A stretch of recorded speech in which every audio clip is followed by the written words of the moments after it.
Welcome back. You're tuned in to Bazaar Morning Call. You're on CNBC-TV18. Well, Prakash Diwan, market expert, joins us on the show. Hi, Prakash. Good morning. Where are you at, Prakash? Mumbai, Goa, Europe? Where is it? No. Very much at home. No worries. No Europe this time. So home, that's Goa. Yeah, that's All right. You're missing the Mumbai rains. I don't know what's the weather condition out there. We've got enough rains too. In fact, we've been having them since much earlier than Mumbai got it. All right. Nice times. Evening tonic must be good. That said, Prakash, let's focus on a couple of stocks. Trent was a stock that was actually an outlier yesterday. Yeah. Yes, it was at around 8,000 rupees a few months ago. Then it corrected to around 5,000. But there has been some buying interest that's coming on. Now, we had an analyst meet yesterday. And a lot of brokerages that I read this morning are still quite optimistic on prospects of the company. And it's not a 8,000 rupee stock. It's a 5,700 rupee stock now. Your view from here on? So, Nigel, while it's kind of set the retail segment on fire, it's probably going through a phase where there's consolidation happening. The store count is kind of, if you notice, it's not growing as rapidly as it did in, let's say, the last 24 months. And for the right reasons, of course. What they're probably doing is they're making sure that they don't get outwitted by the competition, which is also catching up big time, especially on the apparel garment segments. But my sense is that, this segment will probably throw up many more options. It has already given you 2-3 new names to look at. And that's precisely where capital allocation kind of gets a bit dilutive to just one name. It'll take time. It'll take time to regain its past glory, and you'll have to have some organic growth because the PE expansion was a bit too rapid, and now the earnings have to play catch up. So I'm not saying that it won't go back to previous levels, previous highs, but it'll be a while. It'll probably be a year and a half for that to kind of happen. Whereas, in the same space, if you look at how some of these other names have smartly kind of got their act together, especially Avenue, I think the kind of store expansion that is now getting into place, especially with UP being a big target area for them, there will be a very different, resetted metrics for them. And remember, you still have the geo retail, overhang of sorts that, once that comes, things will be very disruptive in the listed space on retail. So till then, I think there is a lid on Trent. I wouldn't get too exuberant with that.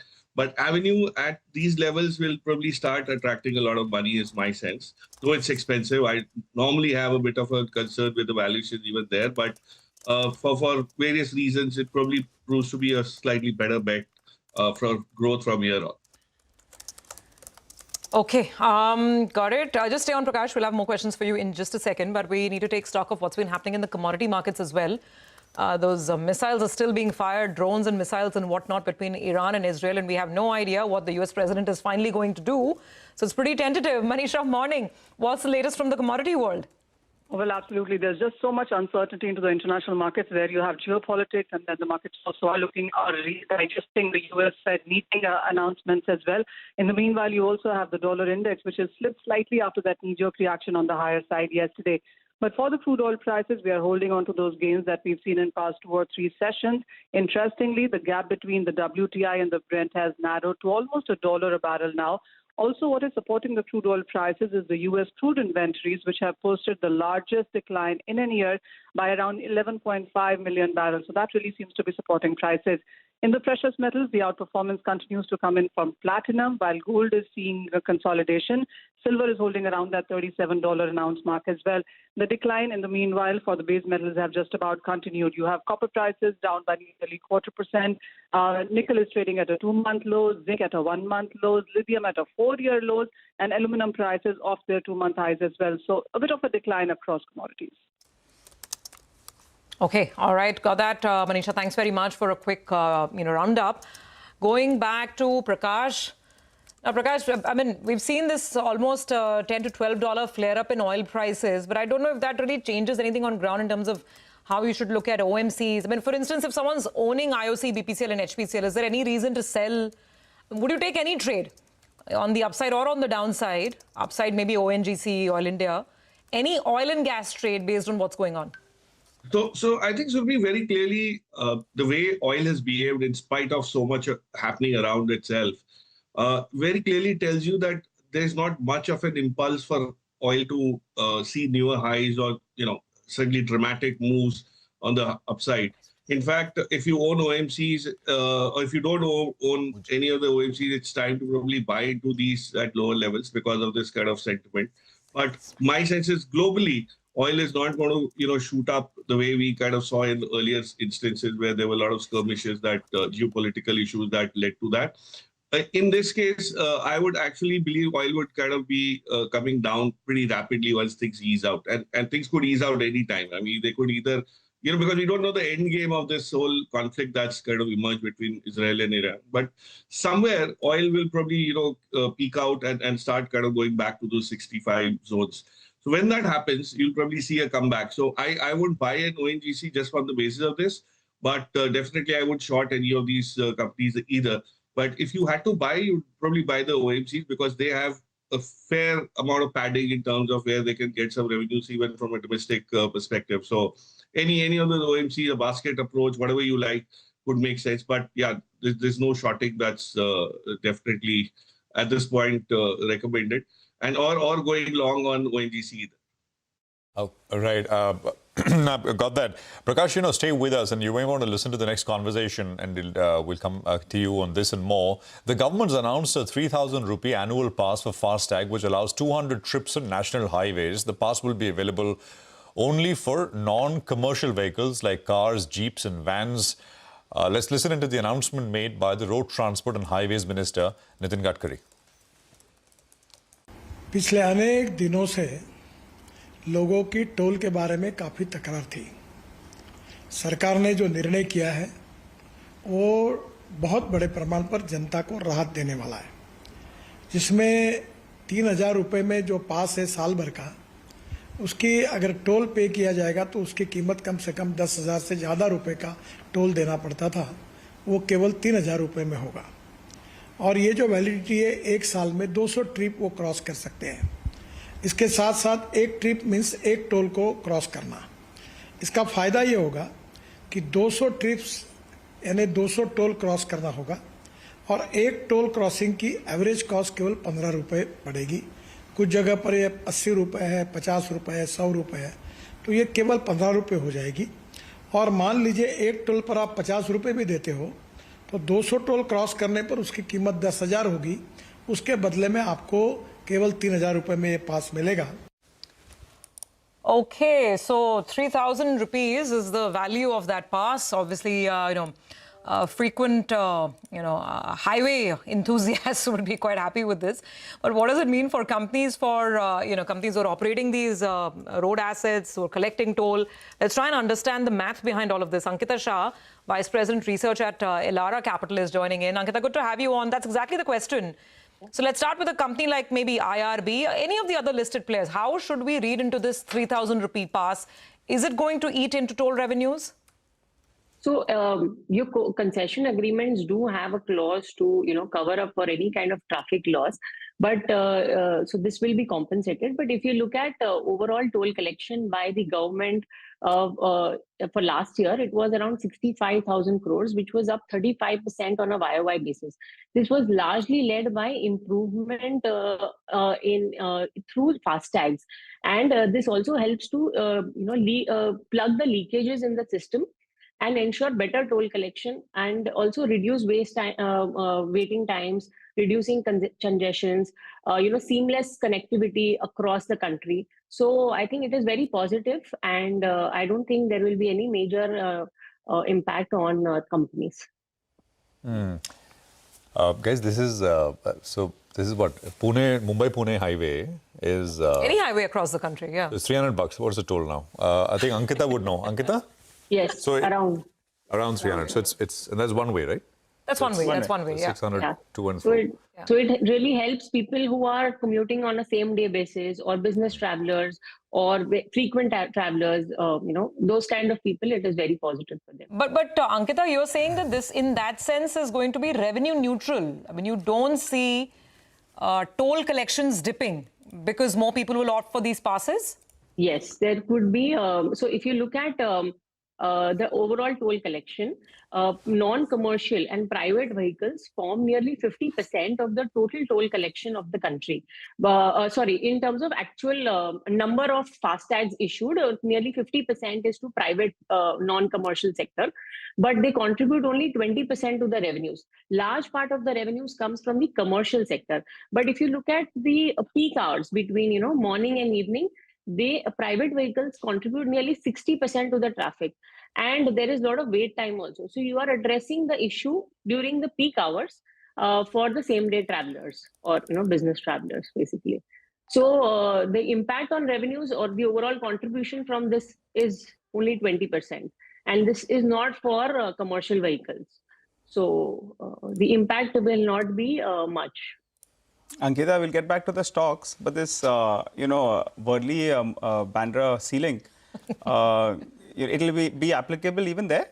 No, I think it is only for national highways. Yeah, that's the debate we were having out here. We were wondering whether it applies to all projects where a FASTag is used or only NHAI assets. So, Thanks. I think it's largely for national highways. Okay. I wanted to clear out on that because I got a couple of messages as well. So Ankita has, spooked the party, I think so. No, that's not really happening. So, okay, let's talk about the listed universe of stocks. You're saying this from that sense, from a listed universe sense, is not really a market event because it doesn't change the toll projections, toll collections, etc. What do you like in this universe? What's your outlook on IRB? If not IRB, anything else? How are you looking at these stocks? So if you look at overall, project awarding in the road infrastructure space, there has been no major project awarding that happened in this quarter, June quarter. This is maybe because, the government is reworking the contracts, moving from EPC hybrid annuity to BOT models. So we prefer companies which are diversified in nature, present in irrigation, metro, buildings, power, transmission, energy. These sectors have seen relatively better project awarding versus the road sector. So companies like NCC, Afcons, L&T are the diversified players, and we prefer to stick with them versus the road infrastructure focused companies. So they need to diversify.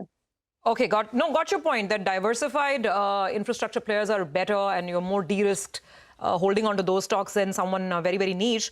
On Afcons particularly, if you have a quick 30-second reply, obviously great listing, good pedigree, well understood balance sheet, etc.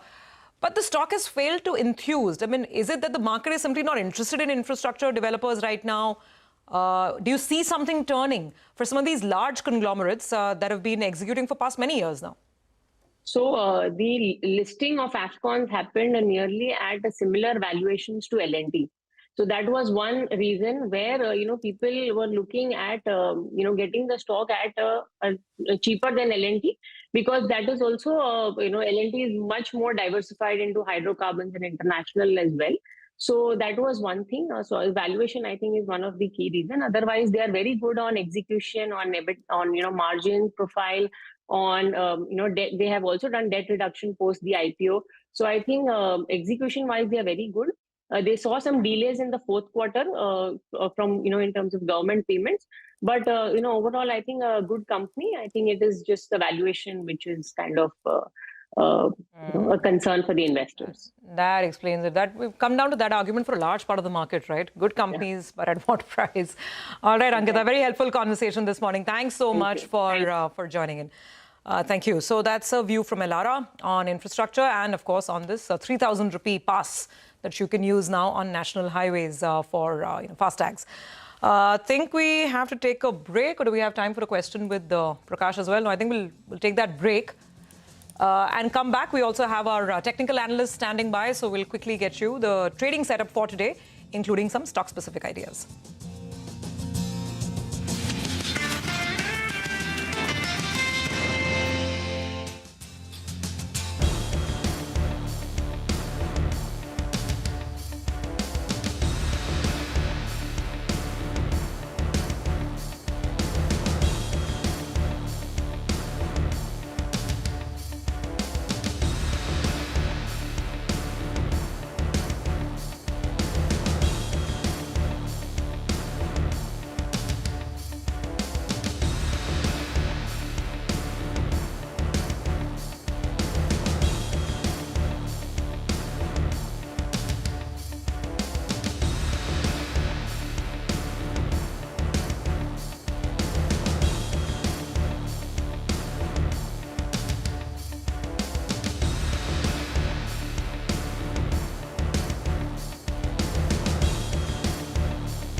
Okay, welcome back. There's 10 minutes to go for the pre-open session, and 25 minutes lower on the GIFT Nifty is what we have.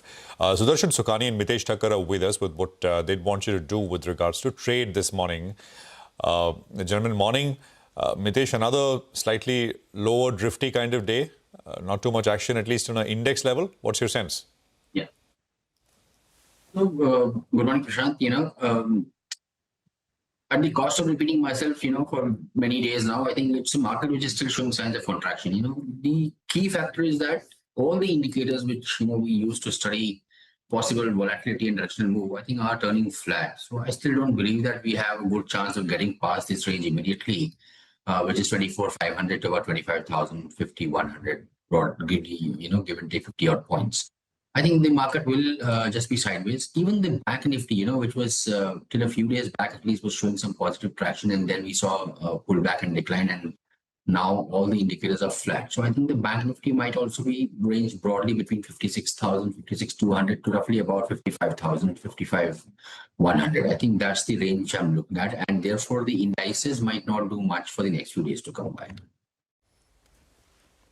Okay, all right. Sudarshan, what about you? How are you placed? Yeah, good morning. Well, the Nifty is now in a trading range, and inside a trading range, markets become almost random. There are two trades in a trading range. One is the edge trade. That's what we took on Monday. The Nifty came down to the lower end of the range, 24,500, and there was a buying opportunity. But we are in the middle of that range, so there is no edge trade. The second, of course, the much bigger trade is when the index will break out of this 1.5 month range, either above 25,000 or below 24,500. So ideally, traders should wait patiently for this move of this breakout or breakdown to occur. It will happen, whether it happens next week or today or after 15 days, we don't know. That will be the much bigger trade. But for an intraday trader, I would suggest look at the trend of the first 1 hour today, because today is also options expiry, and then follow that trend. Okay, got that. Sudarshan, what about your stock-specific trades? Well, it's a mix, and that is because the markets themselves are not giving a message. Adani Solutions, Adani Sol is a buy with a stop on 830. Coromandel is a positional buy, a much better stock with a stop under 22.30. I have two intraday shorts, M&M Finance, which has been falling consistently with a stop above 265, and Supreme Industries, which has actually been rising consistently, but has now suggested that maybe it is ripe for a minor correction. Remember, it's a stock we are betting against the trend. So with a stop above 47.50, there are two shorts and two longs. Mitesh, what about you? I have a very similar kind of an outlook. It's a mix of buys and sells for me. On the buying side is DMart with a stop at 41.80 for targets of 43.50. Disclaimer, I have positions over here, so there's vested interest.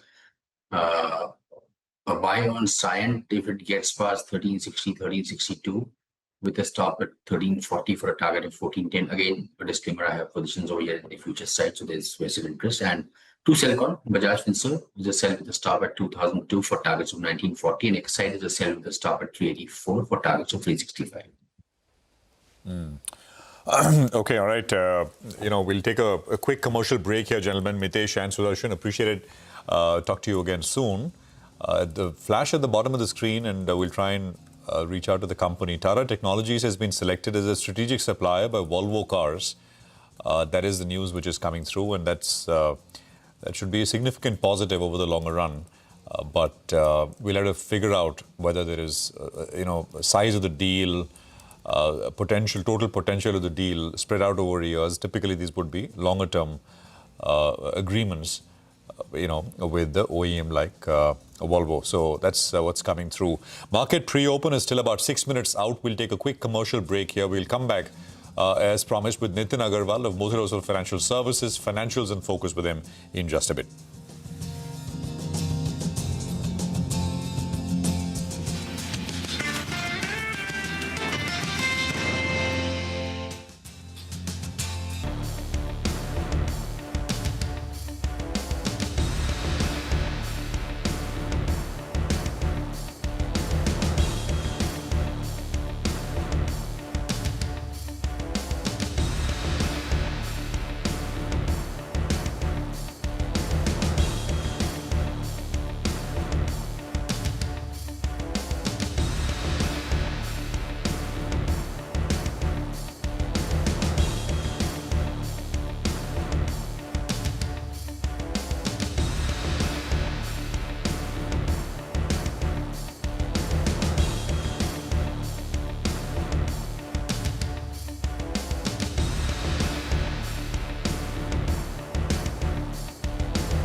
Welcome back. Well, Prakash Diwan still in conversation with us, and in a few minutes from now, we'll get the pre-open rates as well. But let's discuss a few stocks. Prakash, Tata Technologies and Volvo, they have strengthened their partnership for future mobility solutions. I recall when the stock listed, there was so much of excitement.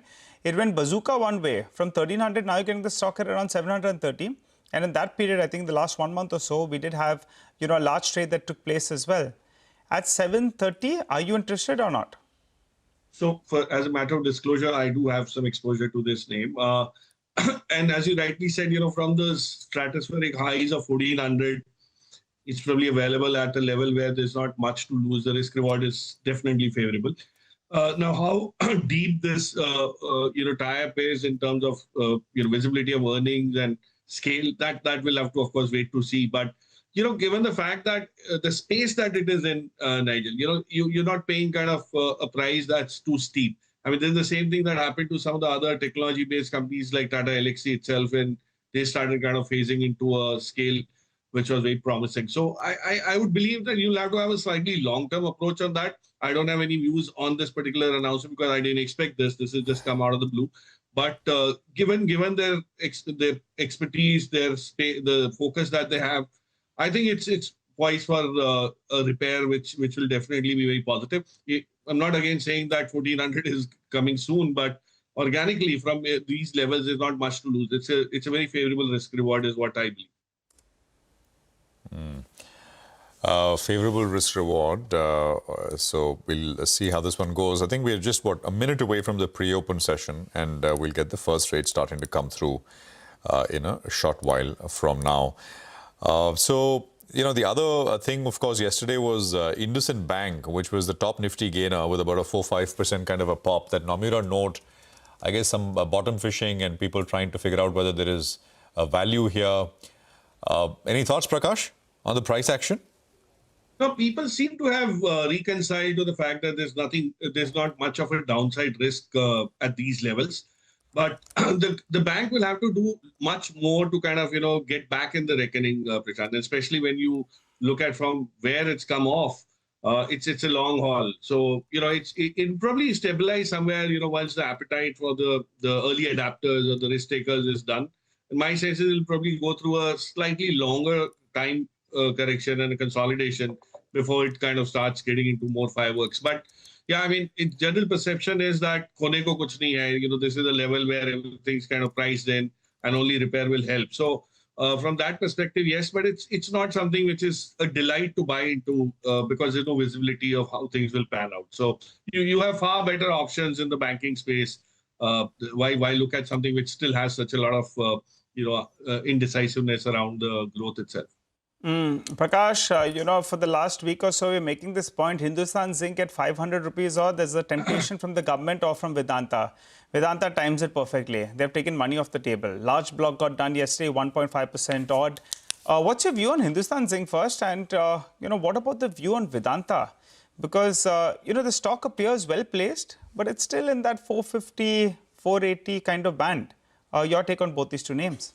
So let me explain what I feel about Vedanta, and the view is positive because sum of parts itself gives you the rationale that Hindustan Zinc at about 180,000 crores didn't make sense for it to be kind of priced into the Vedanta stock. In the sense, it should have been much more. So the Vedanta stock, once the demerger starts getting defined and people will be in a position to calculate depending on the ratios and all, you'll probably see that there's lots that's still left on the table.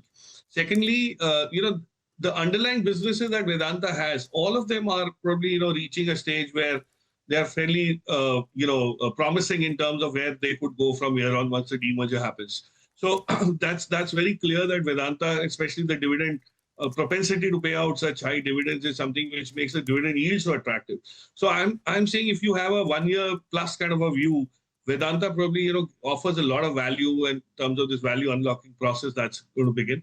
On Hindustan Zinc, I think it's done with the expansion that they're talking about. They've spoken about expansion on all the metals, and you'll have to now wait for the capex to start kind of turning. So you'll see a subdued ROE kind of a profile for some time, at least in the next 12-18 months.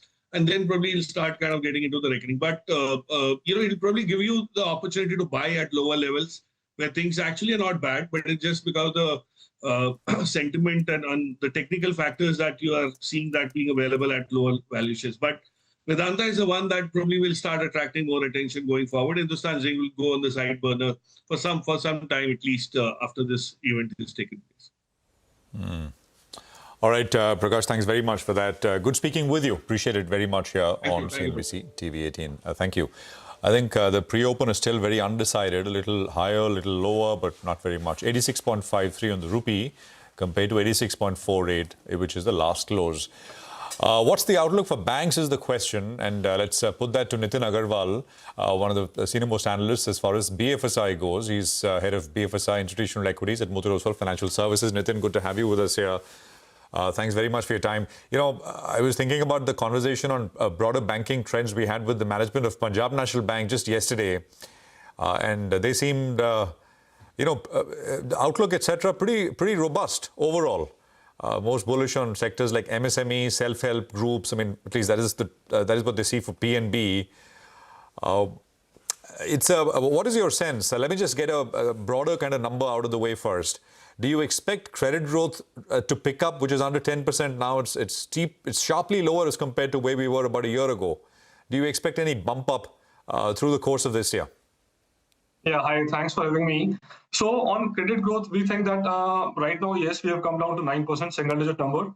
Our estimate for the year is somewhere around 11%, but there is a risk that this may remain range-bound, and 10-11 may be a good case to expect. And recovery whatsoever will likely be back-ended, because in the near term, given all the moderation we have seen in the bond yields, some credit substitution will happen. So some demand from bank borrowings will shift to bond markets. And there is a possibility that given how the currency has been stable, US may look to cut interest rates. So all-in hedge cost of foreign currency borrowings may also moderate. So to that extent, there will be pressure that will continue on credit growth in the near term. And probably towards the end of the year, as some reprieve comes in form of some pickup in consumption, because given the lower rates, benefits from the reduced tax rate this year, you may see some pickup in the retail growth later during the year. So which is where we still hope that we will still end the year somewhere close to 11% credit growth. 11% credit growth. Got that. That'll be an improvement from what we're seeing right now, Nitin. Good morning, and thanks a lot for coming on the show. Well, you mentioned that banks holding higher EBLR, a share, they will get harder hit. If you could tell us which are those banks? Yeah. So yes, given the sharp easing in repo rates that we have seen, 100 basis point easing, so there will be impact on banks' advances yields, and banks with higher linkages to repo rate will see a bigger hit. So within that bracket, you can look at many private banks, all the top names, wherein the repo linkages are between 40 to 50% of their portfolios. And overall, the floating rate portfolios are somewhere closer to 70%. So which is where the margin compression will be at its peak in Q2. And thereafter, we will likely see some stability emerging from Q3 and Q4 onwards. We will start seeing a positive delta on margin line. Yeah, and I think that's exactly what the SBI chairman also told us, Nitin, that with the CRR cushion coming in September onwards, there will be a good recovery on margins as well. So it will be a U-shaped trajectory for margins. That's what he told us the day the monetary policy cuts were announced. So now the question, Nitin, is really what to play here. Should one be, are you better off with the larger banks? Should you look at NBFCs? It's a very wide universe of lenders. So where would you put the money over the course of the next 12 months? Right. So in this report, we mainly talked about banks because that's a banking sector report, wherein we have maintained our preference for the larger banks. So ICICI, HDFC Bank, amongst the private banks, remains the preferred play, wherein we think that these banks, given the strong liability franchise, are still better positioned to manage the overall earnings and deliver a healthy outlook. I think FY27 will be a great year for banks. We have already seen last 4 years of earning compression, every year turning out to be lower in terms of earning growth than the previous year. And this trend will break sometime in FY26. We believe that 1H earning will be just flat on a YY basis, and then 2H will be roughly closer to double digits. And thereafter, it will recover back to 18-20% kind of growth in FY27 for private banks. And so to that extent, I think these private names still look good to us on PSUs. You will see continued challenges around the ROA line. And I think the ROAs have peaked, and at best, they will look to maintain the ROAs but that may also be from FY27 only, not in FY26. All right, Nitin, before we let you go, what is your top pick? And you must tell us what is your view on IndusInd Bank. There's a very, very strong bullish and a very, very strong bearish argument as well. Which camp are you in? So I think IndusInd Bank is beginning to see some visibility or some stability as to given how the recent developments have been. A lot of I think the street estimates, even the price targets, multiples have approached the bear zone multiples, including ours. But now as the drag, at least from the uncertainties, goes away, and you can look at the numbers and forecast them on an operational basis. Of course, there will still be some softness on margins, on growth in the near term, but at least there are no one-offs. Last quarter one-offs were pretty high in terms of the number of one-offs also that were there. So if those one-offs go away, at least you can take a more closer look and place a valuation call onto the operational parameters and that you are forecasting. So which is where the stock still trades like closer to one-time trailing and below one-time when you look at forward basis. So I think as the stability comes in, new CEO appointment should happen in the next couple of months. The bank has to submit the name by this month end, and post that we will get more clarity as to what is the priorities that the new management adopts, and which is where I think you will see more interest. As of now, we have maintained a neutral stance on the bank. Okay, so you're still being a little cautious, still neutral on it. You'll probably revisit that call once there's clarity on the new management. Got that point? Good speaking with you this morning. Thanks so much for joining in. Slightly shorter call, but it was a very fruitful one. All right, let's quickly move on. 9:10 almost here, so let's go back to our technical experts for the top trading ideas of the morning. Sudarshan, what would you go with? I would go with Coromandel, buy Coromandel with a stop under 22.30. Okay, and Mitesh, what's your 9:10 call? I'll go with a buy on DMart for targets in excess of 43.50. Okay, all right, gentlemen, thank you very much for that. Let's move on. We've got some interesting brokerage notes to actually look at. And there's one from Morgan Stanley that's come in on the Indian IT space. Let's get Nimesh in to understand what Morgan is saying, if they're highlighting any interesting stocks. Nimesh, what are you picking up? So, as you rightly pointed out, an interesting report from Morgan Stanley on IT today. First, on the action, they've made some changes to the large cap portfolio within the IT. So today they've downgraded Tech Mahindra to underweight, and target price is 1575, a much lower price than what the current stock price is trading at. And they've upgraded Wipro to an equal weight, and there they've raised a target price of 265. Now on the sector, they believe that while there are signs of revenue improvement for the IT sector, but their thesis of 2-year muted revenue CAGR is intact. So they're not expecting big revenue CAGR for all these companies. In fact, the deal wins and the commentary do suggest that there is headwind for the entire sector, and there will be vendor consolidation as well. Given that and the fact that all the stocks have rallied pretty hard, they see this as an opportunity to trim positions within the IT sector. As I said, they've downgraded Tech Mahindra and upgraded Wipro. Within the large caps, their preferences towards TCS, Infosys, and over HCL Tech and Tech Mahindra. In the mid-cap space, they are more bullish on Coforge, Emphasis, and they're actually underweight on all the ER&D companies. So a big change is they've downgraded today Tech Mahindra to underweight, and they've upgraded Wipro a notch to equal weight.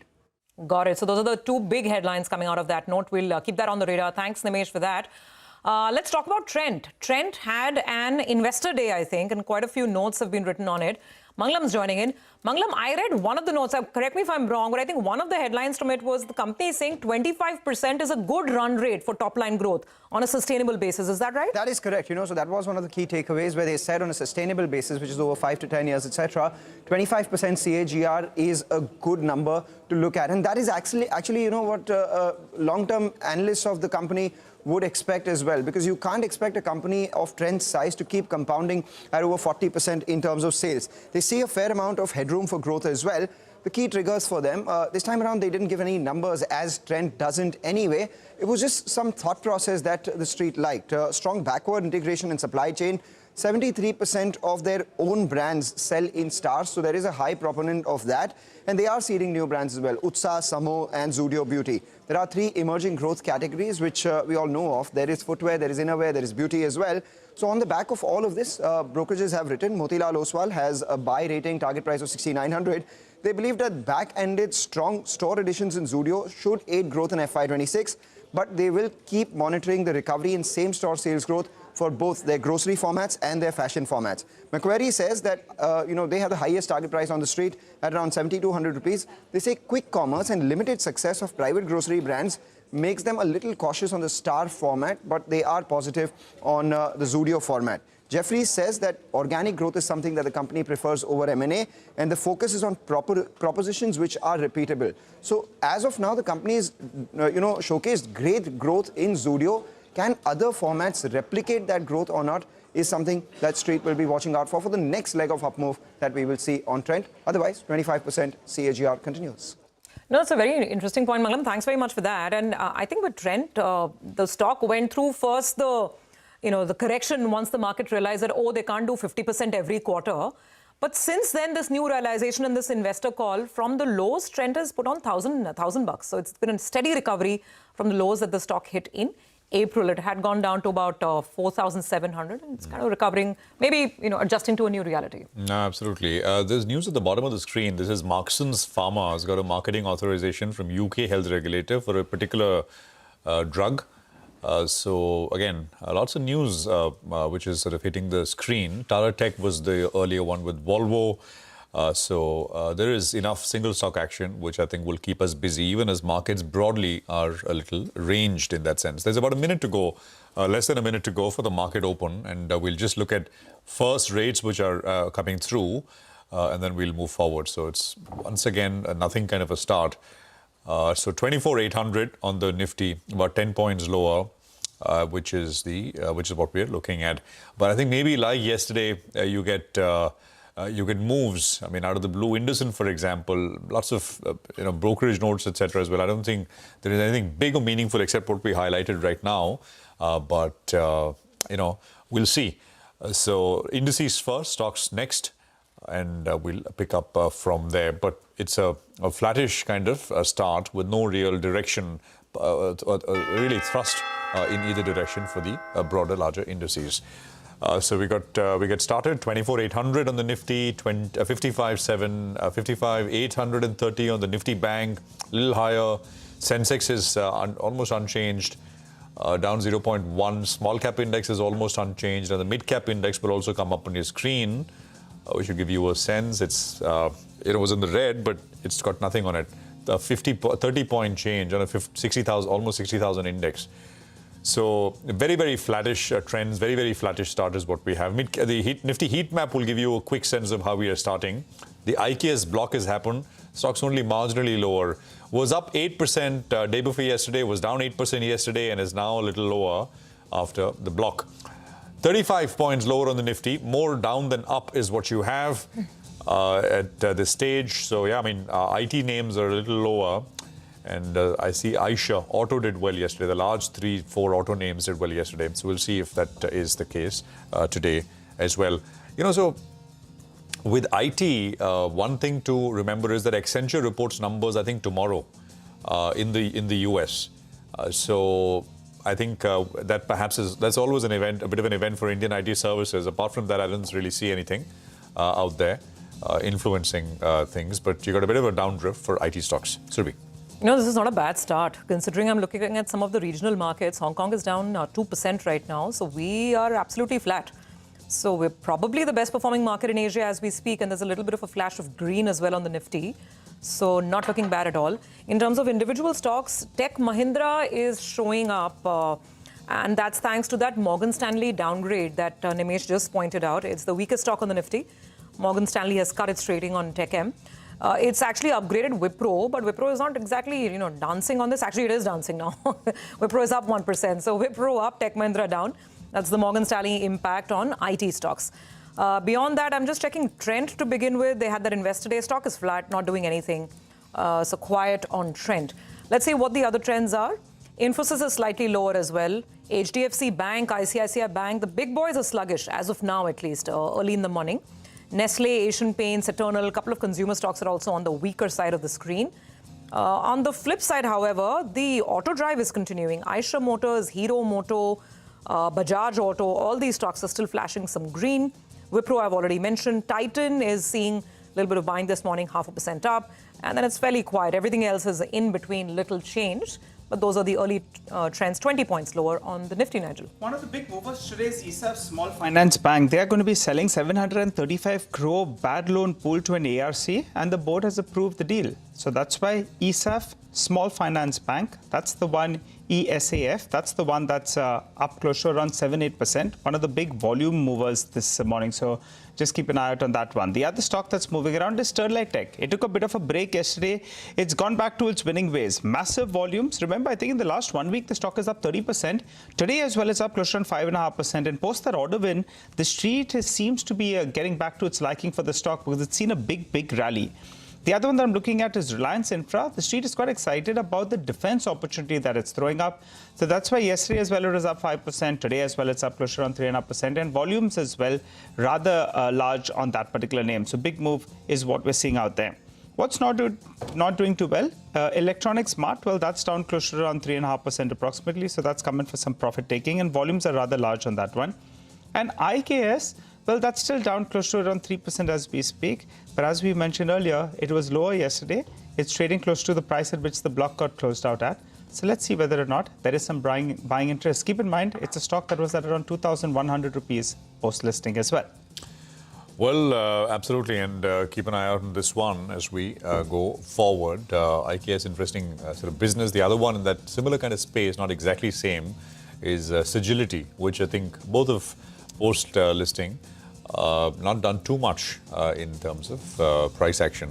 We'll talk more stocks in a bit from now. We have Sanjeev Prasad, the Managing Director and Co-Head at Kotak Institutional Equities, now joining us with what he's making of things. Sanjeev, always a pleasure having you here on the program. Thanks very much. So what's top of mind, Sanjeev? The market's almost like Teflon coated.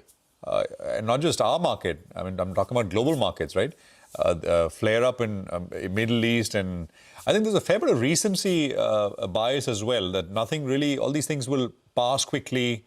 All the oil prices are up $15 since the time this this has happened. Your thoughts, Sanjeev?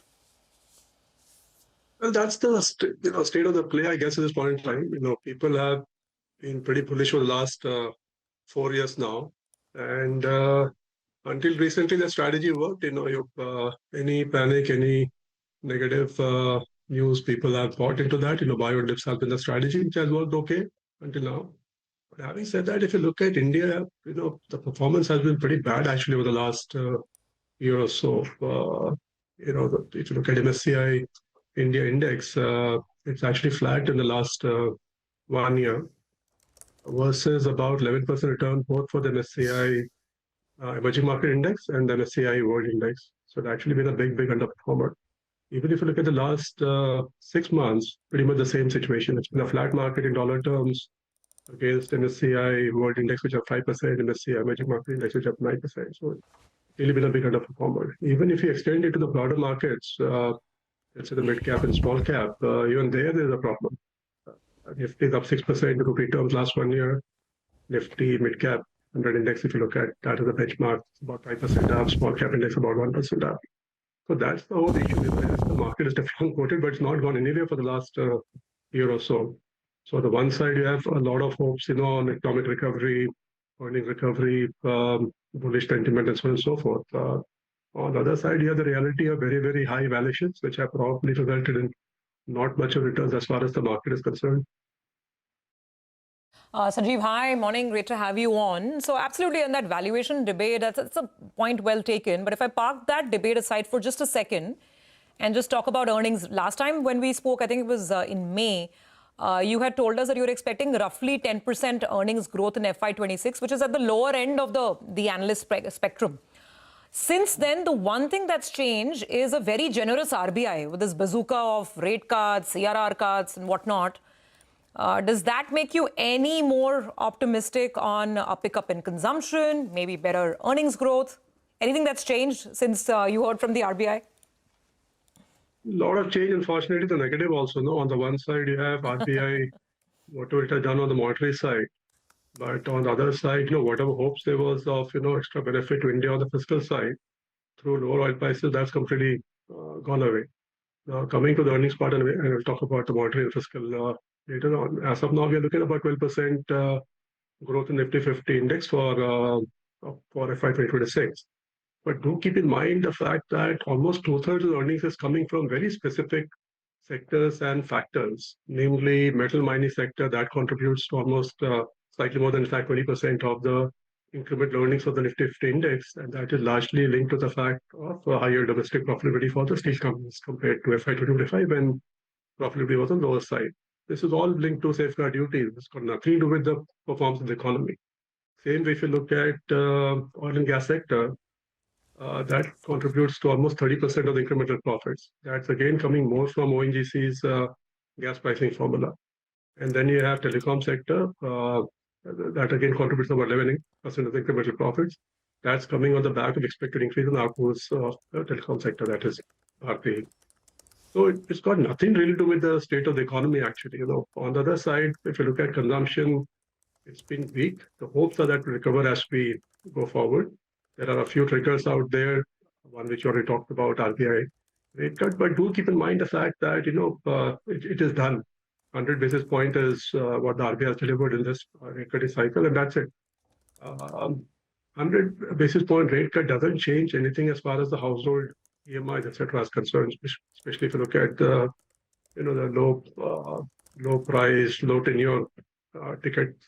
It doesn't really matter actually as far as EMIs are concerned. Then there is some hope of recovery in rural, which is ongoing. Thankfully, we had a decent 2024 summer crop, decent 2025 winter crop. Expectation that 2025 summer crop would also be fine, linked to a good monsoon. You had some tax cuts, which is positive for at least upper middle income, high income households. But that's about it. The bigger structural issues which we have been constantly highlighting, creation of good quality jobs, it's still not really picking pace. That's important, Sanjeev. It's really important to hear you say that. I'm just reiterating for our viewers. The view that you have is that 100 basis points rate cuts don't do much when it comes to disposable incomes within households to drive that consumption spend. There's the income tax cut. There's also some hope building up that we'll get some sort of a GST cut this time around when the council meets. They'll rationalize some rates, maybe do away with some slabs. But basically, I mean, to complete that point, short point is you don't see a big pickup in consumption. Is that right? Everything little bit, it will add up, but it's not going to a big recovery. So as I said, there are three, four factors that will all add up to some recovery in consumption. But on the other side, look at what's happening on the investment side. There's a clear slowdown as far as the government budget is concerned. You look at the central government numbers, looking at 7% growth overall. A lot of that is also coming from non-traditional capex items, which probably will not get spent. And all this fiscal hopes, in fact, we were also very hopeful until a week back that there could be some stimulus coming on the fiscal side. In fact, we written a big note on this, how much potential savings could be there because of lower crude prices and how much of that can translate into higher additional, household saving if the government was to choose to pass on, the benefit of lower global crude prices to household through cuts to retail prices. Unfortunately, that story has, disappeared in a matter of a week, right? Given crude prices have jumped to $70 a barrel now. Compared to when we written the note, it was $65 a barrel. $10 a barrel change is about $17 billion negative impact on the economy. The whole thesis of a big improvement in, households' ability to spend linked to lower crude prices, lower, diesel gasoline prices, that's evaporated now.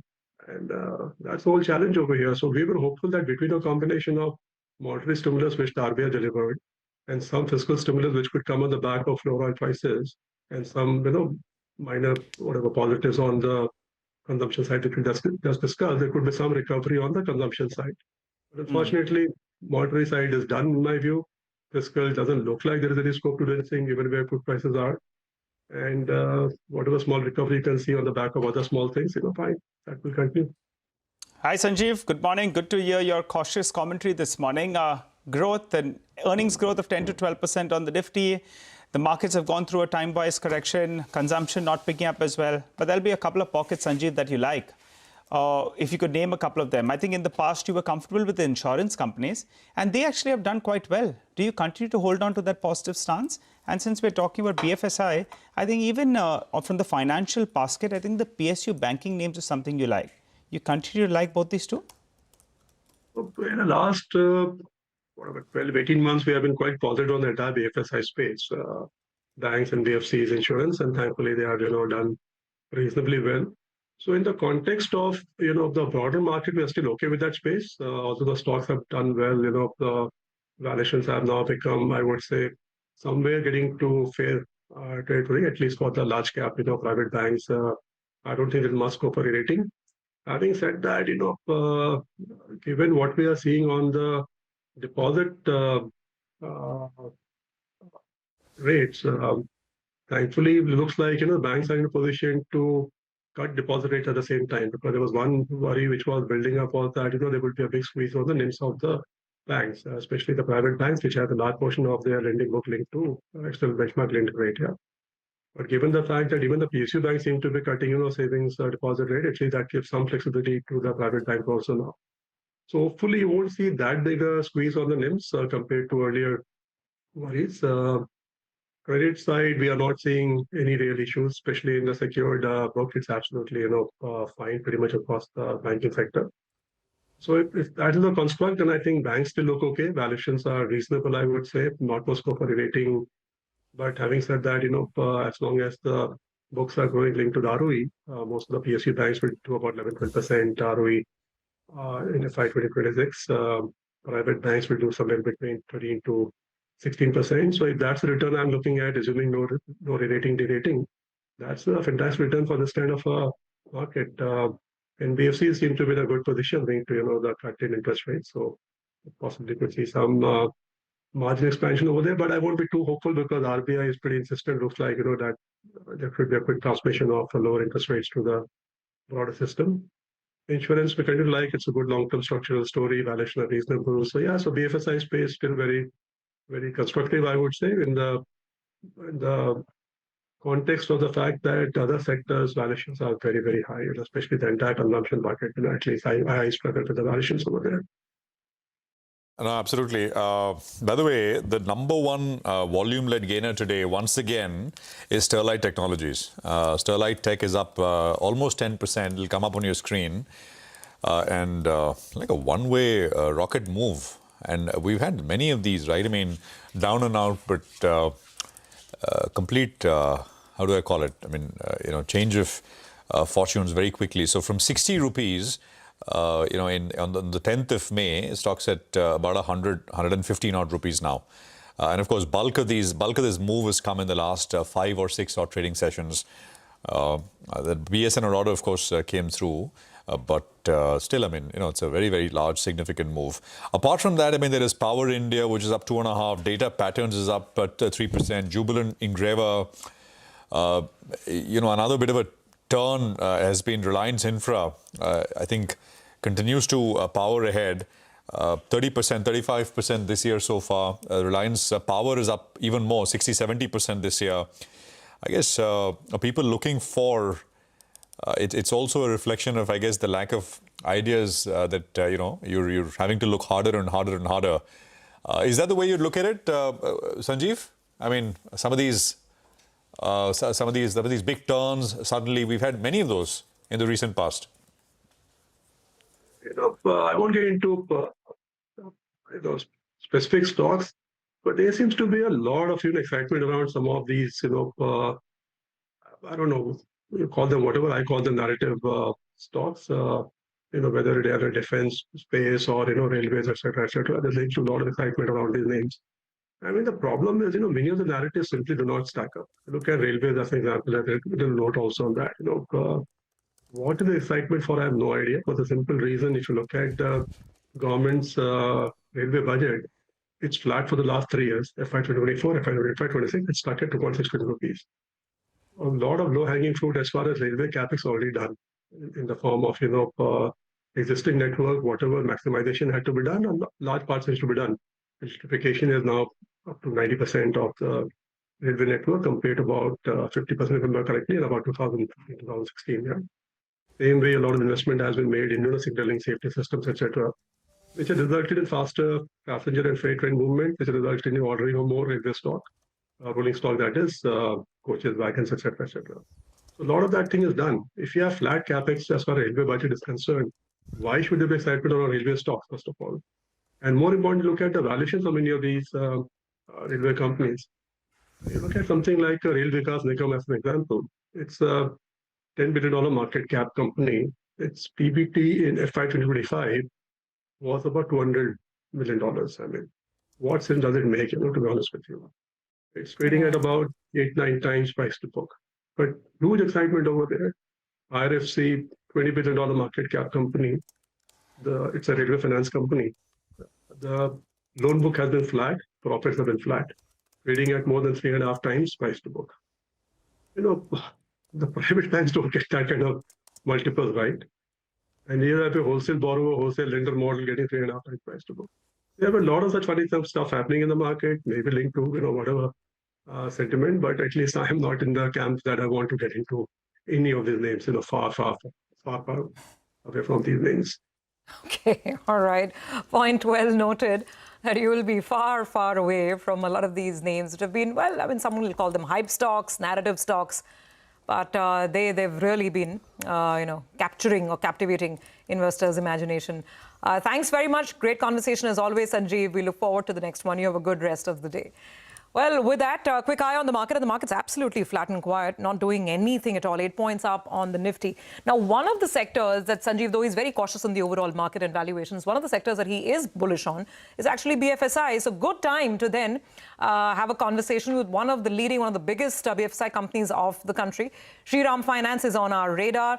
How is this year shaping up for the company as those rate cuts percolate through the system? Well, let's discuss that and more with Mr. Umesh Revankar, Executive Vice Chairman at Shriram Finance. Mr. Revankar, good morning, sir. Great to have you on. Every time we speak to stock market experts, they tell us the one sector to focus on is BFSI because that's where things are lining up quite well. Now, you tell us, translate that in terms of numbers and what you're seeing on ground and how you're expecting the rate transmission cycle to impact you. The cuts that have happened, the CRR cuts that will come through soon enough. You've guided for, I think, about 15% growth, AUM growth for this year. Will it be more back-ended, front-ended? Which are the segments where you're seeing good, demand pick up? Just give us a broad sense of how the monetary transmission will play out and what it will mean for Shriram. Yeah, good morning. I think it will take a while because normally June, July are not the peak of the state. August 15th onwards or after, typically things move up on the other demands. Even the inflation goes down during this time because of heavy rains and we are little. Oh, I think we'll have to reconnect that line. Maybe it's all the rains, the heavy rains that he was talking about. Those heavy rains have been lashing Mumbai as well. Maybe that's kind of playing up with the telecom lines. We'll try and get him back very, very quickly. I'm just going to quickly recap what we know from Shriram Finance so far, what they've guided for. Their guidance is that loan growth in the current year, FY26, is going to be around 15%. They're expecting CV to grow between 12 to 15%. PV growth, they're actually expecting it to be stronger, 20%. And some of the other segments like MSMEs should fire up for them at a good rate as well. About 20% is the MSME growth. And the NIM guidance so far that we have from the company is between 8.5 to 8.6%. And that's what we were trying to understand, that's the overall guidance for the year. But what happens, as we go through the 4 quarters? Remember, there are giants like SBI that have said that it's going to be a U-shaped recovery for NIMs. Initially, there'll be a sharp drop in NIMs as the rate cuts are passed on. But then at least SBI is expecting a good recovery because the CRR cuts will kick in. They'll cushion the impact on the net interest margin side. So, that's one segment. The other segment, obviously, is gold loans, which is where a lot of NBFCs, including Shriram, of course, are getting active. So we will talk about that soon enough. Well, before we get Mr. Revankar back, maybe a good time to go back to the market and just see what's going on. Let's try and pick some stocks because the indices are absolutely flat. Now, in terms of stock action, Jubilant in Griva, 5% up on that stock. Sterlite Technologies, of course, Prashant had mentioned earlier, Sterlite is still up 7%. By the way, this week, Sterlite is up 34%. And it's all thanks to that BharatNet order, which is getting the market so excited. Sterlite Tech really is a stock of the day, the week, perhaps the month as well. Phenomenal move on Sterlite Tech because of that big order win. I think we've got Mr. Revankar back. Sir, sorry, the lines, we couldn't hear you very clearly, but you were explaining how this is a bit of a lull period because of the monsoon. So just tell us, in terms of a pickup in loan growth and also on margins, I mean, how will this monetary transmission play out? I think it will take a time because what happens in the capital market is yet to respond to that. Even though banks have passed on some rates, typically NBFC have around 20-30% of the borrowing from the bank and rest of it from the capital market. And it is not an entire liability get transmitted that rate reduction. I think it will take a while, and maybe over 6 months, the rate reduction will get transmitted to the NBFC liability, and some of it will definitely pass it on to the customer. So customer demand to revive and the overall credit to go up, I think it will be during the peak season, that is October, November onwards. So the second half should be much better for growth. Revankar, good morning, Prashant here. We were just having a chat with a banking analyst earlier today, and he was saying around 12% is where they're at. We're at under 10% now, so it's sharply lower compared to the same time last year. Expectations are that things will pick up north of 12? Yes, I think the demand should definitely pick up. That's what I was suggesting, that second half should be the time where the demand should be picking up. Because of good monsoon, even the rural demand will keep going up. And the infra demand will pick up significantly is what I strongly believe. And you were referring to rains earlier, Mr. Revankar.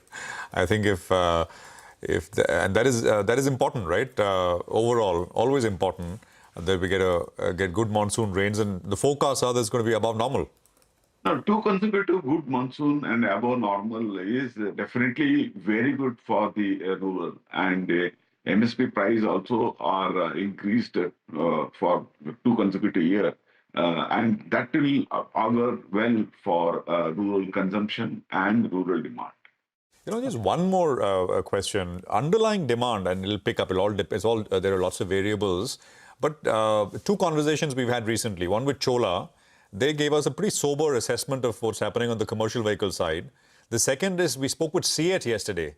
And again, they were kind of sort of across the board, they were saying replacement is okay, but otherwise, a new demand is pretty lackluster, pretty soft. So just wanted you to respond to that. Yes, basically what's happening is because of the price increase in the vehicles, almost all vehicles, price increase has been around 30%. So when price goes up steeply, the replacement cycle will become slower. So average holding of a vehicle today has gone up to around 9 years against around 7 years. That means people are holding on to the vehicle longer than in the past, because of the steep increase in the prices. So people have to come to that comfort of buying a newer vehicle, and that cycle will restart is what I believe strongly, because world over, the average age of the vehicle comes down to around 7 as the economy picks up. So I feel the CV cycle is still on the way up. It is not reached the peak. So maybe another 2 years of good CV cycle should continue is what I strongly believe. All right. Hi, Mr. Revankar. Quick couple of questions before we let you go. The last quarter, you reported a technical write-off. Any such surprises we should expect in this quarter? That's quarter 1 FY26, if you could give us a hint. And also, from the write-off that you've taken in the past quarter, any kind of recoveries should be reflected? Recovery, yes. See, it is basically the accounting change. We decided to have a write-off of the accounts which are at more than 12 EMI outstanding. So it's a one-off, and it will not be, once the policy is set in, it will continue to remain. So there will not be further, surprises on that. But yes, the recovery we can see over the period.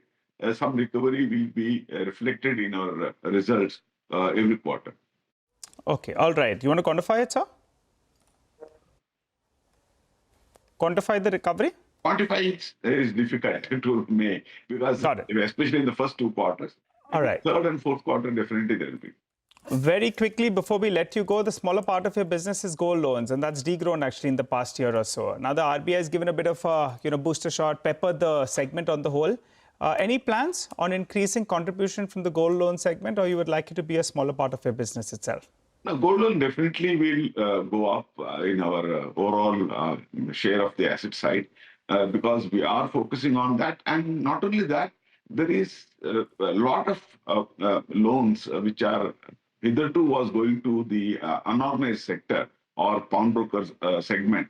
That will come back to formal sector. So overall, all the NBFC and banks will benefit out of this. All right, Mr. Revankar, thank you very much for joining us. Good speaking with you. Appreciate it very much here on CNBC-TV18. Let's shift focus and get you a sense of what's happening on the M&A side. I mean, blocks galore every day, single day. So lots of supply hitting the street, promoters, early investors, private equity, you name it. What about actual M&A transactions? Will we see a pickup there as well? I think that's the question that we want to address, and we'll sort of talk about all of this. We have two gentlemen really at the top of the food chain as far as investment banking in the country goes, Nitin Maheshwari and Ravi Shankar of JP Morgan. Both are managing directors and co-heads for their India investment banking business. This is JP Morgan. Gentlemen, great to have both of you here. Thank you very much for joining us. So, with regards to JP Morgan, there is I think the SMBC's acquisition in Yes Bank. I think the JPM team was involved on SMBC side. The other one was the CEAT acquisition of the recent acquisition in Canada, which you did. I think you guys advised CEAT. Correct me if I'm wrong. These are details. No, we didn't advise. Oh, you were not involved. Okay. There's a lot of action going on, but not that one. Okay. Tell us a little bit about what the team has been up to on the M&A side, and then we'll sort of spread out the discussion on IPOs and capital market transactions. Yeah, let me take that. First of all, thank you for having us here. So what's happening on M&A side, if you think of our client sets, right, there is the inbound M&A where private equity has been the most active. And there are two specific areas, the Japanese inbound into India and the Middle Easterns, right? So that's two areas of inbound. Outbound, we're starting to see selectively our clients picking spots, picking areas of expertise or technology, and then making those acquisitions.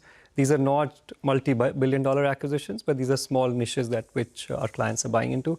And third one, private equity, where we're trying to see, it's continuing to see, let's say, consistent activity, which is driven by confidence in businesses, confidence in talent, and ability to exit, which is what's driving a lot of the M&A deal activity right now. How is it compared to the last couple of years? I mean, volume-wise overall? So volume-wise, I would say this year is as good as the last year. Now, given the activity in the public markets, that public market alternative obviously has taken the front seat. But we're seeing public markets actually enabling M&A as it gives confidence to our clients to go make acquisitions, gives confidence to exit investments that they've made. So public markets as an enabler, but volume-wise, I would say it's consistent over the last couple of years. Now, gentlemen, I'd want to sort of bring in the whole Trump effect and how that's shaping and reshaping your world. Just thinking out loud in terms of common logic, you'd imagine that with so much conversation on shifting supply chains and where you need to have additional presence, if I'm a manufacturer and I'm going to be hit by tariffs, I'm guessing some of those conversations are starting about whether I can buy an asset in a geography which is perhaps less affected by tariffs. I don't know. But, I mean, are those conversations happening? Do you expect M&A to get a further boost just because of the way the trade disruption is shaping up around the world? I don't know, Ravi, Nitin, anyone? Yeah, no, absolutely. So look, I think this is actually a very big theme right now in India, and I think it's a once-in-a-generation opportunity for Indian entrepreneurs to really take advantage of the supply chain disruption and the China Plus One strategy. Yeah.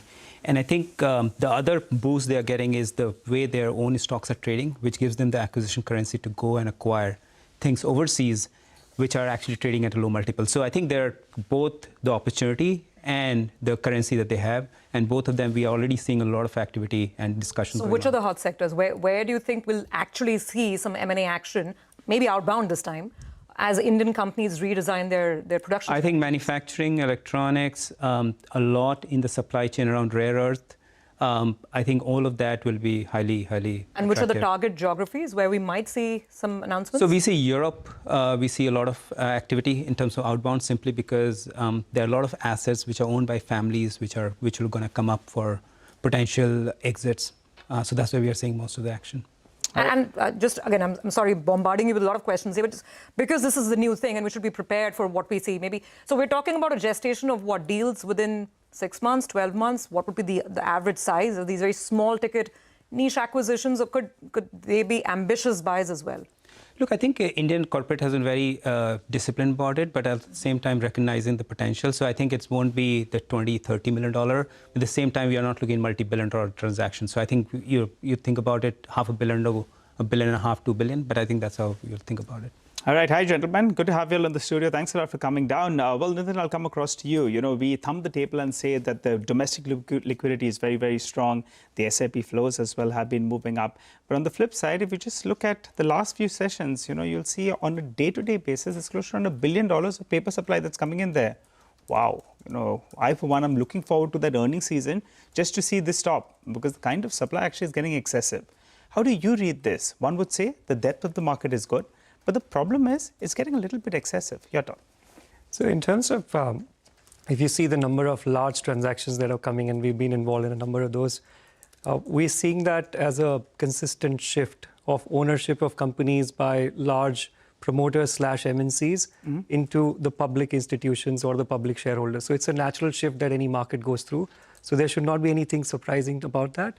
But if you compare, let's say the last 6 months volume is $20 billion, the SIP flows or the domestic institutional flows is close to 35 to 40. So from a demand and supply perspective, we're in a reasonable zone. There are a number of big companies who are looking to access public markets in the next 6 months. So we are not seeing that imbalance, to be honest. It's a natural You wouldn't shift. be worried as of now? Not at all. As of now and later as well. For all the supply we see from our clients, I think there's reasonable demand from institutions who want to own some of these high-quality companies. And we should not take eye away from the fact that while there is a $60 billion roughly capital funds flowing into Indian public market from domestic, there's a $40 billion private equity capital coming every year into India. And that's, you know, in a way you can consider FDI, but it also kind of bulwark against how public market kind of goes up and down. So I think that's a total of $100 billion, which is out there. You know, either if you want to take it, not exactly your domain, but this FDI question, right? Anyway you cut it. When FDI flows have been coming off very sharply. How do you, I mean, is there a nuance here, or are they just coming off? I mean, what's the sense? Look, again, you know, it's the way you define FDI. To our mind, private equity putting money in India is also, in a way, FDI. Now, if you look at total basis, I don't think there's a big kind of up and down, but for sure, depending on the cycle, you will see a US or European company focusing on kind of local markets, simply because there's so much happening in each of these markets that sometimes they just need to focus there. But broadly, if you think about India's emerging market, just the macroeconomic stability it provides in no geopolitical tension, and then the kind of policy stability, I think this is a market where people will come back to again, and this will continue to flourish. Any thoughts on that? I would say just one thing which is relevant for global MNCs in India and Indian MNCs outside India. You're looking to do business where you already have a meaningful presence. So MNCs which have been here for a long time, they are continuing to invest. Now, whether that investment is through M&A or not is, in my view, irrelevant. They're investing in new capacities, they're investing in talent, and same thing for Indian MNCs. So I think FDI is I won't look at it in number format with respect to, let's say, whether dollars are coming in or not. The fact that Unilever or Nestle is investing in new capacities in India is also FDI. I think the good news is that the businesses are so large that they're able to fund their growth through their own currency. Right? If they have to make an acquisition, they can use the Indian capital markets to fund that. Is an important aspect of evolution of our market. And that's how we should think of FDI. You know, just one, what Nigel said about all these, just to go back to that blocks question. Have you looked at what promoters and especially promoters are doing after they sell their shares? That'll be an interesting thing. Enjoying life?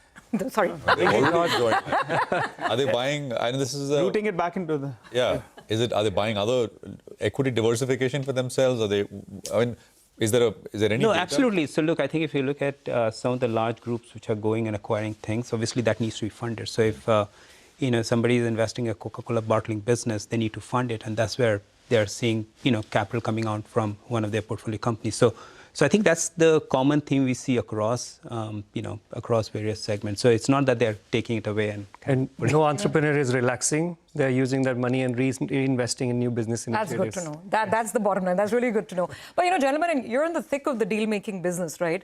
And I have to ask you about the price and valuation question, because that's, I think, top of mind for investors into this market. We keep hearing this, that valuations are never cheap in India. And this is a time when we are seeing a lot of exits. Stage one investors, private equity, or even promoters for that matter. What is your interpretation of valuation? And this is happening at a time where the firepower or the powder with domestic institutions, it is coming down. I mean, they're maintaining a brave face, but from getting 40,000 crores every month, now they're getting less than 20,000 crores. So in terms of the supply, the pricing, and those conversations, I mean, how do you rate the dynamics? So look, I think if you look at just the MSCI India versus MSCI EM, and you go back 10 years, India has always traded at a premium, anywhere from 50 to 80%. So this is not a near-term phenomenon driven by a certain capital flow. This has been there for a long time. It's across sectors, and we have done time series charts on that. The other thing is, what is driving it? I think that's more important than, what's the difference. And I think what is driving it is India is one of few markets beyond US and China where you have a large domestic market, which is kind of immune to a little bit of whatever happens globally in terms of whether tariff, whether it's trade disruption or geopolitical tensions. And I think that's a big positive for us. And then when you put that together with the $60 billion capital which is flowing in, where savings is moving from, your fixed deposit and real estate to capital markets, I think that creates a big stable factor. So I think all of that is quite positive. And if you look at just Nifty, right, PE, which is at 21, 22 times today, and compare it to S&P 500, are we not going to grow better than US? I think, a GDP is faster. So I think just goes up in that direction. So just a follow-up, do you expect supply to remain as heavy as it has been in the last couple of months? And the part B to that question is that do you expect the market to absorb it as well as it has in the last year or so? So look, if you look at last year, it is an interesting fact. 1 out of every $5 raised in IPO market was in India, which is quite an aberration, right? You'll think. 1 out of every $10 raised as such an equity was in India. Now, whether it will continue the same ratio, no. But I think that will be more reflective of where US market will come up. But India, we think is a secular growth. I think it will continue to grow at high teens. If we are growing at double-digit nominal GDP growth, with the dynamism we have in our entrepreneurs, I think it's going to be like that. Ravi, you're making me feel good about where I'm putting most of my money. So that's good from an India market perspective and a longer-term perspective as well. But Nitin, I'll come across to you. Where do you see a lot of excitement with regard to M&A activity? If I look at it in the last few years, there's been a lot of activity on cement, a lot of activity on infra as well. You had a couple of big buyers out there. If you pick a theme where there are, there's things are heating up out there, because when markets get dull or uncertain, there's a lot of inorganic growth that picks up. So any particular segment that you see? So maybe a couple of sectors. So one, we see enablers of this India growth, which is infrastructure and financial services. So those two areas have remained active. We spoke about Japanese inbound investments into India, for example, in financial services. Infrastructure is very well owned by institutional investors now, the infra funds. So that's one area. Technology, within that, IT services remains a favorite area for private equity because of everything that it has to offer, despite what we've seen on demand questions that were there last year. So we do see activity coming through. Healthcare has been very busy. We are underpenetrated on the services side, and we have a very robust, place around the manufacturing side. So we do see that continue to remain active. So there are different pockets of these segments where we will continue to see M&A. Now, within that, the flow of traffic, whether it's inbound, outbound, and sponsors, we'll see. Now, I think the last theme, which is quite interesting, is our MNC clients who are proactively managing their India portfolios. They want to use India for growth. They want to also use India for global growth in a way that, is there a path for us to monetize X% stake and use that capital to reinvest in another market? So these are active dialogues which will continue to drive activity across both M&A and public markets in our view. Do you guys broadly think outbound M&A will kind of, people will be a lot more careful, right? Because there's so much change. You don't know who's going with who and who's talking to who. A lot of industrial policy as well. I mean, state-directed, almost deals. which people are trying to engineer, especially out of the US. Yeah. You think that'll be a function? Although I think one of you said that maybe into Europe there are more opportunities. Yes. The old legacy family businesses, etc. Absolutely, but those are kind of, again, these are not multi-billion-dollar kind of transaction that people are going to do. I think these will be smaller capability acquisition, geographical expansion, that kind of stuff that we're going to see more than big bang acquisition. And frankly speaking, we don't need that. I think people are seeing so much opportunity in India itself from our entrepreneur perspective that they're going to invest their energy here. And the idea will be, can I get some additional capability outside India and then kind of bring it to kind of get an edge in this market? Any thoughts on private market valuations? I mean, unlisted, where do they stand compared to public market valuations? Are they? So they've remained, stable, I would say, across sectors. We've seen, let's say, if you were to do the transaction multiples valuation, right, you will see they've been consistent. So they have not, let's say, not reached a place where they've come down sharply or have gone up sharply. But yes, we have that discussion consistently on price versus valuation. And we do see there are times when private transactions could happen, let's say, even at a slight discount to the public market valuations at times, right? Given you're selling a large chunk of a company rather than like a small block trade, right? So we do see that discussion. But again, in each sector, there's a different story on that part. Okay, all right. Very interesting conversation, gentlemen. I think the sum and substance is that the deals market in India, M&A, ECM, it's thriving, it's alive and kicking and fired up with lots of action. Thank you very much for giving us a perspective on the same. Well, that's the JP Morgan view on investment banking and deals here in India. Just very quickly, before we get to our technical expert, Siemens had demerged its energy business, and that demerged business has finally listed. The price is slightly higher than what was the optical or the dummy price, as it's called, which was the calculated price on April 7. And remember, this is one of the largest T&D players in the country, actually the largest, above GE, Vernova T&D and Hitachi. But the others as well, the other stocks are also up and about, almost 2-3% up on the entire complex. So that's the power transmission and distribution sector in focus. All right, well, let's get to Mitesh Thakkar, though, who joins us to help us out with a quick technical check. Mitesh, tell us, the market's a little bit wibbly-wobbly. The good news, though, is we've recovered from the day's low. However, the broader markets are still seeing some weakness. What's your take? Would you buy into the Nifty? Because we're testing those lower levels, but there is buying that's coming in there. Nigel, I think the indices, as I've been maintaining, they aren't offering a good trading opportunity. They'll just chop around within a range, and I'm not able to see a big directional move coming in. So I think indices is an avoid for me. It's a stock-specific trading basis for me. So I'll go with a long on Eicher Motors. Keep a stop below 5,400. Look for targets of 5,585 to about 5,600 on the upside. And the other one is a sell on Canara Bank. I think PSU banks are slightly turning negative. So Canara Bank is a sell with a stop at about 109 for targets of 102. Okay, all right. Thanks a lot, Mitesh, for that. Well, we'll slip into a short break. On the other side, Manisha Gupta is waiting for us with a commodity market check. Stay with us.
Welcome back. So all quiet on the equity front. Let's figure out what's happening in commodities. We have Manisha now in the studios to tell us what the latest is. Manisha, good morning. Take it away.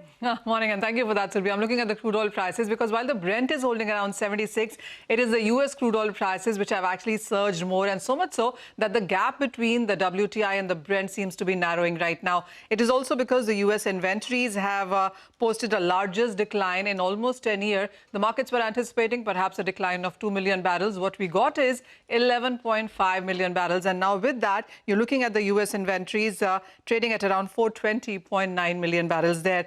Well, apart from that, the US gas stocks actually has seen a bit of an increase, and that's weighing onto the market as well, because this is soon going to be a driving season demand that you will be looking at in US. And with the way the inventories seem to be increasing there, could be perhaps capping gains there. But more interestingly, it is about the geopolitical premium that the crude oil prices seem to be holding.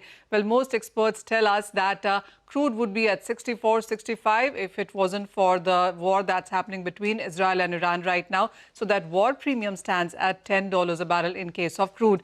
We still do understand that there is a missile exchange continuing between Israel and Iran. And even as there has been a hope that energy in sense of energy facilities, infrastructure and export would not be hampered, but the latest reports tell us that Israel's Bazan oil refinery complex has sustained some damages. Not just Israel, when you look at Iran, well, there as well, South Pars field, which is the world's largest natural gas field, also has been hit and has been, the production there has been partially suspended. So there is some impact now coming in for gas and crude oil in both of these countries there. And this, the market tells us, is the biggest threat perhaps to oil market since Iraq invaded Kuwait. That was in 1990, and then 1974 when that was Arab oil embargo.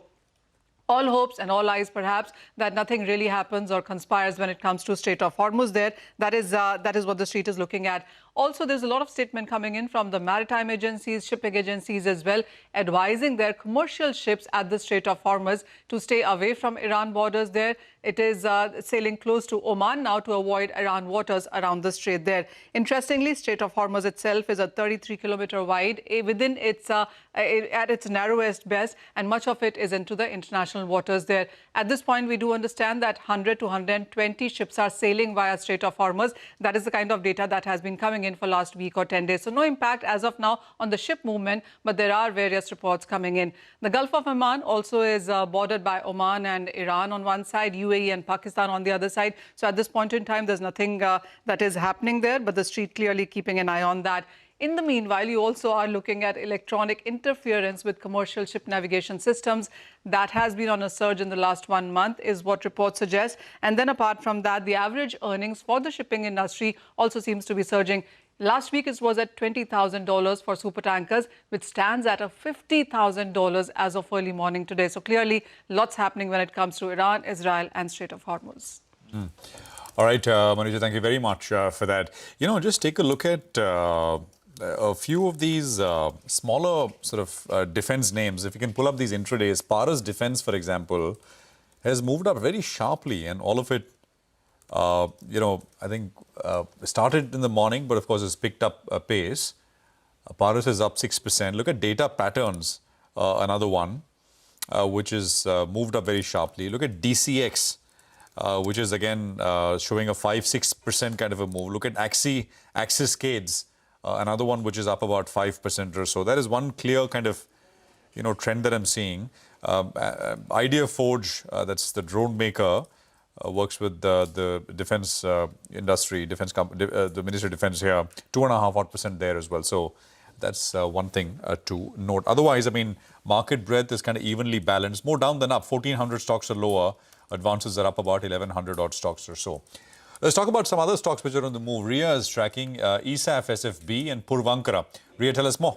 Well, yes, first let's take a look at Purvankara. The company's wholly owned subsidiary has received a letter of intent for civil works for a residential project in Bangalore, and the contract value for this is about rupees 272 crores, and the stock is up around 6% reacting to this. Moving on to ESAF Small Finance Bank, that one is also up around 8% today after the board has approved the sale of NPAs and written off loans to ARC, which is Asset Reconstruction Company. They're going to sell a total pool size of rupees rupees 735.18 crores as a result of this, and the bank carries an overall provision of 90.1.5% on the above pool. Now, why this is positive for ESAF is that recently banks have faced some stress in the last few quarters. In FY25, they had written off about rupees 1,225 crores cumulatively to clean up their NPA books. And for ESAF specifically, this sale to ARC will help the bank get rid of its bad loans from the book. And the interest from ARC also suggests a scope of recovery for the bank.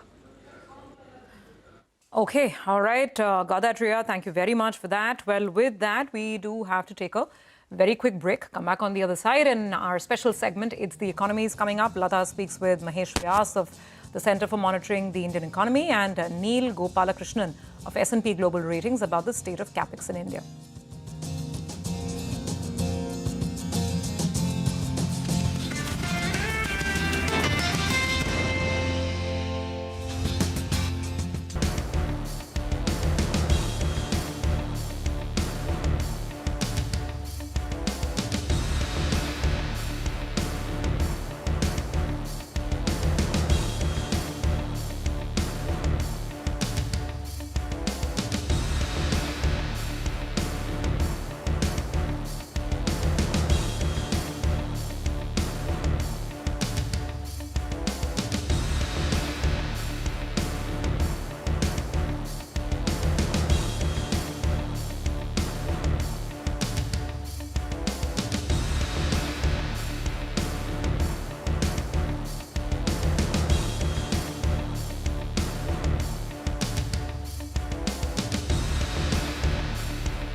Welcome to It's the Economy. Today, we look at the state of India's private capex. A MOSPI survey, Ministry of Statistics survey, first of its kind, published on April 29th, said that private capex in India grew by 66% over 4 years, from FY22 to FY25. That survey also said that capex will decline this year. Also, the central government capex, after 3 years of hectic spending, will grow more slowly in the current year, as we know from the budget. An S&P Global Ratings report says that India's private capex will nearly double to $800 billion from now to 2030, that is FY25 to FY30. Now, one of the most accepted authorities on capex projects in India is the CMI. So today, to discuss the themes, I have with me Mahesh Vyas, Managing Director and CEO for the Center for Monitoring the Indian Economy, CMI, and Neil Gopalakrishnan, director at S&P Global Ratings and author of the report I just referred to. Gentlemen, I think I have the two best experts on private capex. Thank you very much for joining me. Mahesh, you tell me, what is the state of capex? Your elaborate table that you gave me over the last 10 years will run as you speak. I got the sense from that projects announced are rising, but projects completed are not rising that much. Well, there's always a big lag between the project announcements and projects completed. But, if you look at the 10-year horizon, and for investments, one needs to look that big at a horizon, there is a significant increase in capex in India. So we have nearly a doubling, not a doubling, but a near doubling of investments, whether it is in announcements or in completion. So we used to have about 20 lakh rupees worth of new investment proposals being made every year till before the pandemic. Yes. After the pandemic, that number is nearly 40 trillion. So 20 has become 40, which is a kind of a doubling. In the last 3 years, you look at the numbers like 41 trillion, 36 trillion, 42 trillion. So there's a little blip up and down, but nevertheless, these numbers are clearly double of what they used to be. If you look at total completions also, you have like around 5 trillion rupees worth of completions happening before the pandemic. And there were lots of ups and downs, too much of noise. But nevertheless, what we have now is closer to 8 trillion, maybe 7 trillion, 7 to 8 trillion thereabouts. 24-25, we saw a small fall to just 6 trillion.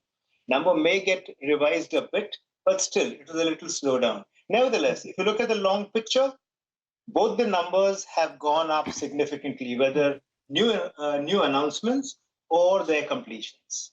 Okay, I take your point, and those numbers were running as you spoke. New project proposals were averaging about, as you said, 20 trillion before 2019. And in the last 3 years, the average is about 40 trillion, the projects announced.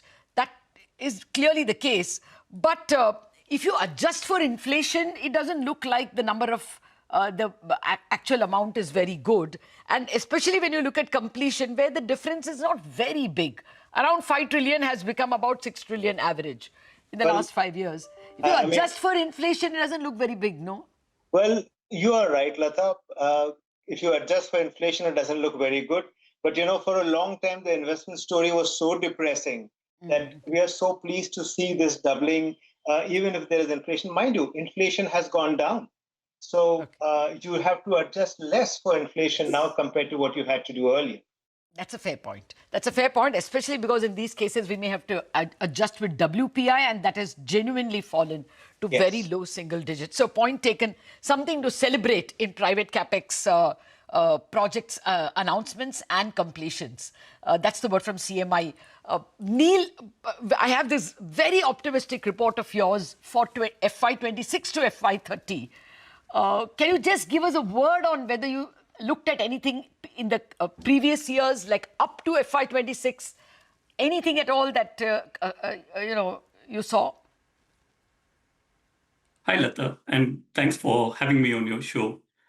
So the way we came up with our estimate was a kind of a bottoms-up approach, where we looked at some of the largest companies. We looked at the announcements made by the 100 largest listed companies in India, and this was across sectors. And to that, we added some of the large unlisted companies, many of which we rate as well, and also looked at a study on capex done by CRISIL Intelligence in India. So what we looked at was essentially the guidance on capital expenditure, which is more short-term. Typically, companies give this for a year or two. And we also looked at some of the announced capacity targets of companies over the next 5 years. And that's the way we worked our capex out. And as our study showed, a large pickup in private sector capex is actually coming from the infrastructure sector, where we expect capex to double in the next 5 years. Whereas the industrial sector, which is the traditional steel, cement, and some of the other sectors like telecom, there investments will rise at a much slower pace, on average about 40 to 50%. Okay. Let me stop you there and come back to you with some red flags. But Mahesh, your any reaction to this? The point that Neil's report makes is that they expect it to double, partly because there are very obvious announced instances in power transmission, airports and aircraft. I mean, those are very obvious. And then there will be the other organic expansions. Plus, they point out that balance sheets are very clean now, both of the lenders, that is the banks, and the corporates which will do the investing. And that's how they base their doubling of capex. Your thoughts? Well, I haven't seen the Crystal report to actually make a fair comment on that. With that disclaimer, I may say that to the last point you made, that the balance sheets are very clean. Companies can easily gear a lot more. Their profits have been superb in the last several years. Their debt equity ratio is extremely low. Interest cover is extremely healthy. So the balance sheet of the Indian corporate sector is super. And the banks are also in a good place to lend. But this story has been true for a very long time. And investments by listed companies and large unlisted companies is a very depressing story. Oh. So I did a little study a few weeks ago, and found that if you look at the growth in net fixed assets, outstanding net fixed assets between 2006-07 and 19-20, there was a certain growth rate, and that growth rate has halved since then. So, although profits have multiplied multiple times, it's not a percentage increase, it's a multiples increase in profits. But net fixed assets today is growing at 4% per annum nominal terms. So the balance sheets don't give me any great confidence that the Indian corporate sector, listed or unlisted, I'm talking about a sample of 30,000 companies accounting for a very large part of India's GDP. So that's not... Okay, I take your point. So what the very good or very heartening bar chart that we played of yours, that total investment proposals have gone up from an average of 20 trillion in the 2010 to 2020 period are up to now 40 trillion. That is largely government capex then. It's not so much private capex? Yes, a large part of it is government capex and infrastructure and not manufacturing. Infrastructure is largely funded by the government. So you see, government or rather infrastructure accounts for nearly 60% of all investments in India. Manufacturing is only around 26% or 30%, thereabouts. Okay. Let me come to you, Neil, on that. On your optimistic analysis of 25 to 30, there are two red flags. One, that government capex will slow. I mean, during the COVID years, we saw that 30% rise and then a 15% rise in government capex. Clearly, FY26, we are seeing a little bit of a pullback. It can't grow because the fiscal deficit has to come down. So would that be a big red flag? And of course, this tariff picture, Chinese dumping, overcapacity, can these two stymie your number? Right. That's a valid question. And at any point, you would see significant fluctuations if your period of analysis is relatively short. So if you're looking at maybe year-to-year comparisons, you would see a big rise in a year and subsequently, and similarly, maybe sharp falls in some other years.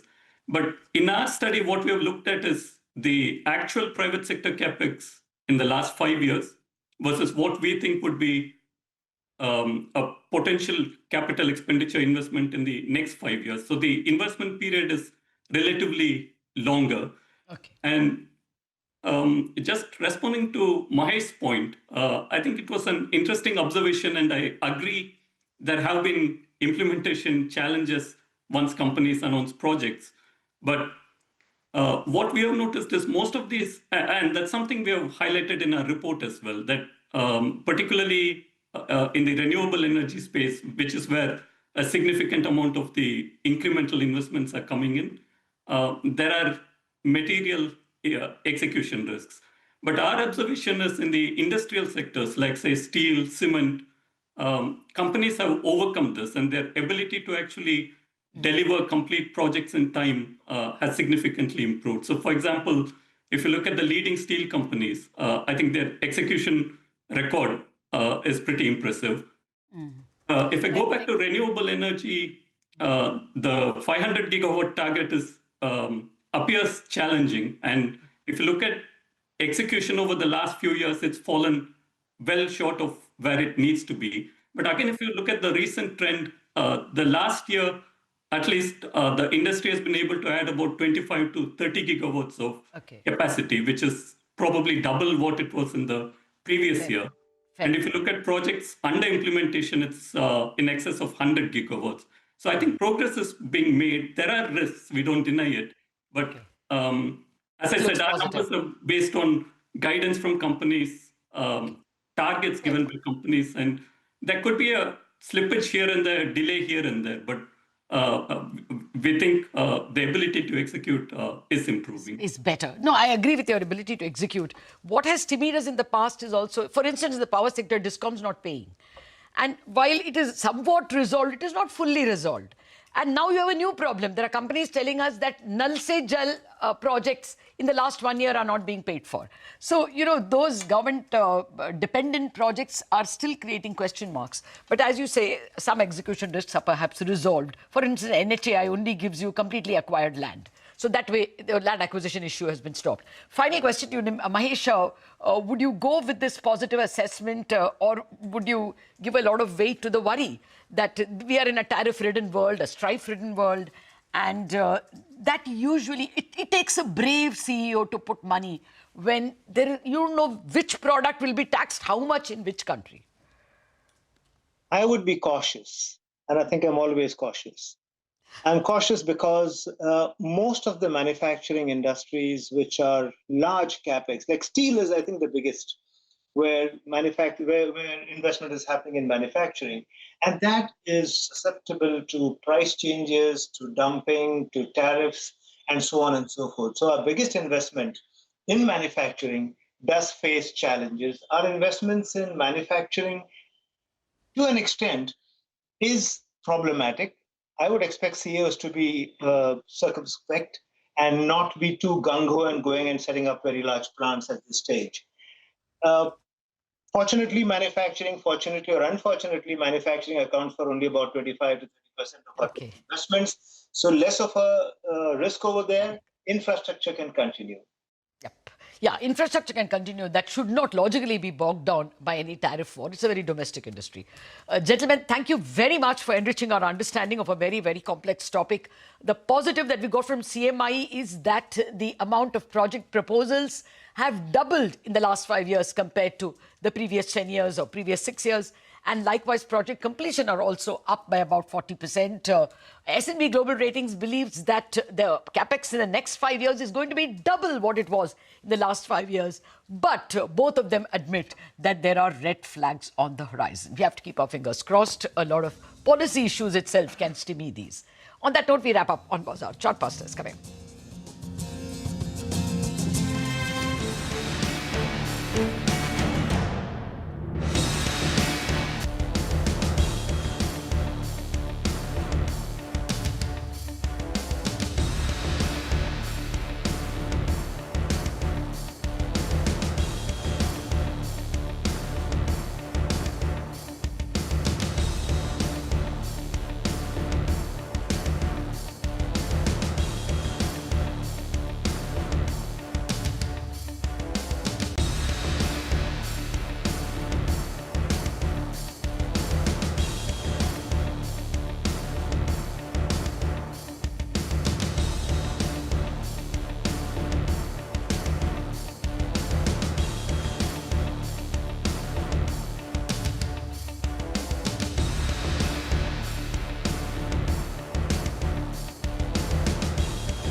IT is the top sectoral loser, even as Morgan Stanley expects muted revenue growth to continue despite slight improvement in forecast. Downgrades Tech Mahindra to an underweight rating.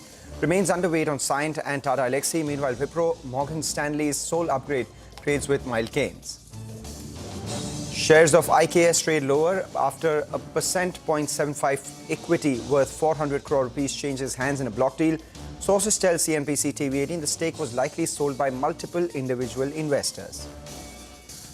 ESAF, small finance bank, trades with gains of over 7%, 8% now, as the board has approved sale of a pool of bad loans worth nearly 735 crores to an asset reconstruction company. And Swiggy trades with gains of nearly 3% after IIFL initiates coverage on the stock with a buy rating, a target price of 535, forecast revenue compounding of 28%, with profitability predicted by FY28. Shares of Siemens Energy India make their debut on Dalal Street following the demerger from parent Siemens. The demerged entity now is 14% higher than the discovered price on the day of the demerger. Stock currently sitting with a gain of 3%.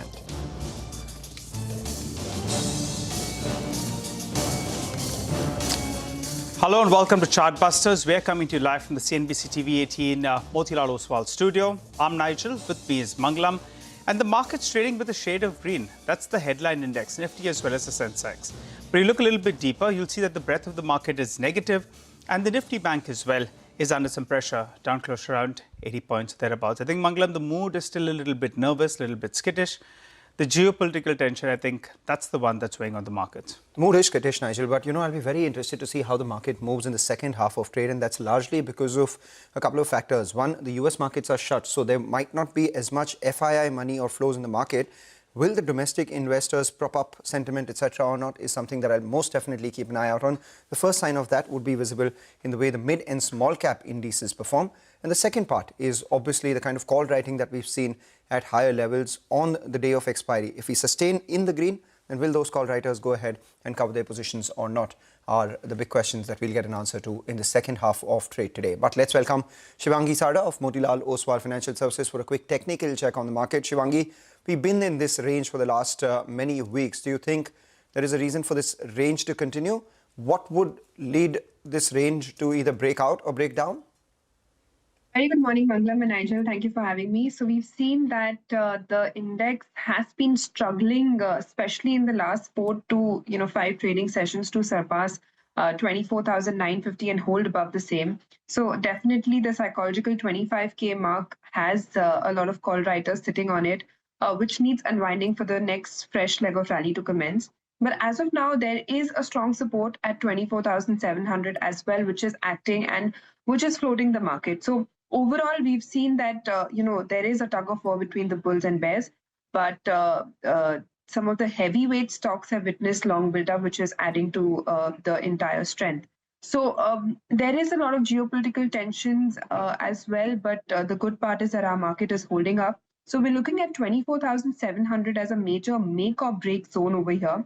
A hold above the same could see 25,200 marks for Nifty next, while a crucial support will be 24,700 levels. Now, talking about Bank Nifty, we've seen that this index has seen some of the smaller names picking up strength. And from the last 4 trading sessions, it's been very consolidative in a very narrow band. Even as of today, we've seen that the index has been trading very lackluster.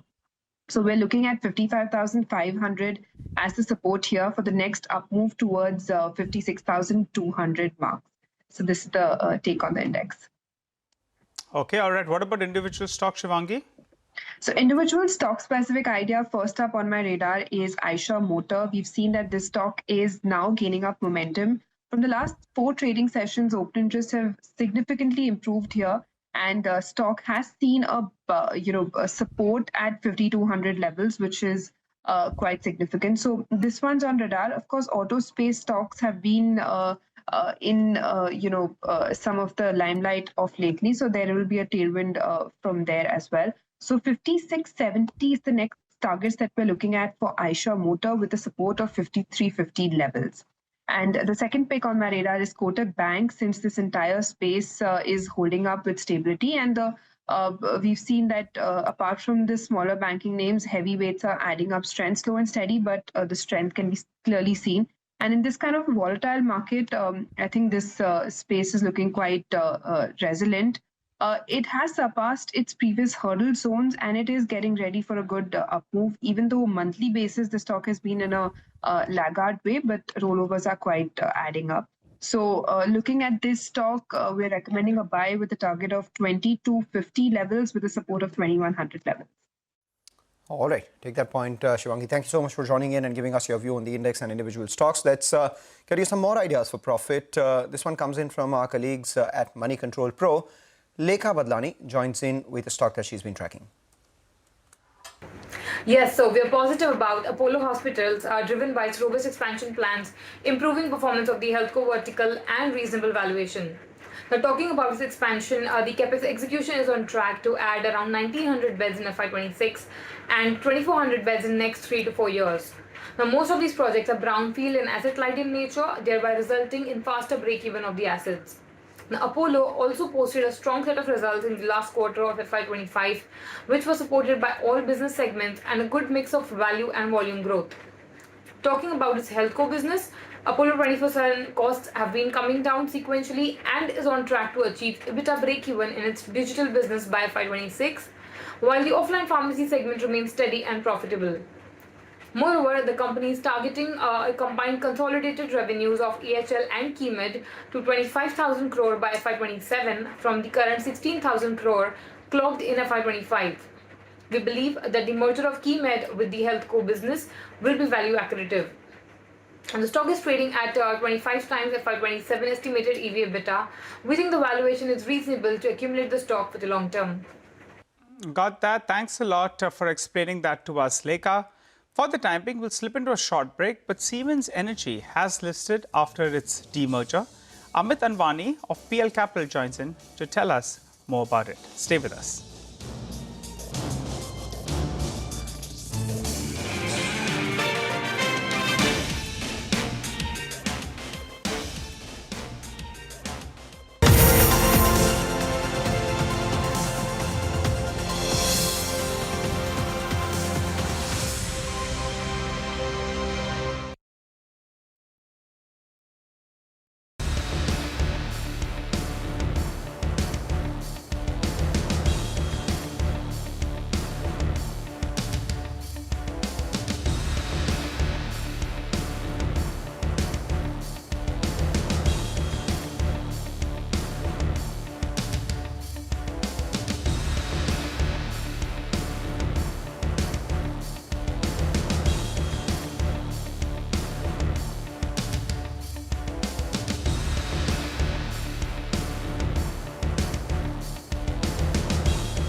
Welcome back. You're tuned into Chartbusters here on CNBC TV18. Well, we've got a new kid on the block, or the kid that's making a comeback in a different avatar. That's Siemens Energy. It's listed at a premium to its discovered price after its demerger. Vamakshi joins us to break that down for us. Vama? Well, Nigel, with the listing, the company has become the largest listed pure play power T&D equipment player, followed by Hitachi Energy as well as GE Vernova T&D. Keep in mind, let's also look at some of the financials for the company in SY24, which is the September year ended that Siemens generally follows.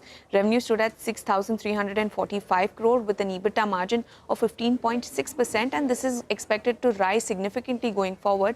The estimates from brokerages will come up for you. Jefferies is expecting a revenue CAGR of from SY25 to 27 of 36%, PAT CAGR of almost 49% with EBITDA margins at 19.5%. Motilal Oswal on the flip side is expecting 25% revenue CAGR accompanied with a 31% PAT CAGR with an EBITDA margin of almost 21.4%. And largely the expectation is the growth will be driven by sustained capex from public as well as private sectors in India's T&D industry, emerging segments such as data centers, which have a huge growth potential, and multiple HVDC tenders in India, which each have an average addressable opportunity for a company like Siemens Energy of almost 10,000 crore rupees per project. Now, as far as the valuations are concerned, at the listing price, which is 2840, the price to earnings multiple for Siemens Energy stands at 51 times basis the SY25 EPS estimates. It is lower as compared to some of its peers like Hitachi Energy as well as GE Vernova T&D. And as far as brokerage recommendations are concerned, Jefferies has a target price of 3,700, which shows an upside potential of almost 30% from the listed price, and Motilal Oswal has a target price of almost 3,000 rupees per share. Now, also keep in mind that Siemens Energy is likely to be removed from the MSCI Global Standard Index with effect from June 20th, and based on the indicative price used by MSCI, the estimated passive outflow of almost $170 to $180 million could be expected. Apart from that, it is also important to monitor how FTSE responds to this post-listing. We take that point, Vamakshi. Thanks a lot for that. It's up around 3%. In fact, we'll also be joined by Amit Anwani to talk a lot more about Siemens. But it's a Thursday today. Nigel and I keep angling for a nice treat on just look Friday. Look at Vamakshi's face. Vamakshi, what do you think we're going to ask you? I know. I already know what you're going to What do you think? And it's not just Vamakshi who knows. I think someone on the street knows as well. Look at Eternal. That stock's moved higher. Jubilant Foodworks is at the high point of trade, and I mean it's monsoon, maybe some burgers, etc. Put up Restaurant Brands Asia. That stock is up around 5%. What's it going to be, Vamakshi? No, there you have it. Eternal, and then you have Restaurant Brands Asia and Jubilant Foodworks. All of them moving higher. Vamakshi, is it going to be something that you'd order from any of these food ordering apps, or maybe some pizzas or burgers? Mangaram, I think you already had a samosa party from Nigel yesterday. So I think now it's your turn today. Maybe tomorrow my turn. No, I think it's going right to left, right? Nigel is first, you're in the center, and then after me as well. So, yeah. All right, Vamakshi, we'll wait by. We always live in hope. We never give up, right? Thanks a lot for joining in. So those are the closing comments from Vamakshi. But moving to the opening comments from Amit Anwani, research analyst at PL Capital. Hi, Amit. Good morning. Good to see you win. If you can come down to the office and confirm whether Vama is giving us a treat, you can join in, Amit. But that for the next couple of hours. Tell us, what do you think about this listing? What are the valuations it trades at? Do you think bulk of it now is captured in the price? Or do you think there's still room for some re-rating? Right. Thanks, Nigel. And I had your pizza party is already known to me. Somewhere on the back conversation I had it. So I think coming back to Siemens Energy, we are factoring in some 27% PAT, and obviously we saw the stock getting listed at 2,800 today. Basis my multiples, I think we assume that 65, 70 comparing to with Hitachi Energy, I think that is could be appropriate multiple. It gives me roughly about 2,300 to 2,700 target price. Having said that, the pipeline is robust, and we don't know which form and what quantum and which orders can come. So, for example, the NTC has already cleared 2-3 orders, which could be worth more than 30,000-40,000 crores. But we have to see whether it will be LCC or VSC, since Siemens Energy has already highlighted in the past that they will not go for LCC. So I think that will significantly improve the prospects. But currently, I'm factoring in 27% PAT growth. All right, 27% PAT growth. You also mentioned Hitachi, and you said that maybe there could be a, the stock trading at that sort of multiple as well. There are 40,000 crore rupees worth orders which are likely in the very near future. We don't know how much of that would be LCC and VSC, as you pointed out. Assuming a large part of them are, equally spread out, what would your hit ratio for Siemens be? Because over the last few orders, we've noticed that, the Hitachi BHEL JV has won a lot more. So do you think that could be a bit of a problem, the competitive scenario? Right. So see, I think Hitachi BHEL largely won LCC orders, where Siemens also, I think, in the past refrained from bidding. But just highlighting few orders which are cleared by NCT, the National Committee on Transmission. I think there's one 12,000 crore order Khavda to South Olpad. And there's one order which is Leh Kaithal, which is, I think, upward of 21,000. So collectively, this is 33,000 crore, which is already cleared and might come in next 12 to 18 months. But having said that, the total pipeline, which is discussed at indices, at least 7 projects, which should be worth more than 1,50,000 crores. Now, the question is whether this will be LCC or VLC, as you rightly said, assuming that if it is 50-50%. Broadly, there are 3 companies who are working on both the technologies, Hitachi, GT&D, and Siemens. And we saw Hitachi already winning orders. So I think we can assume that maybe 25-30% could be the win rate. But then in the past, we saw Hitachi also doing jointly with BHEL. We have to see in which form Siemens is going to do, whether it is standalone or with someone, and the quantum of the orders which they can get. But having said that, all these orders are long gestation, at least 4 to 5 years. So if at all the lumpy orders comes in, a lot of growth will be back-ended, but definitely it will be significant for any earnings upgrade. Yeah. Amit, but the valuation picture is up on the screen. Hitachi is expensive or the other two are cheap? See, if you see 1 year forward, Hitachi would be 100x. So what is happening is the order wins are going to get the revenue from year 2, year 3, year 4, where Hitachi will be appearing now relatively okay compared to Siemens Energy and GT&D. Siemens Energy, if there is any notable order, obviously PAT CAGRs will change.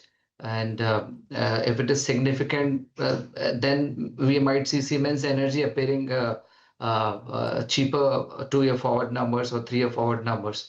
But having said that, currently assuming that 10 to 12,000 crores of maybe 1 or 2 orders, I think PAT CAGR should be about 30%. But we have to see if the amounts are more than this, definitely it will be cheaper, relatively speaking. Yeah. Right. So growth from here in terms of stock price returns would largely be EPS related, because I mean, at 54, 55 times for GE and Siemens, and nearly 65 times, FY27, this is I'm talking about, for Hitachi, the room for multiple re-rating looks like it's fairly stretched, right? Yes, you're right. Yeah. So EPS CAGR estimates would be what? So I think for the Hitachi, which is not under my coverage, I think the street is factoring in some 55-60% CAGR. For GT&D, it is about 35% CAGR. And obviously for Siemens, currently the views are very different. I am factoring in 27%, and the street, I think, has different numbers. So all depends on any lumpy order coming to Siemens Energy will definitely get for me to orbit of 35-40% PAT CAGR. Are there risks on the downside here? Because I mean, I see that in the consumer stocks, when stocks are trading upwards of 50-60 times, and a lot of people are factoring in high CAGR. We saw that very recently in Trent as well. 40-45% was their revenue CAGR. A couple of quarters of weak performance in the stock fell by almost 40-45%. So do you think there is that risk? Because high expectations and high valuations together make it fairly highly inflammable. That's true. So I feel that definitely the valuations are very expensive, and this is obviously factoring in the fundamentals where, as I discussed with you, a lot of things are coming after the gap. There are a lot of HVDC orders on the radar, and the overall macro for T&D is very strong. We want to integrate, as we all aware, the 500 gigawatt renewable energy in next 6 to 7 years. So definitely there's a very significant pipeline for sure. But I think for few stocks, the numbers are already in the pad for 2 years, 3 years forward. And on that, the multiples are quite high. So definitely the concern on valuations and multiples, I definitely would agree with you. Yeah. Take that point, Amit. Thank you so much for joining in and giving us a lowdown on the T&D sector, the stocks that you like, the sectors that, the tailwinds that you've spoken about with the risks as well. That's about the business, but we'll at some point invite you for our pizza party in the office as well. And the rule is that the one who joins brings their own pizzas and brings it for everyone else. Yeah. Oh, no, just For kidding. sure. Go ahead. Sorry. What were you saying? For sure, I would love to join, and I'll get pizzas for every one of you. Oh, wonderful, wonderful. So we couldn't, lock Vamakshi into giving something. Amit has joined and Amit has stepped up for Vamakshi. With that, we'll take a short break, come back, get you more on the markets and a lot of stock-specific action on the other side.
Welcome back. The Nifty IT is at the low point of trade. IT stocks are all lower as the ticker team is alerting as well. And we have the Nifty Bank, which is mildly in the red. What explains the Nifty being in the green despite this then? It is Reliance. Just pull up the intraday chart of Reliance and you would see that that big boy is supporting the frontline index. The stock has moved to the high point of trade. Was an underperformer yesterday and day before, but was a big supporter of the Nifty 2 days ago. So we'll keep an eye out on this stock. The other big boy that's moving higher is ITC. ITC has moved to the high point of trade as well. So those two index heavyweights are supporting the cause of the index, which is why the Nifty is mildly in the green, despite the other large weights being lower right now. Even the mid-cap index, while at the index level it's down by about 2/3%, a few stocks are spiking as we speak. Samvardhana Motherson is one of them, which has now moved to the high point of trade. And we are seeing some traction in Indus Towers from the lows. So from the lows, the stock has recovered about 1.5% and has now moved to the high point of trade. Then we also see some traction in names like Swiggy and Page Industries. So Swiggy is up nearly 4.5%. There was an IIFL note that came in, the initiated coverage target price of 535. We'll talk a little more about that in detail later. And Page Industries is the other one, which too has moved into the green from the red. With that, we're out of time on this edition of Chartbusters, but thank you so much for watching. We will have the team of Trading Hour take the market action forward.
Good morning. It's a time for trading hour this Thursday morning. The markets are choppy can be. We are coming to you live from the CNBC-TV18 Motilal Oswal studios. I'm Hormuz Fatakia. With me is Vinny Motiwala. Vinny, good morning. Well, we started off well. We recovered from the lows, and yet again, it's a familiar story that's playing out.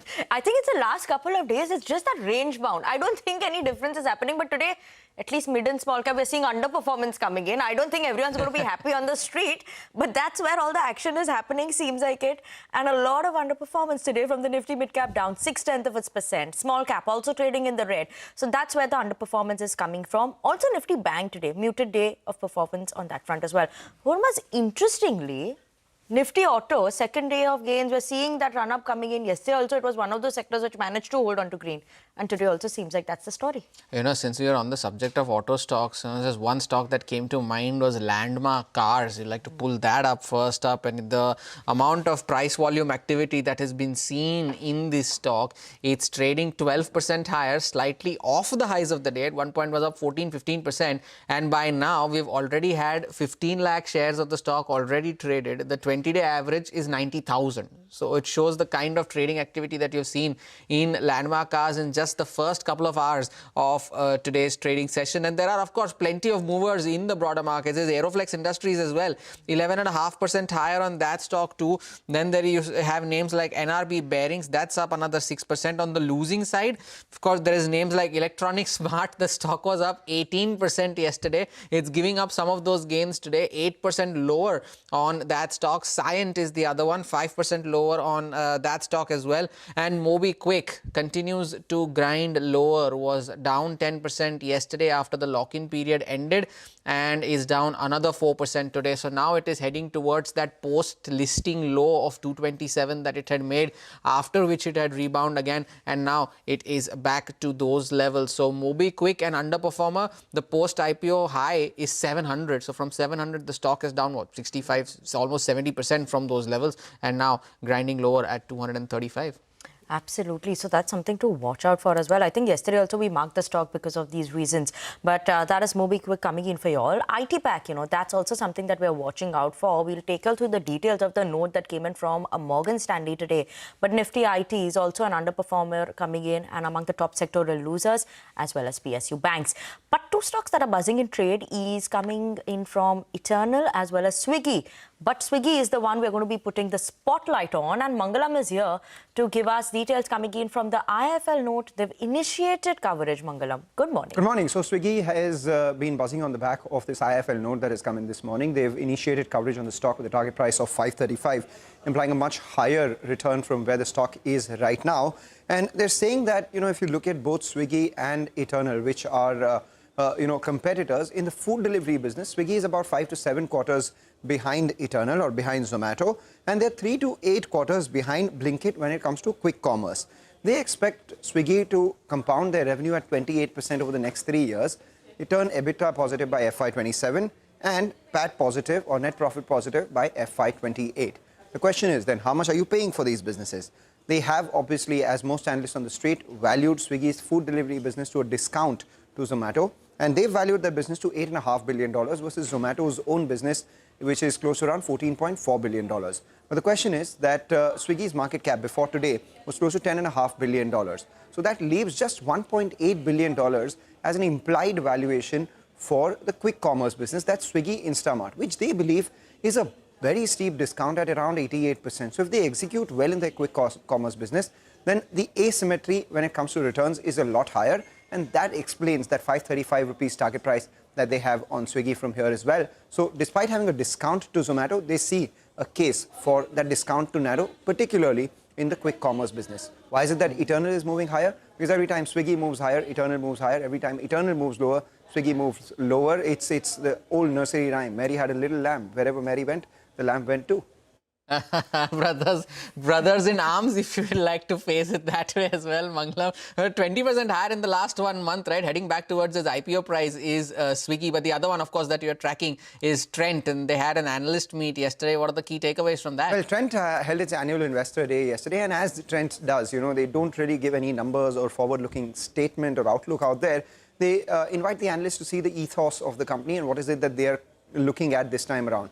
they see a further headroom for growth in the overall business for the company, and they are targeting 25% sales CAGR, which is sustainable as against the 40-45% that the company did in the last couple of quarters. I mean, barring the last couple of quarters in the last couple of years. And this strong growth will be led by a couple of things. One, backward integration in supply chain and their tech that they have. Secondly, nearly 3/4 of their revenue in Star coming from their own brand. So that would be one of the levers as well. Thirdly, they have a lot of other brands that they're seeding in terms of growth. There's Utsa, Samo, Zudio Beauty, and a few categories where growth has been exponential, which is the likes of innerwear, footwear, and beauty. So all these factors are what they're betting on for the company to lead growth from here on. Brokerages have written on that as well. Motilal Oswal says that they have a target price of close to 6,900 rupees on the stock, and they believe that tracking the same store sales growth in grocery as well as fashion will be something that will be a key monitorable. We do have a note that came in from Macquarie as well. They have an overweight rating, the highest target price on the street on that one. And they believe that maybe quick commerce and the lack of success in private label grocery could be a bit, makes them a little skeptical, but the runway for fashion does well for them. And finally, we have Jefferies, which believes that organic, repeatable growth is what the company targets. 5,900 rupees is their target price, and the rating is hold. Okay, Mangalam, thank you so much for that. But let's move on to a couple of other names that are in focus today. We have Ria joining in with us to talk to us about ESAF Small Finance Bank as well as Puravankara. Ria, good morning. Morning, Vinny. Let's take a look at Puravankara first. The company's wholly owned subsidiary has received a letter of intent for civil works for a residential project in Bangalore, and the contract value for this is about rupees 272 crores. The stock has been reacting positively, though it has spared some of the gains that it saw early in the trading session. Moving on to ESAF Small Finance Bank, this one has also been in focus today, trading up around 5% in this session. The board has approved the sale of NPAs and written-off loans to ARC, and the company is going to sell a total pool size of about rupees 735 crores as a result of this. Now, the bank carries an overall position of 90.15% of the above pool, and why this is positive for the bank is that overall banks have faced some stress in the last few quarters. In FY25, banks had written off about rupees 1,225 crores cumulatively to clean up their NPA book, and for ESAF specifically, the sale to ARC will help the bank get rid of bad loans from the book, and the interest from ARC will also suggest some scope of recovery for ESAF. So as a result of this, the stock is trading higher today. Well, good day for ESAF Small Finance Bank. Ria, thanks a lot for that. Although the stock is still well below its 52-week high of around 57 rupees, currently trading at around almost 32 is ESAF Small Finance Bank. And a couple of divergent opinions have come in today on the IT sector, the one being from Morgan Stanley, the other being from CLSA. But we'll talk about the not so optimistic one first up, and that is from Morgan Stanley. Now, where they're saying that although they are seeing a slight improvement in the revenue growth forecast, and although that this thesis of 2 years of muted revenue CAGR is still intact for them, now they're saying that any rally that they see in these IT names should be used to trim their positions. And that is because they're saying that this deal pipeline and commentary from the management is confirming the fact that discretionary demand is weak. There is vendor consolidation opportunities that are there, and therefore Morgan Stanley is advising any up move seen in these IT names to trim your positions. Now, on the basis of valuations, Morgan Stanley has downgraded Tech Mahindra to an underweight rating. There's a target raised by around $20 to 1575, and on the flip side, they have upgraded Wipro to an equal weight rating, and they've raised their target to around 265, which is almost the same price at which the stock is currently trading at. Now, in terms of the stock recommendations, they still remain overweight on TCS. They have an equal weight rating on the rest of the larger IT names, be it the likes of HCL Tech, LTI, Mindtree, Infosys. And on the mid-cap IT space, the only overweight that they have is Coforge. And they are not so optimistic on names like Cyient and Tata Elxsi. And they are neutral on names like Mphasis and L&T Technologies. So a not so positive opinion coming in on the IT sector. On the flip side, of course, the CLSA opinion is a positive one. We'll get to that in just a bit as well. But for now, Morgan Stanley saying any upside or any rally in IT names, use them to trim your positions. IT index at the lowest point of the day.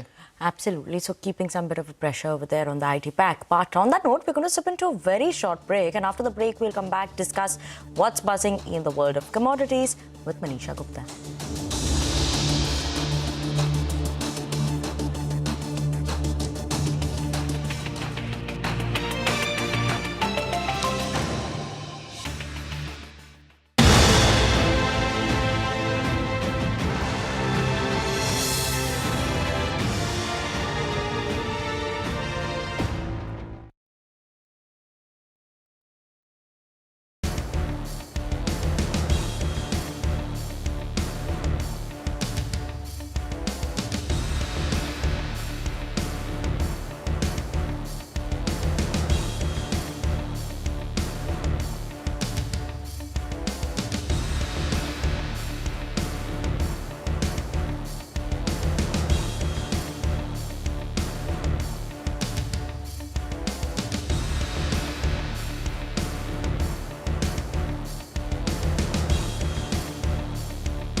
Welcome back. Flat as flat can be on the index. So we'll shift focus to the commodity space now. And Manisha is joining in today to talk about all that glitters. But that's not gold, not silver, but that's platinum, Manisha. Well, absolutely. It is the white silver or white metals which really seem to be doing quite a bit of a jump up in sense of prices. And platinum should be top of your list there because overnight markets have seen almost 4% of gains coming in for platinum. And with that, we are trading at a 10-year highs into the markets there. We are trading above $1,330 an ounce as well. And if you look at the last 1 month itself, it has been a strong gain of 26% for platinum. And in this year until now, platinum has outperformed gold and silver and most of the base metals and energy as a sector. So that is one thing to watch out for. The best performing commodity at this point in time clearly seems to be platinum, which is up by 49% in this year until now. And the surge has been quite recent. One, it has been looking at a bullish trend for some time right now. It is driven by significant supply deficit for a third straight year into 2025.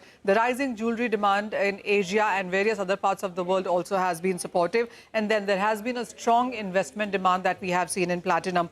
The gold and platinum ratio also stands at nearly 3-year lows, and that has been supportive in case of platinum. That really is the reason where you are looking at gold consolidating, even declining. You have silver gain up and platinum gain up because of the gold-silver ratio and then gold-platinum ratio.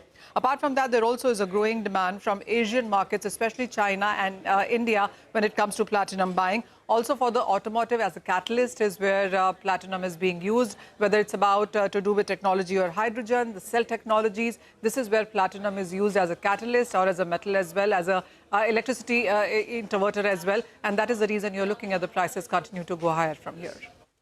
Okay, Manisha, thank you so much for that. So you know what you have to gift me now. It's not gold and silver. I'm switching to platinum now. Given that there is an outperformance coming in 2025, then that's where I know what my gifts are now. but thank you so much for that. Surely keeping an eye out on platinum going forward as well. But on that note, we're going to slip into a very short break. And after the break, we'll discuss market technicals with Vishal Malkan of malkanviews.com and also their trading bets.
Welcome back to Trading Hour on CNBC-TV18. Let's put the spotlight on Siemens Energy that has listed with a premium to its discovered price after its demerger. Vamakshi is joining in with us to give us details on this one. Vamakshi, good morning. Well, good morning, Vinny. You know, Siemens Energy after this listing has become the largest listed pure-play power T&D equipment player, followed by Hitachi Energy as well as GE Vernova T&D.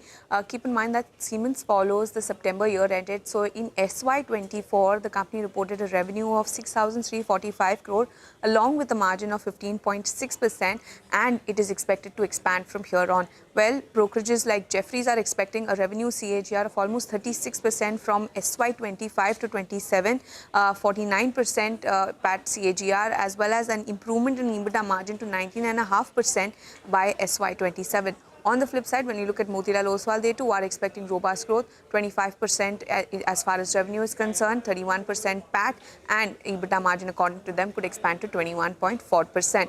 Now, largely this growth is expected to be driven by sustained capex from both public as well as private sector capex in India's T&D industry. Emerging segments such as data centers could also push growth higher for them. Apart from that, multiple HVDC tenders in India could be bid, and therefore each HVDC project offers an addressable opportunity of around 10,000 crore rupees per project. Now, as far as valuations are concerned, at the price at which Siemens Energy had listed 2840, the price to earnings multiple stands at 51 times, which is much below Hitachi Energy as well as GE Vernova T&D, which are both again pure power play T&D players. Now, as far as brokerage recommendations are concerned, Jefferies has a target price of 3,700, Motilal Oswal a target price of 3,000 rupees per share. And apart from all this, what one also needs to keep in mind is that Siemens Energy will be removed from MSCI Global Standard Index with effect from June 20th, and based off the indicative price used by MSCI, the estimated passive outflow could be anywhere between $170 to $180 million. And apart from that, it is also important to monitor how FTSE responds to this post-listing. So Siemens Energy definitely doing well after its listing. It has definitely seen some bit of correction for now, down almost 0.3%. Indeed, Amakshi, new listing. Thanks a lot for that detailed analysis of Siemens Energy, which will be now removed from the MSCI indices. And on the flip side, after Vishal Megamart's promoter sold a stake in the block deal, the increase in free float might just make it an MSCI inclusion candidate in August, is what a note from Nuvama Alternative mentioned yesterday. By the way, just before we go to Vishal Malkan, just pull up Carraro India, and that has also sunk to the lowest point of the day. Another underperforming IPO that listed in December of last year, 704 was the IPO price, and today it's at 415. So a sharp knock on Carraro India, 41% lower now in comparison to its IPO price. Vishal Malkan from Malkan's View joining in now. Vishal, good morning. Thank you for joining in. Well, it's still all heading nowhere, right? Almost the same levels at where we spoke the last time, at 24,800. Would you index in the no trade zone territory according to you? What are the levels you're watching out for, and of course your stock recommendations for the morning? Yeah, hi. I think what you mentioned is the right word, is no trade zone. I think last week also I mentioned the same, that between 24,800 and 25,200 is almost like a no trade zone since more than a month now, and we are not able to break out of that either up or down. That's when the direction will be decided. So I would try to travel light as of now, be more stock specific. Even in stocks also, we can't see much of movement. So on the lower side, if we break 24,800, 750, then there could be another 200-300 point decline. And stock specific, I would like to go with a couple of them. One of them would be TVS Motor, which is showing good strength.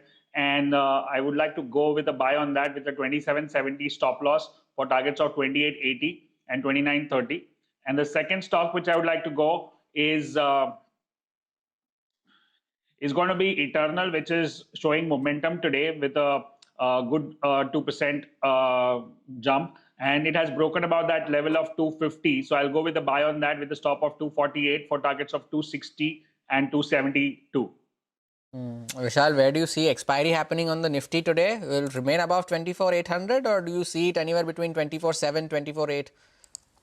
I think 50 points plus or minus is anybody's guess, but it won't be a big expiry for sure. It's going to be dull like this. Okay, a dull expiry is what we're watching out for today. Thank you so much, Vishal, as always, for joining in with us, helping our viewers understand the technical front as well as a top bet. On that note, let's just slip into a very short break. Up next, we'll discuss market fundamentals with George Thomas, fund manager at Quantum EMC.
Welcome back, and George Thomas from Quantum AMC is now joining in to talk more about the markets and his top sectoral ideas. George, good morning. Thank you for joining in. Before we get to sectors, I wanted to talk to you about IPOs. You know, what are what are your rationales of investing in an IPO if you do? Because we're just highlighting a lot of these underperforming IPOs of last year, be it MobiKwik, be it Carraro. They've made new highs after listing, but since then they are down 50-60% from those levels. You know, with the kind of IPO pipeline that is lying ahead of us, do you see a need to invest in an IPO with a FOMO sort of a mentality?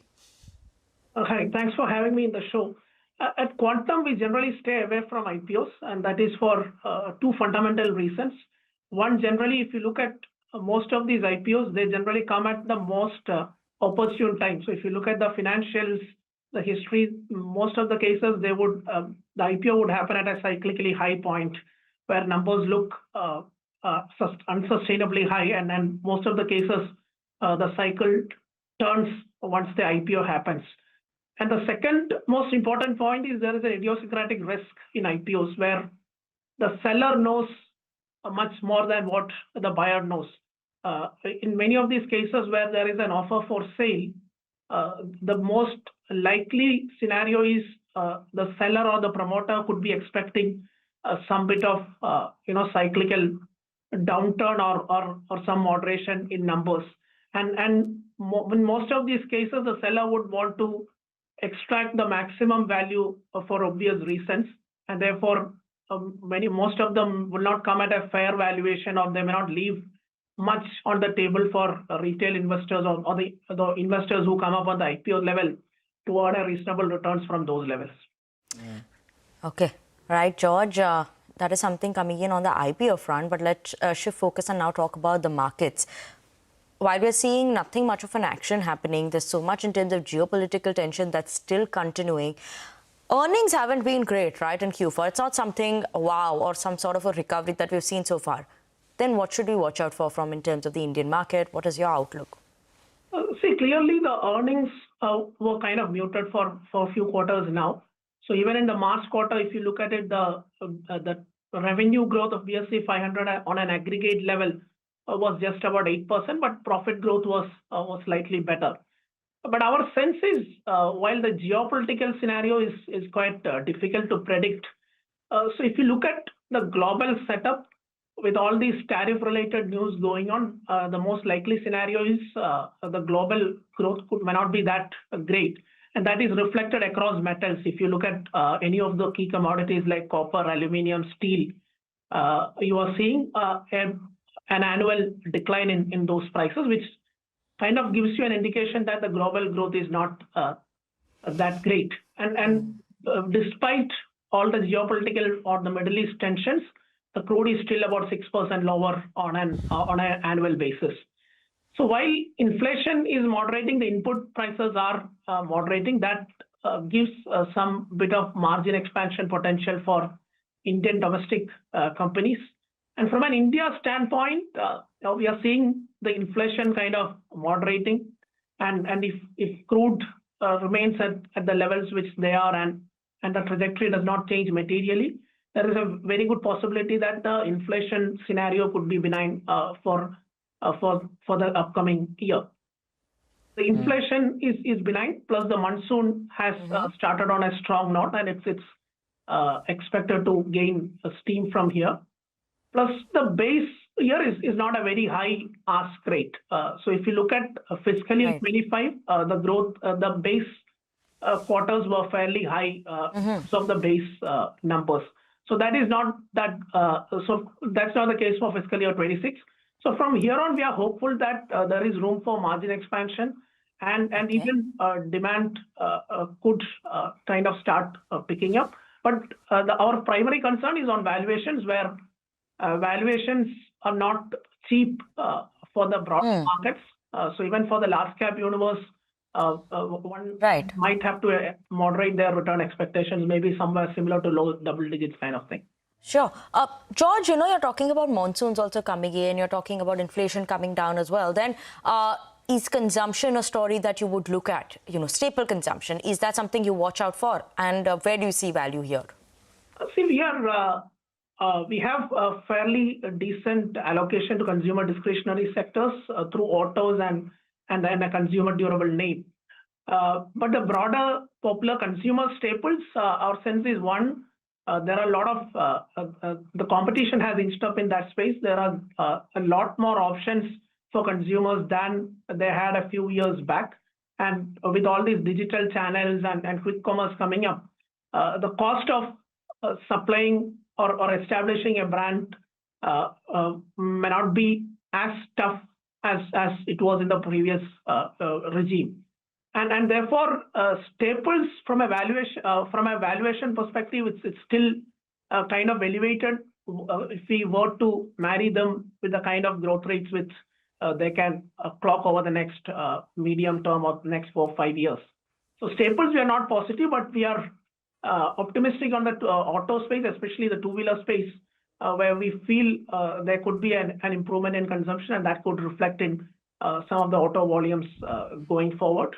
And we have a play through consumer durable company, which is kitchen appliances and some of the other consumer electrical category. Would room AC manufacturers feature in that list of consumer durables as well, George? Because the commentary that we are hearing from a lot of these players is not the most positive. And this comes in a quarter that is traditionally supposed to be their strongest quarter, considering it is peak summer. And now that you are heading into what you can technically say an off-season because of the monsoons, the winters, you still retain that optimism despite the fact that this entire year could end up being a very challenging one for these companies. So we have not seen value in that room AC category. So our consumer durable play is through a player who has who is in the reasonably penetrated categories like fans, lighting, and stuff like that. And even they are kind of expanding into kitchen appliances and raising distribution in that segment. But generally, when we invest in a company, we look at a slightly longer term and we look at their steady state earnings potential and we evaluate based on that. So 1 or 2 quarters of negative earnings is not a hindrance for us. But having said that, so the company which we are invested in, they are not into room AC category, and those segments still haven't got attractive to us from a valuation perspective. Okay, and just the last one, George, a quick take in terms of overall that you're looking at from the infra side. Did you jump into the defense rally that you saw recent time as well? Is that something of your interest? See, some of the order books have gone multi-fold in some of those defense companies.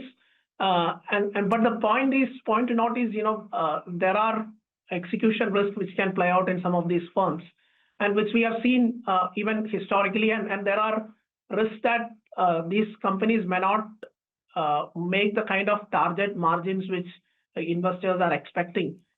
So given where the valuations are and some of the execution risks that could play out, so we have stayed away from some of these popular defense themes. Okay, George, thank you so much for joining in with us this morning on CNBC-TV18, giving us your view on the market as well as individual sectors. But on that note, we are we're going to slip into a short break. We're out of time on this segment, but do stay tuned in. On the other side, we'll continue with more market action, what's happening on that front as well.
Welcome back to Trading Hour on CNBC-TV18. Nifty is as flat as it could be, 24,800. Around that mark is what the Nifty is trading at. So no sort of an excitement that we're seeing coming in for the markets. But earlier in the day, we spoke to Sanjeev Prasad, Managing Director and Co-Head at Kotak Institutional Equities, who said that he expects 12% earning growth for Nifty in FY26. Listen in to his views on banks, NBFCs, BFSI space, as well as RBI's 100 basis point rate cut. Listen in to his thoughts.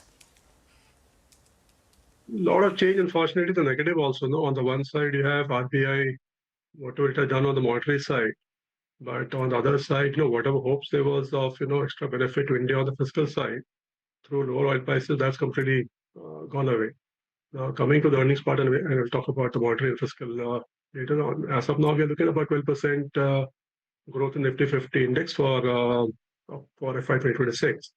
But do keep in mind the fact that almost 2/3 of the earnings is coming from very specific sectors and factors, namely metal mining sector that contributes to almost slightly more than 20% of the incremental earnings for the Nifty 50 index, and that is largely linked to the fact of higher domestic profitability for the steel companies compared to FY 2025 when profitability was on the lower side. This is all linked to safeguard duties. It's got nothing to do with the performance of the economy. Same way if you look at oil and gas sector, that contributes to almost 30% of the incremental profits. That's again coming more from ONGC's gas pricing formula. And then you have telecom sector, that again contributes about 11% of the incremental profits. That's coming on the back of expected increase in outputs of the telecom sector, that is Bharti. So it's got nothing really to do with the state of the economy, actually.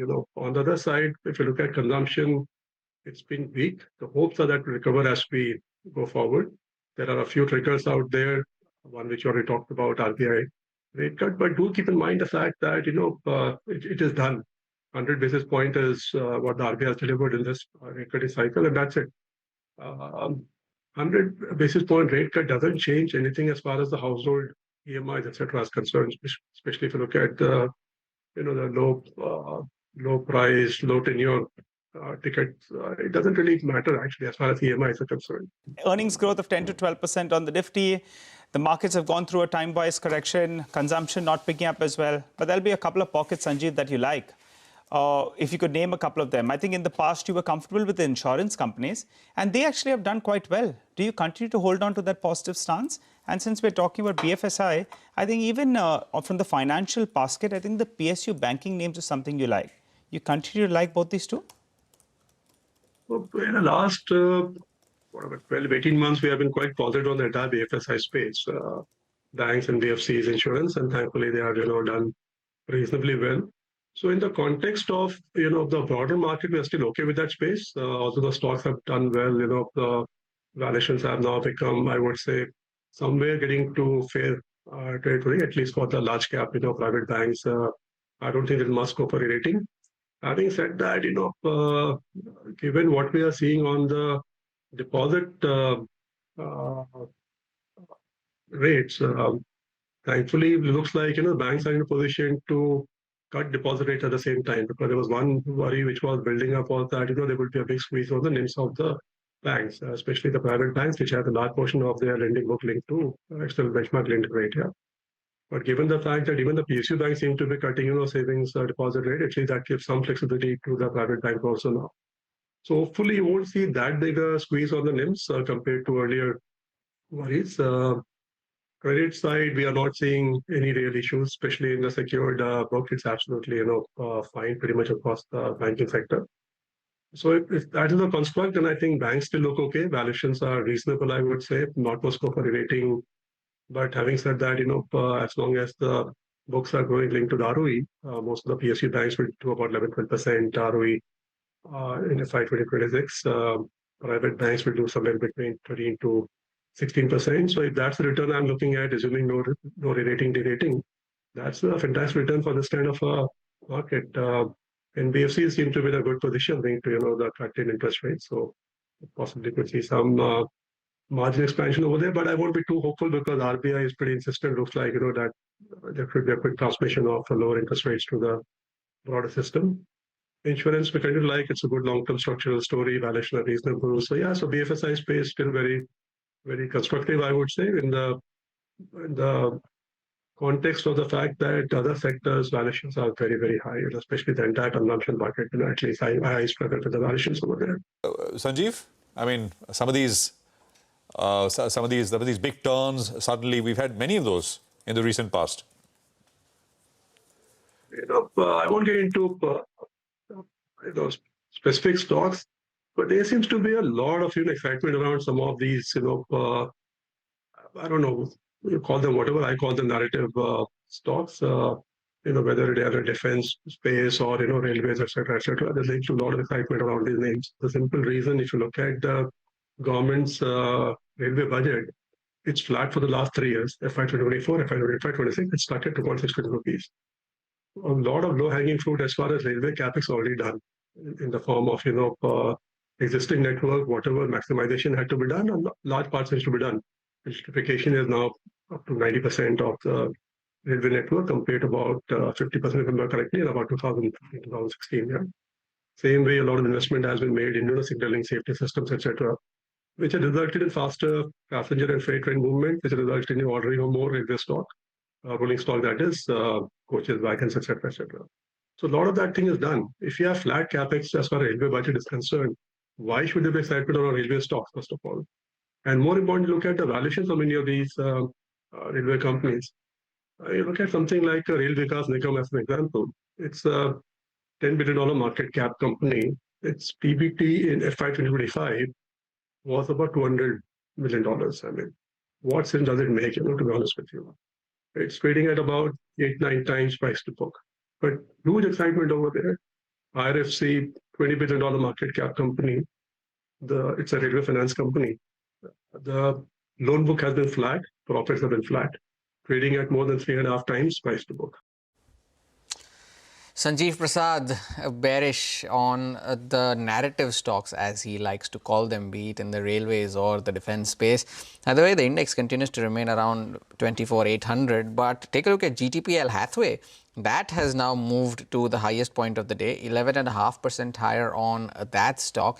It's come off slightly, but still, it's a very, very strong move seen on that name. Axis Cades, of course, continues to do well.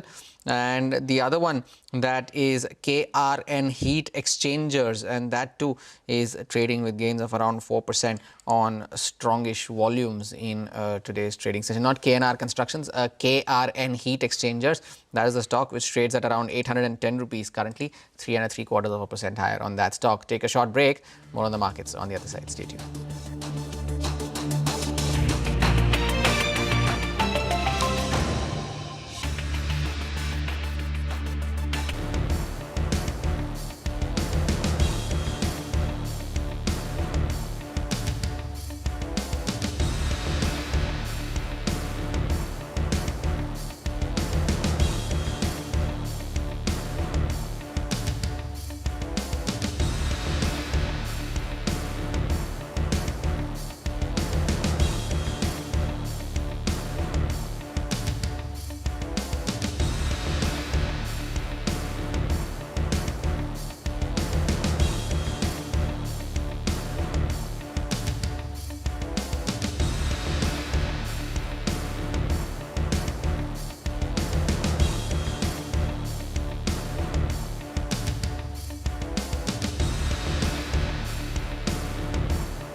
Welcome back to Trading Hour on CNBC-TV18. Now, the Federal Reserve kept the interest rates steady amid expectations of higher inflation and lower economic growth ahead, and still pointed to 2 reductions later this year. CNBC's Steve Leisman is joining in with us and bringing us a report on the same. No change in the Federal Reserve funds rate, staying at a net level of 4.25% to 4.5%. Some really interesting stuff in the forecast. Let me tell you about the assessment of the economy first. They're saying the economy continues to expand at a solid pace. Unemployment remains low. Inflation is somewhat elevated. And they talk about the idea that swings in net exports, all that front running, is affecting the data. Now, the Fed forecasts increase the inflation outlook. They reduce growth for 2025. This is a second step in a row that the Fed has taken toward a more stagflationary forecast of higher inflation and lower growth. The forecast shows risks are to the upside for inflation and to the downside for growth. Let me give you some numbers here. 2025 GDP, now 1.4%. Down from 1.7, which was down from 2.1, so pretty much a very similar drop. Core PCE, 3.1 from 2.8, this is for 2025, from 2.5. So 2 big step ups in the outlook for core PCE this year. Risks on core weighted to the upside. Unemployment, 4.5, had been 4.4 before that. 4.3, so steadily stepping up on the unemployment outlook. Now, the question you really wondered about, which is, what did they do with the outlook for rates? Still 3.9% for this year. 7 officials did not want a rate cut at all. That's up from 4 in the prior outlook, but it remained the same because some other folks came down a little bit. 2026, the conversation Brian and I were having just before at 1 o'clock, they did eliminate 1 rate cut down to 3.6 from, or sorry, up to 3.6 from 3.4. And then again, that remains in place for 2027, 3.4 from 3.1. Inflation is seen declining in 2026. That's important. We passed through it, but not as much as previously forecast. Growth recovers in 2026, but again, less than previously forecast. The Fed says uncertainty remains high about all of its forecasts. The Fed said in the statement that uncertainty has diminished, but remains elevated. But if you look at the measures of uncertainty, which we talked about at 1 o'clock with Brian, those all remain elevated. Steve Leisman on the Fed decision. Let's also listen into Fed Chair Jerome Powell on the impact of tariffs on the economy and, of course, on the rate decision itself. In support of our goals, today the Federal Open Market Committee decided to leave our policy interest rate unchanged. We believe that the current stance of monetary policy leaves us well positioned to respond in a timely way to potential economic developments. The effects of tariffs will depend, among other things, on their ultimate level. Expectations of that level, and thus of the related economic effects, reached a peak in April and have since declined. Even so, increases in tariffs this year are likely to push up prices and weigh on economic activity. The effects on inflation could be short-lived, reflecting a one-time shift in the price level. It's also possible that the inflationary effects could instead be more persistent. Avoiding that outcome will depend on the size of the tariff effects, on how long it takes for them to pass through fully into prices, and ultimately on keeping longer-term inflation expectations well anchored. Since March, this is since March, right? You see a little slower growth, just a tiny tick up, a 1/10 tick up in unemployment, and you see inflation moving up 0.3. And by the way, it was a similar move from the December SEP to the March. So that's what you see. You see the effects of tariffs. I think we learned in April, after the March meeting, that substantially higher tariffs were likely, and then since then, the estimates of where the tariffs will be have actually moved back down, although still at an elevated level. So we're adapting in real time, and what you see is an accumulation of individual assessments. Uncertainty about the economic outlook has diminished but remains elevated. Many surveys say that. They do. So, and that's actually a line from the Teal book, which you can see in 5 years. Okay, that's a commentary coming in there from the Fed chair. But let's quickly take a look at Biocon. That's in focus as well. That's up almost 2.4%. And this is coming in after we have a note that's come in from HSBC on Biocon. Buy call target price of 390 rupees. And obviously, do not forget, the company had launched a 4,500 crore QIP as well recently. So that is the reason we're keeping an eye out on the stock, 2.4% gain. But with that, we're absolutely out of time on this edition of Trading Hour on CNBC TV18. Thank you so much for tuning in. Up next, your halftime report.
But caps come in for profit taking as the likelihood of an escalation of hostilities in the Middle East crisis rises. IT and metals along with energy are big losers, while the auto and FMCG SPAC stay resilient.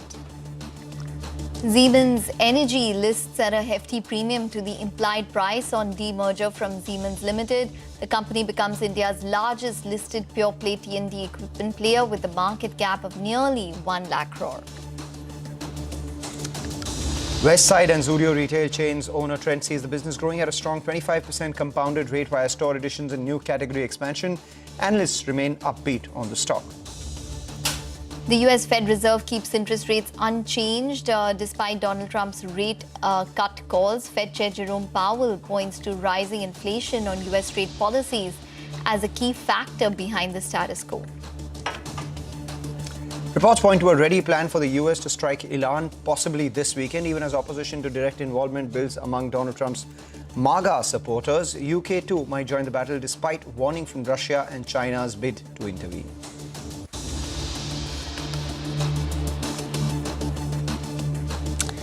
A very good afternoon. Welcome to Halftime Report, live from the CNBC-TV18 Motilal Oswal studio. I'm Ekta Batra and with me is Mangalam Malu. Well, definitely a weak session for the markets. You'd have to say cautious rather, because we have the Nifty as well as the Sensex, which is just about biding time. We had the US Fed Reserve, which stayed on track in terms of the expectations of no rate cut. And we do have the possibility that the US could probably join the war on Iran, and that could be as early as this weekend. So no big positions want to be taken on the market at this point in time. What we can see is that the mid caps are underperforming. So we have the mid cap index, which is down around 1%. The advanced decline ratio starkly in favor of the declines this afternoon. And in terms of what we have done week to date, there is an underperformance for the mid caps, which is already indicative in terms of the rates on a week to date basis. So let's see how we go from here, but as of now, it seems as though we're just about cautious at this point. We're cautious, yes. There is not a lot of optimism, but the good part is that there is a magnet that has been placed around the 24,800 mark on the Nifty. 10 points on either side is where we've been veering around, the flat line on the Nifty. And more importantly, this despite the weakness that we're seeing on the Nifty Bank and the IT index. Pull up the Nifty Bank. So the last few trading sessions, we had the alternating baton between both the Nifty Bank as well as the IT index.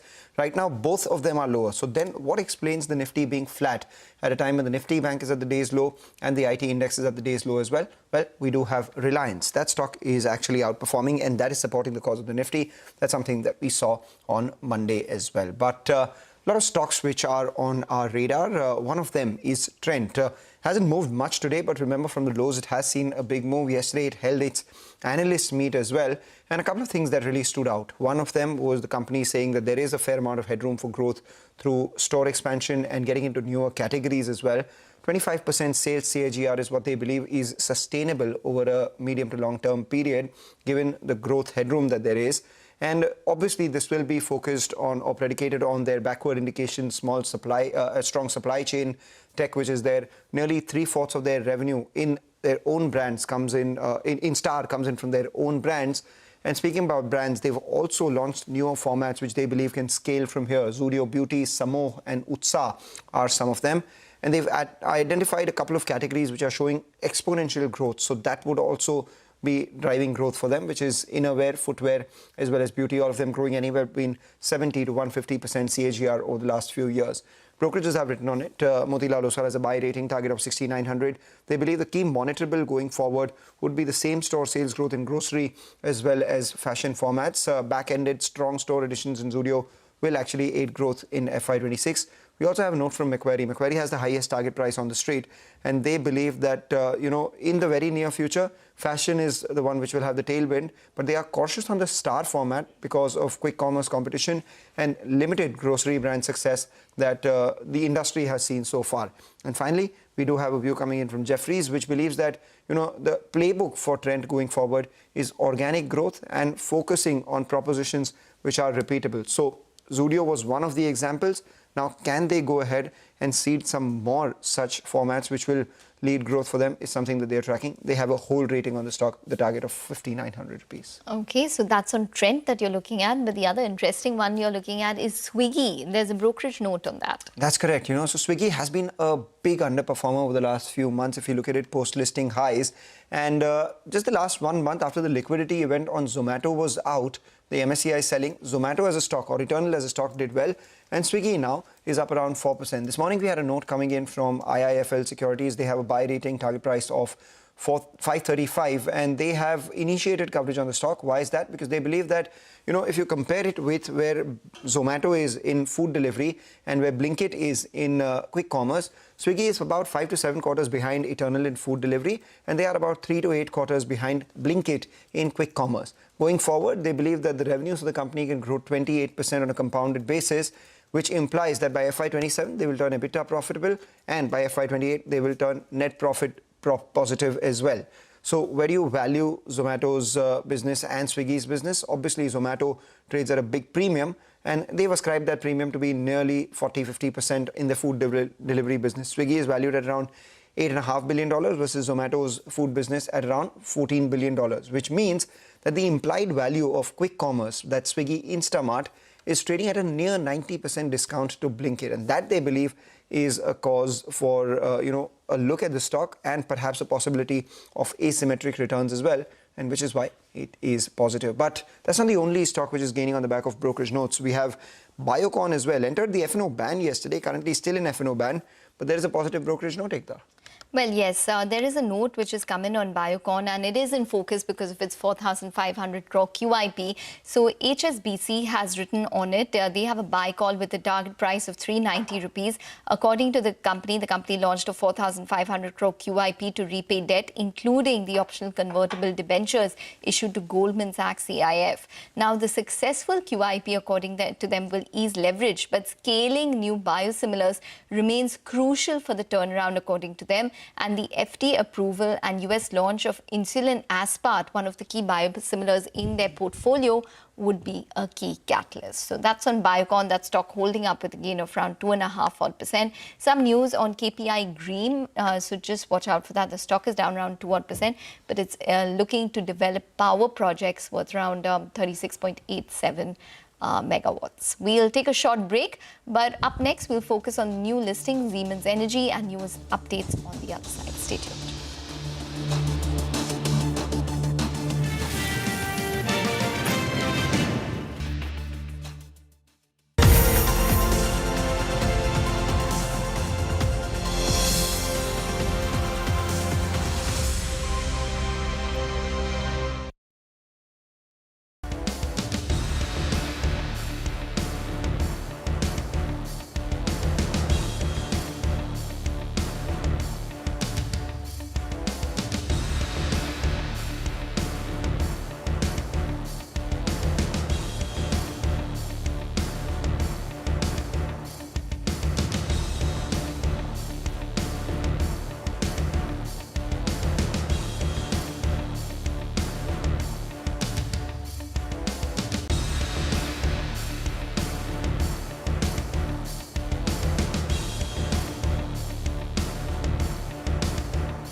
Welcome back. Well, for the bank Nifty, down around 0.3% as well at this point in time. Just watch out for a couple of these frontline stocks such as LTI Mindtree, which is down around 2%. TechM is taking it on the chin, down around 1.2%, and a couple of others such as Infosys as well.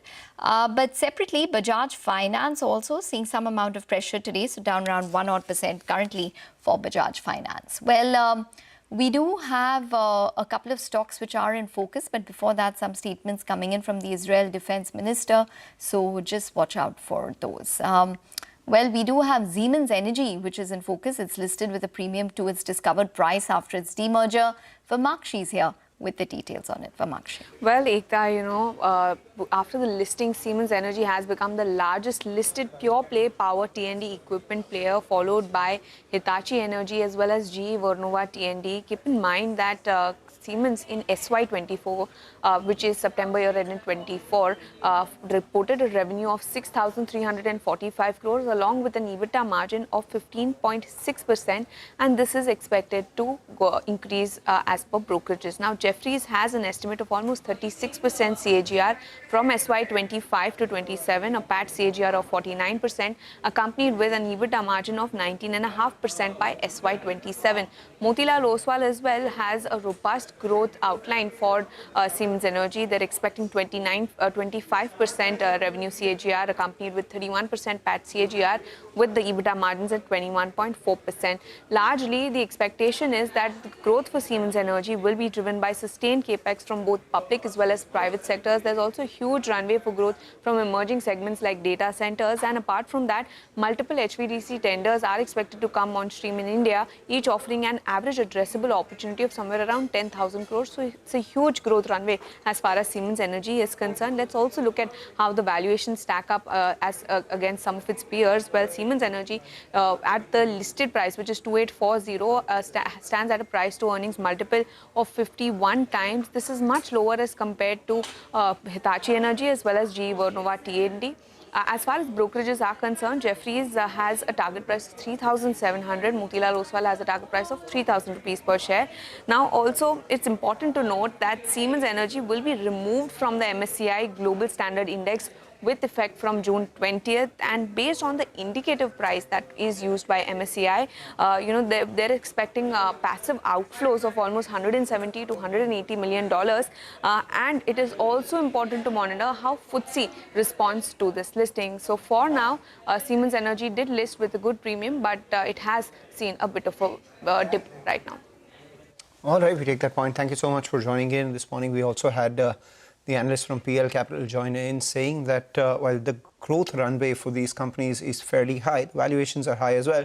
So to that extent, it will be very interesting to see how this space pans out. The next monitorable will be how the order wins come by for the likes of Siemens Energy itself. Take a short break. On the other side, we have Aditya Agarwala of InvestForEdu joining in with some trading strategies. Stay with us.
Welcome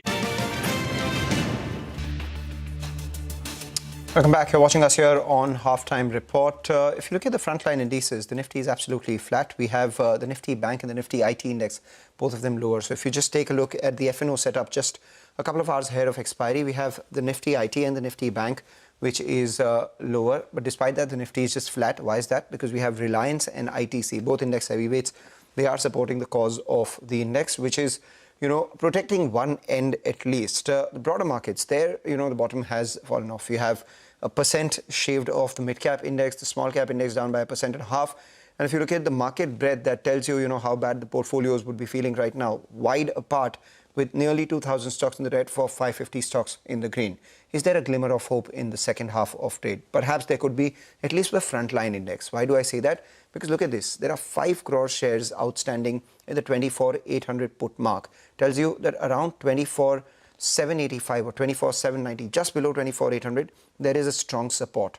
The second thing we're looking at is the 24,850 call has a premium of just 10 rupees. So those who are playing for a bit of an upside pop might be taking some punts out there. And remember, the FIs are absent in today's trading session largely because the US market is not trading. So maybe we can see some fun and games in the last hour of trade. 24,850 call and the 24,900 call, that one comes up for you as well. Nearly 5 rupees a pop, just about 80 points away from where we are on the Nifty right now. The third thing that we'll look at is that does the Nifty sustain above the 24,841 mark, which is the 20-day moving average? It's the third day where it's below the 20-day moving average. If it conquers that, then maybe we can look at the short covering that we're talking about on account of the call buying that we've seen and the put writing at the 24,800 mark that we've seen. A lot of individual stocks on our radar. Eternal is seeing a lot of long positions being added.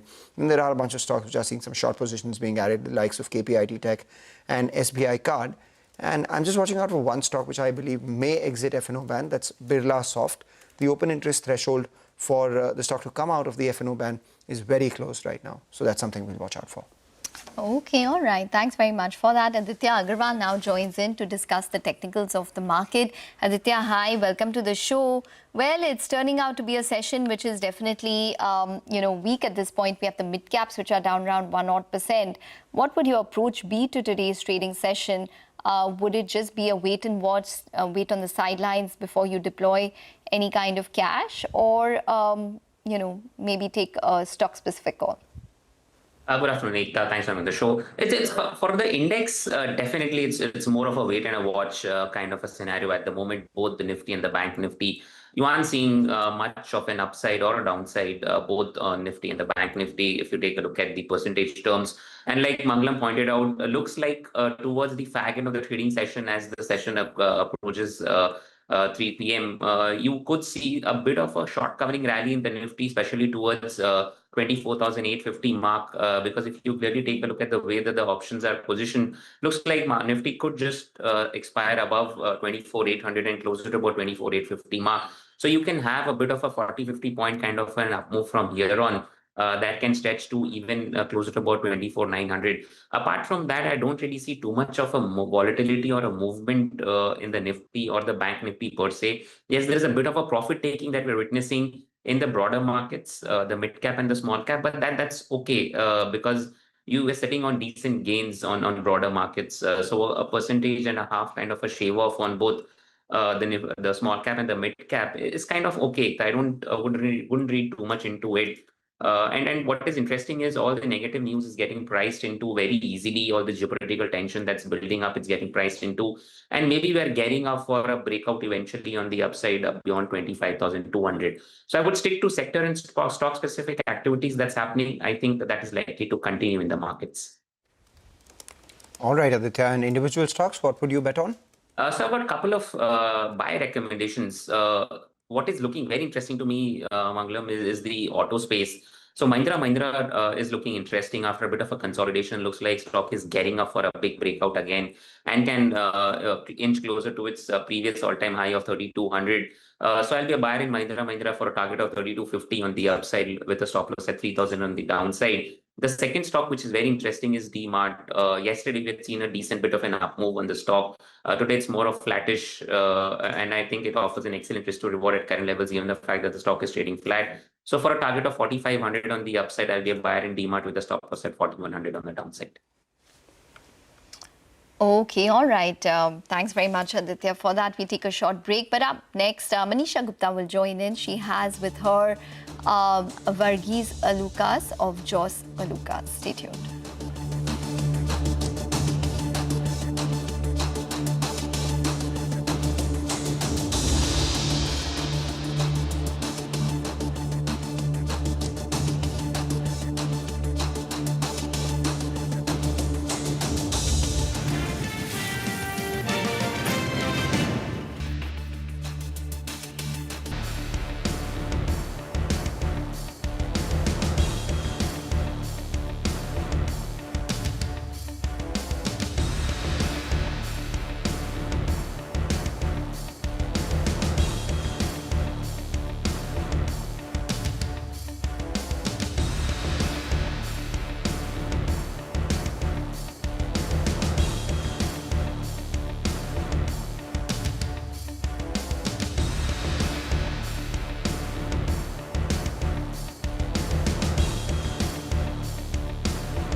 Welcome back, and joining us on the show now is Varghese Alukas. He's MD at Joss Alukas. Varghese, hi, thank you so much for joining in. And, we've been talking about gold for some time as it continued to make all-time highs. And then it was silver, which was also making all-time highs in the Indian markets. But slowly, it is platinum, which has outperformed both of these metals, up by nearly 26% in the last 1 month. It's up by 45% in this year until now. Are people moving towards platinum to ensure that they don't miss this rally? Yeah, hi, Manisha. So for last 6 months, we have seen the platinum price, which have gone 45 to 50% high. And we have been hearing about this gold price, which have been higher for last 3-4 years, and other prices like silver. So now we see the platinum prices also have increased to a 45% level in from January to the 6 months. So it is a good confidence among the customers who prefer to buy this platinum jewelry rather than gold jewelry, which was only going up for few years. So we are very confident the customers will have value for money, even buying in platinum jewelry rather than present gold. And even silver also is going up. So this is a good news to the industry also, that platinum also has a higher value, and it has even has a lot of new launches, new products like platinum, man of platinum, love bands. So we are very confident the price appreciation will be passed on to the customers, and they can enjoy the higher prices and as an investment in their portfolio. But Varghese, there's a difference when people buy platinum. It's most for jewelry and not so much for investment, would you say? Like when you come into the love bands, which has a big among customers, and even the man of platinum, which is a style chains, bracelets, rings, which is something rare and something unique designs, which will be like a party wear or some exclusive wear product. It can be now people, when the prices moves up, people will look into both style statement, and even they look into an investment when the prices goes higher and higher. We also is easy for our sales team to convince our customers, why not you prefer platinum also, which can also increase the price in future. Well, absolutely. Even as the platinum prices are trading at a 10-year highs and up 45% in this year, Varghese, it still is really half the price of what gold is right now. With gold at almost 3,400, platinum prices are trading at around $1,350 an ounce or so. Yeah. So when you compare to earlier, the platinum price was higher. When it was come down a little, but again it has gone up to nearly 4,500 per gram. Like, it is also not very close to gold jewelry, but even the increase in price as a confidence in customers that the value of platinum also, because we have been selling from 2-3 years. If you look into, we have been increasing our sales by more than 70-80% of our platinum jewelry sales. So it is a confidence among customers who have already brought this much of platinum jewelry. Their price have increased, and still looking to know more launches from PGI on new products. And they also have a BSM Biocell meet, which is coming up in next week in Cochin, which promote among the retailers to have new designs to offer the consumers. Varghese, when it comes to platinum, I mean, I understand within gold as well, there is polki and then there is diamond studded. When it comes to platinum, what are the various ways that you work with it? Platinum and diamond, yes, but or rather plain platinum for that matter. What is it that people are buying? Yeah, we have normally platinum chains or platinum. Earlier days, it was only with platinum. Now it is called two-tone. We have both gold jewelry and platinum jewelry, gold and like two colors, yellow gold and platinum jewelry mix. So it's called two-tone, which is most popular. And there are diamond jewelry also, which comes in platinum with diamond stones. So the more popular nowadays among our store, it is all two-tone with both platinum and gold jewelry, yellow gold and platinum jewelry mixed.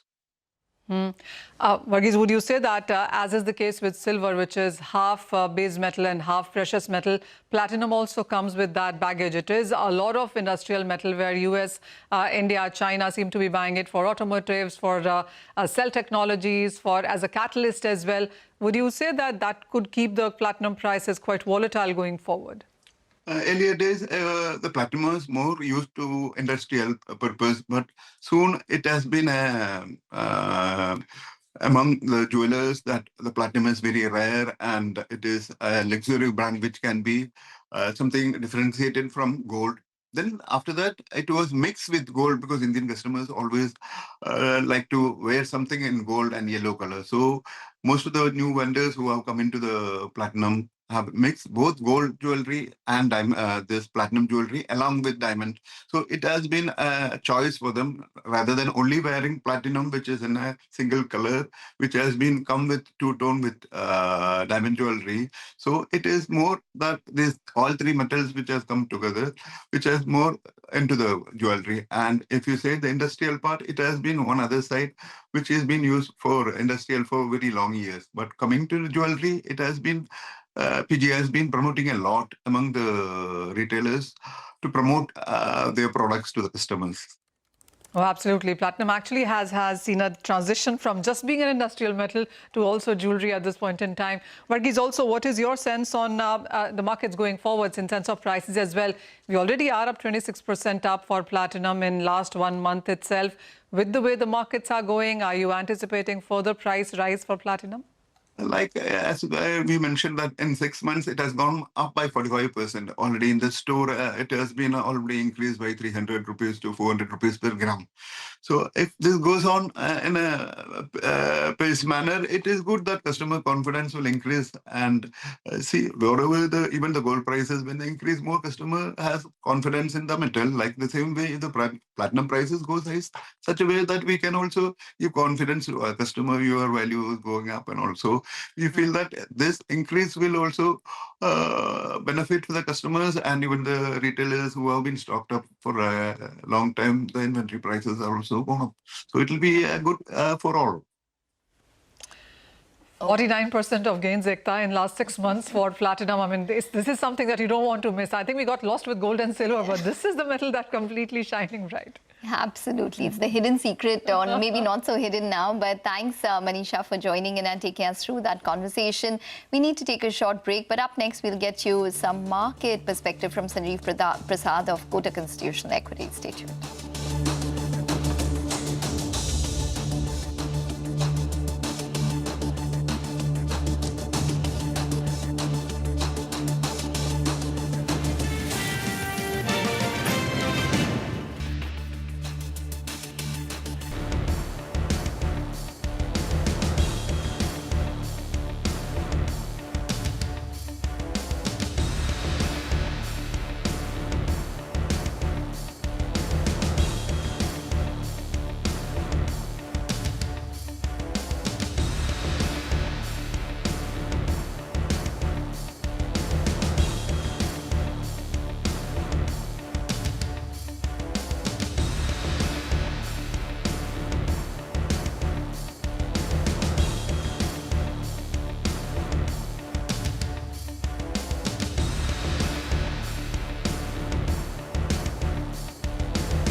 Welcome back. Well, let's get in some market perspective then. Earlier today, we did speak to Sanjeev Prasad, who is the Managing Director and Co-Head at Kotak Institutional Equities, who said that he expects around 12% earnings growth for the Nifty in FY26. Listen into his views on banks, NBFCs and BFSI, as well as RBI's 100 basis points rate cut.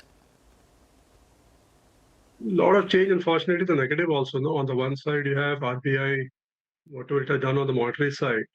But on the other side, whatever hopes there was of, extra benefit to India on the fiscal side through lower oil prices, that's completely gone away. Now, coming to the earnings part, and we'll talk about the monetary and fiscal later on. As of now, we are looking at about 12% growth in Nifty 50 index for FY 2026. But do keep in mind the fact that almost 2/3 of the earnings is coming from very specific sectors and factors, namely metal mining sector that contributes to almost slightly more than 20% of the incremental earnings for the Nifty 50 index, and that is largely linked to the fact of higher domestic profitability for the steel companies compared to FY 2025 when profitability was on the lower side. This is all linked to safeguard duties. It's got nothing to do with the performance of the economy. Same way, if you look at oil and gas sector, that contributes to almost 30% of the incremental profits. That's again coming more from ONGC's gas pricing formula. And then you have telecom sector, that again contributes about 11% of the incremental profits. That's coming on the back of expected increase in outputs of the telecom sector, that is RP. So it's got nothing really to do with the state of the economy, actually. On the other side, if you look at consumption, it's been weak. The hopes are that it will recover as we go forward. There are a few triggers out there, one which you already talked about, RBI rate cut. But do keep in mind the fact that, it is done. 100 basis point is what the RBI has delivered in this rate cutting cycle, and that's it. 100 basis point rate cut doesn't change anything as far as the household EMIs, etc. is concerned, especially if you look at the low price, low tenure tickets. It doesn't really matter actually as far as EMIs are concerned. Earnings growth of 10 to 12% on the Nifty. The markets have gone through a time-wise correction, consumption not picking up as well. But there'll be a couple of pockets, Sanjeev, that you like. If you could name a couple of them. I think in the past you were comfortable with the insurance companies, and they actually have done quite well. Do you continue to hold on to that positive stance? And since we're talking about BFSI, I think even from the financial basket, I think the PSU banking names is something you like. You continue to like both these two? Well, in the last 12, 18 months, we have been quite positive on the entire BFSI space. Banks and BFCs, insurance, and thankfully they are done reasonably well. So in the context of the broader market, we are still okay with that space. Also, the stocks have done well. The valuations have now become, I would say, somewhere getting to fair territory, at least for the large cap, private banks. I don't think there's much scope for re-rating. Having said that, given what we are seeing on the deposit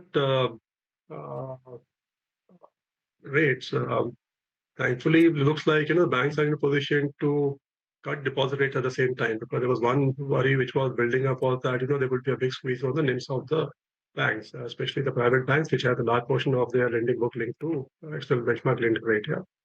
But given the fact that even the PSU banks seem to be cutting savings deposit rate, at least that gives some flexibility to the private bank also now. So hopefully you won't see that big a squeeze on the NIMs compared to earlier worries. Credit side, we are not seeing any real issues, especially in the secured book. It's absolutely fine pretty much across the banking sector. So if that is a construct, then I think banks still look okay. Valuations are reasonable, I would say, not much scope for rating. But having said that, as long as the books are growing linked to the ROE, most of the PSU banks will do about 11-12% ROE in FY 2026. Private banks will do somewhere between 13 to 16%. So if that's the return I'm looking at, assuming no re-rating, de-rating, that's a fantastic return for this kind of a market. NBFCs seem to be in a good position linked to the attractive interest rates. So possibly could see some margin expansion over there, but I won't be too hopeful because RBI is pretty insistent. Looks like that there could be a quick transmission of lower interest rates to the broader system. Insurance, we kind of like it's a good long-term structural story. Valuation are reasonable. So yeah, so BFSI space still very, very constructive, I would say, in the context of the fact that other sectors' valuations are very, very high, especially the entire consumption bucket. At least I struggle with the valuations over there. Sanjeev, I mean, some of these big turns, suddenly we've had many of those in the recent past. I won't get into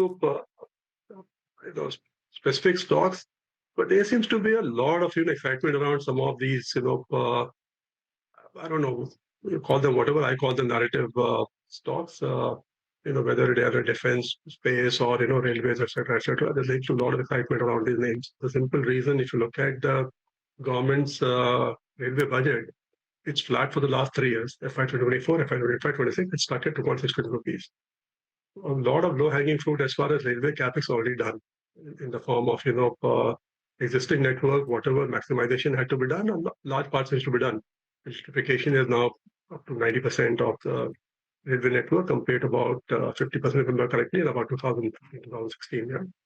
Same way, a lot of investment has been made in signaling, safety systems, etc., which have resulted in faster passenger and freight train movement, which has resulted in ordering of more railway stock, rolling stock, that is, coaches, wagons, etc., etc.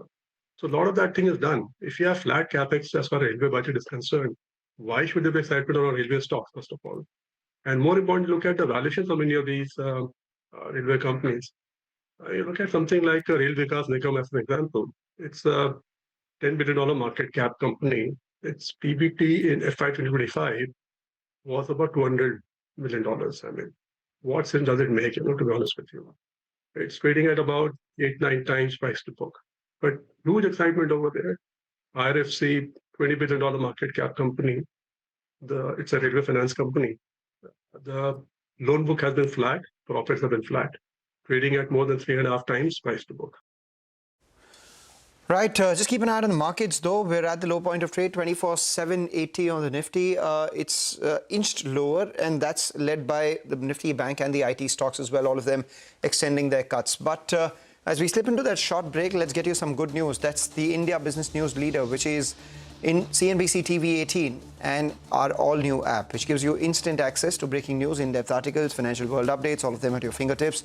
You can download it either from the Apple Store or the Google Play Store, or just scan the QR code that comes up for you on the screen.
Reliance, that's a stock that has moved to the high point of trade, even as the Nifty is at the lower end of today's trading range. So that's something we'll be watching out for. What's dragging it lower is the IT sector right now. And Hormaz joins in with a bull versus bear case on the IT pack.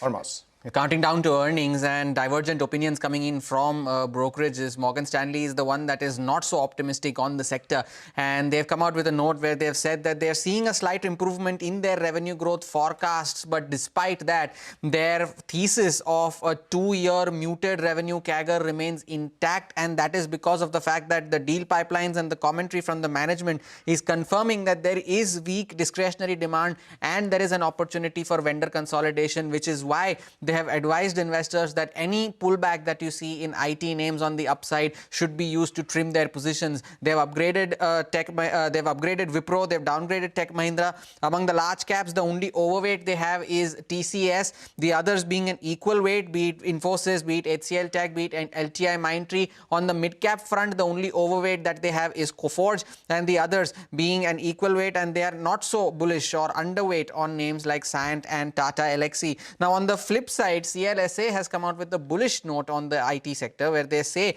that the current quarter should see a healthy pickup in order bookings, and they are expecting good deal pipeline related commentary from the managements, and that is because all of them, Infosys, TCS and Wipro, have seen significant large deal announcements recently. Now, they've also mentioned that Infosys and Wipro, both these shares may see a sharp rebound, provided, now in Infosys' case, they mentioned that if they announce the closure of their 2 acquisitions that they did recently in April and May of a cybersecurity firm called the Missing Link and of MRE Consulting, that could provide a boost to their FY26 guidance, which is 0 to 3%. For Wipro, they've mentioned that in case the management announces a share buyback along with their earnings, that could provide a fillip as well to the share price. The last time Wipro had done a share buyback was back in 2023.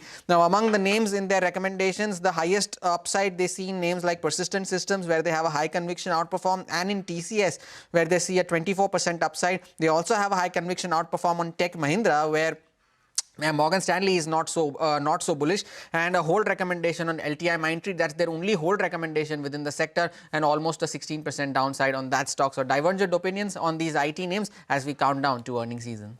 Okay, countdown to earnings season. Well, some time away for that, Hormuz. We're still on the 19th of June, but nonetheless, yes. Please don't remind us of the horrors of the earnings season, Hormuz. It's still the 19th of June, yes. Countdown has begun.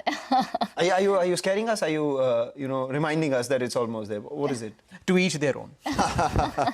Well, in any case, as of now, we have the markets to reckon with at this point in time. So the mid-cap index is definitely seeing some accelerated pressure at this point. So down around 1.5% currently for the mid-cap index. And the advance decline ratio will really tell you the story of the day. It's around 940 stocks advancing to close to 3,000 stocks declining on the Bombay Stock Exchange. And that gap just seems to be getting wider at this point in time. We have the Nifty just about trading 20 points lower, and the Bank Nifty, which is down around 0.4%. With that, it's a wrap on Halftime Report. Business Lunch will take all the action forward. Stay tuned.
Mid-caps come in for profit-taking as the likelihood of an escalation of hostilities in the Middle East have risen. IT, metals and energy are the big losers, while auto and FMCG remain resilient.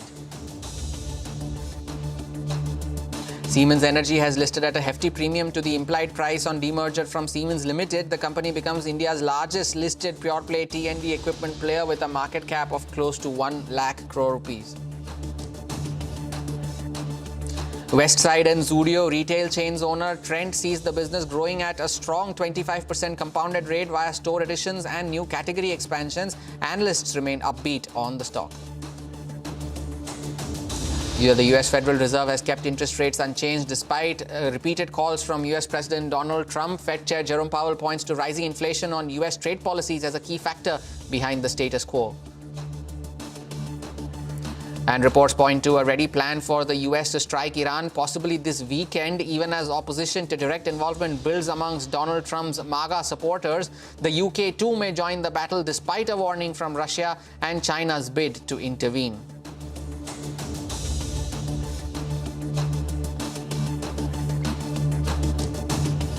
Good afternoon. You're with us here on Business Lunch. We are coming to you live from the CNBC-TV18 Motilal Oswal studios. I am Hormus Fatakia.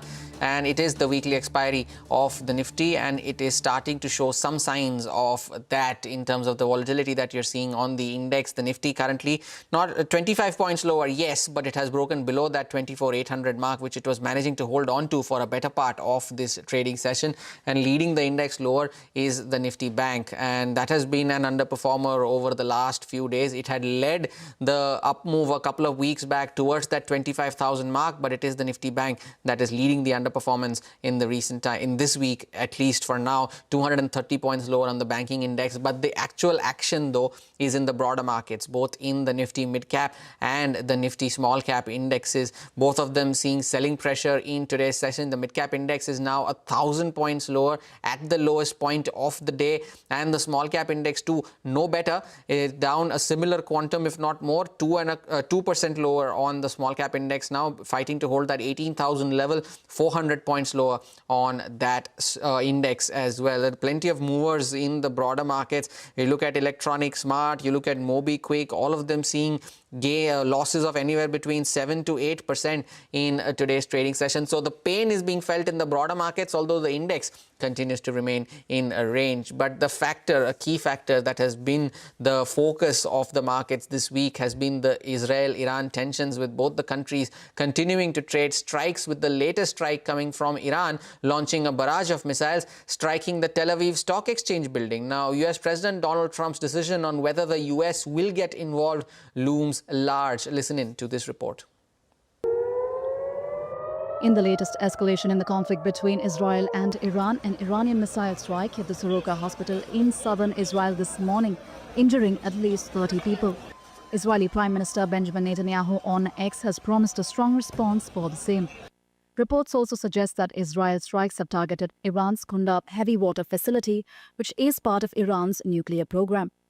As the situation continues to escalate, uncertainty is also rising over the United States' potential involvement in the conflict. US President Donald Trump continues to remain ambiguous over the United States' role in the war, although he did say that it is now too late for Iran to negotiate. You don't know that I'm going to even do it. You don't know. I may do it. I may not do it. I mean, nobody knows what I'm going to do. I can tell you this, that Iran's got a lot of trouble, and they want to negotiate. And I said, why didn't you negotiate with me before? All this death and destruction. Why didn't you negotiate? I said to the people, why didn't you negotiate with me 2 weeks ago? Iran's Supreme Leader Ayatollah Khamenei warned against the United States getting involved, promising dire consequences, and steadfastly refused to surrender. ملت ایران در مقابل جنگ تحمیلی محکم می‌ایسته، همچنانی که تا حالا ایستاده. در مقابل صلح تحمیلی محکم می‌ایسته. ملت ایران در مقابل تحمیل تسلیم هیچ کس نمیشه. In response, Trump only wished the Supreme Leader luck and said that his patience had run out. Say good luck. What is the end game? Say it. I know your patience run out. It's already run out. That's why we're doing what we're doing. Yeah, they had 60 days and a big, 60 days, plenty of time. And they made a mistake. Honestly, they made a mistake. Their country's in ruins. So many people are dead that shouldn't be dead. The Israeli president, speaking to CNBC, also said that the goal of Israel's operation in Iran was not regime change, but only to remove the Iranian nuclear program. What we want is to remove the Iranian nuclear program. However, the more they attack us, and clearly we know that they are badly oppressed, and it's a regime which is extremely oppressive, and the people are badly oppressed and they hate the regime, I think there's a chance for a change that can also bring peace in the region. It's a big deal. And then you will see a real difference in the Middle East, because the source of evil was and always has been in Tehran, because their ideology calls for the destruction of Israel. The supreme leader of Iran is the supreme leader of a whole war machine that wants to kill us. And we fight terror all the time.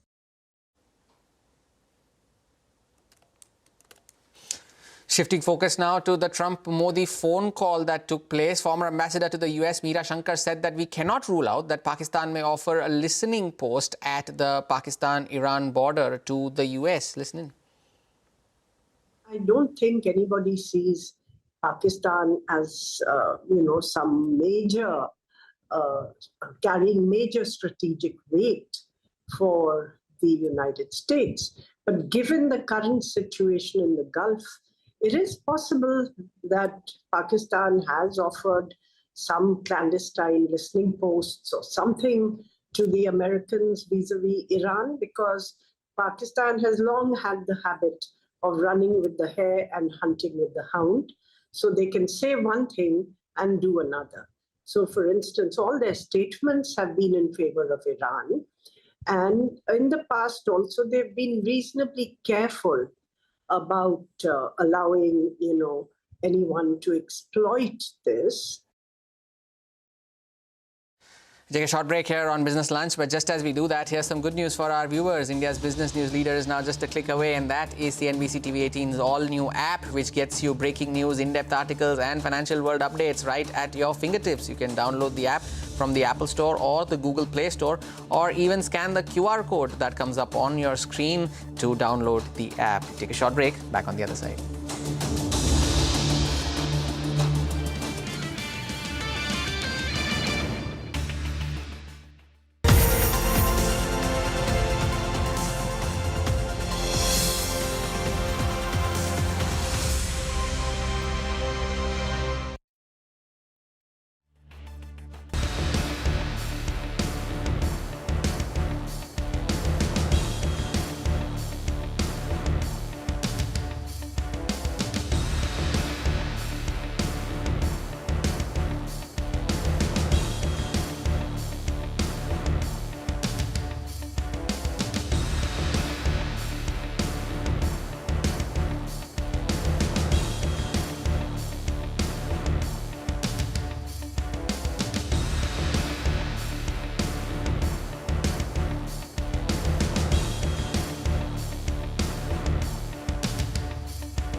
Welcome back. Now, the U.S. Federal Reserve kept interest rates unchanged amidst expectations of higher inflation and lower economic growth ahead, and still pointed to 2 reductions later this year. CNBC's Steve Leisman brings us this report.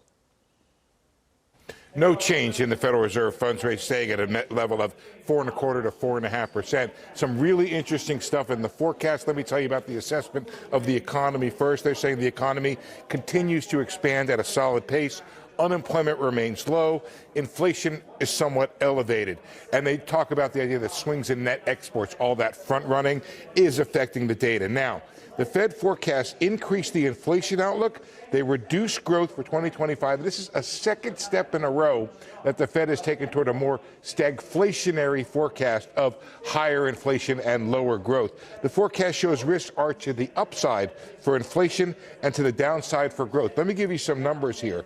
2025 GDP, now 1.4%. Down from 1.7, which was down from 2.1, so pretty much a very similar drop. Core PCE, 3.1 from 2.8, this is for 2025, from 2.5. So 2 big step ups in the outlook for core PCE this year. Risks on core weighted to the upside. Unemployment, 4.5, had been 4.4 before that. 4.3, so steadily stepping up on the unemployment outlook. Now, the question you really wondered about, which is, what did they do with the outlook for rates? Still 3.9% for this year. 7 officials did not want a rate cut at all. That's up from 4 in the prior outlook, but it remained the same because some other folks came down a little bit. 2026, the conversation Brian and I were having just before at 1 o'clock, they did eliminate 1 rate cut down to 3.6 from, or sorry, up to 3.6 from 3.4. And then again, that remains in place for 2027, 3.4 from 3.1. Inflation is seen declining in 2026. That's important. We passed through it, but not as much as previously forecast. Growth recovers in 2026, but again, less than previously forecast. The Fed says uncertainty remains high about all of its forecasts. The Fed said in the statement that uncertainty has diminished, but remains elevated. But if you look at the measures of uncertainty, which we talked about at 1 o'clock with Brian, those all remain elevated. Let's now, in fact, listen in to what Fed Chair Jerome Powell had to say on the policy decision and also the impact of tariffs on the U.S. economy. In support of our goals, today the Federal Open Market Committee decided to leave our policy interest rate unchanged. We believe that the current stance of monetary policy leaves us well positioned to respond in a timely way to potential economic developments. The effects of tariffs will depend, among other things, on their ultimate level. Expectations of that level, and thus of the related economic effects, reached a peak in April and have since declined. Even so, increases in tariffs this year are likely to push up prices and weigh on economic activity. The effects on inflation could be short-lived, reflecting a one-time shift in the price level. It's also possible that the inflationary effects could instead be more persistent.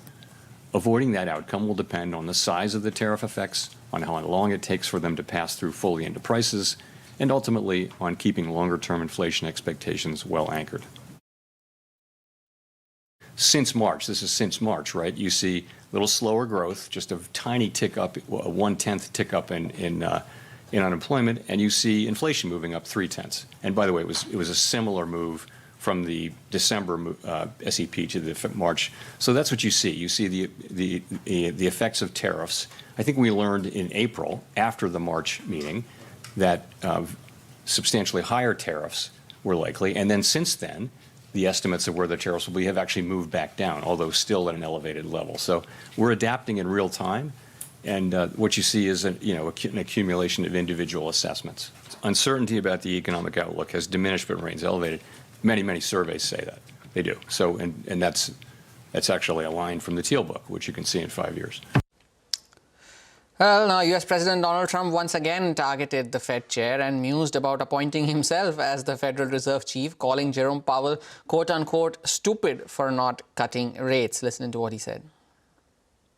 So we have a stupid person, frankly, at the Fed. He probably won't cut today. Europe had 10 cuts, and we had none. And I guess he's a political guy. I don't know. He's a political guy who's not a smart person. It's hundreds of billions, it's even trillions of dollars. that we're going to lose because of this too late. I call him Too Late Pal because he's always too late. I mean, if you look at him, every time I did this, I was right 100%. He was wrong. Maybe I should go to the Fed. Am I allowed to appoint myself, Doug? I don't know. Am I allowed to appoint myself at the Fed? I do a much better job than these people. Let's also now get in some expert opinion on what they make of the Fed's decision and Jerome Powell's statement.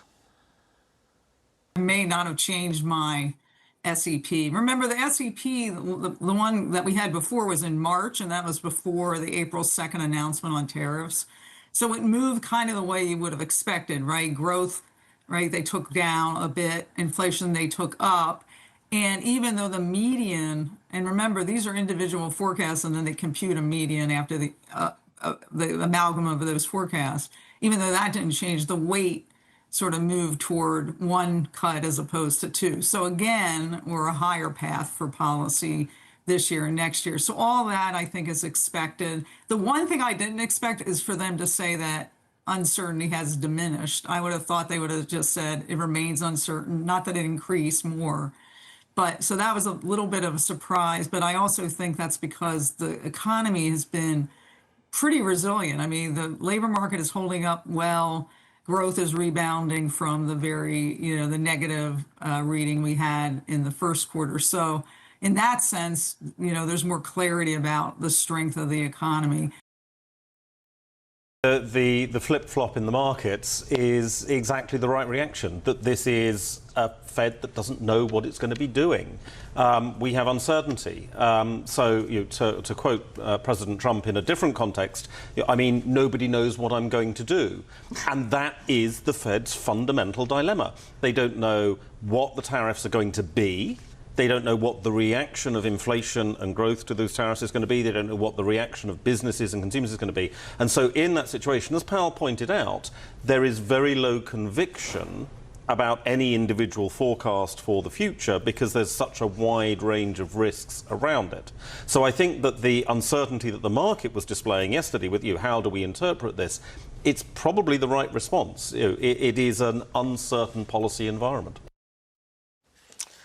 We also spoke to JP Morgan's Jahangir Aziz on gold and the US dollar amidst the ongoing tariff situation in the US. Here's what he had to say.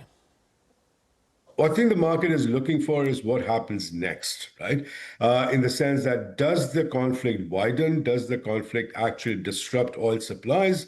And I think if that happens, I think the oil market moves. And I think at that point, I think, dollar once again becomes a safe haven. Look, I mean, I think temporarily the money moves into dollars but mostly into gold. I think that's where the move is going to be based on what's happened over the last 3 months. But it's a 2-week, 3-week phenomenon. I do not really think there's going to be much of a chasing of dollar as a safe haven simply because none of the basic fundamental variables get that badly affected if it's just a 2 or 3 week event. We do no longer have a recession, the baseline for 2025. However, we still think that the risks of recession are still elevated.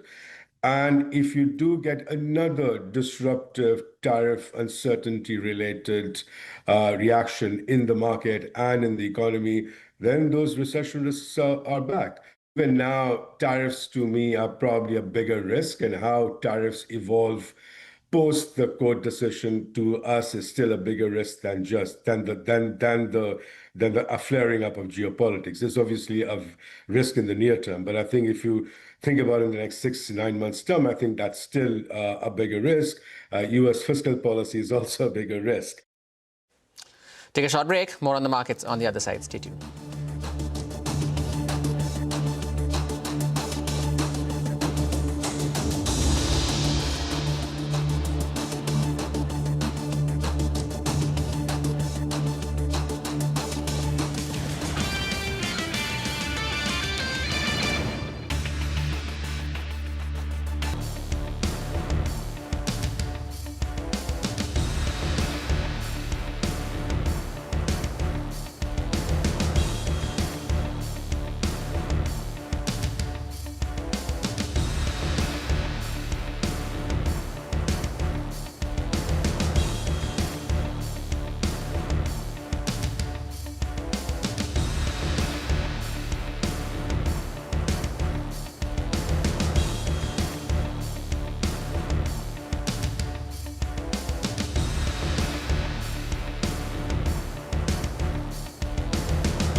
Welcome back. You're tuning in to Business Lunch on CNBC-TV18. On to the latest developments then on the Air India developments. The Air India has announced that it will be reducing international services on wide-body aircrafts by 15% in order to ensure stability of operations, better efficiency and to minimize inconvenience to passengers due to delays and cancellations. Now, this decision was made in the light of the ongoing geopolitical tensions in West Asia, night curfew in the airspaces of many countries in Europe and East Asia, and also the necessary cautious approach being taken by the engineering staff and Air India pilots. Now, the cuts will be implemented between now and the 20th of June and will continue until at least the mid of July. Now, in a span of just a few hours, 2 separate commercial flights were forced to make emergency landings. An Indigo flight from Delhi to Leh carrying approximately 180 passengers, including the crew, made an emergency landing at the origin airport due to a technical issue. Meanwhile, a SpiceJet flight bound for Andhra Pradesh's Tirupati also returned to Telangana's Hyderabad after encountering an electricity issue mid-air. And with that, we call time on this edition of Business Lunch. But just before we do that, the Nifty is down around about 24 points. But it is the mid-cap index, though, where the actual pain is. The mid-cap index now down 1,000 points as we speak, at the lowest point of the day, and 1.75% lower on the mid-cap index. The small-cap index, too, it was down over 2% already when we began the show. And the losses there also seeing no signs of a recovery now, 2.25% lower on the small cap index, 400 points down on that index. Some of the big losers in the broader markets today, Minda Corp is the top loser on the Nifty 500, 6.75%, almost 7% lower now on Minda Corp. So sharp selling pressure coming in on that stock, and some other names like Cyient, Railtel, Z Entertainment, all of them seeing losses of anywhere between 4 to 5%. But with that, it's a wrap on this edition of Business Lunch. Midcap Radar on the other side.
Good afternoon and welcome to Midcap Radar, live from the CNBC-TV18 Motilal Oswal studio. I am Vamakshi Doria and with me is Vivek Iyer. Vivek, it's gloomy weather outside and it's an even gloomier looking trading screen, especially in the midcap space.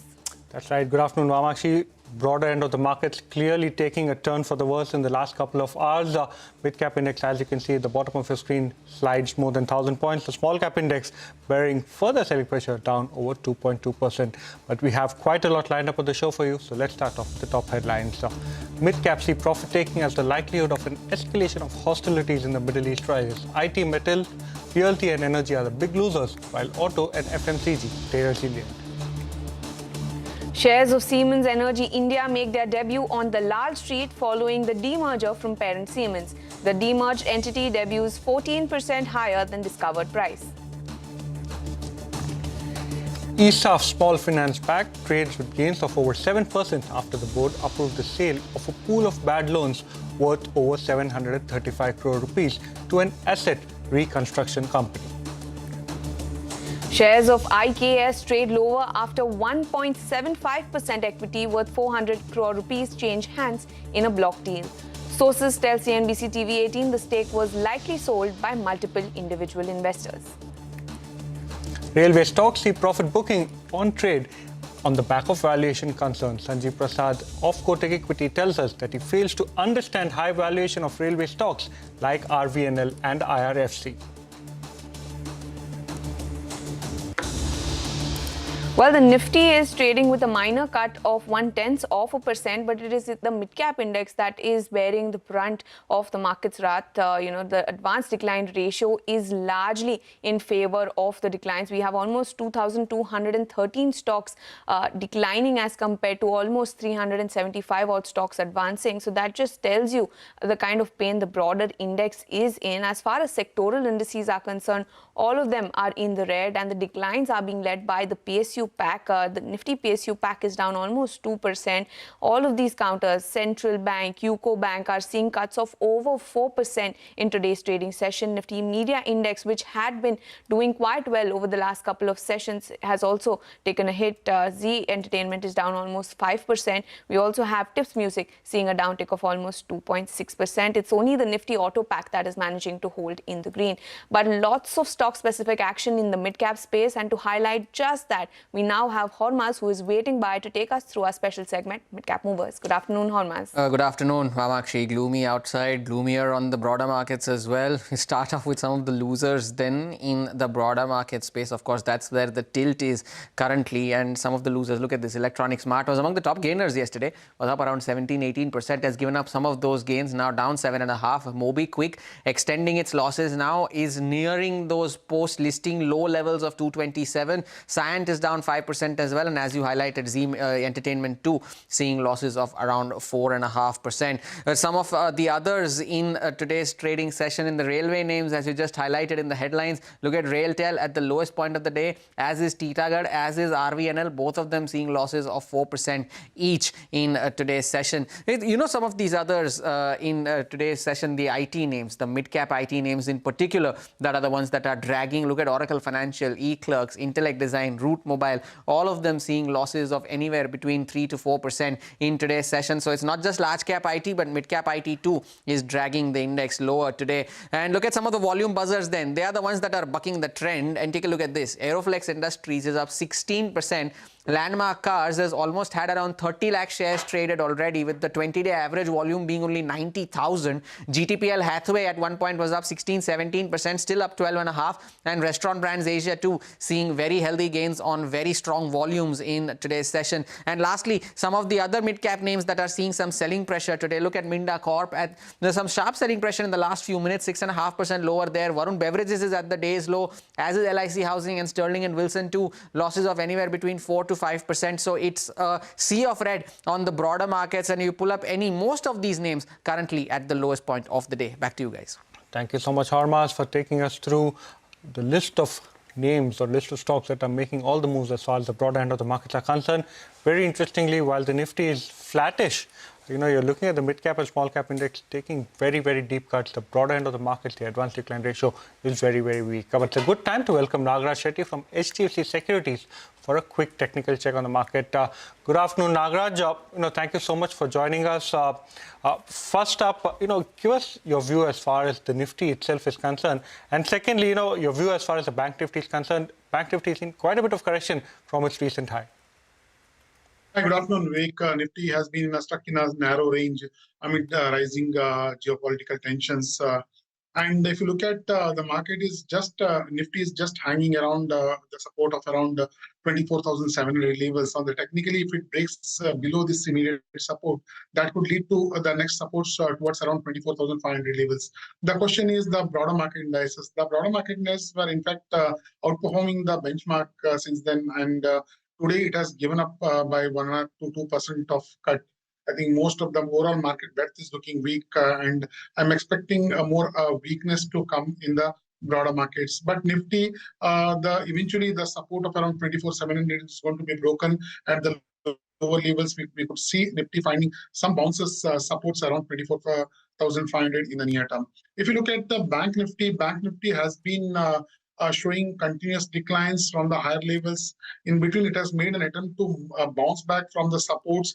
It has not materialized and placed at the lower levels. More weakness is likely for the Bank Nifty, at least for the short terms, and around 1,000 points lower can't be ruled out in the near term for the Bank Nifty from this point of time. Nagaraj, so what are some of your top stock recommendations then? Yeah, I have a mixed stock picks today because some of the sectors are also showing some signs of resilience during this weak broader market. In that, you can see the stock of that food delivery stock, Swiggy. If you look at the chart over the last few months, the stock has been in an accumulation phase. It has bounced back from the 300 to 370 right now, showing some promising patterns during this weak volatile market. After range-bound action, it has made an attempt to move up in this today's action. Though it has declined slightly from the higher levels, the overall chart pattern is looking positive. Currently trading around 373, one can look to buy at this point of time. Right now it is at 373.30, and immediate upside target would be around 400, and one can place a stop loss at 360. And another one is from the sell side. Most of the sectors, as you mentioned, mid-cap, small-cap stocks have been hammered in today's session. From the CPSE side, REC is the one that has declined. It was in a continuous decline in the near short term. It has moved below the important support, currently trading around 382. One can look to short REC at this point of time. Immediate target would be around 360, and one can place a stop loss at 395. Thank you so much, Nagaraj, for joining us, giving us a view of the markets as well as their individual trading tips. Well, we'll now slip into a short break. We'll get you more on the markets and stock-specific action on the other side. Stay tuned.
Welcome back. You're watching Midcap Radar on CNBC-TV18. Let's put the focus on Gujarat Gas. Ever since the get-go, the stock has been reeling under significant pressure. For now, it is down almost 3.5%, but it has seen a significant correction from the day's highest point. If I'm not wrong, from the day's highest point, the stock is off by almost 5%. The next counter we're also, I would like to pull up the chart for is Cochin Shipyard. The entire shipbuilding pack had been doing quite well until the last few days. Today, we're seeing some profit booking. Cochin Shipyard, in the earlier session was doing quite well, but it has seen a fall after 12 o'clock or so. And lastly, keep an eye out on Hitachi Energy as well, because Siemens Energy had listed and the stock did see an uptick of almost 2%, but it has now slipped into the red just a short while ago, correcting by almost 5%. But by the way, let's put the spotlight on railways. Then all of these stocks are also taking a knock in today's trading session. So let's go across to Vinny to understand the reasons behind this. Vinny. Hi, afternoon. So in terms of railway stocks, yes, today we are seeing a bit of a pressure coming in. Last 1 month also, we've seen these stocks gradually start coming off from those peaks and high levels that I've seen. Last 3 months, though, they've still seen positive and high returns coming in. Just the last 1 month, when we are seeing some bit of a decline coming in for the stocks, as well as today, we are seeing some bit of a pressure on the stocks. In terms of valuations also, when you look at it, the current PE is still below the peak PE. So they have come off significantly from the peak PE, but historical average PEs, if you would look at that, it is still higher than the historical average. Now, why are we looking at these valuations? What has actually happened? In terms of what's good for railway stocks still that you would watch out for, government order flows seem to be robust for the companies. There's expectation of enhanced public sector investments that will come in. So these are two positive points. But there are a lot of negatives now that everyone has started penciling in, given that the valuations are still on the higher end of the historical average, and something that everyone's watching out for. One, FY26 budget, railway budget, that was something that remained flat. There is also in terms of metros, does not seem like there's a pickup in terms of metro orders that are coming in that one was anticipating as analysts. On that medium-term outlook, that is quite dull as well. Overall, there's no major change in terms of financials in the last year. FY24 and FY25, if you compare of most of these companies, they've remained in the similar range. So not much of a change on that front as well. And that's what analysts are expecting, that this could continue. And that is what, today we heard Sanjeev Prasad of Kotak Institutional Equities also say that, valuations, he doesn't find them attractive now. And that's not something that he's looking at. So listen in to what he had to say as well. Problem is, many of the narratives simply do not stack up. Look at railways as an example. I did a note also on that. What is the excitement for? I have no idea. For the simple reason, if you look at the government's railway budget, it's flat for the last 3 years. FY24, FY26, it's stuck at 2.6 trillion rupees. A lot of low-hanging fruit as far as railway capex already done. Well, there was some very important an opinion coming in as far as the entire railway defence pack was concerned. Slightly bearish tone over there, but the street seems to have taken note of that. And if you look at the two stocks, both RVNL as well as IRFC, both of those stocks today have seen significant selling pressure. But Vamashji, a demerged entity, you can't call it the new kid on the block, but a demerged entity, Siemens Energy, erstwhile, which was part of the listed Siemens, today listed. How does it stack up? How was the listing, and what do analysts make of it? Sure, Vivek. So, Siemens Energy did list today, like you said. It listed at a price of 2,840 rupees per share, which was higher than the dummy price that was determined back in April, which was at 2,478. The market cap for the company currently stands at somewhere around 1 lakh crore, making it the largest listed pure play power T&D equipment player. And it is now being followed by Hitachi Energy as well as GE Vernova T&D. Let's also have a look at the company's financials. In SY24, which is the September year ended for Siemens, revenue stood at 6,345 crores and the EBITDA margin stood at 15.6%, and brokerages are expecting both of these numbers to improve going forward till SY27.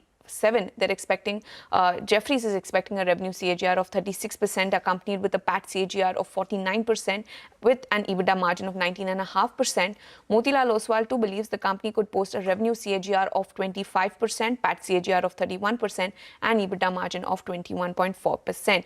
Largely, the growth is expected to be, pushed by sustained capex from the private as well as the public sector. There are a lot of emerging areas in terms of data centers as well, and apart from that, multiple multiple HVDC tenders are in the pipeline. So we could see each offering an average addressable opportunity of almost 10,000 crore rupees per project. Now, as far as the valuations are concerned, Siemens Energy at the listing price this morning stands at a PE of almost 51 times, which is much lower as compared to some of its peers like Hitachi as well as GE Vernova. And keeping that in mind, brokerages have also given their own target price. Jefferies has a target price of 3,700, while Motilal Oswal has a target price of almost 3,000. But what's important to note is also that Siemens Energy will be removed from MSCI Global Standard Index with effect from June 20th. And based on the indicative price used by MSCI, the estimated passive outflow is expected to be anywhere between 170 to 180 million dollars as per Nuvama Alternative and Quant Research. And now, Vivek, it also becomes very important to monitor how the FTSE also responds to this, whether or not there is a deletion from the index. But for now, Siemens Energy saw a very good listing. I remember it was up almost 5%, but it has seen a significant correction down almost 4.8% now. Cooled off a little bit from the day's high. You mentioned the MSCI deletion. FTSE too, what actually happens is that if the demerged entity doesn't trade 20 days post-listing, then that too is deleted. We'll just have to wait for the date. Well, moving on, Biocon is gaining in trade. This on the back of positive brokerage note from HSBC. Yes, Biocon is in focus. HSBC has written on it a buy call, target price of 390 odd rupees. According to them, the company launched that 4,500 crore QIP to repay debt, including optionally convertible debentures, which were issued to Goldman Sachs AIF. Now, the successful QIP, according to them, will ease leverage, but scaling new biosimilars remains crucial for the turnaround, according to HSBC. And the FDA approval and US launch of insulin aspart, which is one of their biosimilars, would be a key catalyst. Well, thank you so much for that, Ekta. That explains why Biocon is up almost 1.5%. But let's slip into a very short break. Up next, we'll get you more on markets and stock-specific action on the other side, so don't go anywhere.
Welcome back to Midcap Radar. Well, one stock in the broader end of the markets that's clearly bucking the trend when it comes to the market weakness is Swiggy.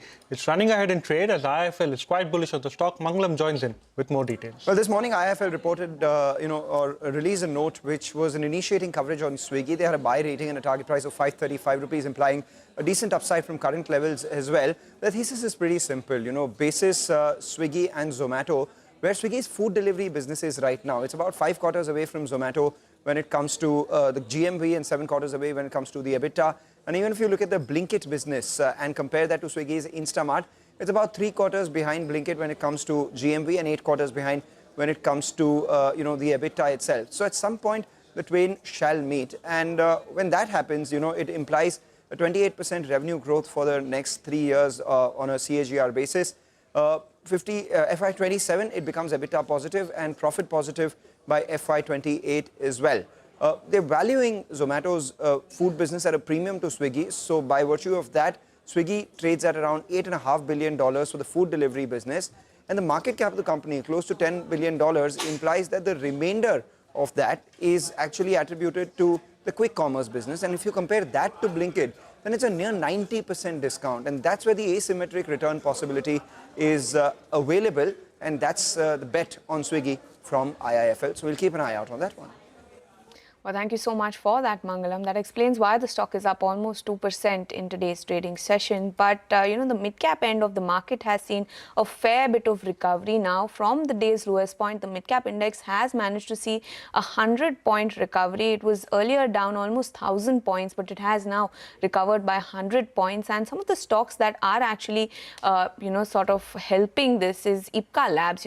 Look at the move from the day's lowest point. Ipca Labs has seen a recovery of almost 3%. That stock will come up for you on the screen. Look at that move right from 1 o'clock. Apart from that, focusing on KPIT Tech as well. That stock is seeing a good recovery from the day's lowest point, up almost 3%. So is KEI Industries, up almost 1.5% higher, and it has seen a good recovery. But Vivek, any other stocks on your mind? That's right. Well, a couple of stocks. First one has to be L&T.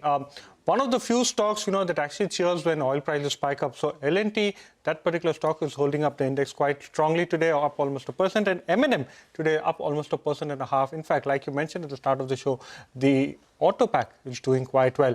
But with that, it's all the time we have on this edition of Midcap Radar. From Mamakshi, myself and the team that put this show together. Thank you so much for watching. Mutual Fund Corner when we return.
Hello, good afternoon. You've tuned into MF Corner, coming live from CNBC-TV18. I'm Vinny Motiwala. Thank you so much, as always, for tuning in. Now, today we are going to be putting the spotlight on short duration funds, and especially in relation to traditional long-term debt funds. How are they different?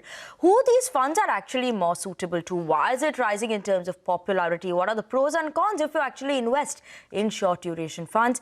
We'll talk about all of this, where you should be parking your money and how you should be parking your money versus mutual funds in short duration funds.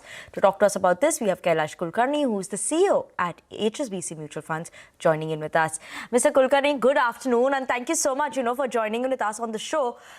Firstly, before we dive into why and what are these short duration funds, actually explain us.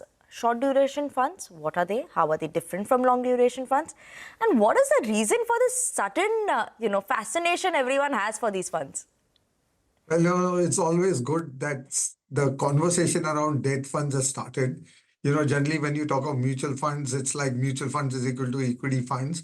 But it's very important to know that debt funds or hybrid funds are an important constituent of the mutual fund segment. So what's the difference between long duration funds and short duration funds? Essentially, shorter duration funds typically take exposures in instruments which are, say, up to 3 years duration.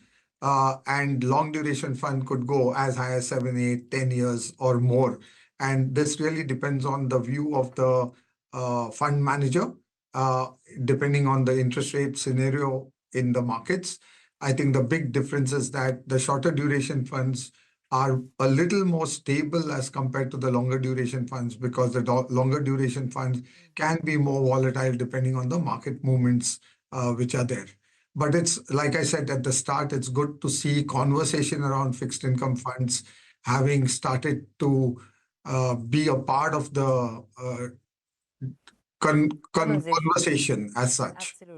Absolutely. It's a beginning of that. And, that interest that has picked up across fixed income is also quite high. Mr. Kulkarni, if I had to compare in terms of risk and return as well for short duration and long-term duration debt funds, what is that over there? You said stability, obviously, you highlighted that point. But especially in an interest rate scenario where we are seeing those declining interest rates coming in, how do both these compare with each other? So first and foremost is, in a declining interest rate scenario, the longer end of the duration actually plays out better. Okay. However, you have recently seen a surprise 50 bips rate cut by the governor, plus a lot of liquidity being infused in the system. So from here onwards, it's more a stable kind of environment. Although the yield curve as such will tend to go down depending on the market scenario, I think it's very important for people to note that ideally in this kind of scenario, you should be in the around 2 to 3 year segment and not really in the absolute long end of the segment. However, if the signals in future are such that there are probability of more rate cuts, depending on the commentary of the governor, then it's good to go to a longer end of the segment. So the difference between shorter end and longer end, one plays fixed income when the interest rate scenario is stable to neutral and then going down, as compared to if the interest rates are expected to go up. That's the time when you need to be extremely at the short end of the spectrum. Okay. So if they're expected to go up, extremely short end, that's when you look at short end. Short to medium term, 2 to 3 years, if it's stable. Right now, what we're expecting it to be stable. So if anyone is looking to invest, then short to medium term is the right bet in terms of a duration wise, right? Absolutely. And when you talked of risk, I think you have to look at two things. Most of the fixed income funds have two components. One is the sovereign, which is the government of India debt. If you exclude that and you look at the other debt, which is the corporate bonds and the various other private sector debt which is there, you need to look at the rating profile and how much of it is AAA and how much of it is non-AAA. And the higher component, which is non-AAA, that's the kind of risk that you're running on the particular fund. Typically, in the 2 to 3 year kind of duration, short to medium duration funds, you'll see majority of the funds being very, very high on AAA components, as high as 85 to 90% AAA and about 10 to 15% in a AA plus kind of a scenario. Okay. Sir, if you could just highlight for us, the difference that actually comes in terms for duration risk in different debt fund portfolios. What is the duration risk for each of them, whether you talk about corporate, medium duration, or even short duration? So if you're looking at pure gilt funds, which is Government of India securities, so from a risk-free basis, there's absolutely no risk. However, these funds can take 20-year, 30-year long gilt papers, and hence any movement in interest rate scenario, not just because the governor has said so, but an intraday movement due to various economic factors, due to geopolitical factors, can impact the return on that fund. So if you are extremely long in, then obviously even a 10 basis point upward movement in the rate can have a significant impact for that particular day's return. If you're looking at 2-year, 3-year, it doesn't really make too much of a difference. But if you're investing in on the opposite side, say a 2-year or 3-year, like I said before, then a small change in interest rate due to the market dynamics is not going to really impact your returns so significantly. Currently, when we look at the yield curve from 2 years to 10 years, I think our assessment is that the 2 to 3 year segment is most likely to be benefited on account of the positive factors which we are seeing on the economic side, and also the liquidity and also the stability of the interest rates that we are seeing. So if there is any correction in terms of price, we believe that the 2 to 3 year segment should benefit much more as compared to any other segment. Right. Sir, while we're talking about returns, what is good as well, how should an investor actually evaluate, right? You always say higher risk, higher returns, that's coming in, right? So for that higher return that one may go for, what is that additional risk one may face, right? Right now you're saying short to medium term durations which is a better option, right? But if someone is a very conservative saver, would you still say that short to medium term duration, how should they actually go about it then? So when we are evaluating this, I think the most important thing is where are you moving the money from? If you're moving the money from traditional fixed income products, it could be your bank money that you're moving, or it could be money invested in some other bond that you want to move, or some other fixed income return product that you want to move. I think you start comparing yourself from that perspective. And once you start looking at it, what are you comparing it with? You're comparing it with the yield on the product. So as compared to a fixed return product where you know you're going to get a short return of say 6% or so, you're comparing it with the YTM of the product, which is disclosed in the fact sheet, and the probability of you getting some kind of capital gain appreciation because of the lowering of the interest rates. So that is what one needs to look for or understand. And that's the return that you will end up achieving when you do so. However, there's one more new category which has come in force post last budget, which is called income plus arbitrage fund, wherein from a post-tax returns basis, if you're holding this product for say 2 years, a long-term capital gains of 12.5% only is there as compared to a traditional fixed income returning product, which is equal to your marginal taxation rate. So especially for HNIs who are in the 30% taxation rate, income plus arbitrage category actually is a very conservative category, but very good on post-tax returns, except that you need to hold it for 2 years to get that long-term capital gain benefit. What we're also talking about right now, because there are interest rates cuts that are coming in, that shift will come from fixed deposit because that rate is going to go down. So that doesn't merit you holding any fixed deposit, barely you get any returns, to more mutual funds or any cyclical trend that you may see.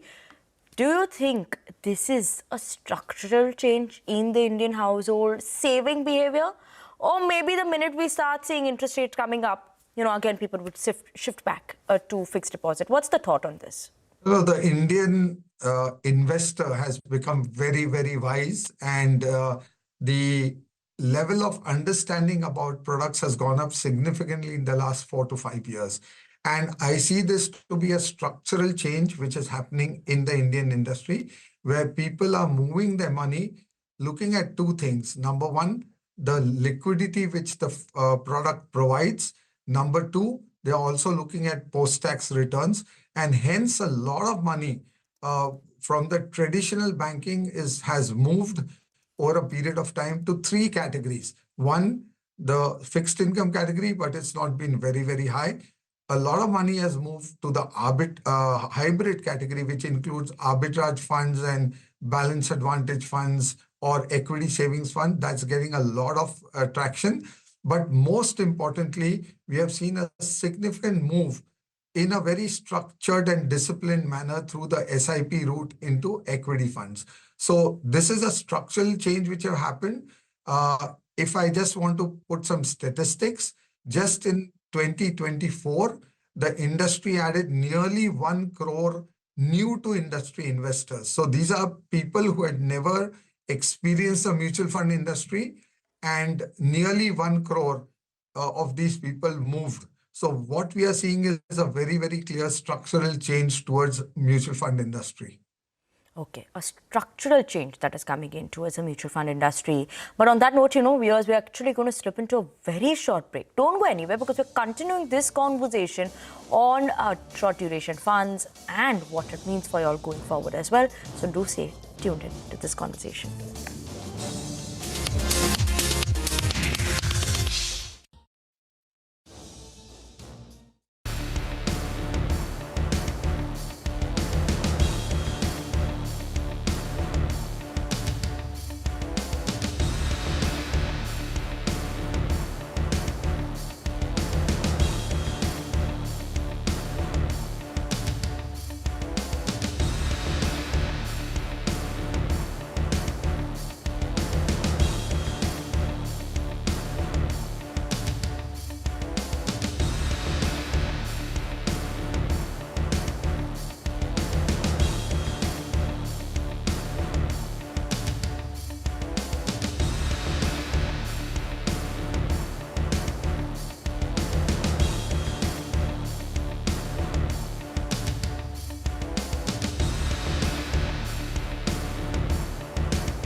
Welcome back to MF Corner on CNBC-TV18. We still have with us Ash Kulkarni, CEO at HSBC Mutual Fund. And today we're discussing short-term duration funds.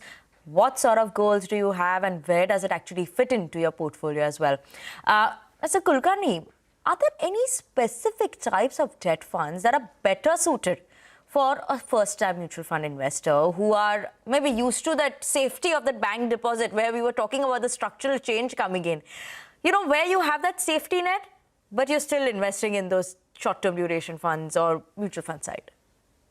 Yeah, absolutely right. I think every type of category of investment has certain risks, and it's very important that people understand their risks when they move their monies from traditionally considered safe products into something else. I think that's something very, very important.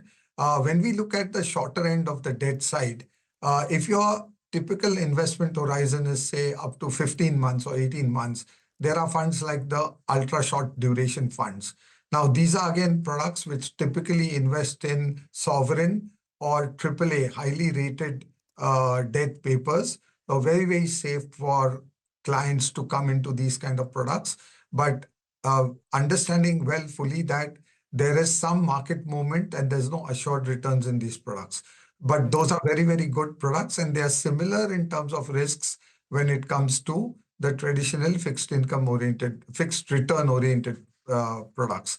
And when you have little longer horizons up to 2 to 3 years, you should look at the short duration funds. But like I said, you need to look at the ratings of the underlying papers, which are disclosed every month. And ideally, you should be in a product which has more AAA concentration of papers as compared to ones which don't have as much AAA. And then if you're willing to take a little more risk, you can go a little more longer, or within the medium term or short term bucket, there are funds which can be as high as 30% in AA plus kind of papers. But those clearly have a higher risk as denoted because the ratings are lower. So people should look at this before really planning to invest, and the best way to look at it is by really consulting somebody who understands the space. Absolutely. Mr. Kulkarni, what is the sort of return that one actually gets? I'm just trying to get this for my understanding. What is the return that you would actually get in a short-term duration fund or a medium-term duration fund? So, you know that in mutual funds, returns are not guaranteed. So it's very difficult to say that. But hypothetically, if your yield on the product is, say, 6.5, so you're going to get something around 6.5. It's very easy to understand that, but it really depends on the entry point and the exit point for you. Also, in case you do get a capital appreciation because the rates have gone down, then you're going to get higher returns as compared to 6.5. But one has to see the YTM of each scheme, which is again a disclosed data point, which is there, being one of the most transparent industries, I think, in terms of disclosures. And basis that, you can say around that range is what your return would be. Okay. So, I just want to understand, if someone has a specific financial goal, how should they be looking at it with each goal? Like someone may have a retirement goal, someone may have an education, loan goal, or anything in terms of even a short-term goal. You said 2 to 3 year time period, look at short-term debt funds as well. Is there a possibility for different goals you could look at different debt funds as well? Oh yes, you can. Surely you can look at different debt goals. But clearly, if your horizon is, like you said, retirement, I would not advise only fixed income. There has to be an element of equity coming in. And ideally, if you do it through a SIP route, it is very, very important. There is a thumb rule in our industry which says that ideal equity to debt mix should be 100 minus the age of the investor, should be your equity component. But obviously, if a person is, say, 35, you still have 65 in equity, but 35 in debt. And what kind of debt should you be? Then the longer the debt, the better it is. But if you got, say, you want to buy a house within, say, 3 to 5 years' time, then you need to be in the medium-term category. If you're looking at a 7-year plus kind of horizon, you can take longer duration exposures. But again, like I said, be very clear that it's an interest rate scenario which is flat to declining. But if the governor has kind of alluded to rates going up in future, then clearly you can't be on the longer end of the spectrum. You need to switch to shorter end of the spectrum out there. Or there is a category called dynamic funds, wherein the fund manager then decides to move between the long end of the spectrum and the shorter end of the spectrum. I think for people who don't understand these complexities, it's best left to the professionals who are fund managers who manage these funds, and depending on the environment and the interest rate scenario, would move from, say, a 7-year duration to a 2.5 or 3-year duration, and thus play the interest rate cycle. That's how I would look at this kind of fund, and hence each person can, depending on his goal, he or she can choose different kinds of funds within the fixed income spectrum. Okay. Depending on your goals, you can choose your spectrum of how much you want as fixed income as well. Ideally, if someone is for retiring is their goal, or someone who is retired and you want that consistent side of an income, what would be the portion that actually should come in from the fixed income side?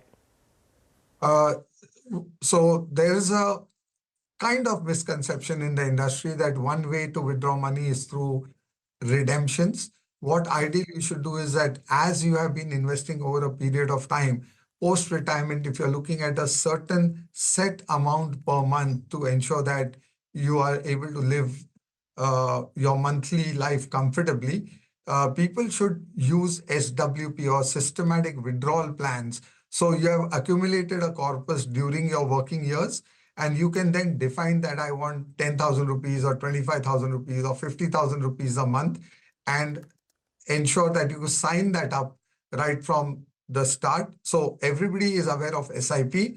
This is exactly the reverse. This is SWP. So you sign up for a particular amount which starts getting debited to you, or rather debited from your account and is paid to you every month. Ideally, you should never have a situation where more than 6% of your total corpus should be redeemed within 1 year. So that's how you should kind of calculate it.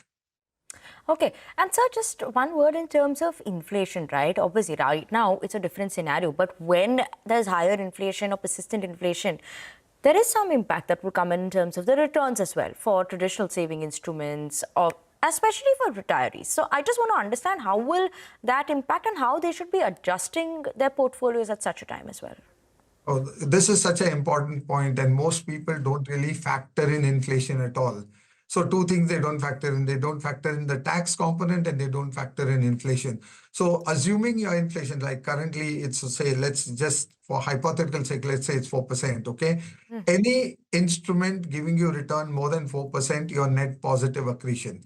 But if you got a large amount of money lying in products which are lower than 4%, obviously it's like losing money on a month-to-month basis. Same is the case when it comes to planning your investments or planning for longer term retirement corpuses which are there, because the 100 rupees value today is not going to be 100 rupees 10 years later or 15 years later. It's going to be much, much lesser. So you need to factor in, and in the past we have seen inflations as high as 6 and 7%. So just imagine if you have to have an instrument giving you more than 7% return. That is only when you make positive returns. Otherwise, you are actually losing money. So factoring inflation is absolutely critical to the whole process. Absolutely, Mr. Kulkarni. But, thank you so much today for joining in with us, explaining us everything about fixed income, short duration funds, debt funds, all of that, and how we should be planning with our goals. But with that, we're absolutely out of time on this edition of MF Corner. Thank you so much for tuning in. Up next, your closing bell.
beyond market headlines. To understand the reasons for the day's movers and shakers. And get your portfolio ready for tomorrow. Beaming live from the CNBC-TV18 Motilal Oswal studio.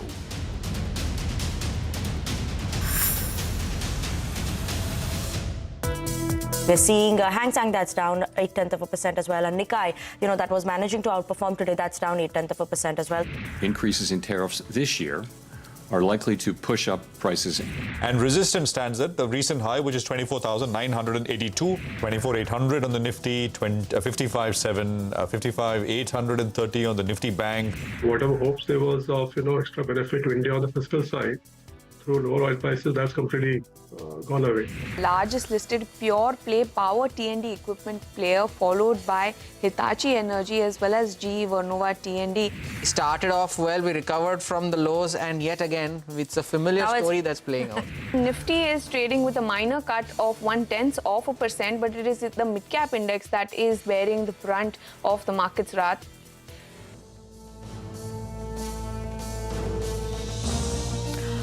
Hello and welcome. It's the last trading hour of the day. This is Closing Bell. We're coming to you as always from the CNBC-TV18 Motilal Oswal studios. I'm Surabhi Upadhyay. With me as always, Nigel D'Souza. And what we have is a very skewed market. And today it's the reverse. The headline level index is actually fine. It's actually doing better than a lot of the other markets. Asia, for instance, was down. European markets are trading negative. But it's the mid-caps, which is where the problem and the pain seems to be appearing. So, Nigel, it seems that now finally people want to lighten up a little bit. I mean, it's been a good April rally and maybe there's just some profit taking that we're witnessing. Well, that's right. Surabhi, actually participation has been rather low. And if you look at it, at the start of this week, actually we had one good trading session, but it came on very low volumes, telling you that participation is low. And now the broader markets, basically, that's telling you the real pain out there, because the broader markets are a little bit skittish. So the domestic money is not coming to play. They're waiting by for de-escalation on the global front. They're hoping that, in fact, we get a couple of positive cues as well. So it's an interesting phase, a bit of a tricky phase as well, particularly from the broader markets, because the last 2 months you've seen big returns. And as you said, Surabhi, the frontline headline index Nifty is unmoved. We have the weekly expiry that will play out later today. But the pain in the broader markets, that's being masked by what you're seeing on the headline index. But otherwise, breadth of the market as well. 5 stocks declining for just 1 stock that's advancing. No, absolutely. And just an update on the global front as well. Risk-off is the general sense of the day. And that's the advanced decline ratio. Let's throw up some global markets for reference for you, because most of the Asian markets, for instance, if you're looking at Hong Kong, Japan, most of those markets ended lower. For instance, the Hang Seng was down 2% today. So compared to that, the Nifty is unmoved. But we are dealing with the mid-cap pain, which we'll come to in just a bit. If you look at what European markets are doing now, again, there is a sense of caution out there. Most markets are down between, I can see 0.5% or so. Some of the markets, the French market, for instance, it's down about 0.75%. So the world is watching the Middle East with a lot of caution. That's point number one.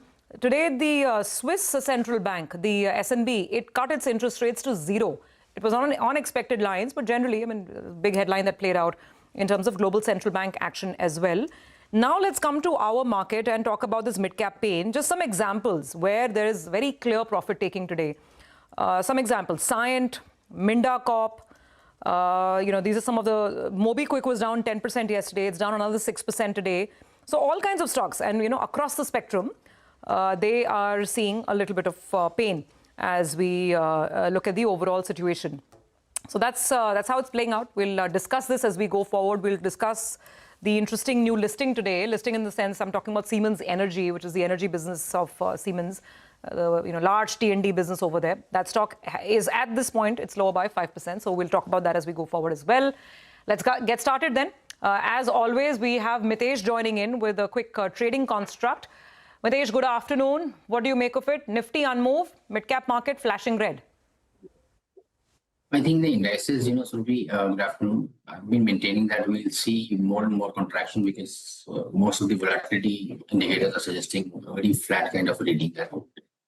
Therefore, I think a directional bias, or maybe after a few days, once we get a jump on either side, we'll figure out which way the directional bias will shape up. But for the timing, it looks like that, we are in for this contracting market for the next few days. On the stock side, Wipro is something, which has caught my eye. Flat kind of market, it's doing slightly better, and the chart setup is also good.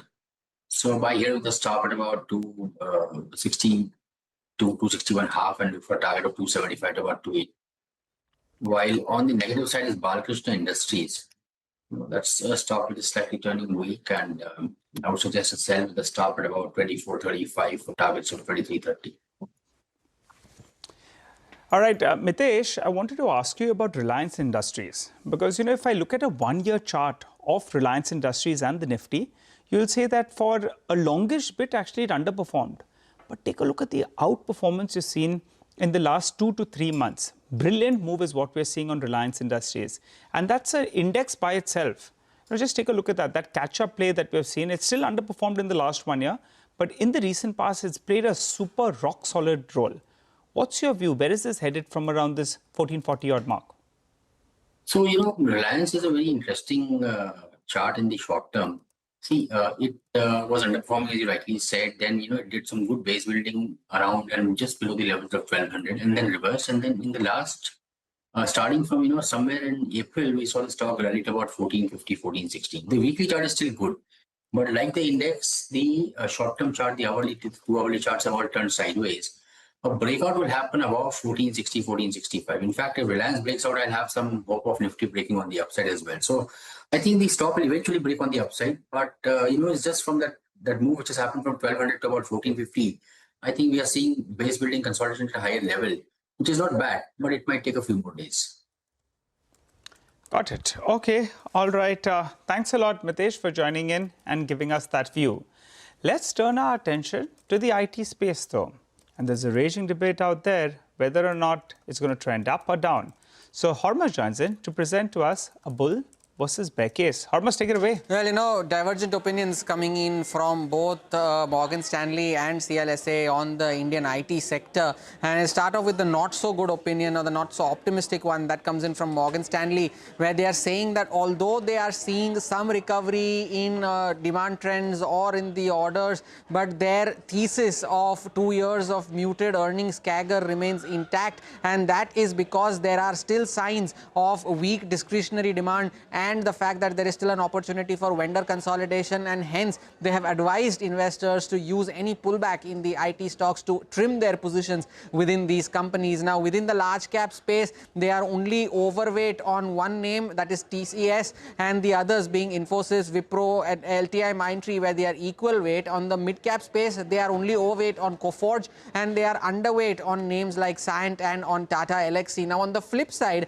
CLSA has come out with a slightly optimistic tone here, where they are saying that there is likely to see some good commentary coming in from the IT names in terms of the deal pipeline this time around, and that is because all Infosys, TCS, Wipro have received significantly large orders in the recent past. They have highlighted Infosys and Wipro in particular as to why their stocks could see upside. They mentioned for Infosys that the deal closures that they have announced of the acquisitions that they have made recently, that could lead to an uptick in their FY26 revenue growth guidance, which currently stands at 0 to 3%. And for Wipro, they've mentioned that in case the company announces a share buyback along with their earnings, that could provide a fillip to the stock price as well. The last time Wipro had carried out a share buyback, of course, was back in 2023. So they are, of course, eligible to announce one this time around. Now, within the recommendations, of course, they are optimistic on most of the names. Persistent Systems is where their high conviction outperform lies, as does Tech Mahindra in the large cap space as well. And Persistent and TCS are some of those names where they have the highest potential upside. Whereas for LTI, one stock in the recommendations list, that is LTI Mindtree, they have a hold rating and a potential downside there. So divergent opinions coming in. CLSA is optimistic, Morgan Stanley not so. Okay, all right, Hormuz, thanks a lot for joining in and giving us that view. Dipan Mehta, Elixir Equities, joins us on the show. Dipan, if I look at it in the last 3 years, you have been in both the sides. Bearish earlier, then you turned bullish, I think so. At current reckoning, where are you placed? Which side of the fence? Confused. I hope you're not sitting on the fence. Confused. You like something, though? No, Nigel, confused at this point of time. But if you have to buy one of those stocks from the IT pack, which one would it be? None of the large cap IT. Mid cap then?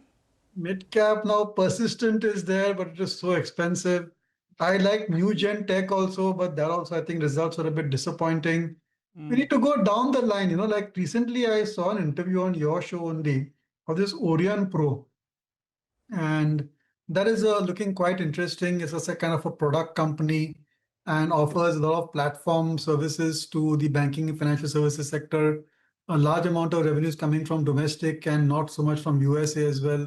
So I think there may be a few such nuggets within the IT space, but by and large, I think we should be nil as far as software services companies are concerned.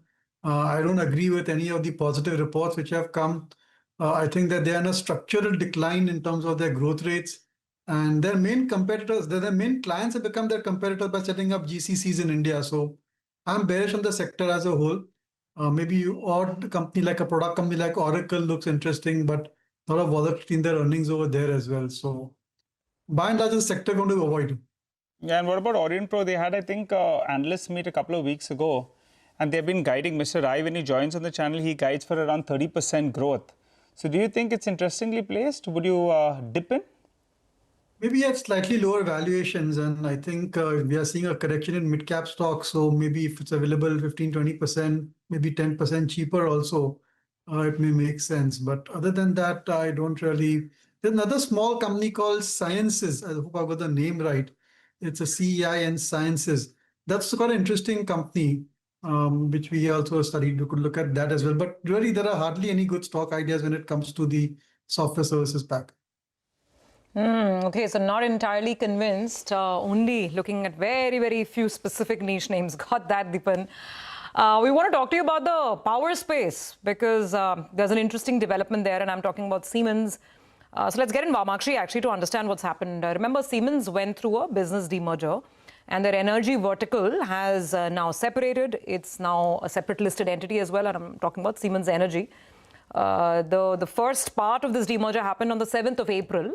And now this energy business finally has started trading from today. Its other comparables are on your screen as well. Hitachi Energy, GE Vernova, TND, and some of these stocks, given the opportunity there, they've done really well in the market. Let's go to Vamakshi and understand the lowdown on Siemens Energy. Vamakshi. Well, Surabhi, it was a good listing as far as Siemens Energy was concerned, but of course the stock has seen quite a bit of a cool-off from the day's highest point. But nevertheless, the company is the largest listed pure-play power T&D equipment player, and it is being followed by Hitachi Energy as well as GE Vernova T&D. As far as SY24 is concerned, revenues stood at 6,345 crores with the EBITDA margin of 15.6%, and brokerages are expecting the company to post very strong growth going forward. In fact, Jefferies is expecting a revenue CAGR of almost 36%, PAT CAGR of 49%, accompanied with an EBITDA margin of 19.5% by SY27.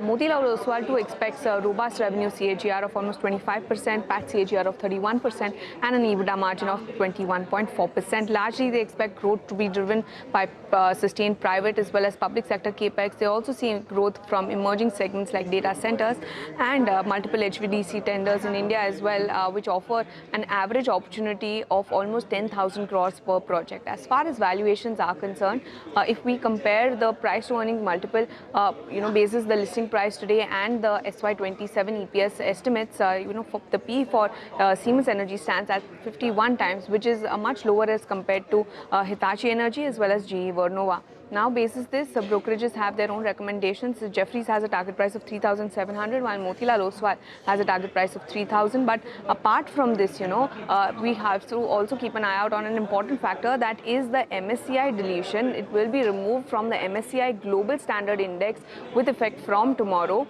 And, Nuvama Alternate and Quant Research is expecting an outflow of almost $170 to $180 million. So that is an important factor that we'll be watching out for. And we'll also keep an eye out on what plays out in the FTSE index as well. So that will be another important factor to keep an eye out for.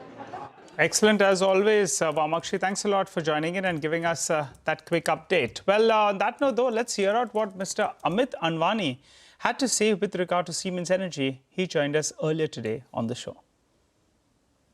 The pipeline is robust, and we don't know which form and what quantum and which orders can come. So, for example, the NTC has already cleared 2-3 orders, which could be worth more than 30,000-40,000 crores. But we have to see whether it will be LCC or VSC, since Siemens Energy has already highlighted in the past that they will not go for LCC. So I think that will significantly improve the prospects, but currently I'm factoring in 27% PAT growth. So I think we can assume that maybe 25-30% could be the win rate. But then in the past, we saw Hitachi also doing jointly with BHEL. We have to see in which form Siemens is going to do, whether it is standalone or with someone, and the quantum of the orders which they can get. Okay, that was a view from PL that came in earlier in the day. Dipan, what do you think? I mean, this whole HVDC buzz, it really electrified some of these stocks, right? Stocks like Hitachi Energy. What do you make of the whole space, including this new entity, this separate Siemens Energy business that has now listed and is available for investment? So be very positive on these power distribution equipment companies and Siemens Energy in particular as well. And companies like Siemens, Hitachi, and GE Vernova, they are really at the top end. Their products are quite high tech, limited competition. Earlier threat was there from Chinese, but that's no longer such a big threat. And in India, what is happening is that the grids are becoming smarter, more intelligent. So I think demand for these sophisticated products will only go up. So very positive on Siemens Energy, seriously considering it from an investment perspective. But also like these transmission companies, especially Kalpataru Power, sitting on very good order position, around 65,000 crores or so. Good 3 years earnings visibility is also there over there. And there is a smart metering company also, which we're very positive on. So this entire space is looking very great. And with the urbanization taking place, growth of EVs and data centers, I think distribution infrastructure has to be significantly improved and invested in. So very positive on all of these companies, and certainly Siemens Energy also has a good listing and looking at it quite positively. Smart meter company, which one was that? Oh, I forgot the name. There's only Genus one company. Genus Power. Yeah, that's right. That's right. It's got, I think, some 30,000 crores order. I don't know how much is executable at what point of time. But last I checked, it has earning visibility of almost 8 to 10 years or so. And performance has been best in class. Just maybe, from a corporate governance point of view, there could be a risk factor, if at all. Yeah, that's what. And I think there was a large trade that was expected from one of the investors a week or so ago that got cancelled as well. There's only one problem with this, Dipan. As you said, a good order book, good execution, good niche space. But the receivable days, I think, are high. Though I was listening to the con call and they said that the receivable days are likely to come down in this year itself, because they've got that SPV as well. So we'll have to keep an eye out on that front. Besides that, let's talk about, it's a day of frontline names. So let's talk about Bajaj Finance. What's your view on the stock? It's lower today, but I think that bonus shares, there was a corporate action. Bonus shares got credited yesterday. So I think that's why, in fact, there is some supply as well in the near term. Your view on it, it's down 2.5%. Well, I think, first of all, it's a company which is part of our core holdings. So our views could be to an extent biased, but generally positive on the long-term process of Bajaj Finance. With the cut in interest rate, NBFCs will benefit even further. Threat from Geo Finance, which was real about a year and 2 years ago, is not so much at this point of time. Only thing is that last 2-3 quarters, I thought that the NPA provisioning would move in line with the pre-provisioning profits, but that has not happened even in the March quarter. At some point of time, I think the pre-provisioning profits and the growth in NPAs provisioning will align, and that could mean a big alpha for the bottom line. But look, the base also is getting bigger for Bajaj Finance, so it's going to get more and more tough. So generally positive on Bajaj Finance, but it's not going to be a multi-bagger the way it has been for the last 10-15 years or so. But nonetheless, I think it can easily outperform the Nifty and the Sensex. One of the few companies which can give like a kind of a double-digit, high teens type of earnings growth over the next few years or so. Okay, all right, got that, Dipan. Thanks a lot, Dipan, for joining in and having that chat with us. Wishing you a good rest of the evening. Hopefully it doesn't rain too much. And we look forward to chatting up with you. Thank you. This one. Well, a quick check on the markets before we get into that break. Nestle India, I recall the stock was in the green actually just an hour or so ago. That's dipped into the red. So I think we should get an intraday chart of that one. Yeah, it's suddenly seen a bit of a downtick. The other one that was in the green was Sun Pharma. That as well has moved into the green. It's just marginally in the green, but the intraday chart actually tells us the picture. And from the broader markets, the high beta index that I track closely is the metal index. It was badly under pressure earlier today. But I think in the last 60 minutes, there's some kind of recovery from the low point of the day on the metal index. Still down 1%, but I think it's recovered from being down close to around 1.5%. For the time being, we slip into a short break. Alpha Manager of the Day, Nitin Bhasin of Ambit, will join us on the other side.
Welcome back. Well, let's get you a big opinion on the market. Earlier in the day, we caught up with Sanjeev Prasad, Managing Director and Co-Head at Kotak Institutional Equities.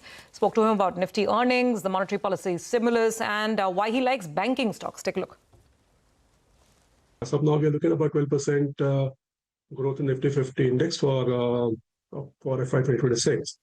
But do keep in mind the fact that almost 2/3 of the earnings is coming from very specific sectors and factors, namely metal mining sector that contributes to almost slightly more than 20% of the incremental earnings of the Nifty 50 index, and that is largely linked to the fact of higher domestic profitability for the steel companies compared to FY 2025 when profitability was on the lower side. This is all linked to safeguard duty. It's got nothing to do with the performance of the economy. 100 basis point is what the RBI has delivered in this equity cycle, and that's it. 100 basis point rate cut doesn't change anything as far as the household EMIs, etc. is concerned, especially if you look at the, the low price, low tenure tickets. It doesn't really matter actually as far as EMIs are concerned. There's a clear slowdown as far as the government budget is concerned. You look at the central government numbers, something at 7% growth overall. A lot of that is also coming from non-traditional capex items, which probably will not get spent.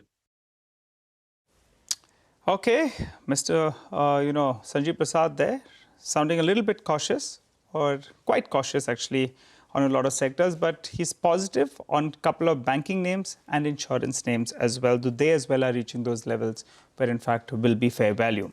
Well, let's focus on the markets. A few stocks should come up for you. I think Aban Offshore, that's one of the few stocks actually from the broader markets that I'm seeing, at least in this hour, has bucked the trend and moved to the high point of the day. So not a stock we talk about very often, but Aban Offshore, if I look at it, yeah, that's seen a bit of a spike up in the last few minutes. What else? Restaurant Brands Asia, up 10% now. A massive up move is what we're seeing out there. So I think we should get that one as well up for you on the screen. And from the tech names, Wipro, I think, is doing a thing of its own. That stock as well has moved quite smartly. In fact, the one stock from the broader markets that's been doing well all through the day is Aeroflex Industries. Let's get the intraday chart. Now it's up 15% in a market that's quite dull actually. So makes sense to pull that one up. Surabhi? Yeah, absolutely. I mean, look at that, 15%. Who would think it's a dull market? Big move coming in over there. Okay, let's talk about some more stocks that are in focus today. And Swiggy is one of them. And on a day like today, it's actually managing about a 2.5% kind of an up move as well.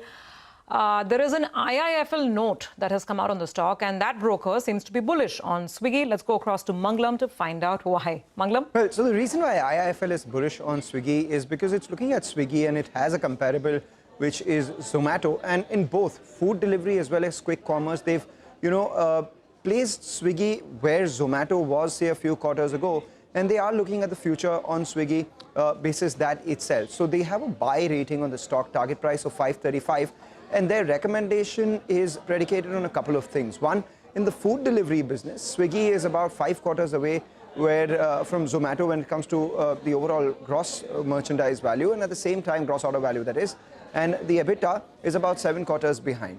In the quick commerce, on the GOV, they are about 3 quarters behind Blinkit, but on the EBITDA front, they are about 8 quarters behind Blinkit as well. More importantly, if you just look at the valuation differential between the two, they are valuing Swiggy's food delivery business at $8.5 billion.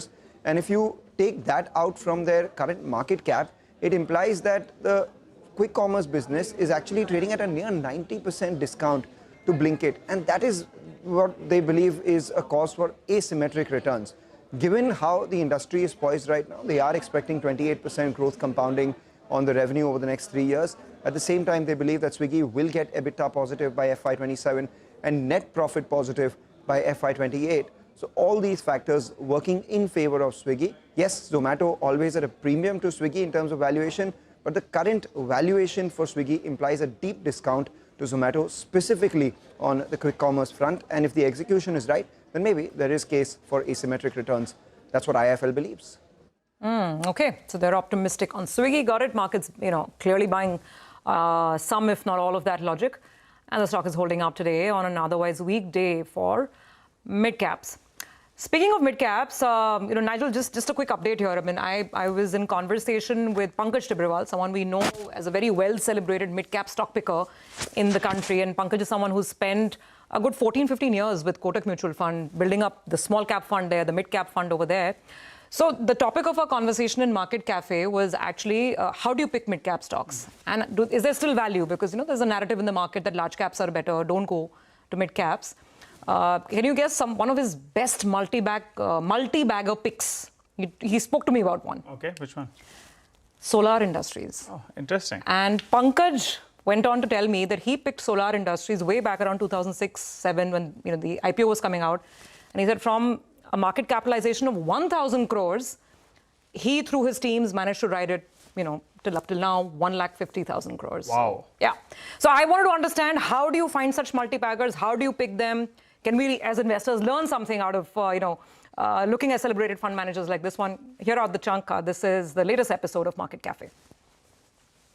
One of the companies which is now known in the market is a company called Solar Industries, right?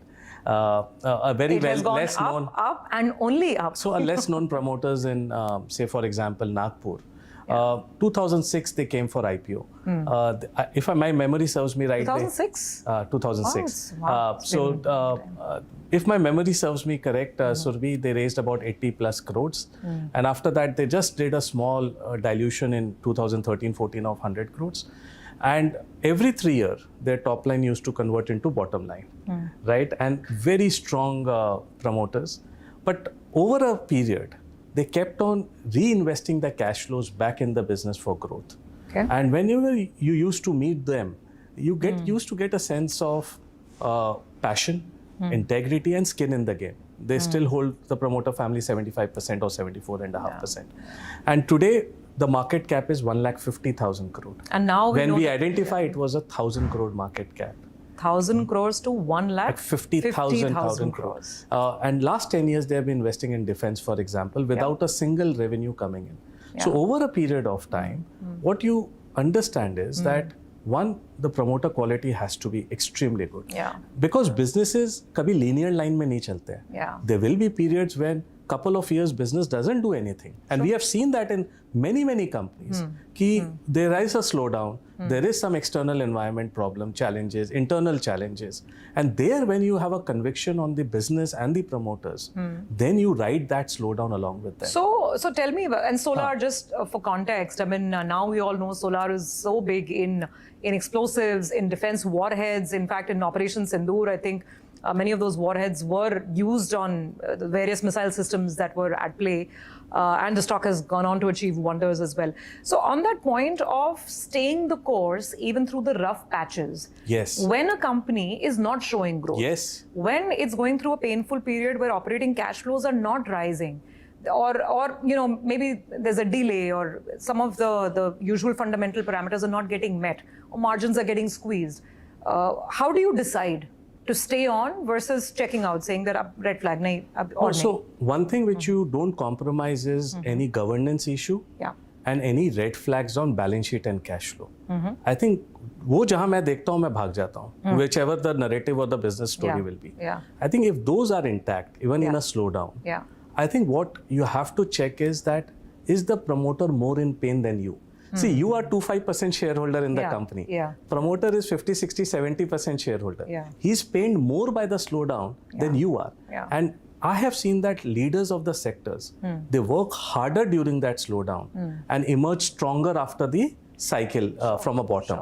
So I think you have to get that sense during the interaction, during the conference call of the quarters, that what are they doing to come out of that slowdown and the disruption which they are facing today.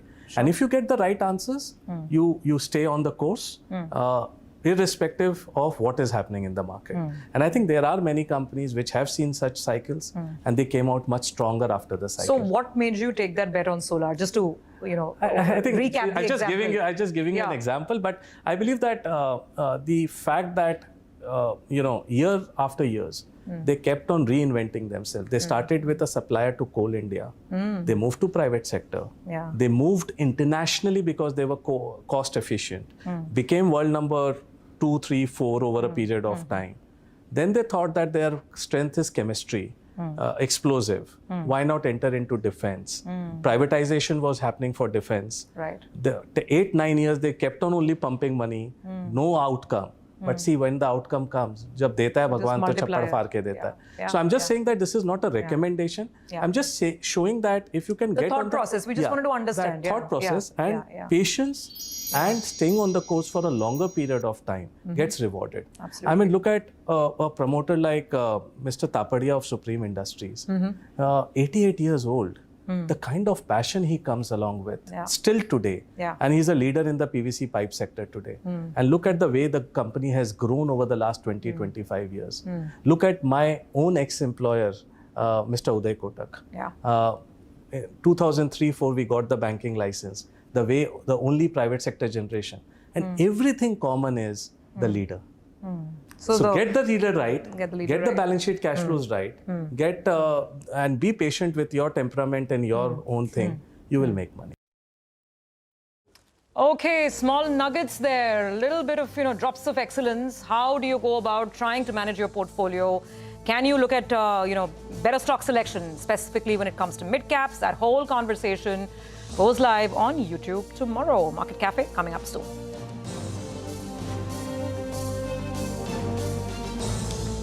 Okay, on that note, we take a very quick break. We'll come back on the other side. As always, all the buzz from dealing rooms coming up with Nimesh, and then some final trading calls coming up with Mitesh as well.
Investing.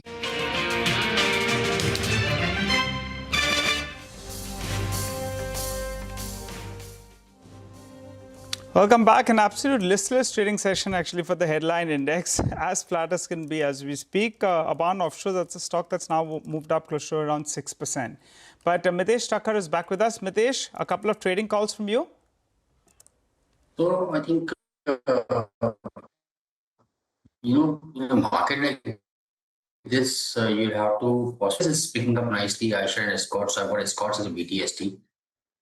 Keep a stop just below levels of 32.50. Look for a 3300. No, I'll tell you what, Mitesh, we'll come back to you to understand those calls, because the audio line is not very, very clear. But the line that's clear is the one with Nimesh. He's joining in on our special segment, D Street Chatter, to tell us what is he picking up. Well, Nimesh, headline index flat, broader markets in a lot of pain. Tell us more. Well, that's right. It's the broader markets today which is giving a lot of pains. The mid-cap index is down 1.5%. And clearly there are signs of some bit of selling pressure or capitulation, so to speak, in the broader market names today. I guess it's largely to do with the fact that there's so much of global noise about the geopolitical risk. So I think that's putting pressure on the broader market stocks today. And there's a lack of buying interest as well, is what I understand. Again, from a flow perspective, mixed day. Some blocks might have an impact on the actual number. But the only space which has done well today in terms of buying interest are the OMC stocks, the oil marketing companies. Not showing up in the stock price, but there is genuine buying, is what I understand, in the OMC stocks today. I guess, what I've been tracking closely, the trend of large block deals, QIPs, so that trend is likely to continue. And there is a long list of not only blocks and QIPs, but also the IPO pipeline is quite strong as well. So the fundraising or the draining of supply is going to continue, is what I understand. Technically, 24,450 is a deep level. 24,800 is a crucial level to watch out for. But I guess today is more about pain in the broader markets, and that's largely because of lack of buying interest from large institutions. Okay, got it. What about individual stocks, Nimesh? So I'll start with the block first. So the first name is Bharti Airtel. Been consolidating of late, but again there is a big indication of a large block coming soon in Bharti Airtel. Again, a strategic investor who owns a big stake could be a potential seller there. So that's the first name. The second stock is Sheela Foam. We saw a big rally in the last couple of days, largely because I understand one domestic wealth firm has been an active buyer in Sheela Foam, and that explains the recent outperformance in the broader market, within the broader market stocks. The third name is Previous Speciality. That stock has sharply recovered from the intraday lows after a large block. Again, I understand the promoter entity, one of the promoter entity was a seller, and a single domestic mutual fund was a buyer, and hence we've seen a very sharp recovery in that stock in today's market. And the last is a couple of mid-cap names where I'm guessing there could be large blocks coming very soon. JBM Auto, I understand there is a large block expected very soon. Similarly for Centum Electronics, the promoter entity could be a seller there, and also in Avalon Tech, there is an indication of a large block coming soon. So as I said, large cap, mid cap, small cap, the block pipeline seems to be quite strong. And that's an issue, right, Nimesh? Flows are solid, good, but the outflows are even more solid. The kind of paper supply that you're getting, that's south sentiment a little bit. Thanks a lot, Nimesh, for joining in. Well, let's go back to Mitesh. He's joining in to give us his couple of trading calls. Mitesh? So I have Escorts as BTST, Nigel. I think, that's a stock which is doing well. The two-wheeler pack is looking good to me. So Escorts is a BTST with a stop below 3250 for targets of 3300 to begin with, and then we will look at higher levels. And one STBT call that's on IEX, keep a stop just around levels of 180.25 and a target of around 176 for tomorrow. Okay, all right, got that. Thanks, Mitesh, very much for it. You have a good rest of the evening, and we'll connect again, of course, tomorrow with more. Let's look at railway stocks, because today in this broader market correction, railway stocks have actually cooled off a little bit. Quickly pull some of them up on the screen. Yep, RVNL, RailTel, still down 4 to 5%. They've come off from the top of the morning. Let's go across to Vinny, who's been looking at some data around railway stocks. Vinny, what is it throwing up? Hi, Surabhi. Afternoon. It seems like they're losing some bit of its steam today, but not only today. If you look at the last 1 month return in terms of stocks as well, we are seeing a decline coming in. Before that, we had seen that up move coming in for the stocks. So before that, if you look at the returns, they're on the positive end. But last 1 month, today specifically, we're seeing a decline coming in. Valuations also. When you're looking at valuations versus peak valuations, yes, no doubt they've come off versus peak valuations. But historical average, if you look at that, historical average, the valuations are still quite high.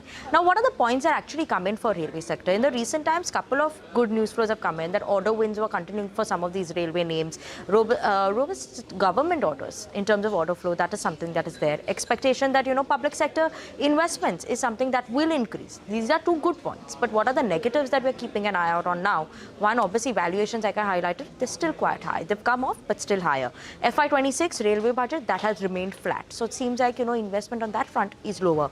Metros, we're not seeing a significant pick up as much as one was expecting. So yes, that's a bit of a subduedness on that front. Medium-term outlook, analysts are highlighting a bit of a dim look coming in for the railway sector overall.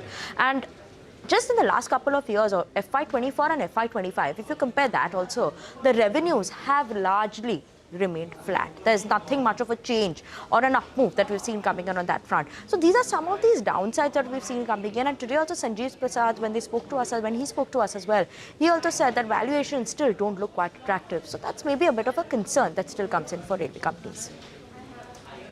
Okay, all right. Thanks a lot for that, Vinny. Neat summary of all those railway stocks. But let's get in Amrish Baleka, who's joining in on the show.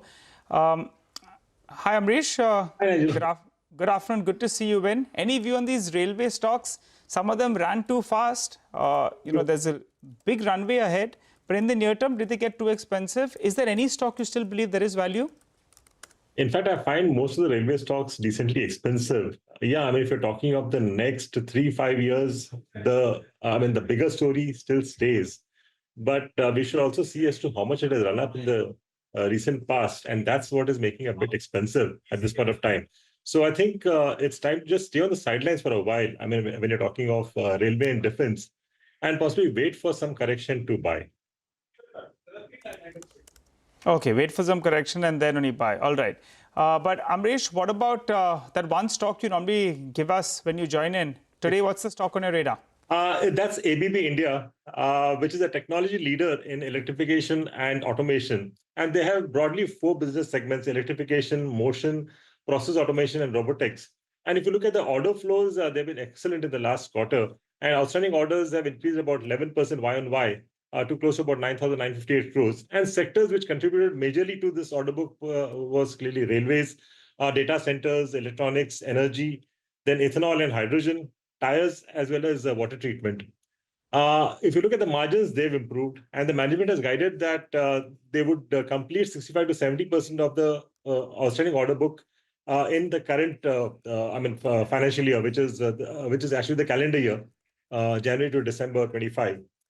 And this, I think, is decently positive. So I'm expecting EPS of about 149 for calendar year 27, and with that, my target price is about 7,450. Okay, got that point. So ABB India in focus. Thanks for that, Amrish. We'll have more questions for you in just a bit. But let's also take stock of today's episode of the Global Reset. This is, of course, our new offering on CNBC-TV18 Prime. Today, Prashant caught up with Louis Organis, the global head of macro strategy at JP Morgan. Louis explains the reasons behind central banks' rising affinity for holding gold as reserves instead of currencies. Take a look. So there is genuine fear from central banks that are holding all these FX reserves in developed market currencies that at some point all these currencies will be somehow debased because of the problematic, troublesome fiscal trends. So there's been a resort to accumulate more and more gold.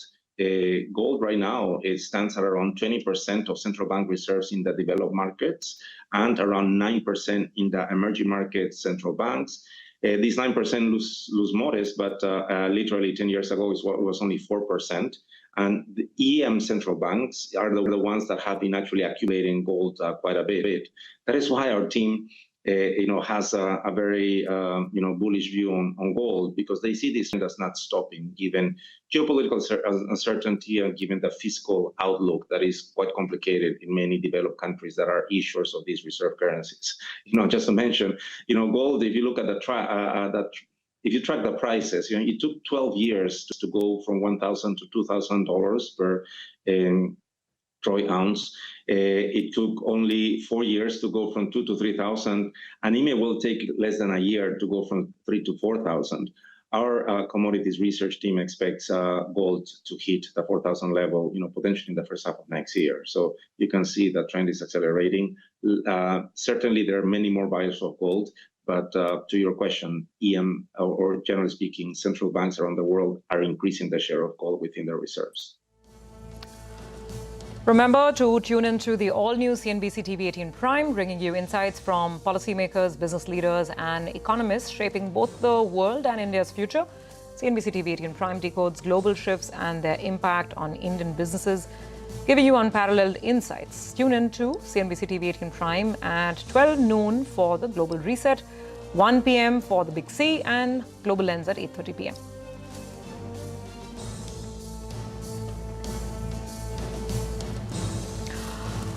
Okay, all right. Well, we also caught up with JP Morgan's Jahangir Aziz and spoke to him about the way gold prices are shaping up and also where the dollar is positioned amidst ongoing tariff tensions, as well as what's happening with respect to West Asia geopolitics. Take a look. Market is looking for is what happens next, right? In the sense that, does the conflict widen? Does the conflict actually disrupt oil supplies? And I think if that happens, I think the oil market moves. And I think at that point, I think, dollar once again becomes a safe haven. Look, I think temporarily the money moves into dollars but mostly into gold. I think that's where the move is going to be based on what's happened over the last 3 months. But it's a 2-week, 3-week phenomenon. I do not really think there's going to be much of a chasing of dollar as a safe haven, simply because none of the basic fundamental variables get that badly affected if it's just a 2 or 3 week event. We do no longer have a recession in the baseline for 2025. However, we still think that the risks of recession are still elevated. And if you do get another disruptive tariff uncertainty related reaction in the market and in the economy, then those recession risks are back. Even now, tariffs to me are probably a bigger risk, and how tariffs evolve post the court decision to us is still a bigger risk than a flaring up of geopolitics. There's obviously a risk in the near term, but I think if you think about it in the next 6 to 9 months term, I think that's still a bigger risk. U.S. fiscal policy is also a bigger risk.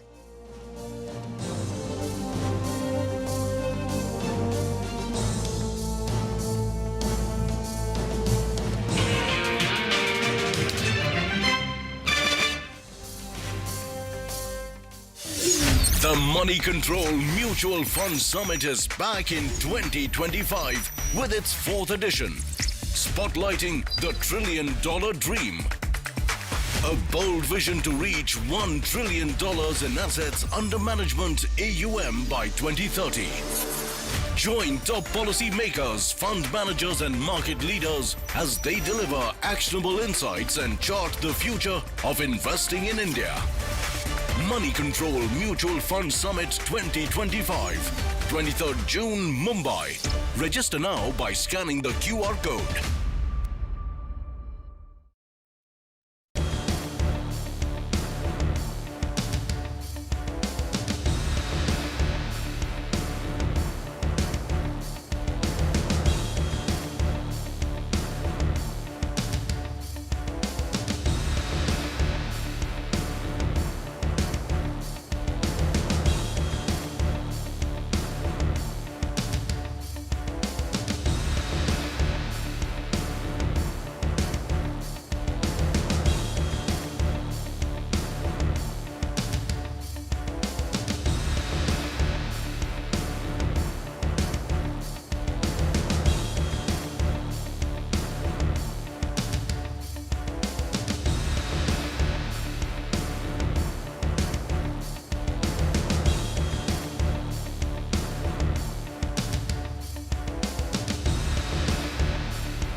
Welcome back. Interesting updates at the bottom of the screen. So the HDB Financial IPO which is the next marquee one because it's coming from such a marquee group. That's going to open out on the 25th of June. Interesting time there. Let me actually toss this to Amrish. Amrish, I don't know if you've had a chance to already start looking at the contours of this entity from HDFC Bank. Right. But, you know, largely speaking, the market wisdom is that financials still offer some opportunities, some safety, maybe some valuation comfort as well. Absolutely. How are you looking at overall NBFCs? And maybe a view on this offering that will soon hit the market? I think HDB is, I think, one of the most awaited sort of IPOs, and especially from a house like that. Yeah. So clearly, I don't think there's any question as to how the demand would be and how many times it'll get oversubscribed, although it's a large issue. So clearly, I mean, one has to apply for it. I mean, without really knowing as to what the valuations would be at the time of the IPO. But still, I assume that they would be leaving enough on the table for the investors. But NBFC overall, yes, I mean, to a certain extent positive, but at the same time cautiously positive, because I still see that pain at the bottom of the pyramid. I mean, we've seen the issues as far as the microfinance is concerned. Now, I think the issue would be there at the retail end of the loans. So I think that's something to be watched out for. So I'm cautiously positive on this. Okay, all right. Got that. Amrish, I don't know whether you've looked at some news reports with regard to Dream Folks. Not sure whether you had a chance to look at it with regards to some cancellations of their some contracts that they had. Absolutely. Any view on the counter? The last time I checked, it was down close to 10%, but I believe the management is putting out some clarification with regard to that report. We'll try to get that up for you on the screen. Any view on the stock? I think we should wait for the clarifications, because the sort of news which is coming out or floating around in the market is about ICICI credit cards, Axis credit cards moving out of Dream Folks along with MasterCard. So, I mean, ICICI, if I'm not wrong, is the third largest. Axis, after taking over Citi, also is one of the major players. So with two big ones, along with MasterCard moving out, is surely very negative for Dream Folks. And the sort of reasons being given is about that 1 day's outage. But I don't think it can be only that 1 day's outage. There could be some other issue which we are still not aware of. So I think we should wait for the sort of clarification from the management. Okay, all right. I think we're getting some clarification. The management is clarifying that these reports may not be very, very accurate, but we'll wait by on that front as well with regard to Dream Folks' clarification coming out. Well, Amrish, I wanted to ask you about the cement pack. I think there's, I think we have got that clarification, should be up for you on the screen in just a bit with regard to Dream Folks. That's some source-based information, but we'll see whether or not, that holds ground. Amrish, let's talk about the cement pack. That actually was looking quite good. But the early onset with regard to monsoons and some kind of softness with regard to demand, that proved to be a bit of a dampener. What's your view on the cement pack? I think you were positive on a couple of names. Certainly. See, in fact, monsoon is there every year. So, I mean, clearly, during this time, the demand goes down, which is all known. So I don't think this should really be the reason for cement stocks to go down. But in fact, if you see the last couple of years, because of sort of infra projects which have taken off, the sort of real estate activity which you're seeing, there was clearly, the demand had moved up as far as cement is concerned. But at the same time, we had seen that the margins are not really moving up. Now, going ahead over the next few quarters, I clearly see the margins also moving up along with the demand. And in fact, the new capacities, I think, will take some more time. So there could be some amount of, demand supply sort of a mismatch, which will actually increase the margins for most of these companies. So I would clearly look to buy Ultratech even at the current levels. Ultratech. All right. Tata Consumer, that's one of the biggest gainers. But just a minute, I think we have that clarification from Dream Folks. They're saying there has been no cancellations in partnerships. This is, Dream Folks, I think, sources telling us here at CNBC-TV18. So that's the clarification, and they're denying the recent reports. So we'll get some of those lines up for you on the screen. For the time being, the stock took a sharp knock, and it's bounced a little bit, but we'll have to see whether or not, that holds ground. Hopefully, we invite the management actually on the show, and in fact, they can put out whatever clarifications they choose on that front. Well, let's talk about the biggest gainer on the Nifty, though, Tata Consumer. That one, in fact, is doing quite well. That's up close to 2%. What's the view on this name? It's holding strong in an otherwise wobbly market. No, in fact, I'm decently positive on Tata Consumer. In fact, we have a price target of about 12.25 for this stock. So I think even the current levels could be bought. Okay. All right. Got that. And Eicher Motors from the two-wheeler pack, that one actually is reasonably protected from this entire push towards EVs. And also it's got, a niche of its own. However, the stock is not very, very cheap. Your view on the stock? No, in fact, instead of Eicher Motors, I would surely prefer to buy something like a Hero MotoCorp, which has corrected decently well if you see the last couple of months. And I suppose the version 2 of VIDA, which will be launched quite soon, I think that would be a game changer for Hero MotoCorp as far as the EV two-wheelers are concerned. I think that should increase their total market share in the EVs. So I think at the current levels, the downside seems limited, whereas I think you can have a decent upside of about either 15 to 18%. Got it. Okay, all right, Amrish, we thank you for joining in, but stay on with us. For the time being, let's do a quick wrap of today's trading action. Well, it was a down day, no two ways about it, and the expiry-related factor did play out towards the end, and that's why the Nifty ended closer to around the low point of the day after being flattish for majority of the trading session. So Nifty goes home with a cut of close to around 60 points. However, on a closing basis, there'll be an average of the last 30 minutes or so.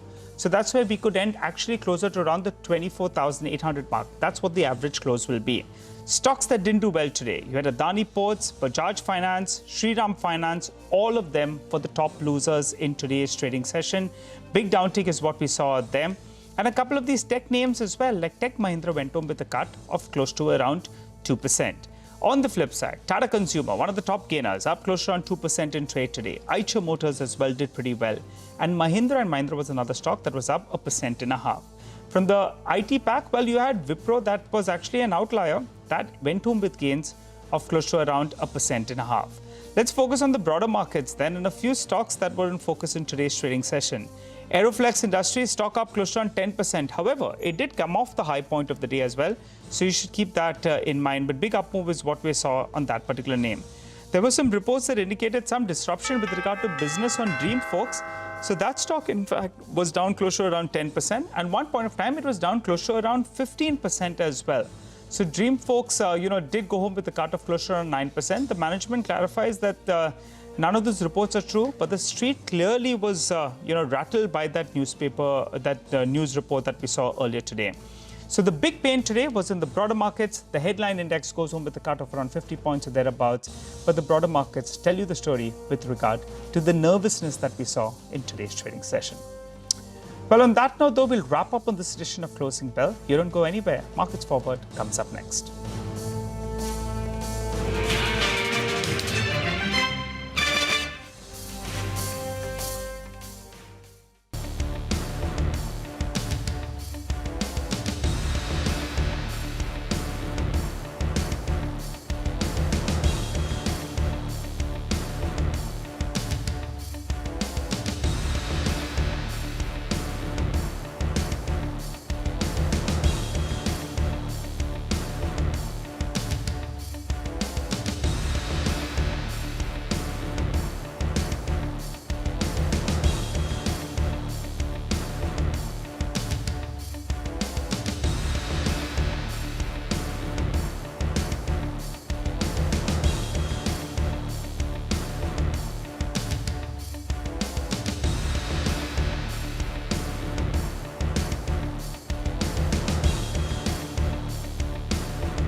Markets end with cuts amidst the ongoing Israel and Iran conflict. Nifty outperforms in today's session, while mid and small cap ending with over 1% cut, except auto, all sectors trading the red. Siemens Energy lists at a hefty premium to the implied price on demerger from Siemens Limited. The company becomes India's largest listed pure-play T&D equipment player with a market cap of near 1 lakh crore. Westside and Studio retail chains owner trend sees business growing at a strong 25% compounded rate through store additions and new category expansions. Analysts remain upbeat on the stock.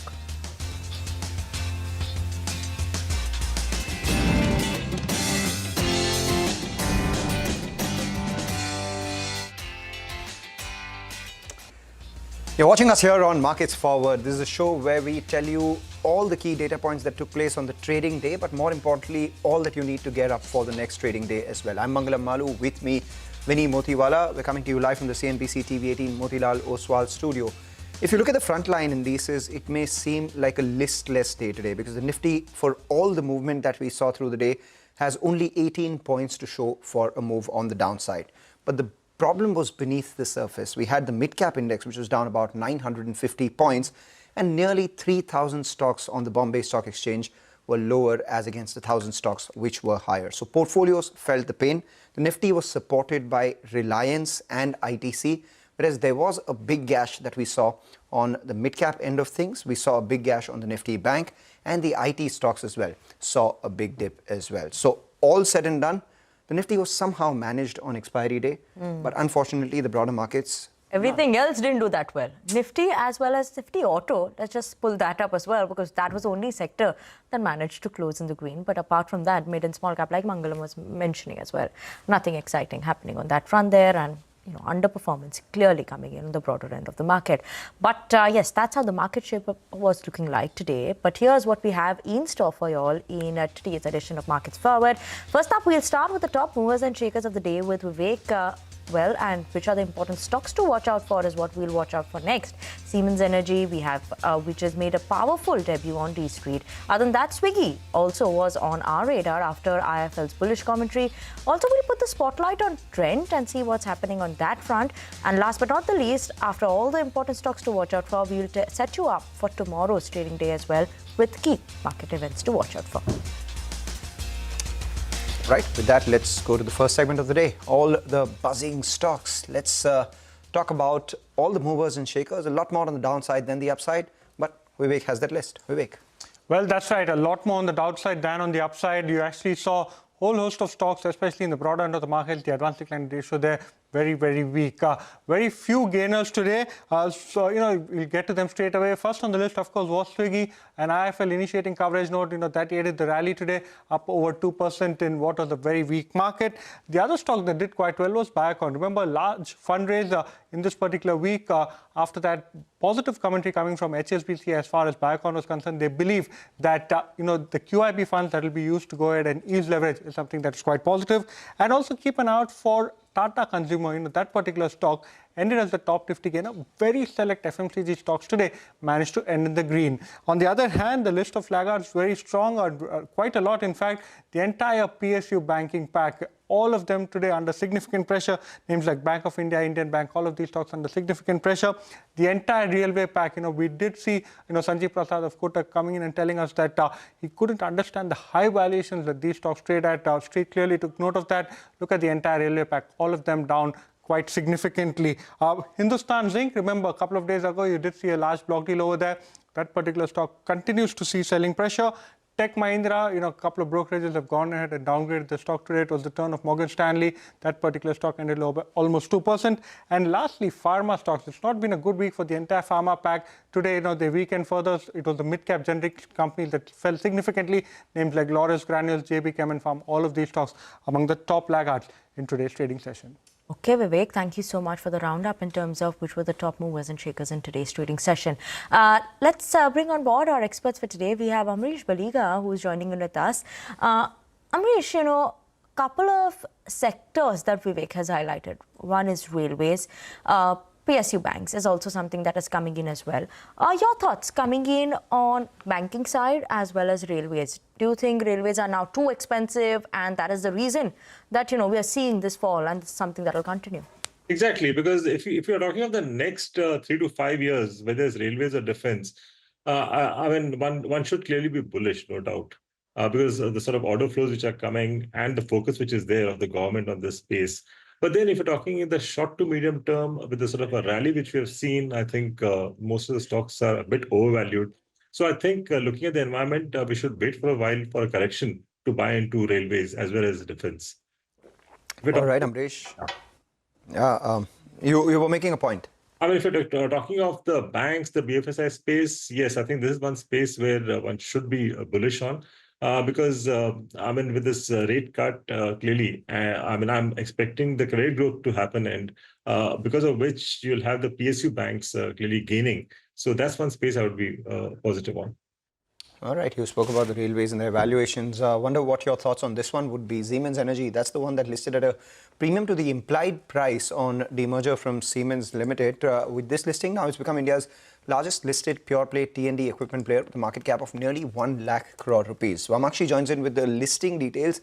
More importantly, the valuations and how it fares against the peers as well. Vamakshi. Well, Mangalam, Siemens Energy, pursuant to its demerger, listed at 2,840 per share, which is much higher as compared to its implied price of 2,478, which was determined on 7th of April.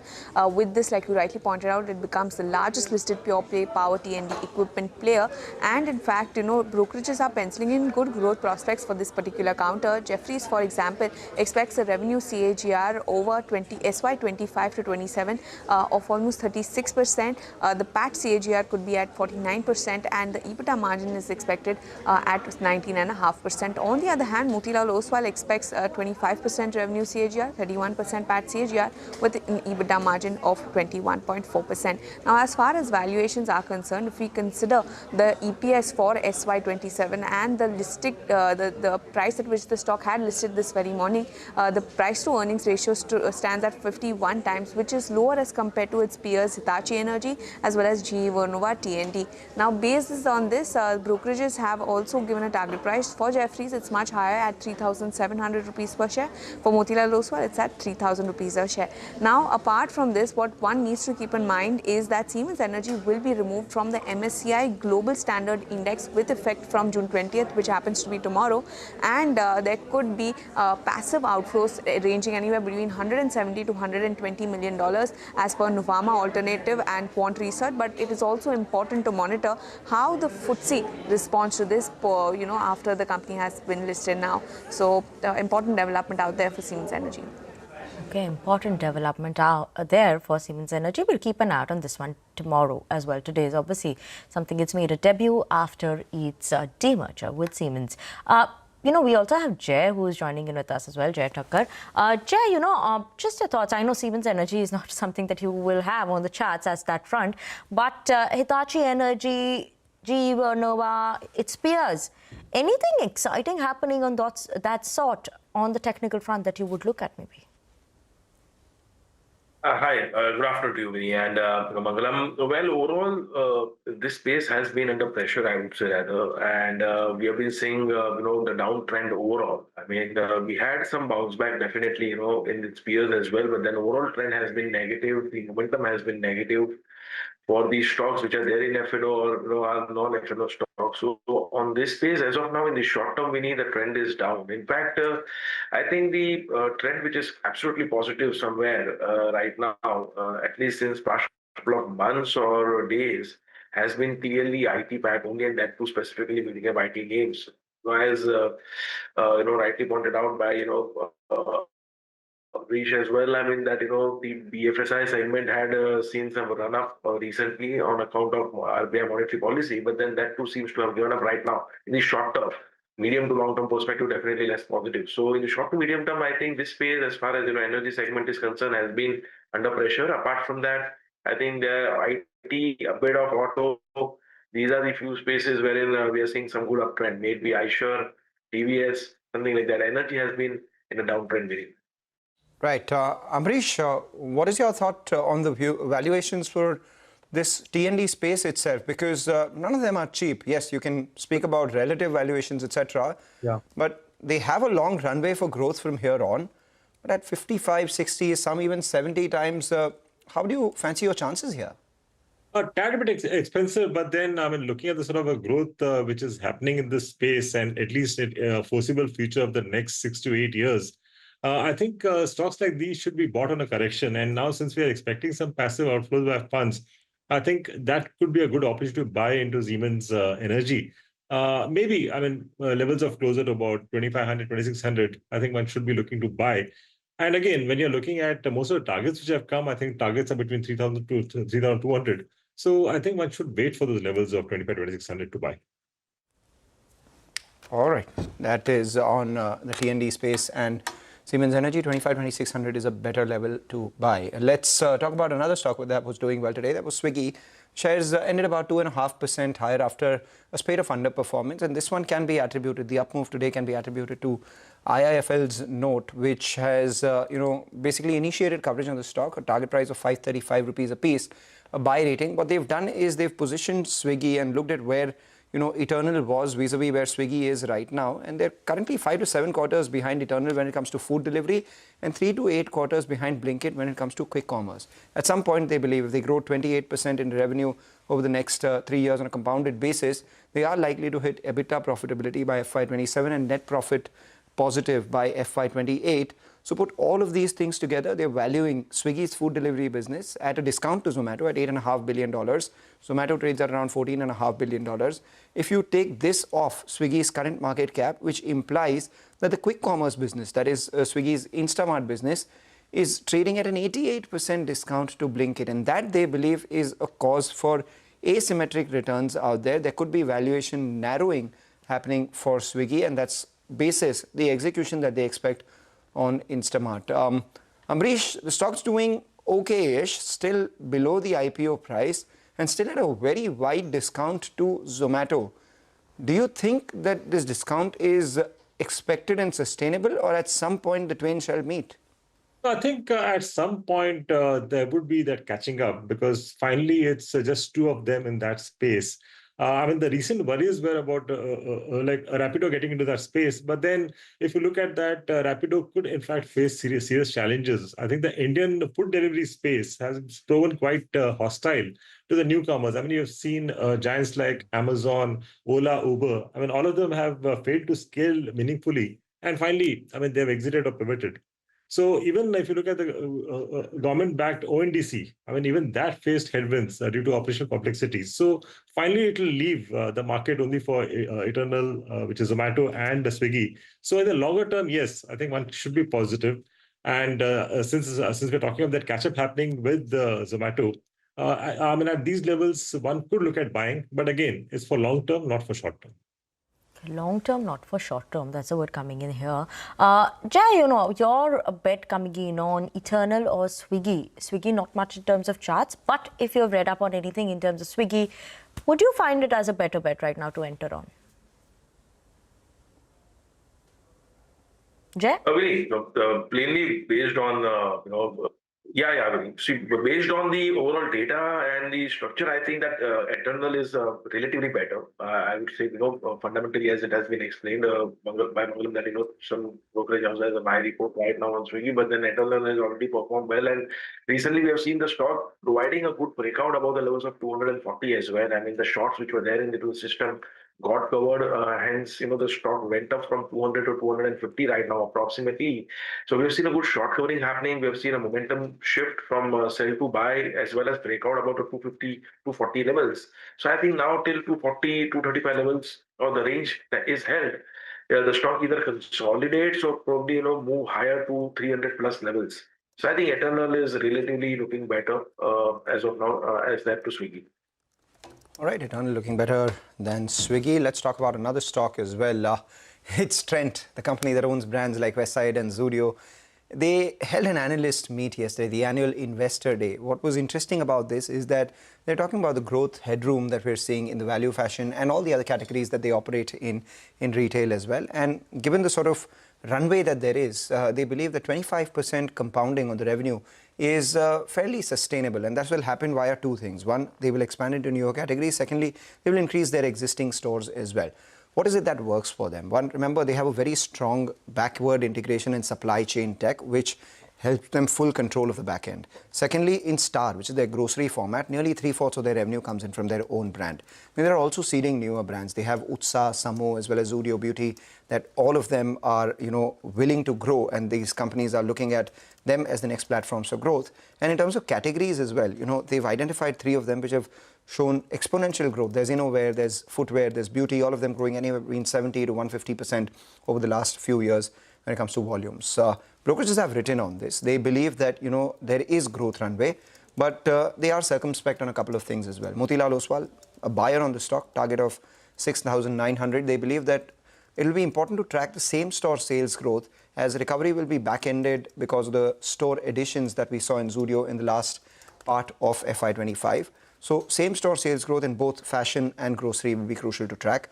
We have a note coming in from Macquarie as well. Now, Macquarie has the highest target price on the street, but they believe that, in the grocery format, quick commerce competition and the lack of success for private label brands keeps them a little skittish, but they are positive on the fashion format. And finally, we have Jefferies as well. Jefferies believes that this is a company that grows organically, and they believe in the model that can be replicable over a period of time and repeatable. So that's something that they will be tracking as well. So I guess, Jay, from a chart check, the stock had seen a big correction, nearly halved from the top.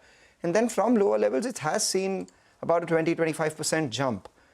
Is it for real? Is it, trying to make an attempt towards the previous all-time high?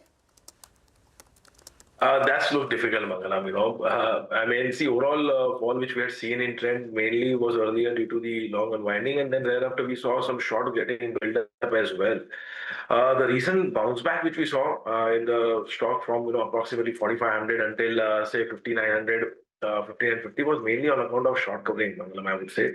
But then the overall rise doesn't seem to be that impulsive. In fact, the momentum also seems to have started weakening again.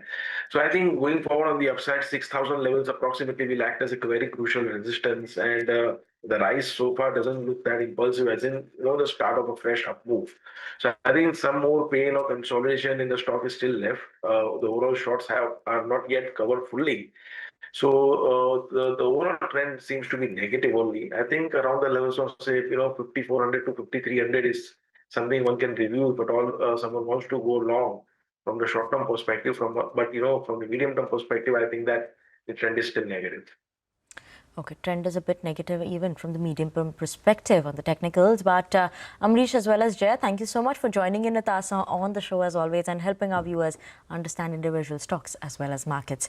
But on that note, viewers, we'll slip into a very short break, and after the break, we'll get you the top commentary coming in from managements on where dollar is heading with the ongoing West Asia conflict, along with key market events to watch out for in tomorrow's trading session.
Welcome back. You're watching us here on Markets Forward, a show where we prep you up for the next day's trade, but we also tell you what took place today. And today was some key corporate commentary coming in from the management of Shriram Finance. They guide for second half of FY26 to be much better for growth. They add that credit demand should pick up as rural demand is likely to be supported by good monsoons. Commenting on the near 2,340 crore write-off in the March quarter of FY25, they said that this was a one-off event which was on the back of an accounting change. They expect recovery over a period of some time, and it will reflect every quarter. The NBFC optimistic about passing the RBI rate cut to customers in the coming months. If Israel and Iran conflict is short-lived, dollar will not see much of an impact. That is the word coming in from Jahangir Aziz of JP Morgan. He also believes the risk of recession is still elevated. Listen in. What I think the market is looking for is what happens next, right? In the sense that does the conflict widen? Does the conflict actually disrupt oil supplies? And I think if that happens, I think the oil market moves. And I think at that point, I think, dollar once again becomes a safe haven. Look, I mean, I think temporarily the money moves into dollars but mostly into gold. I think that's where the move is going to be based on what's happened over the last 3 months. But it's a 2-week, 3-week phenomenon. I do not really think there's going to be much of a chasing of dollar as a safe haven, simply because none of the basic fundamental variables get that badly affected if it's just a 2 or 3 week event. We do no longer have a recession in the baseline for 2025. However, we still think that the risks of recession are still elevated. And if you do get another disruptive tariff uncertainty related reaction in the market and in the economy, then those recession risks are back. Even now, tariffs to me are probably a bigger risk, and how tariffs evolve post the court decision to us is still a bigger risk than the flaring up of geopolitics. There's obviously a risk in the near term, but I think if you think about it in the next 6 to 9 months term, I think that's still a bigger risk. US fiscal policy is also a bigger risk. And before we wrap up this edition of Markets Forward on CNBC-TV18, let's bring you the key market events to watch out for in tomorrow's trading session. Vamakshi is joining in with us. Vamakshi. Well, Vinny, we'll be keeping an eye out on the RBI MPC meeting minutes. The Philadelphia Fed Manufacturing Index will also be declared tomorrow, so we'll be watching out for that number as well. ECB's economic bulletin will be another factor that we'll be watching out for. As far as stock-specific action is concerned, keep an eye out on a whole host of counters that will go ex-dividend. The list will come up for you on the screen. We'll be keeping an eye out on stocks like Bajaj Auto, Voltas, Bank of India, PNB, HDFC Life, Tata Power, Supreme Industries, as well as Torrent Pharma. Ugro Capital will also be in focus. They will be considering fundraising plans via preferential issue. And tomorrow there's a nuclear kid on the block. Oswald Pumps is expected to list. Right. Vamakshi, thank you so much for that. So prepped up for trade tomorrow. With that, we wrap up on this edition of Markets Forward. Don't go anywhere, though. Keep watching CNBC TV18. We'll be back with more news and updates on the other side.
Hello and welcome to Business 360. I'm Archana Solanki. Here are the headlines we're tracking this evening. Israel-Iran conflict enters the 7th day. Iranian missiles hit a hospital in southern Israel's Beersheba. Now, Iran state media reports that a heavy water reactor southwest of Tehran was struck by Israel. Donald Trump says he's still undecided on whether the US would attack Iran. Stock markets are under pressure across the world due to Middle East tensions. US Fed signals it's in no hurry to cut rates. Crude oil prices continue to climb with Brent hovering around $77 a barrel. Sensex and Nifty end flat with marginal gains, but mid-caps and small-caps see a sell-off. All sectoral indices end in the red, barring automobiles. Rupee weakens sharply against the dollar. 1 week since the Air India plane crash, authorities have identified 214 dead bodies. Mortal remains of 187 people have been returned to families so far. The lone survivor carries the coffin of his brother who died in the crash. Air India announces a 15% reduction in overseas flights on wide-body aircraft for about a month. This follows a series of technical snags and operational issues since the Ahmedabad plane crash. Air India cancelled 83 flights to Europe and North America in the last 7 days. 80% of them were 787 Dreamliners.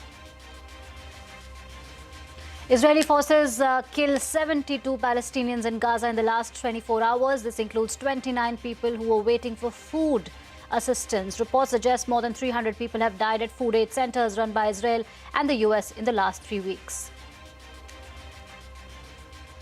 A majority stake in legendary basketball franchisee Los Angeles Lakers is being sold by the Buss family in a historic deal. The transaction could be worth an estimated $10 billion, making it the most expensive sale in sports history. And Elon Musk's SpaceX Starship explodes into a massive fireball while preparing for a test flight. The company says no injuries were caused and there are no hazards to communities in the surrounding areas. The top story we are tracking this evening: the Israel-Iran conflict has entered the 7th day, with both sides continuing to exchange fire and the US troops remaining on standby. Human rights activists, a Washington-based group, has reported over 600 deaths in Iran. Close to half of them are civilians. 24 deaths have been reported in Israel too. Iranian missiles caused serious damage at 4 sites in central and southern Israel. Now, Tel Aviv confirmed that a ballistic missile hit a hospital in southern Israel's Beersheba. A spokesperson said that people were injured in the strike. Israeli forces retaliated by attacking Iran's Arak heavy water nuclear reactor. Iranian state media said that no radiation danger has been reported. Israel's military had warned people to evacuate the area around the region just a couple of hours before the attack. Meanwhile, US President Donald Trump has said that he's still weighing his options on America's military intervention in the escalating hostilities. His comments came hours after Iran's supreme leader Ayatollah Ali Khamenei warned that any strikes by the United States on its territory would have serious, irreparable consequences. Iran's foreign minister has said he will travel to Geneva for meetings with his European counterpart on Friday. Israeli president has said that they were not pushing for a regime change in Iran and is only tackling Tehran's nuclear capabilities. Speaking with CNBC, Herzog said that Iran has been cheating and rushing to the bomb, which has called for strong action. We all understand that nuclear weapons are the most dangerous weapons for humanity. For 80 years, the world has known it. And for decades, the world has decided that Iran must not have nuclear weapons. And we discovered that they're cheating, that they're rushing to the bomb. And over the weekend, there was a clear decision of the International Atomic Energy Agency in Vienna, which has reaffirmed it following a report of its Secretary General. So, one has to be tough sometimes in order to remove imminent threats. That's exactly what we're doing. And the possibility of an Iran deal, is the destruction or the dismantling of the Fordow nuclear enrichment center, is that a prerequisite for a deal? Is that a red line for you? No, it's just something that people talk about having. We're the only ones that have the capability to do it, but that doesn't mean I'm going to do it at all. Yeah, we have the best military equipment in the world. You see that with this fight. We're I mean, certain countries take advantage of that. Israel has incredible weaponry. So we'll see what happens. I've been asked about it by everybody, but I haven't made a decision. The Indian government has facilitated the return of 110 students from Iran amid the attacks. The students who were evacuated from Iran to Armenia landed in Delhi today. Remember, there were approximately 10,000 Indians in Iran when the attacks began, of which 4,000 were students. Israel's attacks on Iran are also likely to impact the export of Indian products to the country. Parikshit Luthra is here with more. Parikshit, tell us about how this conflict can impact India. The Indian government is watching out for any negative impact of the Iran-Israel tensions very closely. Daily meetings are being held, contingency plans are being drawn out, especially in case the Strait of Hormuz is closed. This is because 40% of our oil supplies come from the Strait of Hormuz, and we also get 54% of our LNG supplies from this region. For the moment, the Indian government has said there is no negative impact on India. Oil prices are not going to be raised. There is going to be no shortage of oil as well, and we have enough reserves too. Having said that, exporters are worried about freight rates going up. Already in the last few days, we've seen air freight rates going up by 10 to 15% according to sources, and exporters believe air freight rates are going to go up even further because of escalating tensions and airspace closures over Pakistan, Iran, Israel as well. Shipping rates are also likely to go up. Companies expect a war surcharge soon, higher insurance costs and fuel surcharge on freight as well. Indian companies are expecting lower demand from Iran, especially for Indian exports of basmati rice, soybean and tea. Exporters will meet the government soon to review the current situation and the way out, possibly. One big impact area will be the Chabahar port. Now, India, Iran have had long-standing cooperation over the Chabahar port, and this is important for our connectivity in the region all the way to Afghanistan, Central Asia and the Middle East as well. The progress and development of Chabahar port and also India's exports through this region are going to be impacted if the situation worsens. Further development of the Chabahar port, including work on the railway line, which was supposed to connect us to Central Asia and also the Middle East, all of that has been hit. That is what sources are also telling us. This was a very important connectivity project for us in the region. We also have people-to-people ties with Iran. There are at least 10,000 Indians who are in Iran, including 4,000 students, and students are being evacuated to safer locations. Many have been brought back to India as well. The examinations have been postponed because of the war that is ongoing. So India definitely impacted on multiple fronts. Right. Thank you, Parikshit, for that. And staying with tensions in West Asia, Israeli airstrikes have killed nearly 140 people in Gaza in the last 24 hours. As per local health officials, majority of the killings happened near food distribution centers or on routes along which trucks were expected to travel. Medics also said that Israeli forces conducted airstrikes over a neighborhood in Gaza, killing at least 21 people. On to the day's market action. Sensex and Nifty ended the day with marginal cuts. Broader markets witnessed a large drop, with mid-cap index ending 2% in the red. Nearly 90% of 100 mid-cap stocks closed with cuts. Surbhi Upadhyay joins us now with the day's action. Surbhi. Well, not a great day for the market. I'll tell you why. The headline index was flat. So that's actually not too bad. The problem was in the broader market. At the headline index level, actually, India outperformed a lot of the global markets because overall, there was a sense of caution, whether we're looking at Asia or even while we were trading, European markets were down about 0.5% each.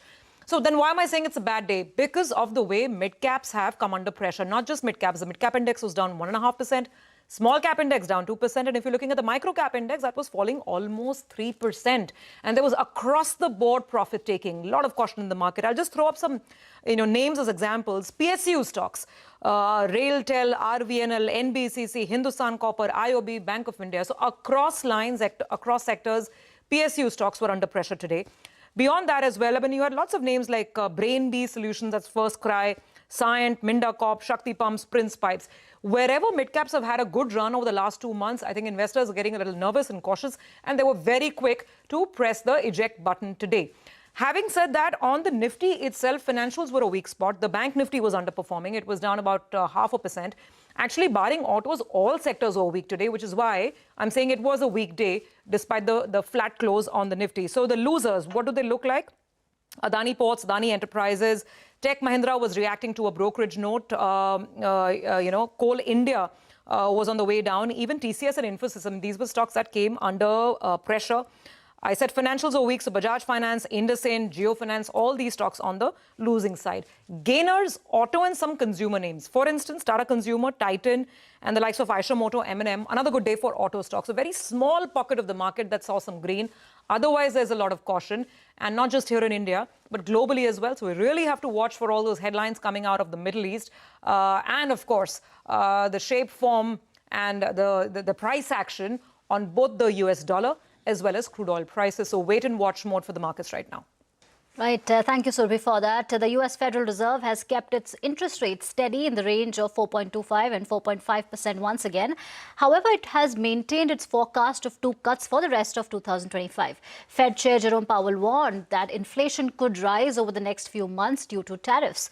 The central bank also cut its projections for U.S. economic growth to 1.4% from 1.7% earlier. Powell acknowledged that growth will slow eventually, sparking concerns over a possible stagflation in the U.S. economy. Since March, this is since March, right? You see a little slower growth, just a tiny tick up, a 1/10 tick up in unemployment, and you see inflation moving up 0.3. And by the way, it was a similar move from the December SEP to the March. So that's what you see. You see the effects of tariffs. I think we learned in April, after the March meeting, that substantially higher tariffs were likely. And then since then, the estimates of where the tariffs will be have actually moved back down, although still at an elevated level. So we're adapting in real time. And what you see is an accumulation of individual assessments. Uncertainty about the economic outlook has diminished but remains elevated. Many, many surveys say that. They do. So, and that's actually a line from the Teal book, which you can see in 5 years. All right, on to the global markets now. Asian indices were in the red, tracking U.S. futures. This as investors weighed concerns about inflation in the U.S. and potential escalation in tensions in West Asia. Hong Kong's Hang Seng Index led the fall, clocking losses of 2%, while Japan's Nikkei and China's Shanghai Composite Index fell 1%. European markets also opened with cuts. Crude oil prices remain steady after President Donald Trump said that Iran wants to negotiate over its nuclear program. However, prices remain near 5-month high, with Brent at the $77 mark. The potential of higher demand after the U.S. Federal Reserve's signal of 2 more cuts by year-end also supported prices. U.S. President Donald Trump's administration has resumed student visa appointments, but with stricter social media vetting. A State Department cable has directed U.S. consular officers to thoroughly screen applicants for any hostile views against American values. This will include a review of the students' online presence. The cable sent by Secretary of State Marco Rubio also allows officers to demand public access to social media accounts. Those found supporting violence or groups like Hamas may be denied visas. Fewer visa slots may now be available due to the heavy vetting workload. U.S. President Donald Trump hosted Pakistan's Field Marshal Asim Munir at the White House yesterday. Speaking at the White House launch, President Trump claimed yet again that he stopped a war between 2 nuclear nations. This comes a day after Prime Minister Modi, during a phone call with the U.S. President, clarified that no discussions were held with the U.S. on mediation or a trade deal during Operation Sindoor. In a statement, the Indian Foreign Ministry said that PM Modi firmly stated that India has never accepted, does not accept, and will never accept any form of mediation. The statement further highlighted that PM Modi stated that India now views terrorism not as a proxy war, but as an act of war, and that Operation Sindoor is still ongoing. प्रधानमंत्री मोदी ने राष्ट्रपति Trump को स्पष्ट रूप से कहा कि इस पूरे घटनाक्रम के दौरान कभी भी किसी भी स्तर पर भारत अमेरिका ट्रेड डील या अमेरिका द्वारा भारत और पाकिस्तान के बीच मध्यस्थता जैसे विषयों पर बात नहीं हुई थी। सैन्य कार्रवाई रोकने की बात सीधे भारत और पाकिस्तान के बीच दोनों सेनाओं की एग्जिस्टिंग चैनल्स के माध्यम से हुई थी। और पाकिस्तान के ही आग्रह पर हुई थी। प्रधानमंत्री मोदी ने जोर देकर कहा कि भारत ने न तो कभी मध्यस्थता स्वीकार की थी, न करता है और न ही कभी करेगा। Well, I stopped a war between Pakistan. I love Pakistan. I think Modi is a fantastic man. I spoke to him last night. We're going to make a trade deal with Modi of India. But I stopped the war between Pakistan and India. This man was extremely influential in stopping it from the Pakistan side, Modi from the India side, and others. And they were going at it, and they're both nuclear countries. I got it stopped. I don't think I had one story. Did I have one story written about it? I stopped a war between two major nations, major nuclear nations. Shares of Siemens Energy listed on the bourses today after demerging from its parent Siemens. The company's stock listed above the demerger price of 2,350 rupees a share. The stock hit 5% upper circuit soon after listing. HDFC Bank subsidiary HDB Financial Services will launch its initial public offering on the 25th of June. The IPO's price band will be revealed tomorrow. The 12,500 crore rupee offer will comprise of a fresh issue and an offer for sale. HDFC Bank will sell shares worth 10,000 crore rupees in the IPO. Commerce Minister Piyush Goyal has commenced his two-day visit to the United Kingdom. In a statement, the government said that the minister will aim to fast-track the implementation of the India-UK Free Trade Agreement and advance broader economic cooperation. During his visit, Goyal will hold bilateral talks with UK Secretary of State for Business Jonathan Reynolds to review the trade deal's progress. Gas is continuing to leak from an ONGC crude oil well in Assam for 8th straight day. ONGC has said that it's bringing in international experts to contain the leak. Assam Chief Minister Himant Biswa Sarma has written to the centre flagging the oil and gas major response, calling it inadequate. More than 1,500 people from villages around the rig in the district's Rudrasagar field have been evacuated to safety. All right, it's time for a short break. Coming up next, 1 week since the Air India plane crash, authorities have identified 214 dead bodies. Mortal remains of 187 people have been returned to families so far. More details when we return.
Welcome back. Air India has announced that it will cut its international wide-body flights by 15% for the next few weeks. The reduction will be implemented between today and will continue until mid-July. The announcement has come a week after the tragic Air India plane crash that killed 271 people in Ahmedabad last week.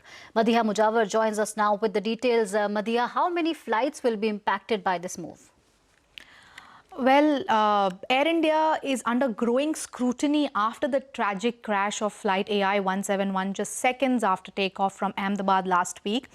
Because soon after the crash, a series of technical snags and operational issues have surfaced. There have been multiple instances where flights have returned midway, made emergency landing or not cleared for takeoff. Between June 12th and 17th, the airline cancelled 83 flights to Europe and North America, and 66 of them were operated by 787 Dreamliners, which is the same aircraft type that is involved in the crash. Now, Air India says that it is not just technical faults that is leading to these disruptions. The airline is citing airspace restrictions over the Middle East, enhanced safety checks ordered by the DGCA, which is making the aircraft unavailable for service, and a more cautious approach by engineers and pilots who are flagging even minor mechanical issues. But to minimize the disruptions, Air India is reducing its international wide-body operations by 15% for the next few weeks. Air India's wide-body planes, remember, include Boeing 777 that flies to ultra-long-haul routes like the US, Airbus A350 that flies to long and ultra-long-haul, and the 787 Dreamliner that flies to long-haul routes like London and Frankfurt. Now, Air India operates about 85 to 90 wide-body flights on an average every day. This includes domestic as well as international destinations. So, the decision to reduce wide-body flights would mean cancelling at least 13 flights every day operated by the wide-body planes. The airline says that this step is aimed at ensuring stable operations, greater efficiency, and minimizing passenger disruption. The DGCA has directed airlines to communicate delays and cancellations well in advance to reduce passenger inconvenience. And on the additional checks mandated by the aviation regulator, Air India says that out of the 33 787 aircraft, inspections have now been completed on 26, and these planes have been cleared for service, while inspection on the rest will be completed in the coming days. Air India said it is also doing enhanced safety inspections on the Boeing 777 fleet as well. Meanwhile, DGC has given a clean chit to 787 planes, saying no major safety concerns have been found in the surveillance and that Air India's 787 fleet is compliant with all the current safety standards. All right, thank you, Madhiya, for that update. A three-judge panel has recommended the impeachment of Justice Yashwant Verma, who was found to have piles of burnt 500 rupee notes at his official residence in March. The panel said there is enough proof to call for the judge's removal. The 64-page report stated that the half-burnt currency notes seen are too many in number to have been placed in the storeroom without the consent of Justice Verma or his family. A majority stake in legendary basketball franchisee Los Angeles Lakers is being sold by the Buss family in a historic deal. The transaction could be worth an estimated $10 billion, making it the most expensive sale in sports history. SpaceX's Starship 36 exploded during a routine static fire test at the company's facility in Texas. The incident occurred during routine testing in preparation for a launch flight, caused significant damage to the prototype and potentially to surrounding infrastructure. SpaceX has described it as a major anomaly during preparations and added that no one was injured. U.S. President Donald Trump has deployed more troops to Los Angeles. The Pentagon announced that additional 2,000 members of the California Army National Guard will be sent to L.A. under federal command. The deployment was ordered despite the fact that demonstrations against immigration raids across the city have largely died down. L.A. Mayor Karen Bass has also lifted nighttime curfew. And with that, it's a wrap on this edition of Business 360. News and updates continue right here on CNBC-TV18.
and welcome to this special edition of Voices from the Valley. I'm Shireen Bhan, and we're coming to you from the Cognizant office in San Francisco. And this is also home to Cognizant's AI lab. Now, remember, Cognizant has made a pretty bold bet on AI, $1 billion bet that is. Joining us now to talk about how that's paying off for the company is Surya Gumadi, the president of Cognizant for Americas, and also the man who is, of course, responsible for the AI lab, the CTO for AI, Babak Hojat. Thank you very much, gentlemen, for joining us here on this edition of Voices from the Valley. It's great to have you back on the program. Thank you, Shireen. First of all, welcome to the Golden State.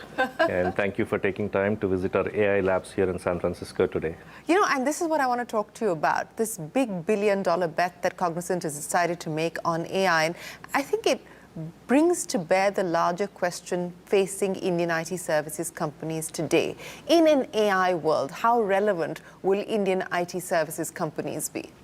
I think, they're going to be very relevant. First of all, the $1 billion bet that we made was in 3 dimensions. Yeah.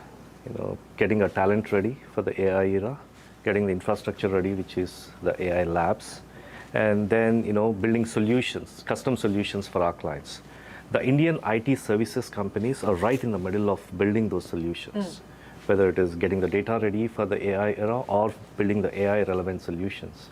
And the $1 billion bet we have made is paying off really well for us. And our clients are loving it, our markets are loving it, and we like it, and we are doubling down on that.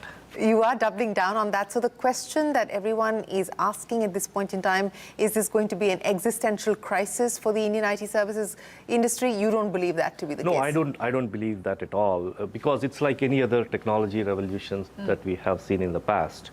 In the initial phases, it appears that it's going to take away a lot of jobs, or it's going to be a significant threat to the coders and things like that.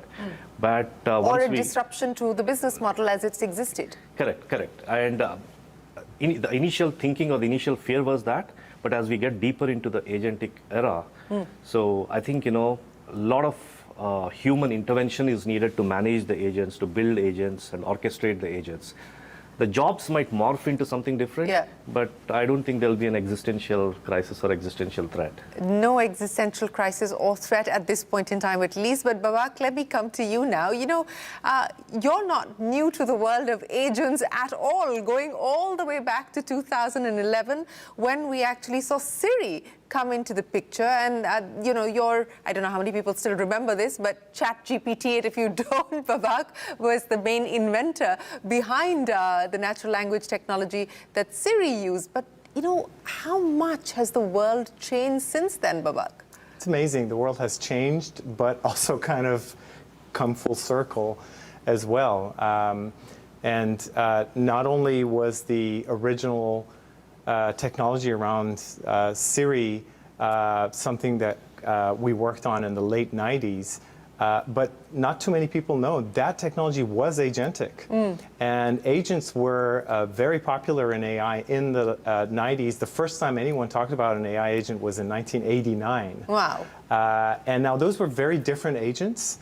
Those were much simpler, and the reason why we had agentic AI back then was because it was very difficult to use AI more generally, so we simplified the domain in which the AI was applied, and we called that an agent.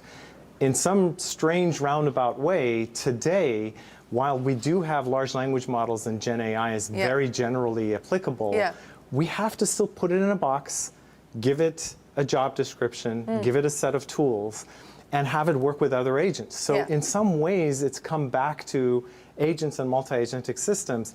Real quick, on just to build on what Surya was talking about, I don't think it's more, this is the most exciting time, in my opinion, to be in a services company. Okay. Because there's no one-size-fits-all AI system. AI has moved from be-all, end-all, there's one Gen AI system that does everything, to a multitude of agents that work together, that are specialized, have to be custom built and tailored and safeguarded with human in the loop for every single business separately. And to me, that's, job security.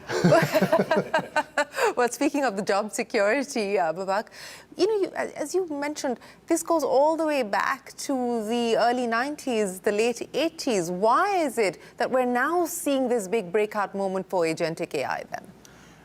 The more we have the domain expertise as humans. Our clients know where they want to apply AI and how they want to apply AI. And actually, as Cognizant, we often know better than our clients where the AI can be applied and how. And so I think that aspect of specializing and configuring these AI agents is something that is the new sort of expertise that comes in. The AI is very powerful. You don't have to, unlike the Siri days, you don't have to go code it to understand natural language. Out of the box, it knows that. And it can actually talk to other agents in natural language in a future-proof manner.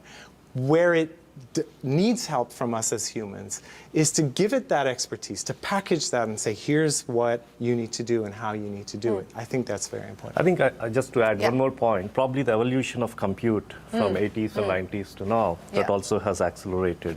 Absolutely. The evolution of compute, the ability, getting around the fact that we're not building one AI that does everything, I think is also very important. Getting to the fact that this AI has to be grounded and has to do something really specific with our data, with our processes. So let's talk about the business outcomes, because that's exactly the question that Babak raised. What does it do? To what purpose? To what end? How does it benefit the company? How does it benefit your clients today? Now, in terms of adoption, what are you seeing, Surya, today? I mean, we discussed this in Davos, Shireen, earlier this year. At that point, we said 2025 is going to be the year where many enterprises across the planet will pivot from experimentation to scale. That indeed is happening. Perhaps not at the pace and scale that everyone expected that too, but it indeed is happening. So the enterprises are pivoting from experimentation to scale. And we have defined 3 vectors from Cognizant lens. And we are so glad that clients are looking at it in the exact same way as 3 steps from their lens. The first step being unlocking the productivity using AI tools and AI platforms on the run part of their business. Then the second step is infusing AI across their tech stack, the data layer, the apps layer, the business process layer. Once they do that, they're thinking of agentifying the value chain. These are 3 steps in the process. Some clients are approaching it sequentially. Some clients are trying to do 1 or 2 simultaneously. But majority of the clients have started pivoting from experimentation to scale. And this is happening across all the industries, in financial services, in healthcare, which is supposed to be highly regulated. But we see clients making move there as well. And in retail and the manufacturing segments and CMT. So I think across, I think there is movement now. I mean, is there a way to understand how much of that is being driven by AI spends at this point in time? Or is it still the largely bread and butter business that's driving spends? No, actually, the spend is pivoting towards AI. I think there was a recent research by PwC, I guess, where 88% of the senior executives polled said that they're going to increase their budgets towards AI-centric solutions. So I think, we clearly see that there is a spending pivot in that direction. And, when it comes to large deals, Shireen, it's very hard to draw a line as to where AI stops or where AI starts. So the AI is integral part of the large deals. The way we are approaching and the way the clients are thinking as well is to leverage AI to unlock the trapped value in the existing business and use that unlocked value to fund transformation, again, powered by AI. In other words, leverage AI to address the cost equation and use the gains from there to accelerate the growth equation, again, powered by AI. The couple of large mega deals that we mentioned recently, we approached it with exact same construct. We went to clients articulating how much of value can be unlocked from their existing setup, and we enabled them to fund that to, drive growth or transformation powered by AI. So that's how clients are approaching. So, do you see more of these large deals or mega deals now on the cusp, on the anvil, even though it is an uncertain time, and we've seen that drop in this quarter. But do you believe as the uncertainty ebbs, we're likely to see more of the large and mega deal conversion? This framework will gain widespread acceptance is what we believe. And that translates to a large deal. We have proven the point in 2 cases in the recent past. And we have good pipeline with the same construct, where we are approaching clients with, saying that we can we can unlock the trapped value, and then we can help you fund transformation. By construct itself would become a large deal. And that would be beneficial to clients, and they don't have to look for more additional capex to drive transformation. And we believe that this is going to prompt few more large deals in the market. Okay, prompt more large deals in the market. But Babak, what are you hoping to now solve for as you work in the labs at this point in time on the back of the work that's already been done? But more importantly, the line of sight that you're getting from clients on what they want you to address using the agentic framework. I mean, what are the next set of problems that you're hoping to solve for?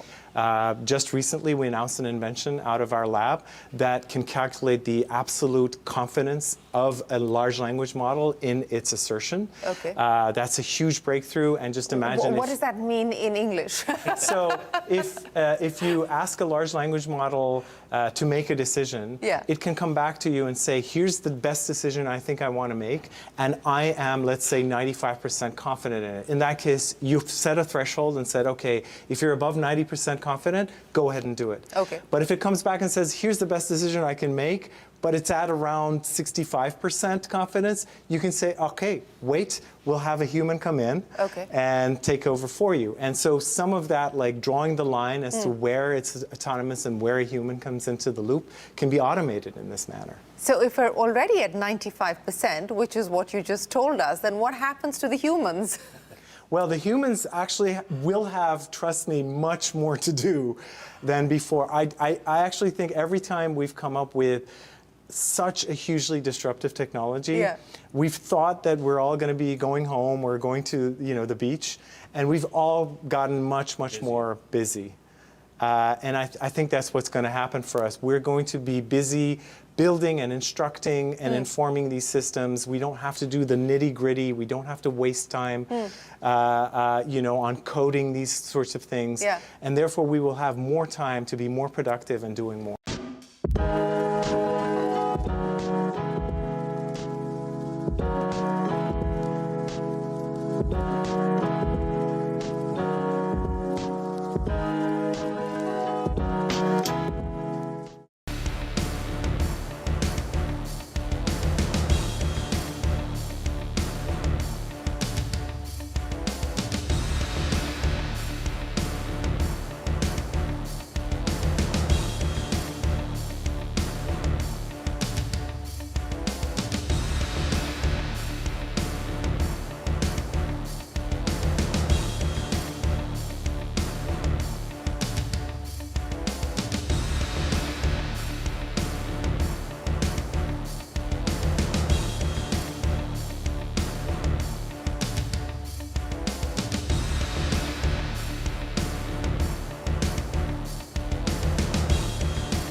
I think one of the questions that's also being asked is how much is too much, and how do you put the guardrails in place that you continue to control? So while there is autonomy, but you continue to control these agents as well. Great point. So that's one of the reasons why you have to come to a company like Cognizant when you're building. I'm serious, because you don't want to leave this to happen organically. You want to think very specifically about where you draw that line, where you can allow an agent to be autonomous and where not. And you also need to have the safeguards to say, if this thing, if something goes wrong, right, what is the fallback? Yeah. Right? What is the disengage button? Yeah. Right? So, how do we fall onto, let's say, a rule-based operation that we can afford to have while we figure out what's going on? Those sorts of things is know-how that we've attained through the hard way, and we're using. Last thing I'm going to say is that the good news about an agent is an agent isn't just a black box neural network. It's not just that crazy complex AI. It's also code. Every agent has two things, an AI system and code.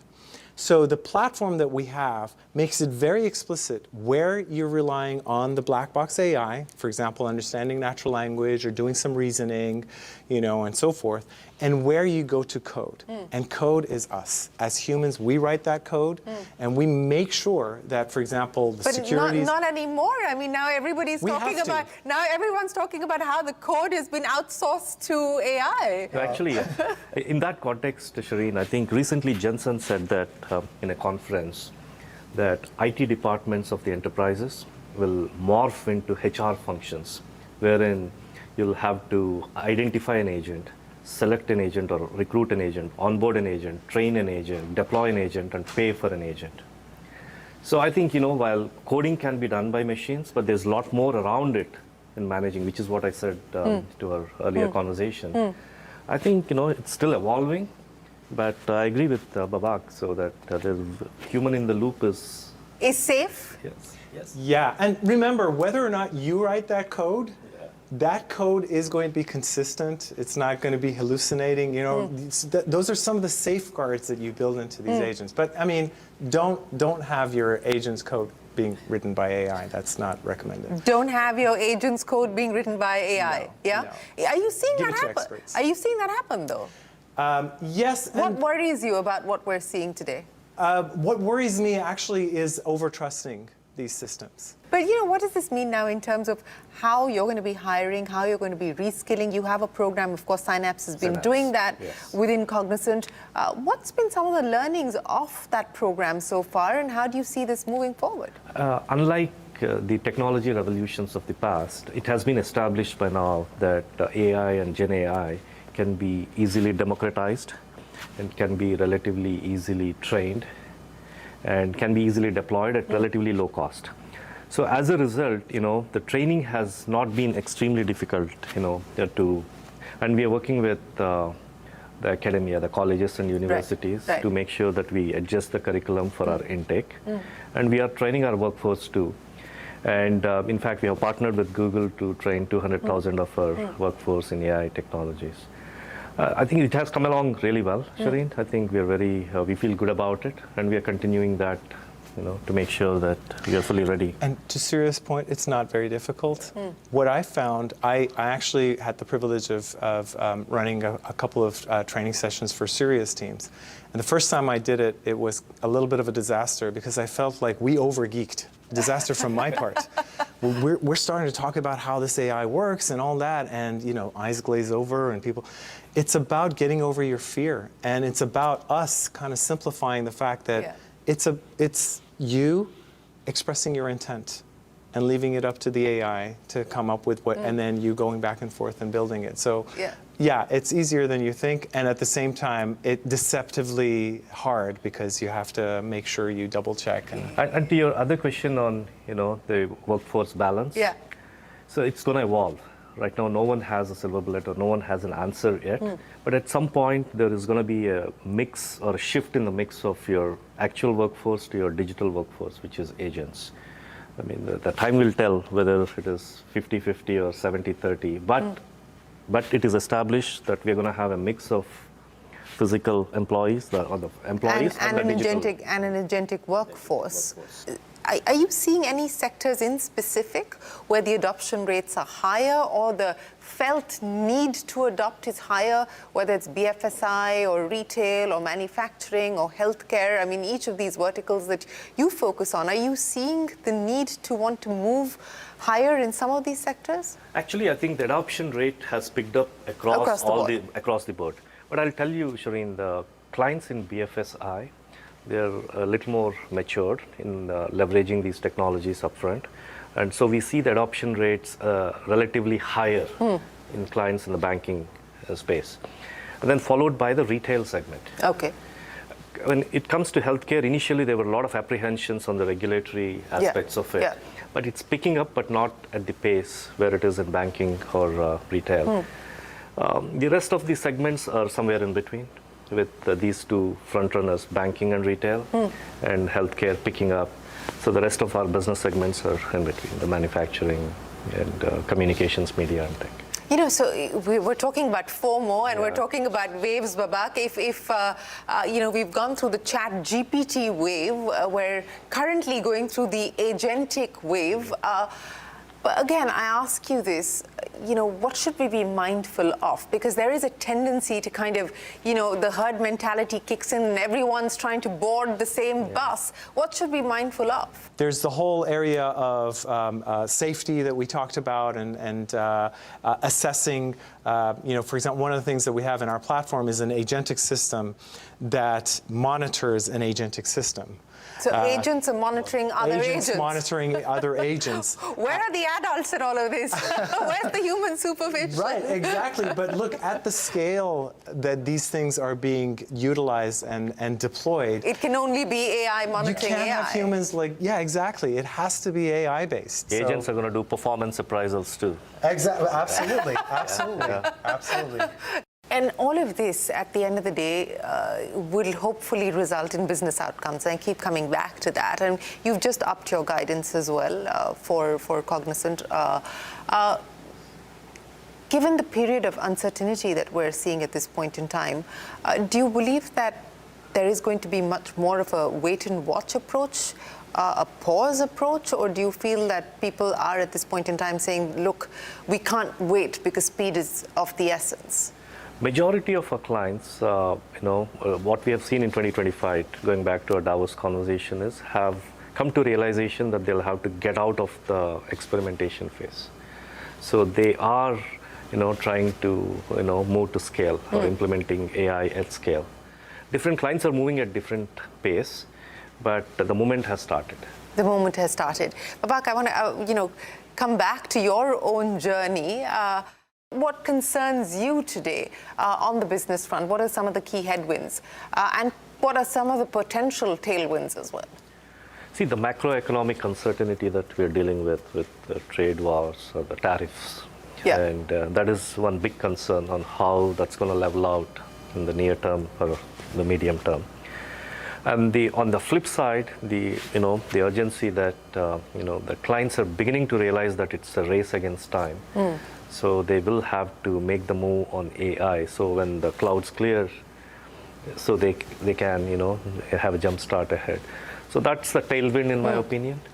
But the macroeconomic uncertainty is common across the market and across the geographies. So. Yeah, maybe we need more agents to run governments. I was, you know, Shireen, I was surprised. I actually did a tour of Asia recently, and many of these countries are concerned about the fact that they don't have enough expert-trained folks. And in some ways, that is impetus for them to move into this agentic world. And, you know, Japan has a population loss. So the demographic challenge is actually being addressed by this. I was surprised to find that. I thought there might be a link, but I wasn't surprised how urgent it is for countries like Japan and some of these countries which do have a demographic challenge. But on the flip side, for a country like India, it poses a potential challenge. Opportunity. You think? But there is availability of talent in India, though. I think India could be the engine of powering this across, agentifying the world. I think that just the talent is the talent pool in India. For sure. Well, let me close with your thoughts on India at this point in time, and of course, both in terms of workforce, but also expansion from here on.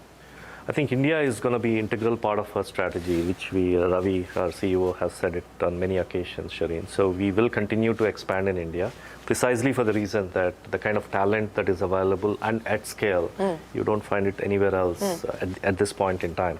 So India is going to be the integral element of our strategy. And, we are going to double down on our India workforce strategy too. So we have recently opened centers in Tier 2 cities. We had Gift City recently launched. And we will continue to evaluate options to, get the talent. And as the balance, the digital workforce to the actual, the employees, as that evolves, I think, we'll continue to take a relook at, how to balance. So will AI, the AI bet, be the way to be able to get into the winner's circle, which has been the stated ambition and objective of Ravi and of course, all of you? I think it's going to be a key element of it, I would say. It's going to be a key element. And we were one of the first service providers to bet big on AI. We had a jump start. So we got significant mind share across. And that's really helping us right now. So we got momentum, and that's going to be one of the key levers for us to get to the winner's circle. Well, we wish you the very best of luck with that. And Babak, we wish you and your team the very best of luck. You're going to have to deliver on this promise.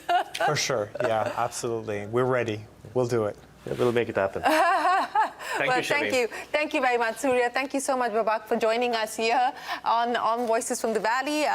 That is the team at Cognizant and the big AI bet. As I already pointed out, $1 billion. That is what Cognizant is betting on its AI labs here in San Francisco. And of course, the future is agentic, as we've heard. But how much of that is going to translate into return on investments in the short to medium term is the big question that clients will continue to ponder. From all of us here for now, many thanks for watching. Do stay tuned to CNBC TV18.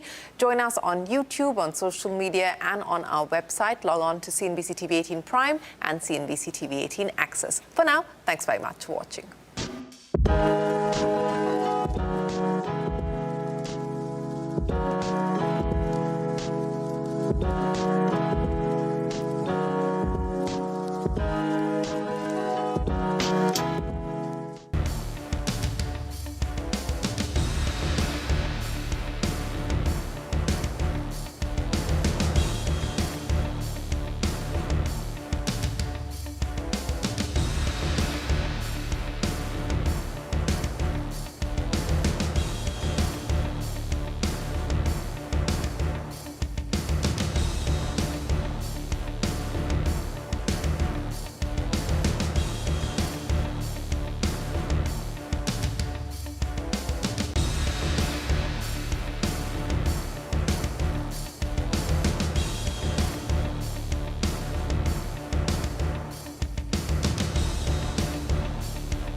Hello and welcome to News Center. I'm Parikshit Luthra. China, keeping its stranglehold on rare earths, over which it holds a near monopoly, has kept several sectors on the edge. The Indian auto sector especially has already sounded the alarm bells, signaling that the export curbs imposed by China has the potential to bring production to a halt. An industry delegation is geared up to go to Beijing to engage with the Chinese leadership, but reports say they are yet to get an appointment. Sources tell us that the Indian embassy is actively engaging with China to expedite the rare earth licenses, even as the government looks to bolster the supply chain domestically. A report released by the Federation of Indian Chambers of Commerce and Industry in collaboration with Deloitte highlights that India has the potential to become a global leader in critical minerals by prioritizing sustainable practices, strategic investments, and innovation-driven growth. However, it also highlights the challenges that are hindering the growth of the critical mineral sector in India.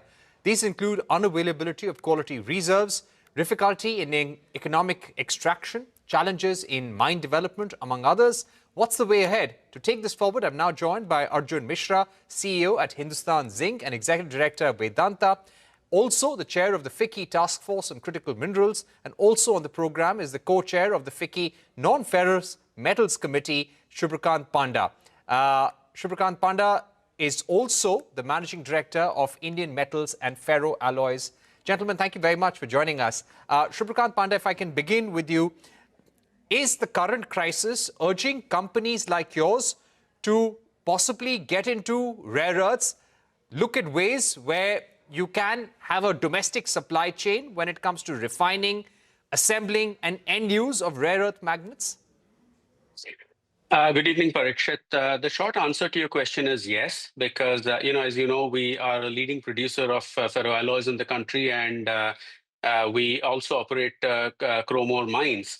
And therefore, mining being a critical skill that we have, it is but an obvious sort of a way forward for us to look at, how we can apply that knowledge into other areas.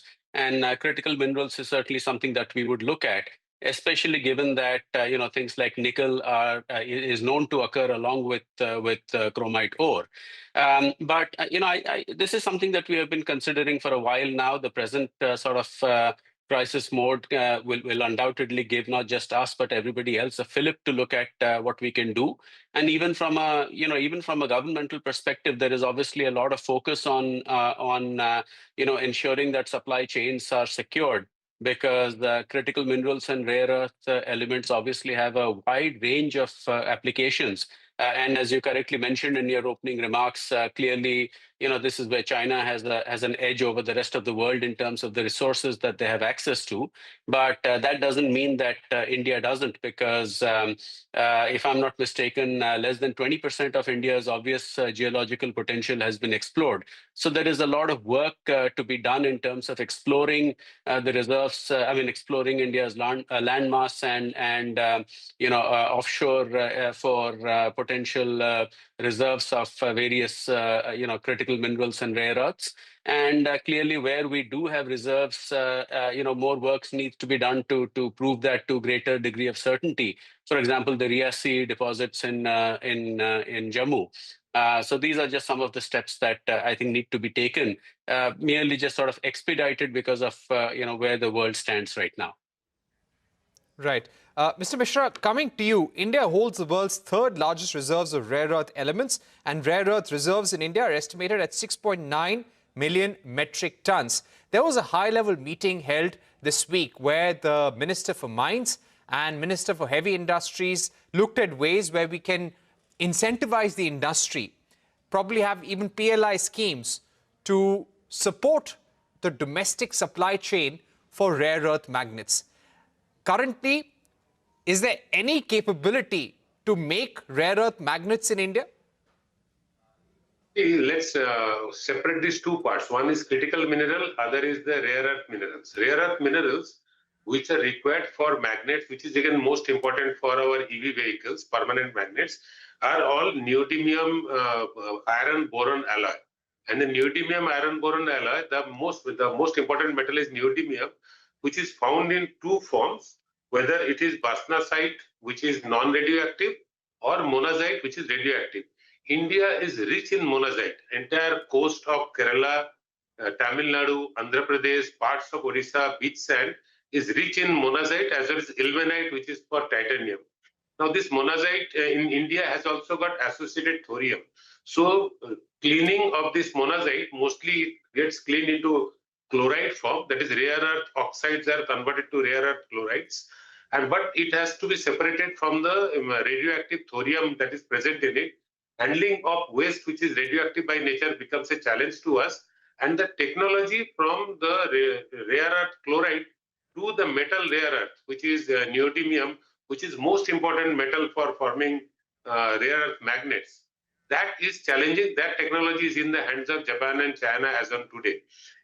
So there are 2-3 parts to it, as Pandaji just said. First part, allowing monazite to be taken out of atomic mineral list and then opened up for private mining, investment for private companies into exploration, mining, and then technology, investment in technology for smelting it and forming metals. It's a costly process. A lot of subsidies or help from government of India is required. May need huge amount of investment as far as R&D is concerned, but it is worth doing, because if India has to become net zero by 2070, it cannot be done without having a grasp on or without having a hold on permanent magnet rare earth minerals, which are there in India, but the difficulty is in separation. Right. But Mr. Mishra, what I would also like to ask you is that currently the government is also looking if the capabilities of certain companies, PSUs in India, like GMDC, Gujarat Mineral Development Corporation, or India Rare Earth Limited, whether these companies can be leveraged to have a rare earth magnet supply chain. Could you give us a sense of what are the capabilities of these PSUs so far, and what can they really do and contribute in the present situation? See, currently, Indian Rare Earth Company is already cleaning beach sand and bringing the rare earth oxides, forming them into chloride, and most of them getting exported. As far as private capital is concerned, to me, the opportunity that we are missing is aggressive exploration of finding out more rare earth minerals in inland or in the shorelines. And second is investment in smelting technology, R&D around how to separate the metal without forming radioactive waste, or how to handle the radioactive waste that the process will generate. If we don't do that, just by mining monazite and making chloride is not the solution for India. We have to find ways and means to form neodymium so that we can get into actually making permanent magnets, which is so essential for electric vehicles and other such applications. Right. Mr. Panda, to get you in, so Mr. Mishra pointed out a very complex procedure that we need to do. It's going to be expensive as well. How long is this road? And could you give us a sense of the kind of subsidy investments that this would require if we have to do it at a scale that is beneficial, that we can even start providing magnets to our domestic industry? So, Parikshit, when as Mr. Mishra correctly said, first of all, if you look at critical minerals and rare earth elements separately, the fact remains that there are many different types of rare earth elements, many of which are not even well known in terms of usage in the current scenario. So I think that's too broad a spectrum for me to probably lay out what sort of timelines or what sort of investments will be required. But I think suffice it to say that India has a lot of mining skill and mining knowledge, and we have to leverage that. We have to leverage that in multiple ways. I talked about bumping up the exploration that we do, incentivizing exploration. The government is looking to do that by, as you know, recently the NMAT levy has been increased from 2% to 3%, if I'm not mistaken. The idea is to incentivize more and more exploration. Beyond that, in another report that FICCI and Deloitte had done together in 2023, we had talked about leveraging Indian capital, leveraging Indian mining skills, and the relationships that we have with friendly nations to sort of be part of the supply chains when it comes to critical minerals. And again, in terms of technology, Some of these are fairly complex technologies where we'll have to look at sourcing that and tying up. But I think if I were to broadly break up into buckets of action, first and foremost, I think enhance significantly the exploration that we are doing within our territory, whether it is on land or offshore. Secondly, look at tying up with friendly nations and seeing how we can, with Australia, with the United States, discussions are at various stages. Maybe some initial investments I think have been made. That is what we have to look at. And just to give you an idea of the numbers, I mean, the National Critical Minerals Mission, which was announced some time ago, has an outlay of about 34,000 crores, which is quite a significant sum. And many of FICCI's recommendations in that report and in the one you're referring to right now have been acted upon by the government. And I believe that in due course, these will yield results. Right. Mr. Mishra, if I were to come to you now, we are talking to countries like Australia, even Peru for that matter, to see if we can have a critical mineral supply chain, maybe have some collaboration on rare earth minerals at that time. But currently, what we hear from various sources is that the government is considering PLI schemes, capital subsidies, subsidies on end use. According to you, what is the kind of government scheme or incentive which could possibly give a nudge to the industry to jumpstart and get into this sector? It has to be a separate PLI scheme, just like they have launched critical mineral mission.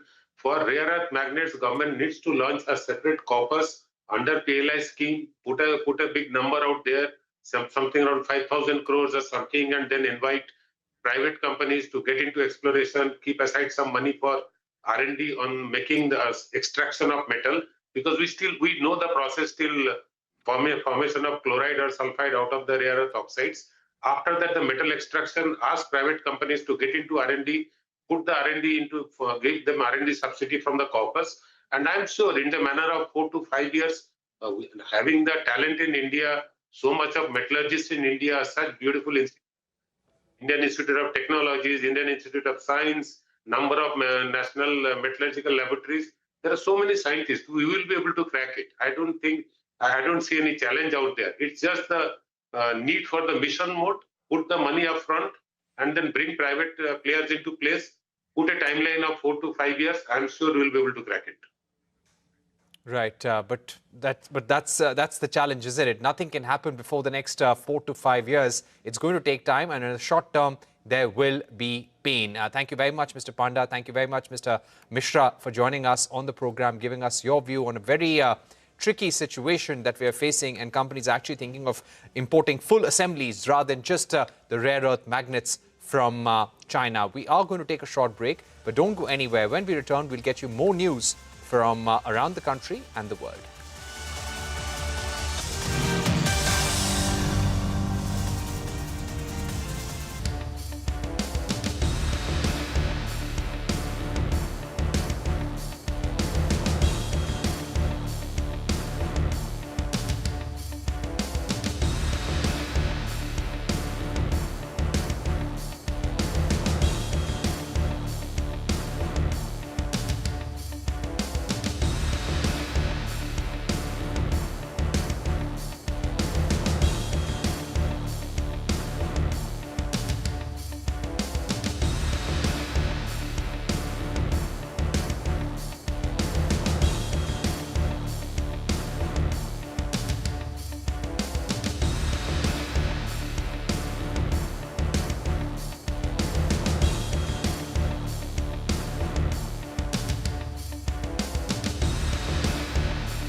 Welcome back. You're watching News Center. The Israel-Iran conflict has entered the 7th day, with both sides continuing to exchange fire and United States troops remaining on standby. Human rights activists, a Washington-based group, has reported over 600 deaths in Iran. Close to half of them are civilians. 24 deaths have been reported in Israel. Iranian missiles caused serious damage at 4 sites in central and southern Israel. Tel Aviv confirmed that a ballistic missile hit a hospital in southern Israel's Bir Sheva. A spokesperson said that people were injured in the strike. Israeli forces retaliated by attacking Iran's Arak heavy water nuclear reactor. Iranian state media said that no radiation danger has been reported. Israel's military had warned people to evacuate the area around the region just a couple of hours before the attack. Meanwhile, US President Donald Trump has said that he is still weighing his options on United States military intervention in the escalating hostilities. His comments came hours after Iran's supreme leader Ayatollah Khamenei warned that any strikes by the US on its territory would have serious, irreparable consequences. Iran's foreign minister has said he will travel to Geneva for meetings with his European counterparts on Friday. Israeli President Isaac Herzog has said that they were not pushing for a regime change in Iran and are only tackling Tehran's nuclear capabilities. Speaking to CNBC, the president said that Iran has been cheating and rushing to make a bomb, and that's why Israel has been calling for strong action. We all understand that nuclear weapons are the most dangerous weapons for humanity. For 80 years, the world has known it. And for decades, the world has decided that Iran must not have nuclear weapons. And we discovered that they're cheating, that they're rushing to the bomb. And over the weekend, there was a clear decision of the International Atomic Energy Agency in Vienna, which has reaffirmed it following a report of its Secretary General. So, one has to be tough sometimes in order to remove imminent threats. That's exactly what we're doing. The possibility of an Iran deal, is the destruction or the dismantling of the Fordow nuclear enrichment center, is that a prerequisite for a deal? Is that a red line for you? No, it's just something that people talk about having. We're the only ones that have the capability to do it, but that doesn't mean I'm going to do it at all. Yeah, we have the best military equipment in the world. You see that with this fight, where, certain countries take advantage of that. Israel has incredible weaponry. So we'll see what happens. I've been asked about it by everybody, but I haven't made a decision. US President Donald Trump's administration has resumed student visa appointments, but with stricter social media vetting. A State Department cable has directed US consular officers to thoroughly screen applicants for any hostile views against American values. This will include review of the students' online presence. The cable sent by Secretary of State Marco Rubio also allows officers to demand public access to social media accounts. Those found supporting violence or groups like the Hamas may be denied visas. Fewer visa slots available due to heavy vetting workload. On to the day's market action now. Sensex and Nifty ended the day marginally down. Broader markets witnessed a large drop, with mid-cap index ending 2% in the red. Nearly 90% of 100 mid-cap stocks closed with cuts. Surbhi Upadhyay joins us now with the day's market action. Well, not a great day for the market. I'll tell you why. The headline index was flat. That's actually not too bad. The problem was in the broader market. At the headline index level, actually, India outperformed a lot of the global markets, because overall, there was a sense of caution whether we're looking at Asia or even while we were trading, European markets were down about 0.5% each. So then why am I saying it's a bad day? Because of the way mid-caps have come under pressure. Not just mid-caps. The mid-cap index was down 1.5%. Small cap index down 2%. And if you're looking at the micro cap index, that was falling almost 3%. And there was across the board profit taking. A lot of caution in the market. I'll just throw up some names as examples. PSU stocks, Railtel, RVNL, NBCC, Hindustan Copper, IOB, Bank of India. So across lines, across sectors, PSU stocks were under pressure today. Beyond that as well, you had lots of names like Brain B Solutions, that's First Cry, Cyient, Minda Corp, Shakti Pumps, Prince Pipes. Wherever mid-caps have had a good run over the last 2 months, I think investors are getting a little nervous and cautious, and they were very quick to press the eject button today. Having said that, on the Nifty itself, financials were a weak spot. The bank Nifty was underperforming. It was down about 0.5%. Actually, barring autos, all sectors were weak today, which is why I'm saying it was a weak day, despite the flat close on the Nifty. So the losers, what do they look like? Adani Ports, Adani Enterprises, Tech Mahindra was reacting to a brokerage note. Coal India was on the way down. Even TCS and Infosys, I mean, these were stocks that came under pressure.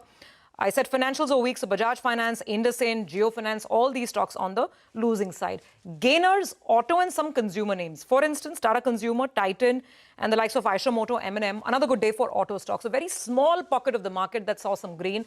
Otherwise, there's a lot of caution, and not just here in India, but globally as well. So we really have to watch for all those headlines coming out of the Middle East. And of course, the shape, form, and the price action on both the US dollar as well as crude oil prices. So wait and watch mode for the markets right now.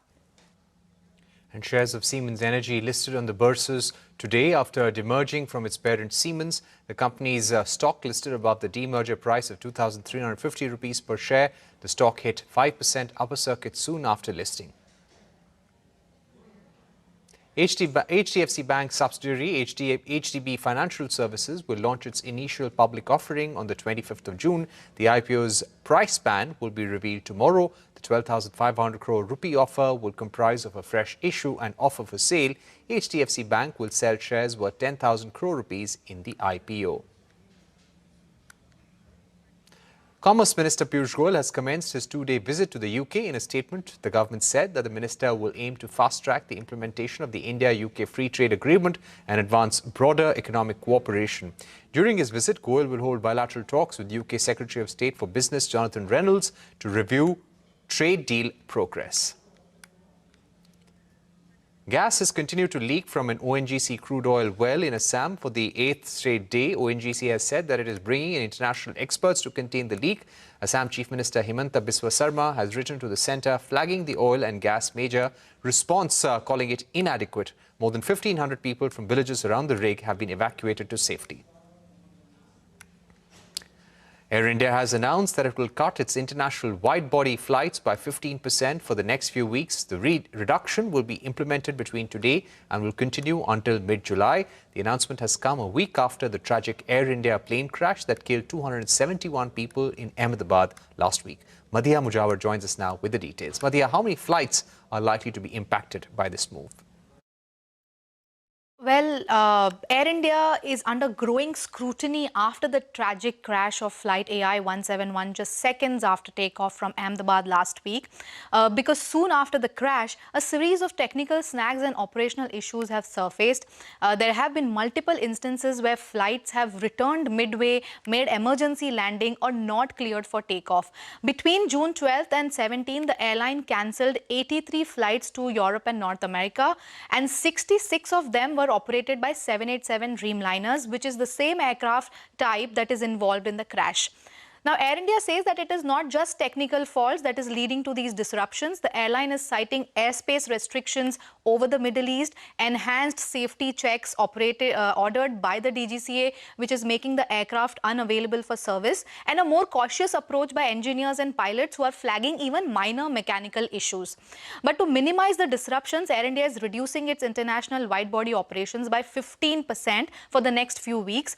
Air India's wide-body planes, remember, include Boeing 777 that flies to ultra-long-haul routes like the US, Airbus A350 that flies to long and ultra-long-haul, and the 787 Dreamliner that flies to long-haul routes like London and Frankfurt.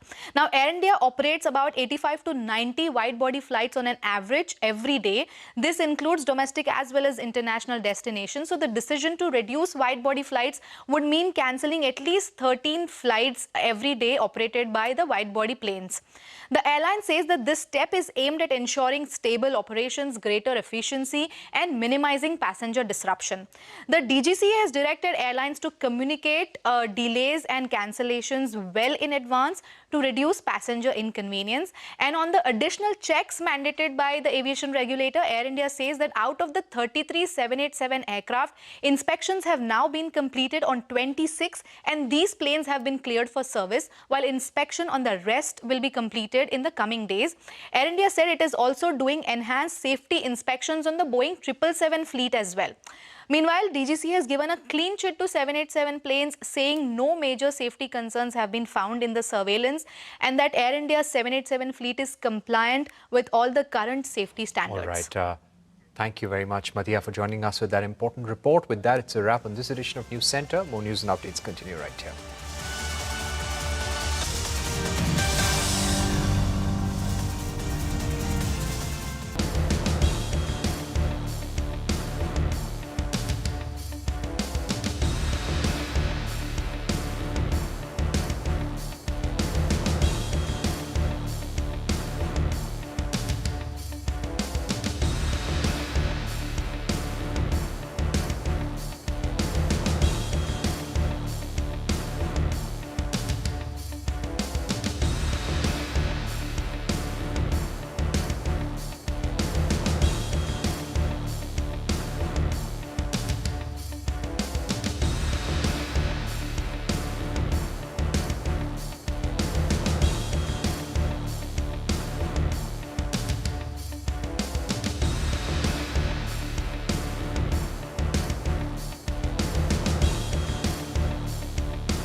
Let's talk money. Hello and welcome to another edition of Let's Talk Money. I'm your host, Surabhi Upadhyay. Now, India's retail investors are all set to get a brand new asset class to invest in. This new product will be a bit more sophisticated perhaps than regular mutual funds, but hopefully not as complicated as PMS or AIF products. I'm talking about an asset class that will be known as the specialized investment funds, an asset class that will look to bridge the gap between mutual funds and products like PMS, which is Portfolio Management Services, or AIFs, which are alternate investment funds. Now, we have to discuss what the risks are, what are the tax implications, what are these new, more sophisticated strategies involved, and should we investors really care? Well, to do this, I have two very special guests with me in the studio, Radhika Gupta, MD and CEO of Edelweiss AMC, and Swaroop Mohanty, Vice Chairman and CEO of Mirai Asset Managers. Thank you so much, Radhika and Swaroop, for joining in. It's a pleasure to have both of you in person with me in the studios. And with your presence together, I know this is an exciting moment for investors. What are we looking at? Lady, let's start with you. Thank you. It's lovely to be here. I think, I usually have more mixed opinions about new things that are launched. But with the SIF launch, I am reasonably bullish. You said it's a middle path between MF and PMS and AIF. I actually think that for the consumer, it brings the best of both worlds. What PM, and I came from an alts background, so perhaps this is closer to heart, but I think what PMS and AIF offered is flexibility in investments, flexibility in subscription redemption, how you use credit, how you use derivative. But what mutual fund offered was comfort. People are comfortable with the structure. You can do SIPs, huge sense of tax advantage. The consumer doesn't pay any tax. I think SIF gives you the flexibility that AIF and PMS had, with all the comfort that mutual funds have. And the 10 lakh ticket size, I really think opens this up to consumers, a much wider range of consumers, because when you were talking AIF, you were talking 1 crore investor, which Minimum means someone with 10 crore net worth to hoga, because you won't put more than 10%. So that versus someone with a 1 crore net worth, I think the ambit of people that we can speak to is very good. So I think in India's asset management evolution, you saw the evolution of passives, multiple investment styles, smart beta. I think this is a welcome step in the evolution, and I'm glad the mutual fund platform has been chosen, because it's a platform people have gotten comfortable with. Okay. Well, the objective is to make it as simple as possible for people to understand, because there are nuts and bolts and nuances of this new product. Swaroop, what are your opening thoughts? Do you see this as a big stepping stone, or it'll be one more product that AMCs offer? No, it's a step forward, both for the investor as well as the asset manager. I mean, look at it, we are graduating forward into a slightly more evolved space. I won't say complicated or easy space, but for an asset manager, it's great to start expressing ourselves into new areas of investments. The regulations have made it far more broader than what we used to do. The risks are very different, so how we manage it, how we look at the whole space will be different to each fund managers. And I think it's the emergence of style-based investing coming out from each fund houses. So it's a great platform to express our backend to the investors. At the same time, from the investors' perspective, and I say this with all humility, when I look at the last 2-3 years in particular, when return chasing has become so blatant, risk understanding needs to go up. Finally, you start your investment journey thinking it's a process of return generation, but it's a process of risk mitigation.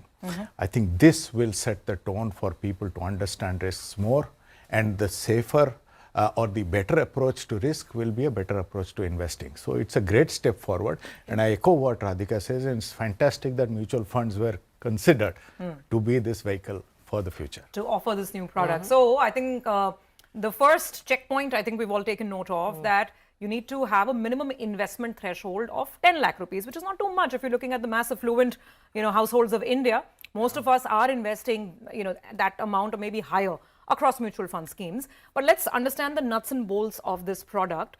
So what the original understanding was that this product, the SIF, will have more flexibility in terms of taking long short strategies, more derivative positions, something known as naked shorting in the market. Radhika, if you could just expand on this, what are some of the basic differences, say, or in architecture perhaps, between regular MFs and this new product? So I think there are three differences that consumers should know about.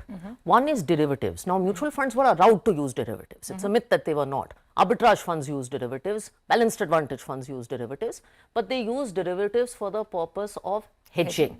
They don't use the derivatives for the purpose of expressing a view. So if I was long stock A by 50 rupees, I had to be short stock A by 50 rupees in absolute amount. Now I can be short stock B by 10 rupees up to the tune of 25%. So in that sense, I'm allowed to express a negative view or use derivatives beyond the purpose of hedging. So that I think is the number one flexibility.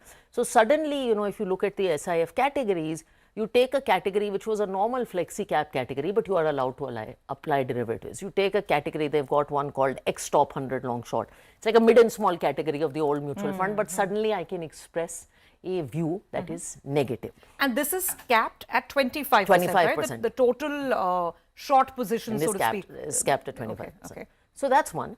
The second flexibility is around exposure to credit. Now, most of the conversation around SIF has centered around equity, long, short, etc., which is okay. But there are substantially larger relaxations for credit, which is a good thing. And maybe you will see the revival of credit funds post 2018 in some format. We saw the private credit industry grow in a big way. The third, which is related to both of these, is that mutual funds are daily subscription and redemption instruments. Here, depending on the category, you don't have to provide daily redemption. The asset manager can choose to provide bi-weekly redemption, or in the case of a fixed income fund, weekly redemption. So many of the issues of the old of having illiquid credit but having daily liquidity perhaps can be mitigated more sensibly. To simplify this, what it means for me, the investor, is that there could be products which don't allow me to redeem on a daily basis. It could be perhaps once a week or once a fortnight. And which is why it's very important in SIF, and we can talk about this more, to read the risks and understand the fine print, because it will not be the same. No, absolutely. In fact, we should try and flash that. I have that disclaimer that the regulator has also put out. I'll read this out since we're just starting the conversation. Here's what SEBI is saying, and there's a mandatory disclosure that will go with all of these new funds. Investments in specialized investment funds involve relatively higher risk, including potential loss of capital, liquidity risk, and market volatility. Please read all the investment strategy related documents carefully before making the investment decisions. I've taken more than 30 seconds to say it for sure. So, Swaroop, come in on this. I mean, and expand on some of these points, that there are more sophisticated strategies, some of the derivative strategies that Radhika alluded to. From an investor's perspective, I'll say, क्यों करना है? If I'm getting more return, तो ठीक है. Otherwise, why do it? See, at this moment, forget SIFs. If somebody is not investing, it's that person's problem. It's probably the best phase of the country, and the best way to get that growth of the country into a person's portfolio is probably the capital markets, right? And this offers a far evolved position, like I've been using the word evolved, for the investor. Now, a lot of investors have different risk profiles, right?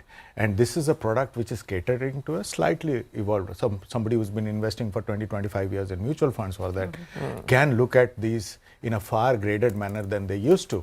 Now, here's the thing. Now, suppose the flexibility is for 25%. We need not go 25%. Now, suppose the option is to go 12% in lower credit rating papers. We need not go 12%. Each fund will have its own way of expressing that same risk profile to the investor. And hence, the need for the investor to read a little bit more about this is very important at the beginning of this journey. And once that, and it's not rocket science to understand all this, okay? Guys like me will come and pose that it's a rocket science vehicle to make ourselves more important. But just a little bit of reading can ease out a lot of things.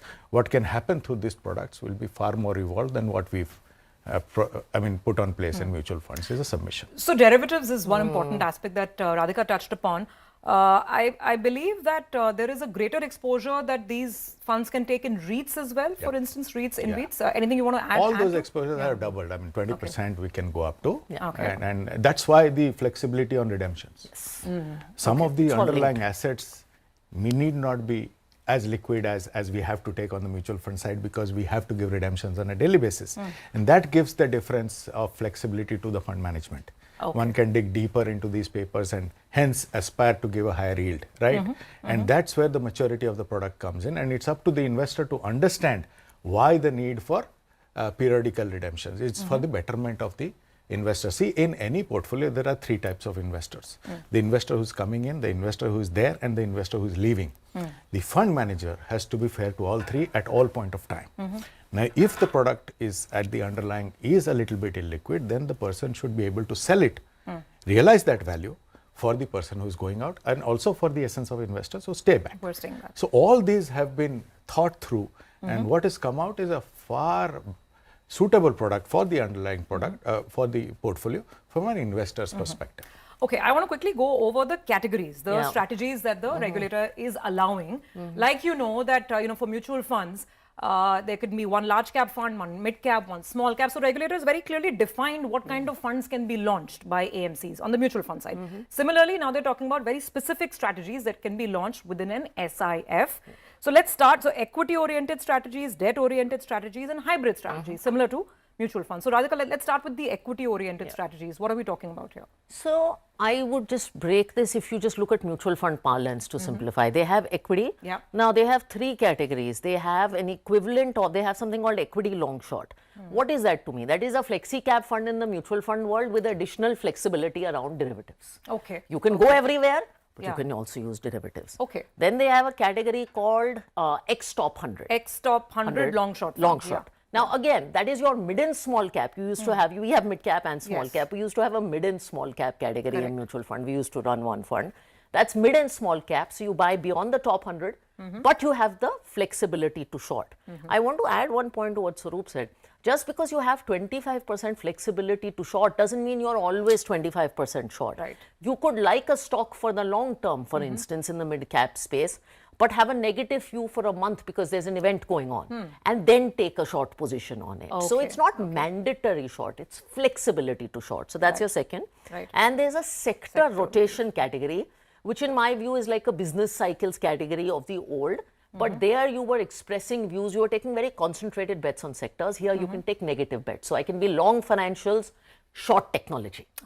So that's your equity category in a sense. It's your old flexi cap, mid and small cap, and business cycles with the layer of shorting. With the layer of shorting and the new nomenclature. Got that.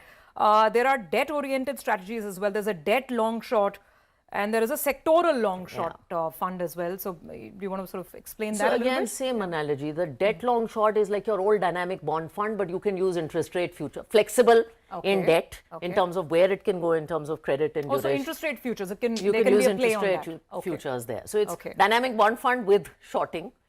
That's shown up. And then the second one is your sectoral. I think that will probably be used for credit kind of funds because you can do financial services. So all your HFCs and BFCs, etc., kind of exposure can come out. So again, dynamic bond fund and credit fund with shorting. Oh, okay. All right. So and liquidity.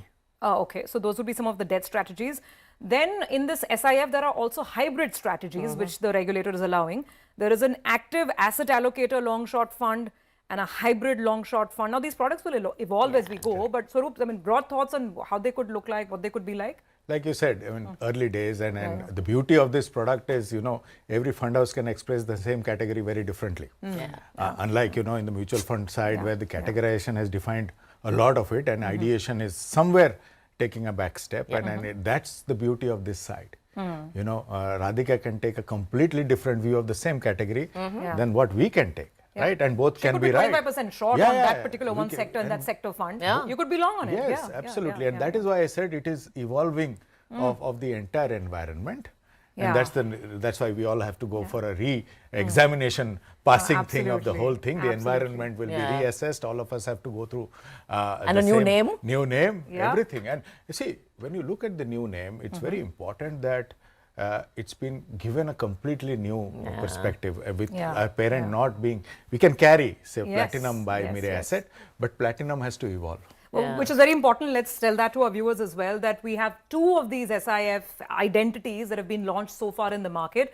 The one that Mirae has put out, as Swaroop is saying, is called Platinum SIF, and the one that Edelweiss has put out is called Altiva SIF. Right? Yes. Individual identities. Individual identities. And that's how these funds are going to be. No, but I think it's important to have the individual identity because mutual fund, especially with Sahi Hai and everything, and I'm sure Swaroop agrees, has a connotation that it's very simple, it's very standardized. So, with due respect, a Mirae mid-cap and Edelweiss mid-cap, there's not that much difference in what we do. You play in the same it's the 250 same stocks or, and I know I'm going to get my money back in one day. There's that promise. So with SIF, I think for the consumer and the distributor, the challenge is the nuance will be a lot more. He's been saying evolved, I'm saying nuance, but you can't just rank sort to X top 100 funds. You really have to look deep. Absolutely. And I really hope that viewers are listening, because viewers, if you want to be in these sophisticated products, you have to do more homework for sure and ask more questions. And we'll continue with our questions after a very quick break, because we need to understand taxation and also general sense of return profile when we're looking at these new SIFs. Back in just a moment after the break.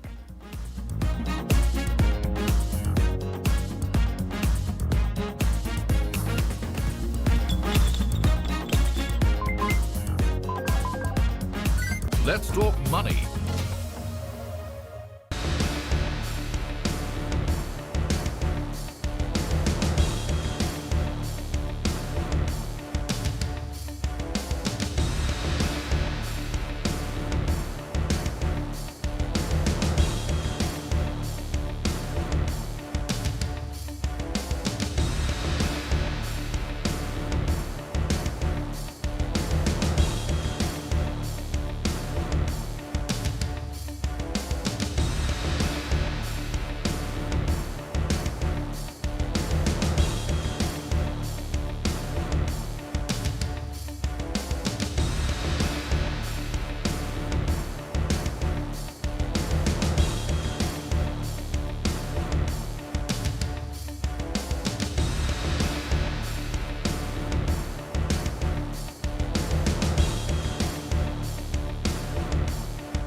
Let's talk money.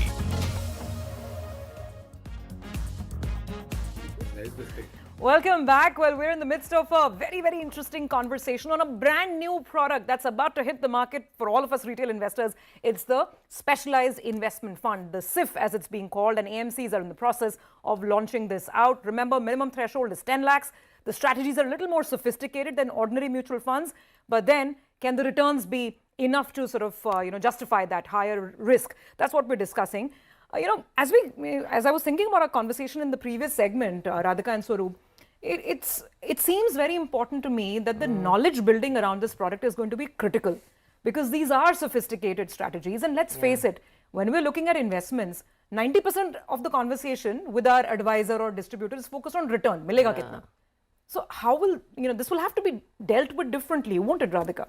It needs nuance. I've been saying that again and again. And, we as a brand under Altiva are spending a lot of time and effort in consumer training and in distribution training. I know distribution has to pass a certain set of exams, and many of them already are, but we are spending the effort on doing that.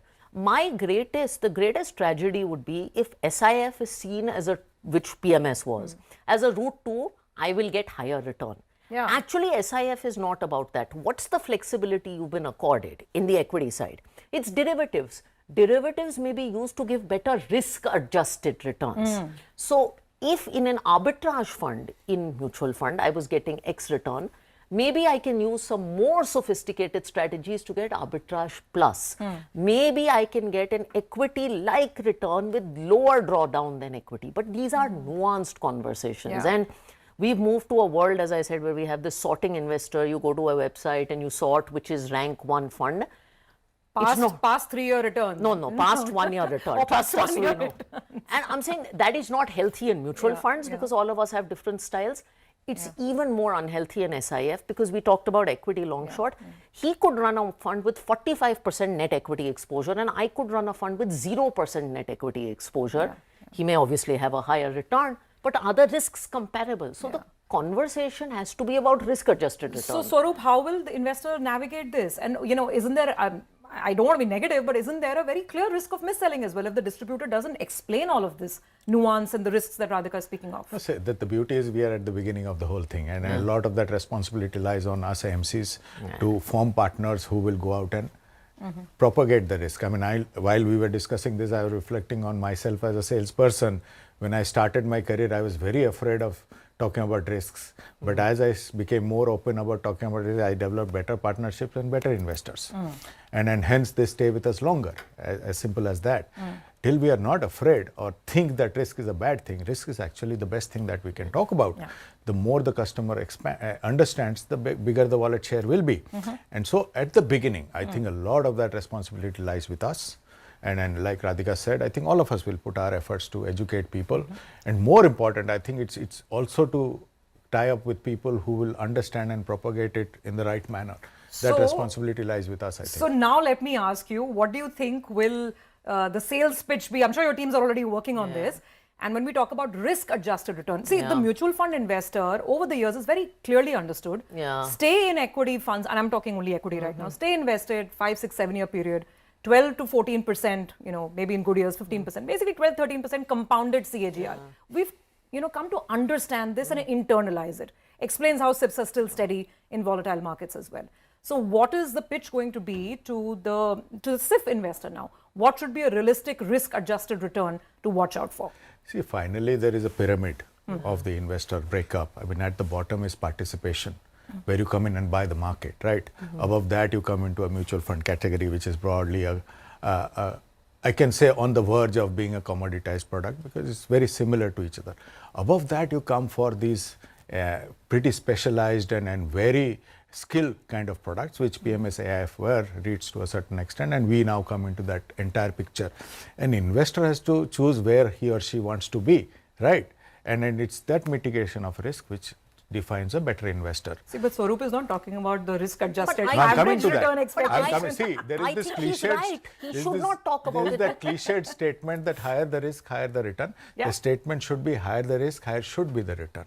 Absolutely. Now, in these three parameters, if the risk-adjusted return is not higher, then why should the investor go come? For it? It's up to us to come and say that because you are taking this additional risk, hence the chances of this return being higher are there.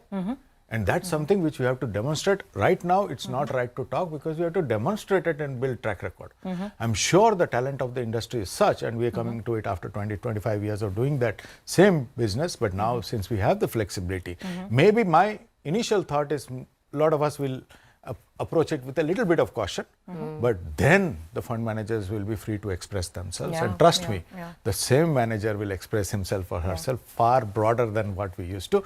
So when this product unfolds and the communication becomes clear, clearly the need for a person to go up the risk ladder will also be justified is the simple point I'm making. Almost running out of time, but Radhika, very quickly on this point of return expectations, and I'm saying compounding, 5 years if someone is in this product, it would be fair to expect, I don't know, maybe at least more than 13, 14%? Because MFs are giving you 12, 13%, right? So here's where I disagree, and I'm glad Swaroop didn't answer the question, because when the question is asked in a normal mutual fund, what is your return expectation? Kitna return dega? This is India.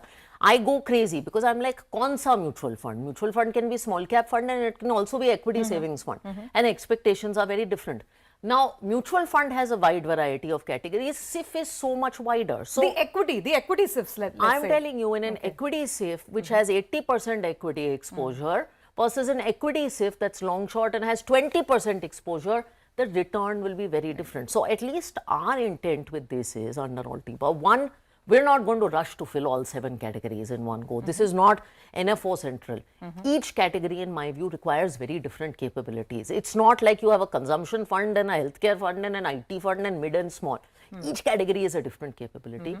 We'll launch a category, educate on the so if we're launching something in the hybrid category, we'll educate on the nuances of that category. What's the right time horizon? What's the risk you're taking? What's the return you could get compared to a traditional instrument? What could go wrong? And we'll do that for a while. Okay. Out of time, I realize we need many more classrooms. The journey has only begun, right? Yes. But in 10 seconds, broadly, taxation is similar to what we have in mutual funds, right? As of now. Product. It's a mutual fund product with a new set of rules. New set or of rules. Different category of mutual funds. Okay, fantastic. I think this is a great starting point, and thank you very much, because now we have some, opening thoughts and understanding of what this new, lovely little animal is going to look like, and how it evolves is something that we have to watch out for. Thanks very much, and this is already an open invite for round 2, maybe a couple of weeks down the line, when some of these strategies start coming to market, and that's when we really need to pay attention and understand what they are and whether they suit our risk profile or not. Thanks very much, Radhika and Swaroop, for joining in. Promises to be, the first of many, many conversations on specialized investment funds. Well, viewers, with that, we have to take your leave. Do keep sending us your feedback, comments, and queries. See you again next week.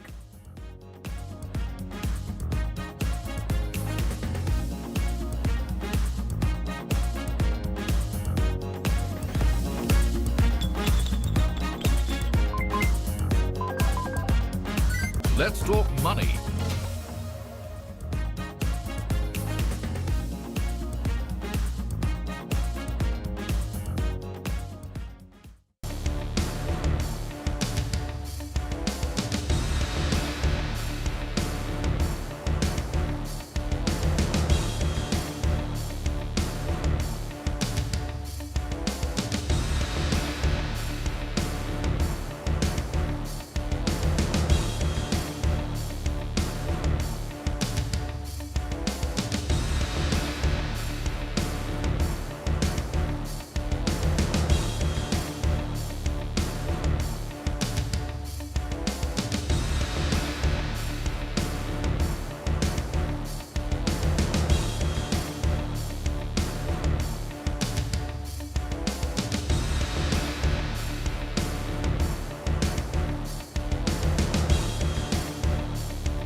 Hello and welcome to Business 360. I'm Archana Solanki. Here are the headlines we're tracking this evening.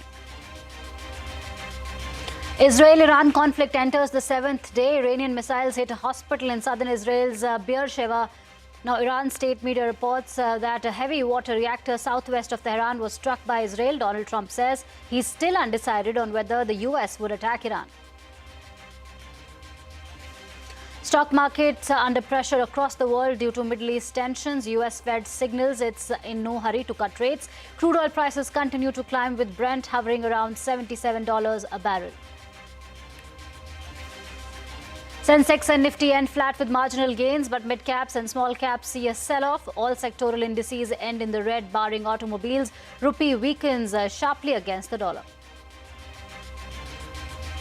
1 week since the Air India plane crash, authorities have identified 214 dead bodies. Mortal remains of 187 people have been returned to families so far. The lone survivor carries the coffin of his brother who died in the crash. Air India announces a 15% reduction in overseas flights on wide-body aircraft for about a month. This follows a series of technical snags and operational issues since the Ahmedabad plane crash. Air India cancelled 83 flights to Europe and North America in the last 7 days. 80% of them were 787 Dreamliners. Israeli forces killed 72 Palestinians in Gaza in the last 24 hours. This includes 29 people who were waiting for food assistance. Reports suggest more than 300 people have died at food aid centers run by Israel and the US in the last 3 weeks. A majority stake in legendary basketball franchisee Los Angeles Lakers is being sold by the Buss family in a historic deal. The transaction could be worth an estimated $10 billion, making it the most expensive sale in sports history. And Elon Musk's SpaceX Starship explodes into a massive fireball while preparing for a test flight. The company says no injuries were caused and there are no hazards to communities in the surrounding areas. The top story we are tracking this evening: the Israel-Iran conflict has entered the 7th day, with both sides continuing to exchange fire and the US troops remaining on standby. Human rights activists, a Washington-based group, has reported over 600 deaths in Iran. Close to half of them are civilians. 24 deaths have been reported in Israel too. Iranian missiles caused serious damage at 4 sites in central and southern Israel. Now, Tel Aviv confirmed that a ballistic missile hit a hospital in southern Israel's Beersheba. A spokesperson said that people were injured in the strike. Israeli forces retaliated by attacking Iran's Arak heavy water nuclear reactor. Iranian state media said that no radiation danger has been reported. Israel's military had warned people to evacuate the area around the region just a couple of hours before the attack. Meanwhile, US President Donald Trump has said that he's still weighing his options on America's military intervention in the escalating hostilities. His comments came hours after Iran's supreme leader Ayatollah Ali Khamenei warned that any strikes by the United States on its territory would have serious, irreparable consequences. Iran's foreign minister has said he will travel to Geneva for meetings with his European counterpart on Friday. Israeli president has said that they were not pushing for a regime change in Iran and is only tackling Tehran's nuclear capabilities. Speaking with CNBC, Herzog said that Iran has been cheating and rushing to the bomb, which has called for strong action. We all understand that nuclear weapons are the most dangerous weapons for humanity. For 80 years, the world has known it.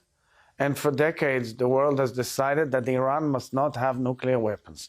And we discovered that they're cheating, that they're rushing to the bomb.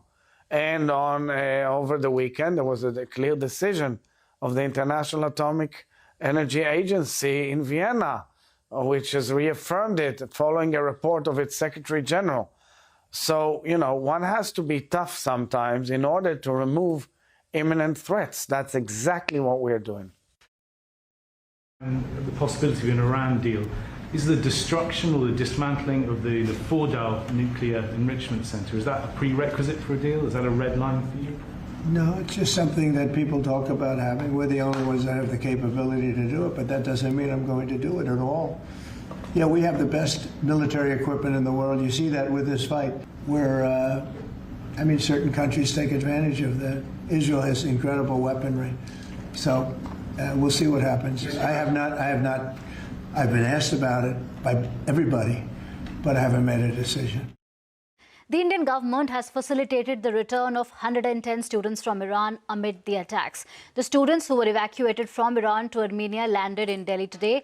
Remember, there were approximately 10,000 Indians in Iran when the attacks began, of which 4,000 were students. Israel's attacks on Iran are also likely to impact the export of Indian products to the country. Parikshit Luthra is here with more. Parikshit, tell us about how this conflict can impact India. The Indian government is watching out for any negative impact of the Iran-Israel tensions very closely. Daily meetings are being held, contingency plans are being drawn out, especially in case the Strait of Hormuz is closed. This is because 40% of our oil supplies come from the Strait of Hormuz, and we also get 54% of our LNG supplies from this region. For the moment, the Indian government has said there is no negative impact on India. Oil prices are not going to be raised. There is going to be no shortage of oil as well, and we have enough reserves too. Having said that, exporters are worried about freight rates going up. Already in the last few days, we've seen air freight rates going up by 10 to 15% according to sources, and exporters believe air freight rates are going to go up even further because of escalating tensions and airspace closures over Pakistan, Iran, Israel as well. Shipping rates are also likely to go up. Companies expect a war surcharge soon, higher insurance costs and fuel surcharge on freight as well. Indian companies are expecting lower demand from Iran, especially for Indian exports of basmati rice, soybean and tea. Exporters will meet the government soon to review the current situation and the way out, possibly. One big impact area will be the Chabahar port. Now, India, Iran have had long-standing cooperation over the Chabahar port, and this is important for our connectivity in the region all the way to Afghanistan, Central Asia and the Middle East as well. The progress and development of Chabahar port and also India's exports through this region are going to be impacted if the situation worsens. Further development of the Chabahar port, including work on the railway line, which was supposed to connect us to Central Asia and also the Middle East, all of that has been hit. That is what sources are also telling us. This was a very important connectivity project for us in the region. We also have people-to-people ties with Iran. There are at least 10,000 Indians who are in Iran, including 4,000 students, and students are being evacuated to safer locations. Many have been brought back to India as well. The examinations have been postponed because of the war that is ongoing. So India definitely impacted on multiple fronts. Right. Thank you, Parikshit, for that. And staying with tensions in West Asia, Israeli airstrikes have killed nearly 140 people in Gaza in the last 24 hours. As per local health officials, majority of the killings happened near food distribution centers or on routes along which trucks were expected to travel. Medics also said that Israeli forces conducted airstrikes over a neighborhood in Gaza, killing at least 21 people. On to the day's market action. Sensex and Nifty ended the day with marginal cuts. Broader markets witnessed a large drop, with mid-cap index ending 2% in the red. Nearly 90% of 100 mid-cap stocks closed with cuts. Surbhi Upadhyay joins us now with the day's action. Surbhi. Well, not a great day for the market. I'll tell you why. The headline index was flat. That's actually not too bad. The problem was in the broader market. At the headline index level, actually, India outperformed a lot of the global markets because overall, there was a sense of caution, whether we're looking at Asia or even while we were trading, European markets were down about 0.5% each. So then why am I saying it's a bad day? Because of the way mid-caps have come under pressure. Not just mid-caps. The mid-cap index was down 1.5%. Small cap index down 2%. And if you're looking at the micro cap index, that was falling almost 3%. And there was across the board profit taking. A lot of caution in the market. I'll just throw up some names as examples. PSU stocks, Railtel, RVNL, NBCC, Hindustan Copper, IOB, Bank of India. So across lines, across sectors, PSU stocks were under pressure today. Beyond that as well, I mean, you had lots of names like Brain-B Solutions, that's First Cry, Cyient, Minda Corp, Shakti Pumps, Prince Pipes. Wherever mid-caps have had a good run over the last 2 months, I think investors are getting a little nervous and cautious, and they were very quick to press the eject button today. Having said that, on the Nifty itself, financials were a weak spot. The bank Nifty was underperforming. It was down about 0.5%. Actually, barring autos, all sectors were weak today, which is why I'm saying it was a weak day despite the flat close on the Nifty. So the losers, what do they look like? Adani Ports, Adani Enterprises, Tech Mahindra was reacting to a brokerage note. Coal India was on the way down. Even TCS and Infosys, these were stocks that came under pressure. I said financials are weak, so Bajaj Finance, IndusInd, Jio Finance, all these stocks on the losing side. Gainers, auto and some consumer names. For instance, Tata Consumer, Titan, and the likes of Eicher Motor, M&M. Another good day for auto stocks. A very small pocket of the market that saw some green. Otherwise, there's a lot of caution, and not just here in India, but globally as well. So we really have to watch for all those headlines coming out of the Middle East. And of course, the shape, form, and the price action on both the US dollar as well as crude oil prices. So wait and watch mode for the markets right now. Right. Thank you, Surbhi, for that. The US Federal Reserve has kept its interest rates steady in the range of 4.25 and 4.5% once again. However, it has maintained its forecast of 2 cuts for the rest of 2025. Fed Chair Jerome Powell warned that inflation could rise over the next few months due to tariffs. The central bank also cut its projections for US economic growth to 1.4% from 1.7% earlier. Powell acknowledged that growth will slow eventually, sparking concerns over a possible stagflation in the US economy. Since March, this is since March, right? You see a little slower growth, just a tiny tick up, a 1/10 tick up in unemployment, and you see inflation moving up 0.3. And by the way, it was a similar move from the December SEP to the March. So that's what you see. You see the effects of tariffs. I think we learned in April, after the March meeting, that substantially higher tariffs were likely. And then since then, the estimates of where the tariffs will be have actually moved back down, although still at an elevated level. So we're adapting in real time. And what you see is an accumulation of individual assessments. Uncertainty about the economic outlook has diminished but remains elevated. Many, many surveys say that. They do. So, and that's actually a line from the Teal book, which you can see in 5 years. All right, on to the global markets now. Asian indices were in the red, tracking US futures. This as investors weighed concerns about inflation in the US and potential escalation in tensions in West Asia. Hong Kong's Hang Seng Index led the fall, clocking losses of 2%, while Japan's Nikkei and China's Shanghai Composite Index fell 1%.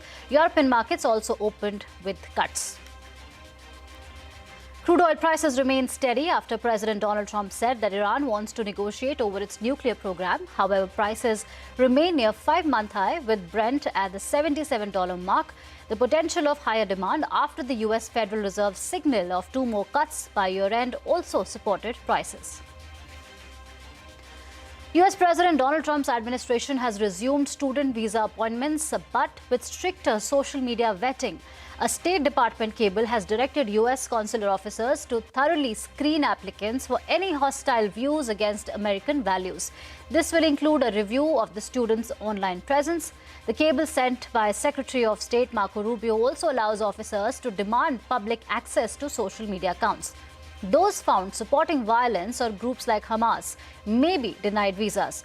Fewer visa slots may now be available due to the heavy vetting workload. US President Donald Trump hosted Pakistan's Field Marshal Asim Munir at the White House yesterday. Speaking at the White House launch, President Trump claimed yet again that he stopped a war between 2 nuclear nations. This comes a day after Prime Minister Modi, during a phone call with the US President, clarified that no discussions were held with the US on mediation or a trade deal during Operation Sindoor. In a statement, the Indian Foreign Ministry said that PM Modi firmly stated that India has never accepted, does not accept, and will never accept any form of mediation. The statement further highlighted that PM Modi stated that India now views terrorism not as a proxy war, but as an act of war, and that Operation Sindoor is still ongoing. प्रधानमंत्री मोदी ने राष्ट्रपति Trump को स्पष्ट रूप से कहा कि इस पूरे घटनाक्रम के दौरान कभी भी किसी भी स्तर पर भारत अमेरिका ट्रेड डील या अमेरिका द्वारा भारत और पाकिस्तान के बीच मध्यस्थता जैसे विषयों पर बात नहीं हुई थी। सैन्य कार्रवाई रोकने की बात सीधे भारत और पाकिस्तान के बीच दोनों सेनाओं की एग्जिस्टिंग चैनल्स के माध्यम से हुई थी। और पाकिस्तान के ही आग्रह पर हुई थी। प्रधानमंत्री मोदी ने जोर देकर कहा कि भारत ने न तो कभी मध्यस्थता स्वीकार की थी, न करता है और न ही कभी करेगा। Well, I stopped a war between Pakistan. I love Pakistan. I think Modi is a fantastic man. I spoke to him last night. We're going to make a trade deal with Modi of India. But I stopped the war between Pakistan and India. This man was extremely influential in stopping it from the Pakistan side, Modi from the India side, and others. And they were going at it, and they're both nuclear countries. I got it stopped. I don't think I had one story. Did I have one story written about it? I stopped a war between two major nations, major nuclear nations. Shares of Siemens Energy listed on the bourses today after demerging from its parent Siemens. The company's stock listed above the demerger price of 2,350 rupees a share. The stock hit 5% upper circuit soon after listing. HDFC Bank subsidiary HDB Financial Services will launch its initial public offering on the 25th of June. The IPO's price band will be revealed tomorrow. The 12,500 crore rupee offer will comprise of a fresh issue and an offer for sale. HDFC Bank will sell shares worth 10,000 crore rupees in the IPO. Commerce Minister Piyush Goyal has commenced his two-day visit to the United Kingdom. In a statement, the government said that the minister will aim to fast-track the implementation of the India-UK Free Trade Agreement and advance broader economic cooperation. During his visit, Goyal will hold bilateral talks with UK Secretary of State for Business Jonathan Reynolds to review the trade deal's progress. Gas is continuing to leak from an ONGC crude oil well in Assam for 8th straight day. ONGC has said that it's bringing in international experts to contain the leak. Assam Chief Minister Himant Biswa Sarma has written to the centre flagging the oil and gas major response, calling it inadequate. More than 1,500 people from villages around the rig in the district's Rudrasagar field have been evacuated to safety. All right, it's time for a short break. Coming up next, 1 week since the Air India plane crash, authorities have identified 214 dead bodies. Mortal remains of 187 people have been returned to families so far. More details when we return.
Welcome back. Air India has announced that it will cut its international wide-body flights by 15% for the next few weeks. The reduction will be implemented between today and will continue until mid-July. The announcement has come a week after the tragic Air India plane crash that killed 271 people in Ahmedabad last week. Madhiya Mujawar joins us now with the details. Madhiya, how many flights will be impacted by this move? Well, Air India is under growing scrutiny after the tragic crash of flight AI-171 just seconds after takeoff from Ahmedabad last week. Because soon after the crash, a series of technical snags and operational issues have surfaced. There have been multiple instances where flights have returned midway, made emergency landing or not cleared for takeoff. Between June 12th and 17th, the airline cancelled 83 flights to Europe and North America, and 66 of them were operated by 787 Dreamliners, which is the same aircraft type that is involved in the crash. Now, Air India says that it is not just technical faults that is leading to these disruptions. The airline is citing airspace restrictions over the Middle East, enhanced safety checks ordered by the DGCA, which is making the aircraft unavailable for service, and a more cautious approach by engineers and pilots who are flagging even minor mechanical issues. But to minimize the disruptions, Air India is reducing its international wide-body operations by 15% for the next few weeks. Air India's wide-body planes, remember, include Boeing 777 that flies to ultra-long-haul routes like the US, Airbus A350 that flies to long and ultra-long haul, and the 787 Dreamliner that flies to long-haul routes like London and Frankfurt. Now, Air India operates about 85 to 90 wide-body flights on an average every day. This includes domestic as well as international destinations. So the decision to reduce wide-body flights would mean cancelling at least 13 flights every day operated by the wide-body planes. The airline says that this step is aimed at ensuring stable operations, greater efficiency, and minimizing passenger disruption. The DGCA has directed airlines to communicate delays and cancellations well in advance to reduce passenger inconvenience. And on the additional checks mandated by the aviation regulator, Air India says that out of the 33 787 aircraft, inspections have now been completed on 26, and these planes have been cleared for service, while inspection on the rest will be completed in the coming days. Air India said it is also doing enhanced safety inspections on the Boeing 777 fleet as well. Meanwhile, DGCA has given a clean chit to 787 planes, saying no major safety concerns have been found in the surveillance and that Air India's 787 fleet is compliant with all the current safety standards. All right, thank you, Madhiya, for that update. A three-judge panel has recommended the impeachment of Justice Yashwant Verma, who was found to have piles of burnt 500 rupee notes at his official residence in March. The panel said there is enough proof to call for the judge's removal. The 64-page report stated that the half-burnt currency notes seen are too many in number to have been placed in the storeroom without the consent of Justice Verma or his family. A majority stake in legendary basketball franchisee Los Angeles Lakers is being sold by the Buss family in a historic deal. The transaction could be worth an estimated $10 billion, making it the most expensive sale in sports history. SpaceX's Starship 36 exploded during a routine static fire test at the company's facility in Texas. The incident occurred during routine testing in preparation for a launch flight, caused significant damage to the prototype and potentially to surrounding infrastructure. SpaceX has described it as a major anomaly during preparations and added that no one was injured. U.S. President Donald Trump has deployed more troops to Los Angeles. The Pentagon announced that additional 2,000 members of the California Army National Guard will be sent to L.A. under federal command. The deployment was ordered despite the fact that demonstrations against immigration raids across the city have largely died down.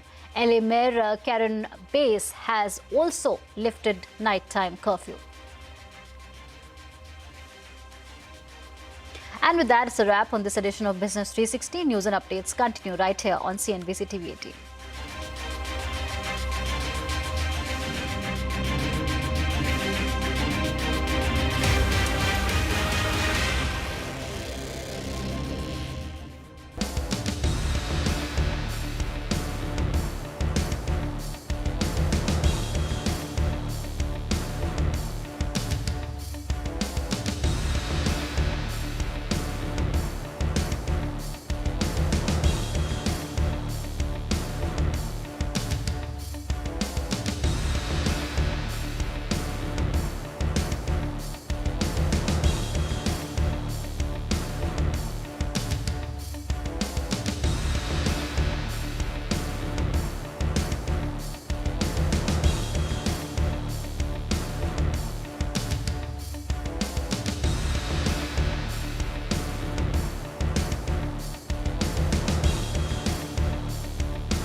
you're actually downloading how your day went to ChatGPT on your drive back home. Yeah, and just asking it to synthesize stuff for me so I understand the day better and my action items for the next day, and it's phenomenal.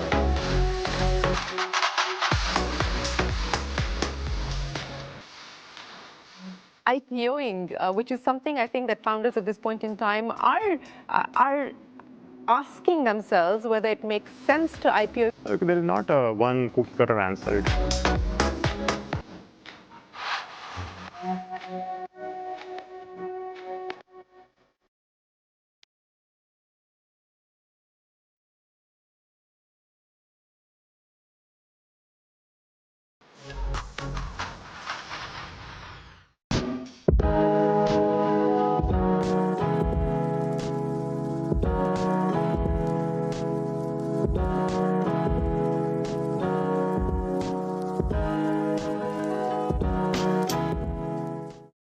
Hello and welcome to this edition of Voices from the Valley. I'm Shireen Bhan, and this is our attempt of bringing together investors and founders to talk about what the road ahead looks like for 2025 and beyond. I have to say I'm in my favorite spot in the Valley. This is, of course, the Lightspeed office, and right behind me is what I'd like to call the wisdom tree, and many have walked through the Lightspeed offices and gone on to build pretty iconic companies. Joining us today to talk about one of them is Ajit, the co-founder of ThoughtSpot and Nutanix. Ajit, thanks very much for joining us. And Dev Curry of Lightspeed. Dev, always a pleasure. Thanks very much for being here back with us on Voices from the Valley. But, you know, I was talking about this Lightspeed wisdom tree, and you've kind of also found your origins and your roots here, Ajit, in many ways. Yeah, and this office is very special. You know, it's sort of, in some ways, a professional home for me. As we were talking, if you look behind you, in those offices where we started ThoughtSpot, 2 months, 3 of us were working out of there. In that corner, there is an office where we signed the term sheet for a Nutanix Series A. We did a lot of our pitches in these offices, so a lot of fond memories, and very grateful for the partnership we've had with the Lightspeed team over the years, or decades actually, I should say. Yes, a relationship that goes back a couple of decades, but you know, the energy and the why, and you know, to go back to Ajit's point, the anecdotes that you hear from founders of how they got started, how they got their big breakthrough moment, their big breaks. What's the most memorable one for you? I think for me, you know, I joined Lightspeed in 2011, and I was still here before moving back to India. And just coming here and seeing all of these investors that I'd known, but not necessarily met, in all these companies, obviously ThoughtSpot and Nutanix over the next few years, but that was the start of the whole crypto sort of wave at that time. I remember Bitcoin was at $13 at that time, and we were debating how should we play that trend over the next, you know, 10, 15 years, and so on. There's so many things have happened in the Valley, and we've been really lucky to be here and partake in those. You know, that gives me the perfect segue to start our conversation. You talked about crypto and Bitcoin, and where it was, you know, in a decade ago, and where we find ourselves today, and this sort of resurgence that we're seeing, partly on account of the fact that you have Trump in the White House pushing cryptos at this point in time. What do you make of the resurgence as far as cryptocurrencies is concerned? Yeah, it feels like there's been a number of crypto summers and crypto winters over the last decade. A lot of it is Bitcoin, but there's so many other assets out there as well. And then there's the whole infrastructure behind crypto, all the exchanges and the wallets and all these other things. And they've all gone through these ups and downs. We think over time, through these ups and downs, it's worked its way into the economy. Right now, some of the big areas in that include stablecoins, which are actually promising to be a great underlying sort of infrastructure on top of which a lot of financial services can get built. And so we're following that, actively investing behind those trends, both here as well as in Asia. Places like Dubai and Singapore are sort of have very favorable crypto sort of regulatory regimes. And so there's a lot of innovation coming out of those 2 cities as well. Well, India still a regulatory grey as far as cryptocurrencies are concerned, but I'll come to that in just a second. But Ajit, let's talk about your story between Nutanix and ThoughtSpot, and I want to go back to the backstory for a little bit. You know, how the entrepreneurial spark actually came about for you, from IIT Kanpur to IIM, and then of course deciding to take the route into the startup ecosystem, even though you had no connection to the startup world at all. You're from Muzaffarabad in UP, which is very, very far removed from Silicon Valley. Yeah, that is true. So it was completely unplanned. Muzaffarnagar, actually. Sorry, yes. My grandparents and many of my uncles, they are farmers. So my summers would be going to Muzaffarnagar in the village and spending 2 months just, running around. Nobody in the family had done any sort of business at all. But when I got started in my first job, I realized that I enjoyed building new things or working on projects where you're thinking about new ideas. First 10 years of my career were in large companies, but even there I looked for opportunities to build something new. So when I came to the Valley in 2007, I was just amazed and felt so fortunate to be here. I felt that this is a place where people are in the business of starting from scratch. Yeah. There are investors like Lightspeed that are willing to make big bets. There are people that are willing to leave cushy jobs and join a startup on unproven ideas. So I was at Oracle. I lasted all of 9 months at Oracle.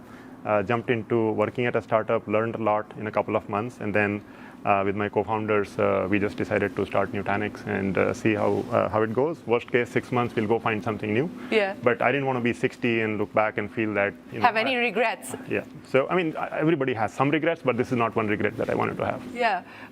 And a lot has changed since then, and that's what I want to talk to you about. As you look at what's happening in the Valley today, specifically with the attention and focus that AI is generating, and we were talking about springs and summers and winters. I mean, what do you make of how AI is exploding today, Deva? Let me start by asking you. I mean, Lightspeed has just made a massive bet on Anthropic. Yeah, I mean, over the last decade, there's always been this narrative out there that AI is coming and it's coming and it's going to, figure its way out. With GPT 3.5, 3 years ago, I think we finally crossed that threshold.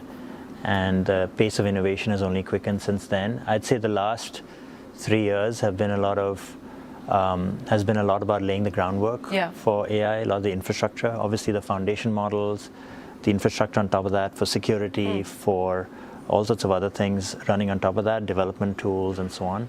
And now I think the next few years will be about the quote-unquote applications sitting on top of that. Some people call them agentic sort of services of various kinds, sort of services married with technology in different ways. Yeah. So there's a lot of that coming now, and that's where I think a lot of the attention from investors is focused these days, sort of what can really get built on top of the infrastructure now that's gotten built out. Well, I'll talk about valuations in just a second, because that's sort of, the mind boggles at the kind of valuation some of these companies are commanding today. But, Ajit, as you look at whether it's agentic AI or what's happening as far as this data center explosion is concerned and so on and so forth, what's different this time around to your mind? As far as AI as a new wave is concerned, I think what is different is everything in the stack is changing almost concurrently. And by stack, what I mean is all the way from hardware to the end user. So you got hardware, then you got these large language models, then you've got, think of them as a compute model, and then you have platforms that allow you to build applications on top of these LLMs, and then you have the applications themselves. So everything is changing. Suddenly, of course, NVIDIA is had a big change in the last several years. People are now talking about, there are new hardware companies that are focused on just inferencing, because inferencing is a huge part of AI consumption. This is not the rate at which even OpenAI, if you look they expected that this will be so much consumption, so much demand for this thing. So there's a lot of money chasing that. How do we make that more efficient? There are, of course, a lot of innovations in LLMs, multimodal. You saw with DeepSeek, it was just a different compute model. Costs are going down, capabilities are going up. Then you have, say, companies like Glean and others that allow you to build applications on top of this infrastructure. And then you have companies like ThoughtSpot, which are end-user applications, which are leveraging this whole thing and then building something transformational. So on one hand, it's one of the most exciting times to be in tech. I just feel so fortunate to be living in these times and in this place. What's on the other hand? On the other hand, there is just so much change to deal with, right? And even all the innovation that has happened, for it to actually go and make an impact on businesses or individuals, there's a lot of change management that needs to happen. And we are having to deal with all of that. Yesterday, I was meeting with a top leader from one of the top banks in the US, and they were talking about how difficult it is for them to actually take all of this innovation and bring it into their processes, which are, there's a lot of governance, there's a lot of control, there's a lot of data that they can't share with the outside world. They are privy to a lot of private information. So it's a very exciting time, but also a time of a lot of change. So people that thrive on change, I think, are going to have a lot of fun, but it could also be pretty disruptive for many people. There's a lot of people are scared as well. We have to be mindful. While as technologists, we are very excited, there are people who are worried about losing their jobs, and people could be losing their jobs. And that is a real concern. It's a genuine issue, right? Yes.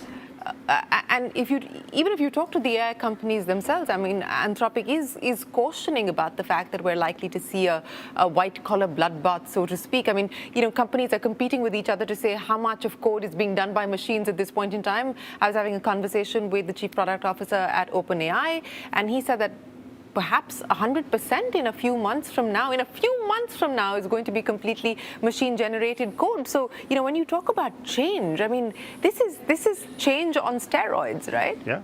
There is a lot of uncertainty, and as a parent of somebody who's about to graduate from a college in a year with a computer science degree, I have my own worries about what kind of job are they going to do. What are you telling him or her? I think it's all about just being a good problem solver and having a flexible mind, because we don't really know 3 years from now whether it happens in a year or 18 months. I think we can all debate and throw darts at the board. It's okay. But 3+ years, we are looking at some serious change in various sectors. If one has to be optimistic, then one has to believe that of course, there is going to be at micro level in segments, there will be disruptions, but overall as a society, we will be better off in a few years, and some people will have to be reskilled. There will be some job dislocation. But we should fundamentally be able to provide better education, better healthcare, better financial services to people that are underprivileged even. So I'm overall, in the long run, very optimistic. So that's the hopefully the good side of it, that we're going to be able to bridge some of those access deficits that you just spoke of. But Dave, it's at the intersection of change as well as what the future holds that people like you find opportunities to bet on. What's looking exciting today? And when you look at this AI space, and it is the large companies at this point in time that have a lion's share of the addressable markets in some of these areas that we just spoke of. Will it be a big boy game, or do you believe that there's likely to be space for some of the startups here as well? Well, there's tons of space for startups, and there's tons of space for some of the application layer companies from the pre-AI era to also morph and change and embrace this sort of larger opportunity that's appeared in front. If you look back at every shift in platform over the last 20 years, whether it was the internet itself, mobile, and so on, it's always resulted in some new winners and some losers from a company perspective. And I think that's happening here on an even more gargantuan scale.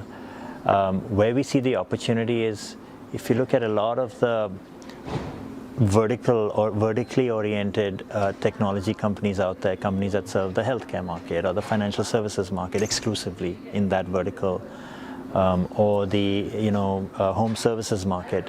In each of those markets, you see applications companies from the pre-AI era sitting and sort of dominating those markets, whether it's Epic in healthcare or Viva in life sciences or Service Titan in home services and so on. And historically, the narrative and the reality has been that they've grown to a certain extent. Obviously, Epic is massive, but in the other segments, but most of the spend in that category is on manual services. And actually, BPOs and IT services companies are the beneficiaries of that, because a lot cannot be automated in some of these verticals. But now with AI, a lot more can be automated. And so we're seeing companies start up in these verticals that are growing very, very fast and getting adopted very, very fast by businesses at the other end. So whether it's hospitals or providers, whether it's insurance companies, whether it's banks, the adoption has been also pretty phenomenal. And also especially on small businesses, even faster, and consumers as well, really, really fast. And lots of opportunity there for taking what was previously unautomatable. So in fact, we have this term called TAM, total addressable market. And we think that TAM is not just the software spend of that has been out there for decades. It's the labor spend in some of these areas. And many of these areas, this is jobs that literally nobody wants to do, and a lot of people are retiring out of those jobs. And technology is taking over there in some sense. I think the threat, we can talk about this later, there's a threat to all the outsourcing companies out there in a big, big way. So, you know, and I've been talking to some of the outsourcing companies, but they don't believe that this is an existential threat to them. They believe that, look, we're also geared up to change, and this is, in fact, going to be an opportunity going forward. But you believe I think everybody says that. Yeah. The incumbents always say that. I think in this case, they all have AI businesses that they've grown in the last few years, and there's revenue from there. But like Ajit was saying, you know, a lot of these enterprises can't deal with the change themselves. So they want somebody to come and help them, whether they're platform companies or whether they're services companies. So there's opportunity there, of course. But we think some of these startups are way more nimble. And potentially have an opportunity in some of these vertical sort of markets. So let's talk specifically about the opportunities that ThoughtSpot is going after and how you see the market evolving from the point that we're at today. Yeah, so from a ThoughtSpot perspective, we were one of the earliest companies, we were pioneers in using search and AI for analytics, because we always believed that data is not a visualization problem like you're solving with Tableau or even infrastructure problem. It's really a end user problem because over time we have built a lot of infrastructure to capture lots and lots of data. But can you actually make that data accessible at the point of decision? When there is someone who's making an insurance decision, can they make the right decision if they have the right data, or someone is making a healthcare decision? So with the AI now, we certainly are able to go much deeper in many of the use cases that had been a little hard with the previous generation of technology. So we have brought out deep research kind of capabilities. So earlier you could only answer what is happening question, but now you can say why is happening. So as opposed to saying, show me some sales trends or marketing trends, you can ask questions like, what should I do to improve my sales? Or what should I do to improve my margins? And those sort of things. The other big trend that's happening that is a tailwind for us is that consumption of data is not happening just in dashboards now. If you look at the previous generation of technology like Tableau, Power BI, people were looking at dashboards. But now every app is becoming smart, and even more so with AI. So if I'm in a healthcare app, I want to have my insights right there, as opposed to go to a Tableau dashboard or even a ThoughtSpot dashboard. And that's, we call it ThoughtSpot Embedded. That's a huge opportunity where you can take ThoughtSpot AI agent and you can embed those agentic capabilities for analytics when it comes to structured data in your apps. The advantage we have is that we have built the product to be trustworthy.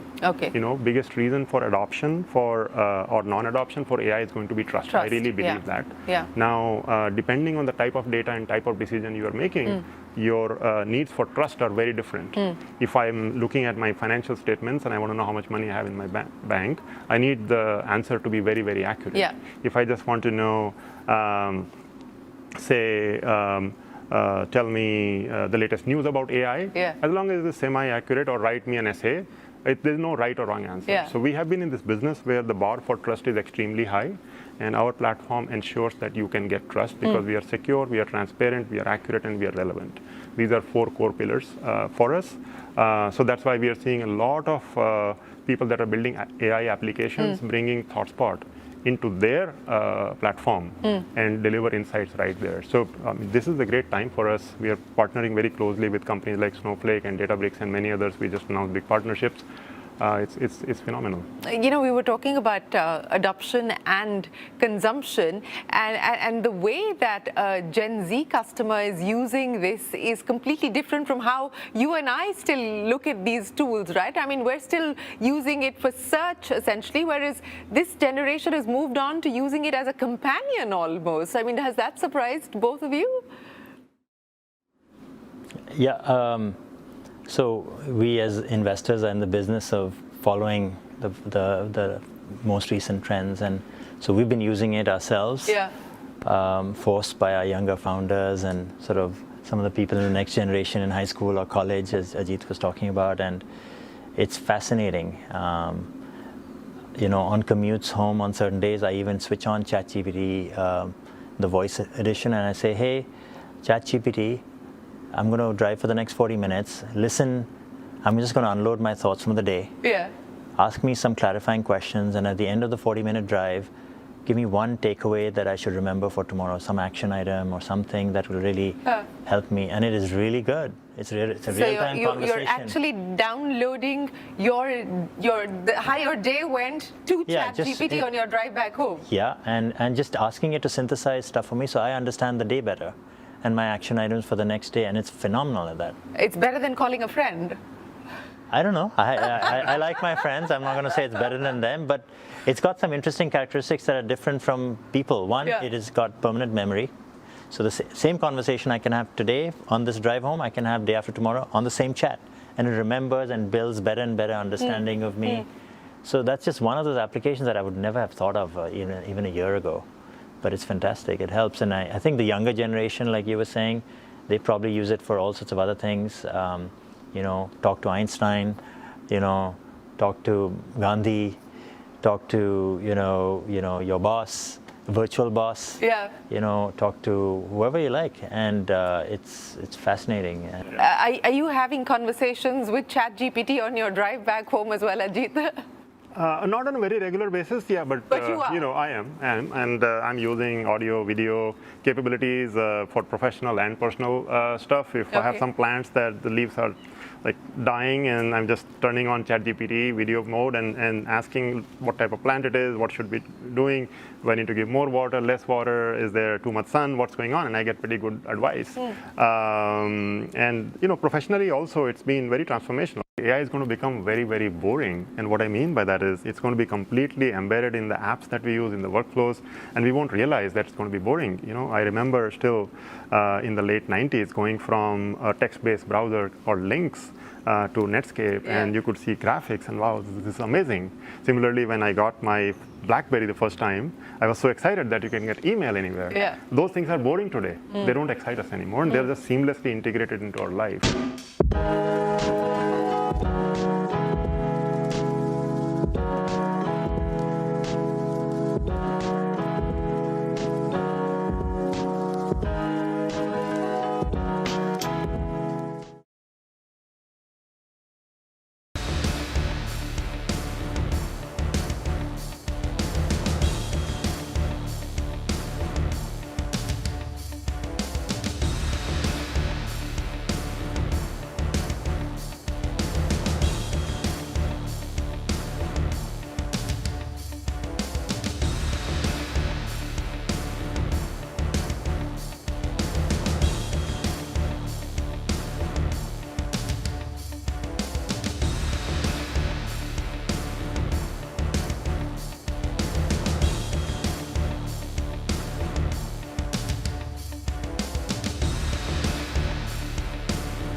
talk a little bit about AI and India, Dev, and how you see that playing out. I mean, from a consumption point of view, a large part of ChatGPT's success is on account of Indian users.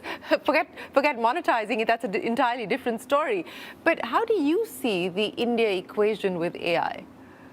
Yeah, I think the start has been slow when it comes to really market-leading AI venture creation in India. I think there's been a sort of lag effect to what's going on here. Historically, the software industry, the software startup industry in India was sort of a fast follower industry. They'd go after mature markets here and launch into those markets and build something that was better, faster, cheaper. I think in this age where sort of AI native startups are growing very, very fast and exploring new sort of domains, I don't think the fast follower strategy works.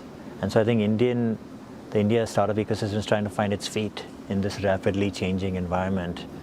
So I think that's a risk, but there's also opportunity. There's a lot of the manual work in the world, business manual processes has gone to India and Southeast Asia, the Philippines, and so on, contact centers and revenue cycle management and all sorts of other things in all these different financial services, healthcare, etc.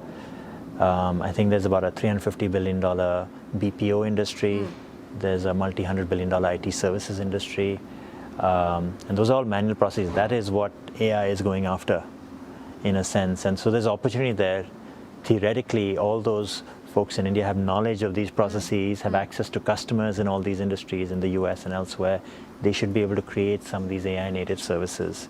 But we haven't seen that yet. We're now starting to see that in the last 6 months. Things have started trending up a little bit. There's a lot of seed and some Series A activity in AI applications, quote unquote. But early. We're optimistic. We're investing behind it as Lightspeed. Yeah, Sarvam is one of the investments. So you believe in this sovereign model that India is trying to take forward? I think so. I think this world is getting increasingly fractured and fragmented geopolitically. And one of the theses we're following is that each geopolitical region will want to have its own access to semiconductor technology and fabrication technology. We're seeing that between all the Europe and the US and China and so on. But also at the AI level, countries can cut off access to other countries potentially. And so you have to be able to stand up your own stack to some extent. I think that's where some of this government-led investments are coming around the world, as well as private investments. So I think Sarvam is also a very smart set of folks from Microsoft and the UID AI product, the Aadhaar project in India, population scale computing. And India needs its own. So I think that's the sort of thesis over there that we have. And then applications built on top of that for India could also be interesting, because after all, AI also reduces the cost of doing a lot of the work. And maybe a lot of that work that otherwise was labor in India might get done through technology. But unless there is specific government intervention to say that you can't build on DeepSeek or ChatGPT or whatever else the case is there a genuine case of a right to win for the Indian models? I think there is, just like there's a whole data sort of set of regulations where a lot of data, consumer data in India can't go outside India. I think with AI similarly, a lot of the compute will be required to happen in India. Think about defense, which Ajit just mentioned. Is the Indian army going to, depend on models that come from elsewhere, right? And so on. And you look at healthcare, you look at financial services. Do you want to depend on stuff that's coming from elsewhere that might get cut off, and so on? So I think that's where some of the thesis for Sarvam is coming from. Ajit, what's your take on India at this point in time, as well as what we were just talking about, this need as the world gets more and more fractured and geopolitics weighs on decision making around the world, the need to look at sovereign models? Yeah, so India, both my companies, ThoughtSpot and Nutanix, have had big presence there, so I often shuttle between India and US, and I try to also with some of the founders from India who are trying to expand their business in US, particularly B2B enterprise founders. I spend time with them where they're looking for any ideas, thoughts, advice, whatever you want to call it. So I do keep my ears close to the ground, and I've been very encouraged by seeing how the ambition of Indian founders has really grown over the last 10 years. 10 years ago, I wouldn't see as many founders coming from India building for the globe. So there is a lot more of that happening. Now, specific to AI, it's actually sort of a multivariable equation. There is, earlier we were talking about the stack and where the opportunities are. If you go from hardware to LLMs to these infrastructure, AI infrastructure, and then on top of that you have the applications, it's sort of an inverted pyramid, right? The world needed 2 or 3 browsers. The world needed 2 or 3 mobile platform companies. Yeah. The world is probably going to have 2 or 3. In fact, right now it's only NVIDIA, so real AI hardware company, and then you have a handful of LLM companies that are doing real innovation with OpenAI and others, and then there is open source coming from Facebook, Llama, and then you have DeepSeek from China. So, and then you have applications on top of that. So lower you go in this stack, there's going to be less companies because it is just very capital intensive. And there is a lot of capital risk the society has to take to figure out what is actually going to work, right? The LLMs, do we just keep building bigger and bigger LLMs? Yeah. Is that going to add more intelligence? Or do we need to improve our software architecture of how LLMs actually get trained? So there is a lot of big investments right now. People are raising hundreds of billions of dollars, big projects being launched, where we are sort of linearly forecasting that the need for the compute will keep to grow, and there is training and inferencing are very different. So there are this sort of the bottom half of this stack, if you will, the kind of investment it requires. If you're talking about local, smaller, domain-specific models, those are amazing to do locally. Right. Right, and that's what some of the companies out of India are doing, and you also see domain-specific models being created. But is there value and a possibility for a country like India to be doing something like OpenAI? It is a little tricky because the capital investment will be huge. I do think that the opportunity to build the skills that are required for building these models, they need to be there locally.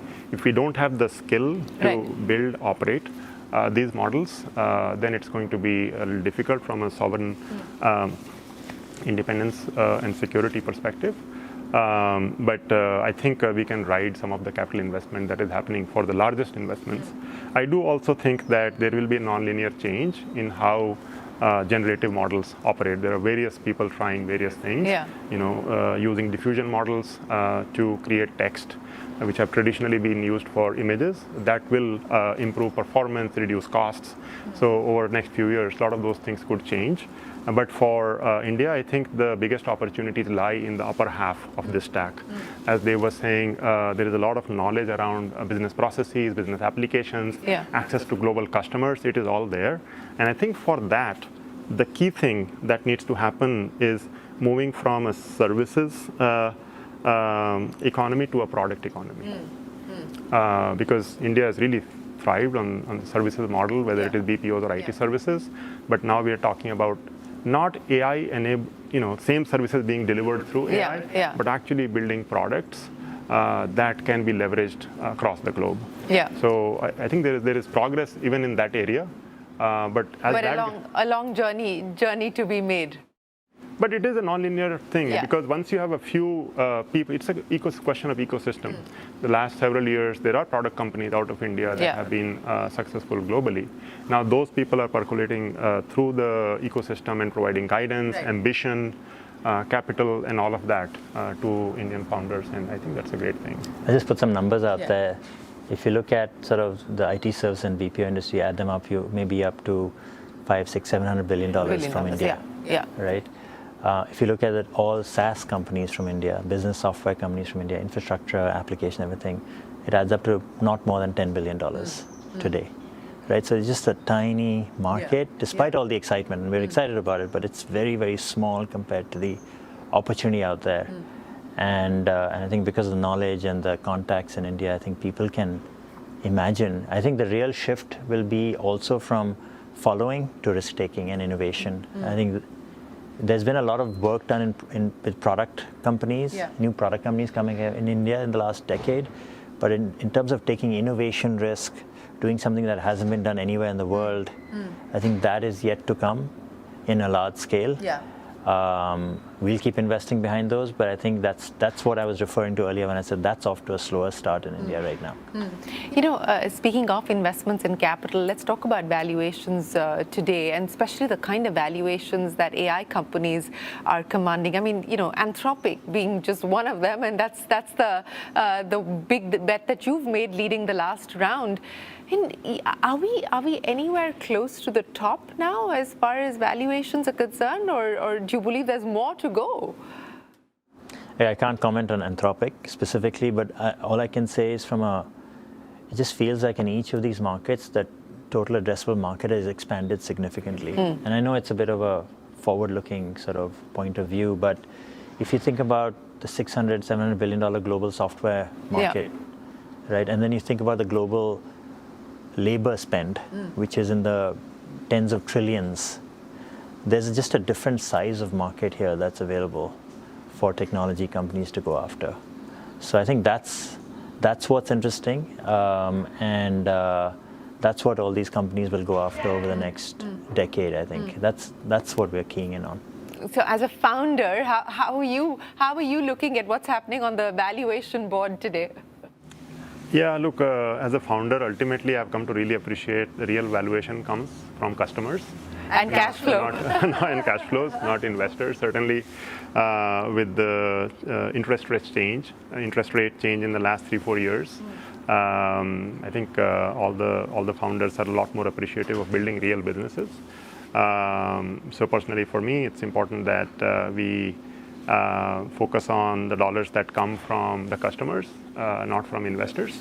That said, I think Dave is much more qualified to comment on valuations, but for founders, it is a double-edged sword because you're able to raise money very quickly on very large valuations. But if the valuations don't sustain themselves, say in 3 years, you could be looking at a lot of down rounds. So you can't be pessimistic. Nothing great gets done by being pessimistic. So you have to be optimistic, but just being mindful in how you spend the capital is super important. Just because you can raise a lot of money on a high valuation shouldn't mean that you just are not mindful of how you use the capital. And I think we've seen enough problems related to people burning cash, so whether it's here or in India. But I want to talk to both of you about what's happening as far as the IPO market is concerned, and especially in light of the Nutanix IPO and some of the lessons from there. And as you look at what's happening in the market today, we've gone through a lull. The hope is that we're likely to see a pickup in the US. The Indian IPO market, specifically as far as new age companies are concerned, has been very, very hot. Your thoughts on IPOing, which is something I think that founders at this point in time are asking themselves whether it makes sense to IPO if you don't need the cash or you don't need to provide an exit option. Should you or should you not?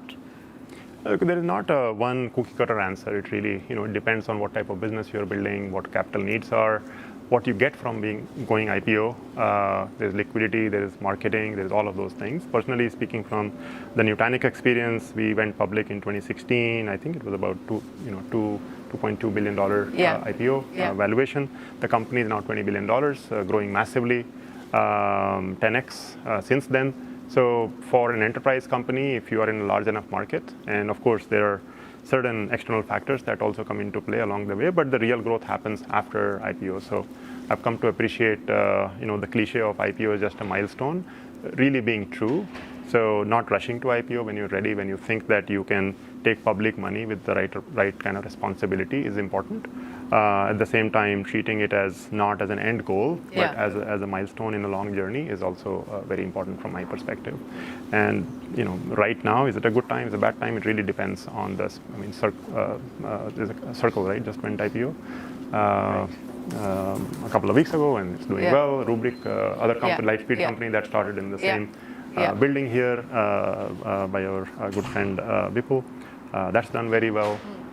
So if you build a good business on healthy metrics, I think it's a good time. Yeah. I think the other additional perspective is that to go public in the US, companies need to be at $500 million or more of revenue and are also growing very fast into large TAMs. Not every company can do that out there. And then since we were talking about India, a lot of the India companies that were fast following into these mature sectors in the US, vast majority have not reached and will not reach $500 million in revenue. And so they're either 50, 100, 150, 200 million in revenue, those sorts of companies that started in India. And what we're seeing there is, as you mentioned earlier, a lot of them are thinking of flipping back to India, or maybe they've already India domicile and therefore they want to go we've seen get profitable. two big flips happen, PhonePe and Razorpay, in the last few months. I think more of that will happen, whether it's consumer companies, infrastructure companies, software applications companies. And the India market, 100 million plus and profitable, one can sort of think about going public. But India is not all roses either on that front, right? There was this topic over the last couple of years that there is a premium that one can get in India on a multiples perspective. When you really look at public technology companies in India, of which there aren't that many, maybe a couple of handfuls, almost no software application companies, mostly consumer-oriented companies. Most IPOs have traded down, right? Some have stayed above IPO, but most have traded down. Some of it because some of them went public during the pandemic, but even after that. And then if you look at valuations, a lot of the leader in any category gets a premium multiple. Everybody else is getting a regular multiple compared to the US. So it's not all roses there either, but one can go public at lower scale. And so I think a lot of technology companies, there's like 80 lined up to go public this year. We'll see what happens. There's not been 40 in the first half of the year in technology, but let's see what happens in the remainder of the year. And it's an interesting market. It's really nice to see the India public markets deepen, appreciate technology companies. And as investors, we're excited about that. Most of our companies are domiciled in India and have access to those markets. So we'll see what happens over the next. Yes, we do have a pretty strong IPO pipeline, but we'll have to see. A lot depends on the market conditions. But speaking of IPOing as well as the India story, and I wanted to get your thoughts on what's happening in the quick commerce space, because Zepto is one of your portfolio companies as well. Massive, cash raising that's happened specifically for companies like Zepto. But do you believe that even on this quick commerce side now that has it gotten too competitive, which is not necessarily great as far as business is concerned? Look, every market in India is competitive, as it is here for that matter. So nobody is surprised by the competitive intensity in any of these markets. In quick commerce, there are multiple players. Zepto is leader right now. And we are very, very happy with their performance. We'll see what happens. They also have plenty of cash, very strong balance sheet. So we'll see what happens over the next few years. I will just make one other point there, which is that this quick commerce model was innovated in India. And there are several other such models that have been innovated in India. We keep talking about no innovation in India, but there is a lot of innovation going on in the consumer economy. Why do you think people don't see the quick commerce model necessarily as innovation? People see it as labor arbitrage. They don't see it as innovation. Why do you think that's It is a business model innovation, and it is something that countries like India and Indonesia and others can support because there is a lot of labor available and very dense cities. Those are the two sort of factors that enable quick commerce. It's not the case in many parts of the US, cheap labor and very dense cities. So that's why the model works there. Some people might not want to think about it as innovation, that's fine, but it is a model that doesn't exist anywhere else in the world, was invented in India, just like the marketing-centric mobile operator model was invented in India by Airtel and then adopted across the world. Just like business process outsourcing was invented in India. These are a lot of business model innovations, not technical innovations, but they did start in India. They did start in India. Ajit, I want to talk to you about what it takes to actually build large businesses, scale large businesses, whether it's Nutanix or now, ThoughtSpot. As a founder today, and you talked about the ability not just to anticipate change, but the ability to deal with change on a daily basis. As someone who's built two large businesses, what is it that you would tell founders as your own sort of life lessons, as your own life experience? On what is required to scale businesses? To scale in an era of hyper change. Yeah, I think a lot of it comes down to sort of having this infinite ambition. Because that's the only long-term antidote to all kinds of issues that you might hit. Of course, you have to be in the right market. Of course, you have to have an innovative product and differentiation. You have to build a great team. You have to build a great culture. All of that is extremely, extremely important. But if you're ambitious, if you have the grit, then you are going to be able to pivot when needed. Like almost all companies that we talked about that have gone IPO, they've had near-death moments for every company. And sometimes we've also had other companies interested in buying us out. But you say, no, I'm not going to give up because something has become very difficult, or no, I'm not going to sell out because you are more ambitious than where you are right now. And it's not about hitting a milestone. It's sort of this infinite game that you are in. So personally, I've done a couple of companies, but I don't like this moniker of serial entrepreneur, because that typically means that you build something, you sell something, and then you move to the next one. I like to be involved with teams that are ambitious and build long-term value. So you don't like being called a serial entrepreneur, and you don't like the idea of a headquarter either, right? Yeah, I think, so serial entrepreneur I don't like because, like I said, and it's not that it's wrong, it's just not my thing. And the idea of headquarters, look, first 7-8 years of my career, I was in India, and I had counterparts and sometimes customers in US, and I enjoyed it a lot when I was treated equally and fairly. I was very lucky to work with one of those very few people in the US that treated teams in India like that. So when we started companies here, we said we will not look at our Silicon Valley office as the HQ. We will build first-class teams everywhere. So when we started our office at ThoughtSpot in Bangalore, we didn't just, oftentimes this was, I think 7-8 years ago, you would see most Valley companies hiring for QA, for support, maybe some feature development, engineering, but the core product decisions were made here, and the teams in India were told what to do. We said, no, we are going to build self-sufficient teams. So we'll have product managers, we'll have designers who will have customer empathy, they will think about the concepts, they'll build it. And if you look at ThoughtSpot, almost 75-80% of our R&D is out of India today, and we are doing so much innovation that is happening out of India. And the quality of team we have been able to build, the quality of people we have been able to attract and retain, it is just very different because we treated them equally. Yeah, so, speaking of infinite ambition, what is the infinite ambition that you have now as far as both these companies are concerned? Well, it's kind of philosophical, but professionally, I think, if I'm dead and these companies are still alive, that would be great.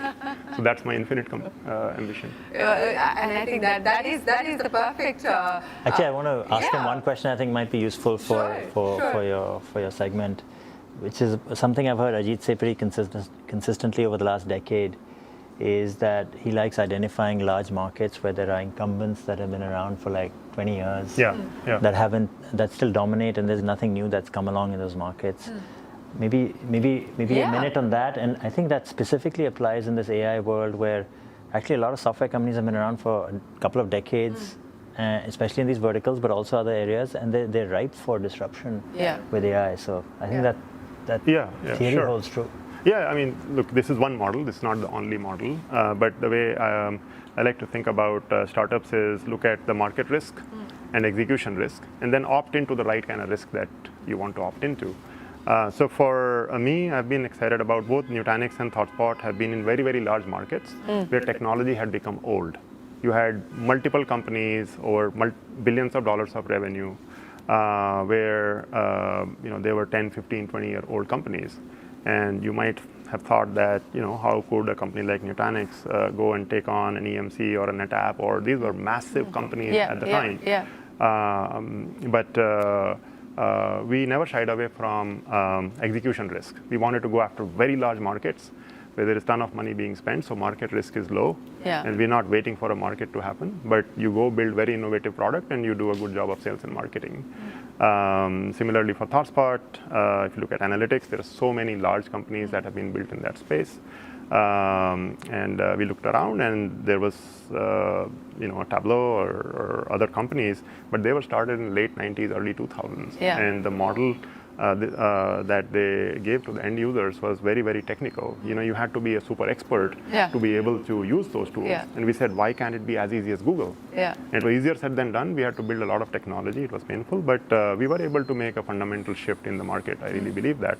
And sort of going after these very large markets with very innovative product has also given the longevity to us. So when Dave talks about founders from India need to be more ambitious, I think it comes down to just seeing other people around you who have been ambitious and have done fine.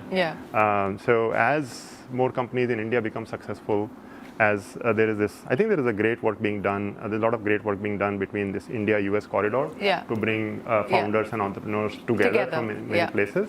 I mean, I was in India until very recent, like 20 years ago is not too long ago.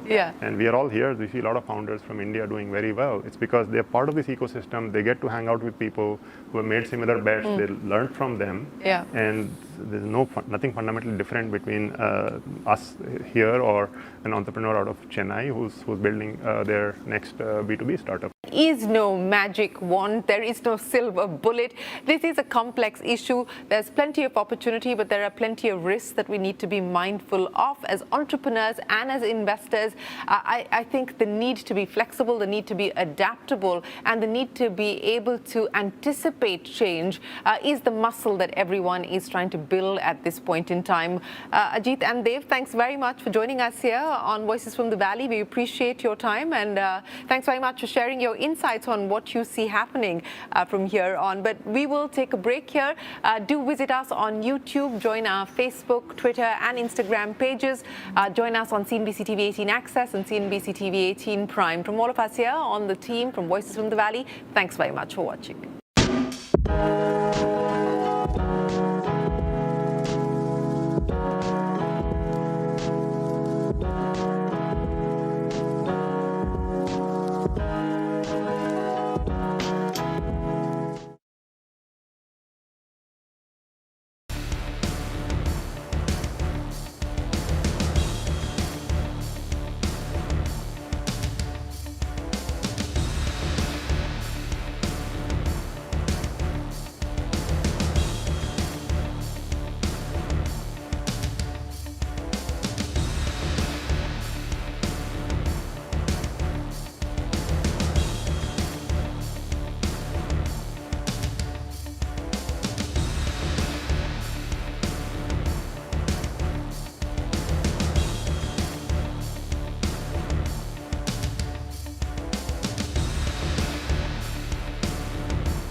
Hello and welcome to News Center. I'm Parikshit Luthra. China, keeping its stranglehold on rare earths, over which it holds a near monopoly, has kept several sectors on the edge. The Indian auto sector especially has already sounded the alarm bells, signaling that the export curbs imposed by China has the potential to bring production to a halt.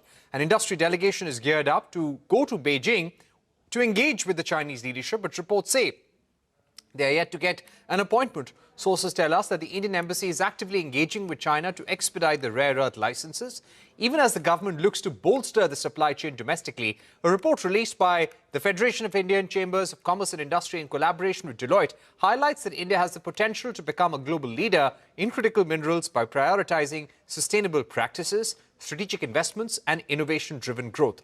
However, it also highlights the challenges that are hindering the growth of the critical mineral sector in India. These include unavailability of quality reserves, difficulty in economic extraction, challenges in mine development, among others. What's the way ahead? To take this forward, I'm now joined by Arjun Mishra, CEO at Hindustan Zinc and Executive Director Vedanta, also the chair of the FICCI Task Force on Critical Minerals, and also on the program is the co-chair of the FICCI Non-Ferrous Metals Committee, Shubhrakant Panda. Shubhrakant Panda is also the Managing Director of Indian Metals and Ferro Alloys. Gentlemen, thank you very much for joining us. Shubhrakant Panda, if I can begin with you, is the current crisis urging companies like yours to possibly get into rare earths, look at ways where you can have a domestic supply chain when it comes to refining, assembling and end use of rare earth magnets? Good evening, Parikshit. The short answer to your question is yes, because, as you know, we are a leading producer of ferroalloys in the country, and we also operate chrome ore mines. And therefore, mining being a critical skill that we have, it is but an obvious sort of a way forward for us to look at, how we can apply that knowledge into other areas. And critical minerals is certainly something that we would look at, especially given that things like nickel is known to occur along with chromite ore.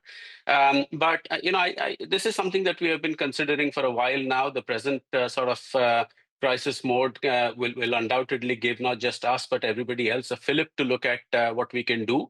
And even from a governmental perspective, there is obviously a lot of focus on ensuring that supply chains are secured, because the critical minerals and rare earth elements obviously have a wide range of applications.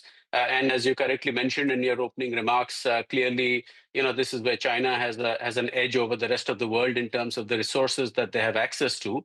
But that doesn't mean that India doesn't, because if I'm not mistaken, less than 20% of India's obvious geological potential has been explored. So there is a lot of work to be done in terms of exploring the reserves, exploring India's landmass and offshore for potential reserves of various, critical minerals and rare earths. And clearly, where we do have reserves, more work needs to be done to prove that to greater degree of certainty. For example, the Riasi deposits in Jammu.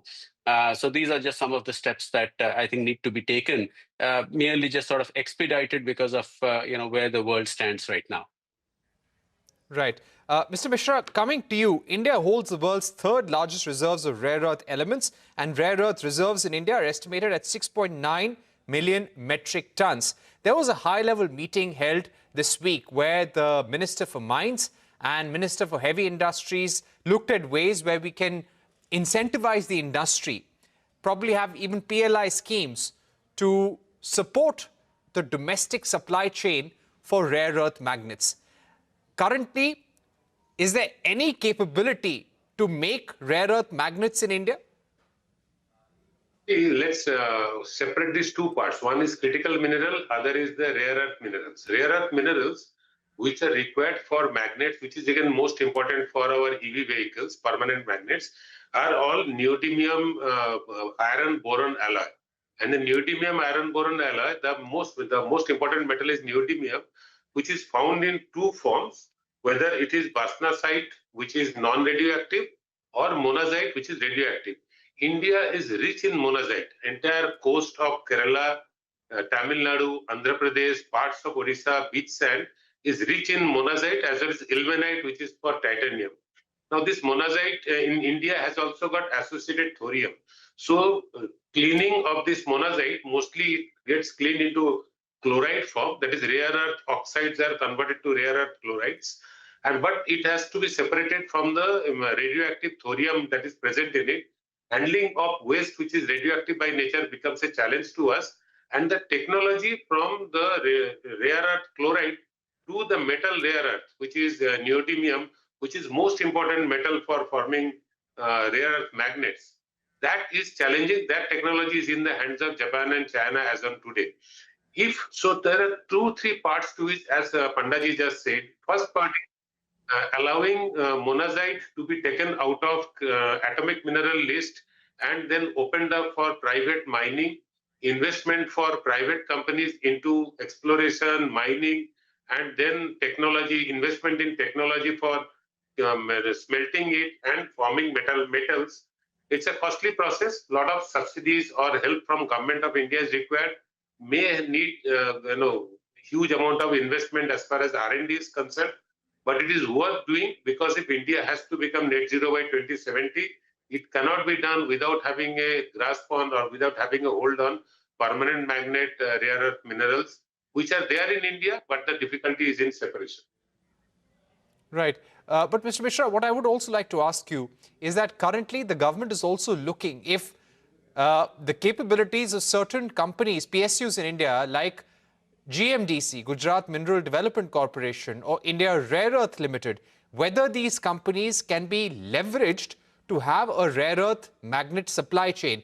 Could you give us a sense of what are the capabilities of these PSUs so far, and what can they really do and contribute in the present situation? See, currently, Indian Rare Earth Company is already cleaning beach sand and bringing the rare earth oxides, forming them into chloride, and most of them getting exported. As far as private capital is concerned, to me, the opportunity that we are missing is aggressive exploration of finding out more rare earth minerals in inland or in the shorelines.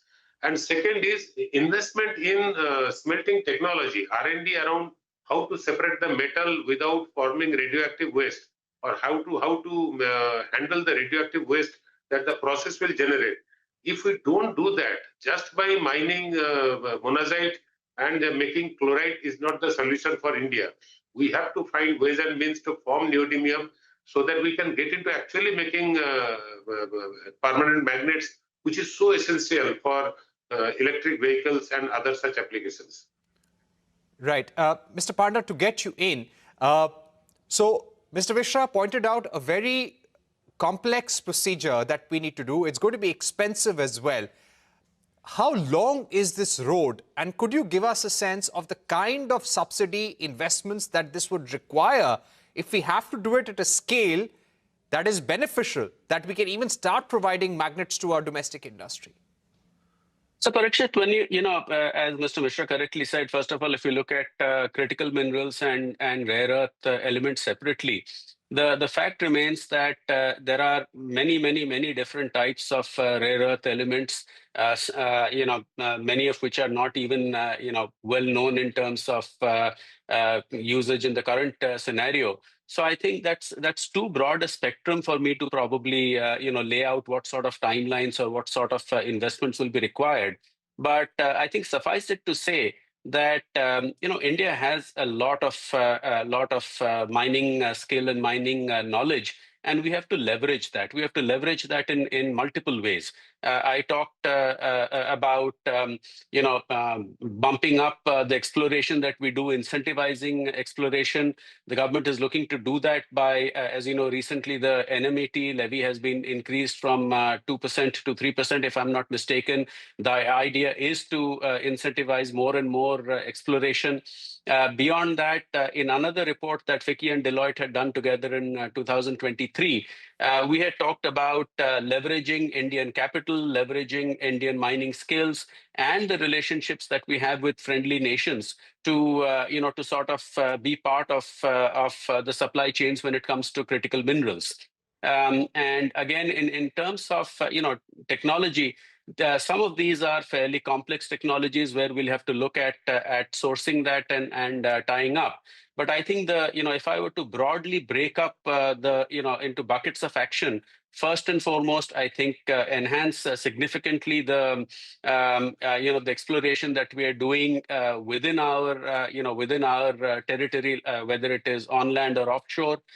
Secondly, look at tying up with friendly nations and seeing how we can, with Australia, with the United States, discussions are at various stages. Maybe some initial investments I think have been made.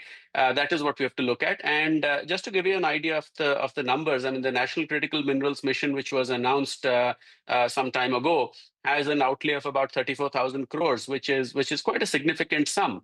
And many of FICCI's recommendations in that report and in the one you're referring to right now have been acted upon by the government. And I believe that in due course, these will yield results.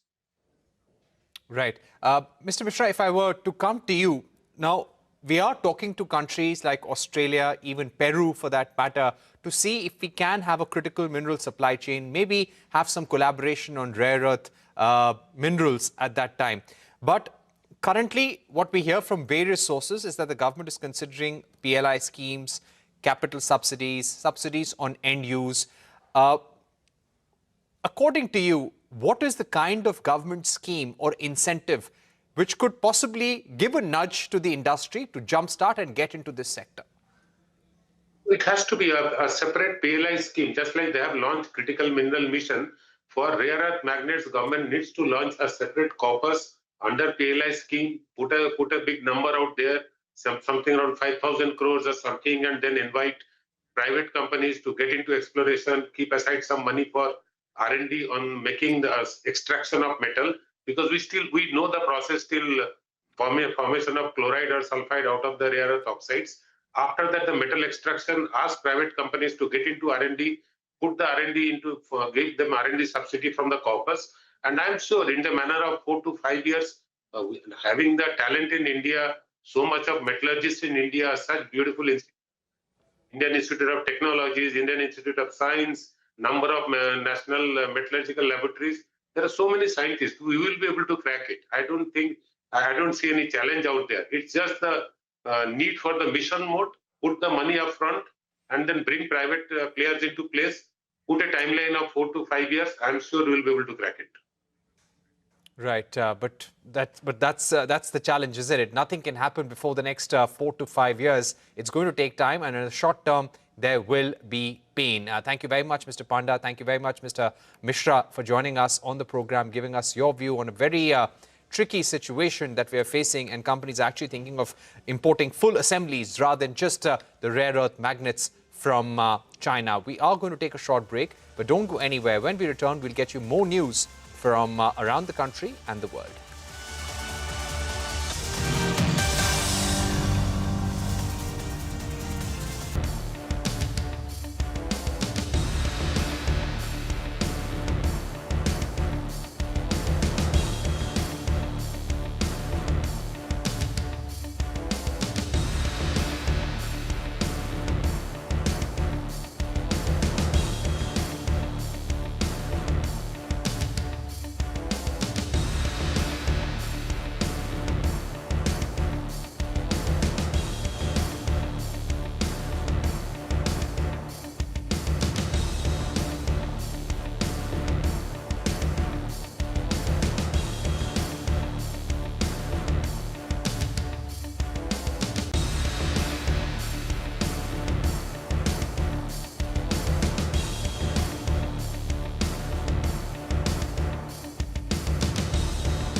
Welcome back. You're watching News Center. The Israel-Iran conflict has entered the 7th day, with both sides continuing to exchange fire and United States troops remaining on standby.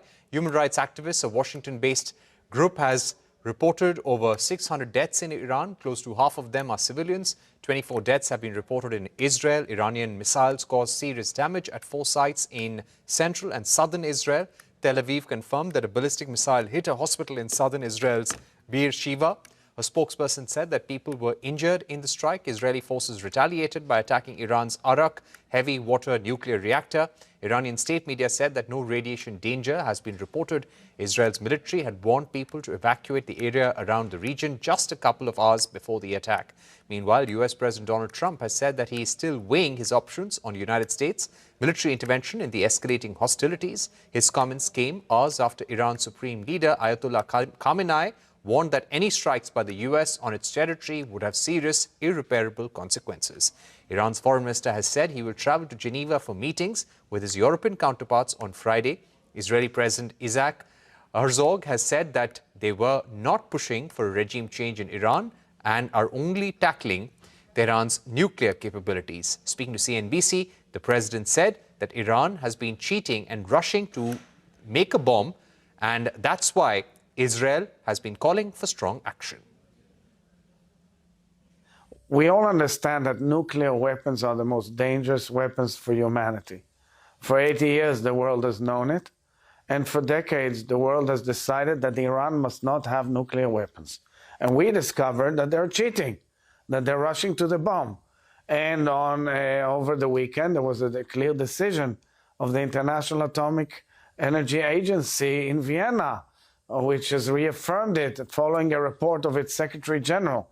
So, one has to be tough sometimes in order to remove imminent threats. That's exactly what we're doing.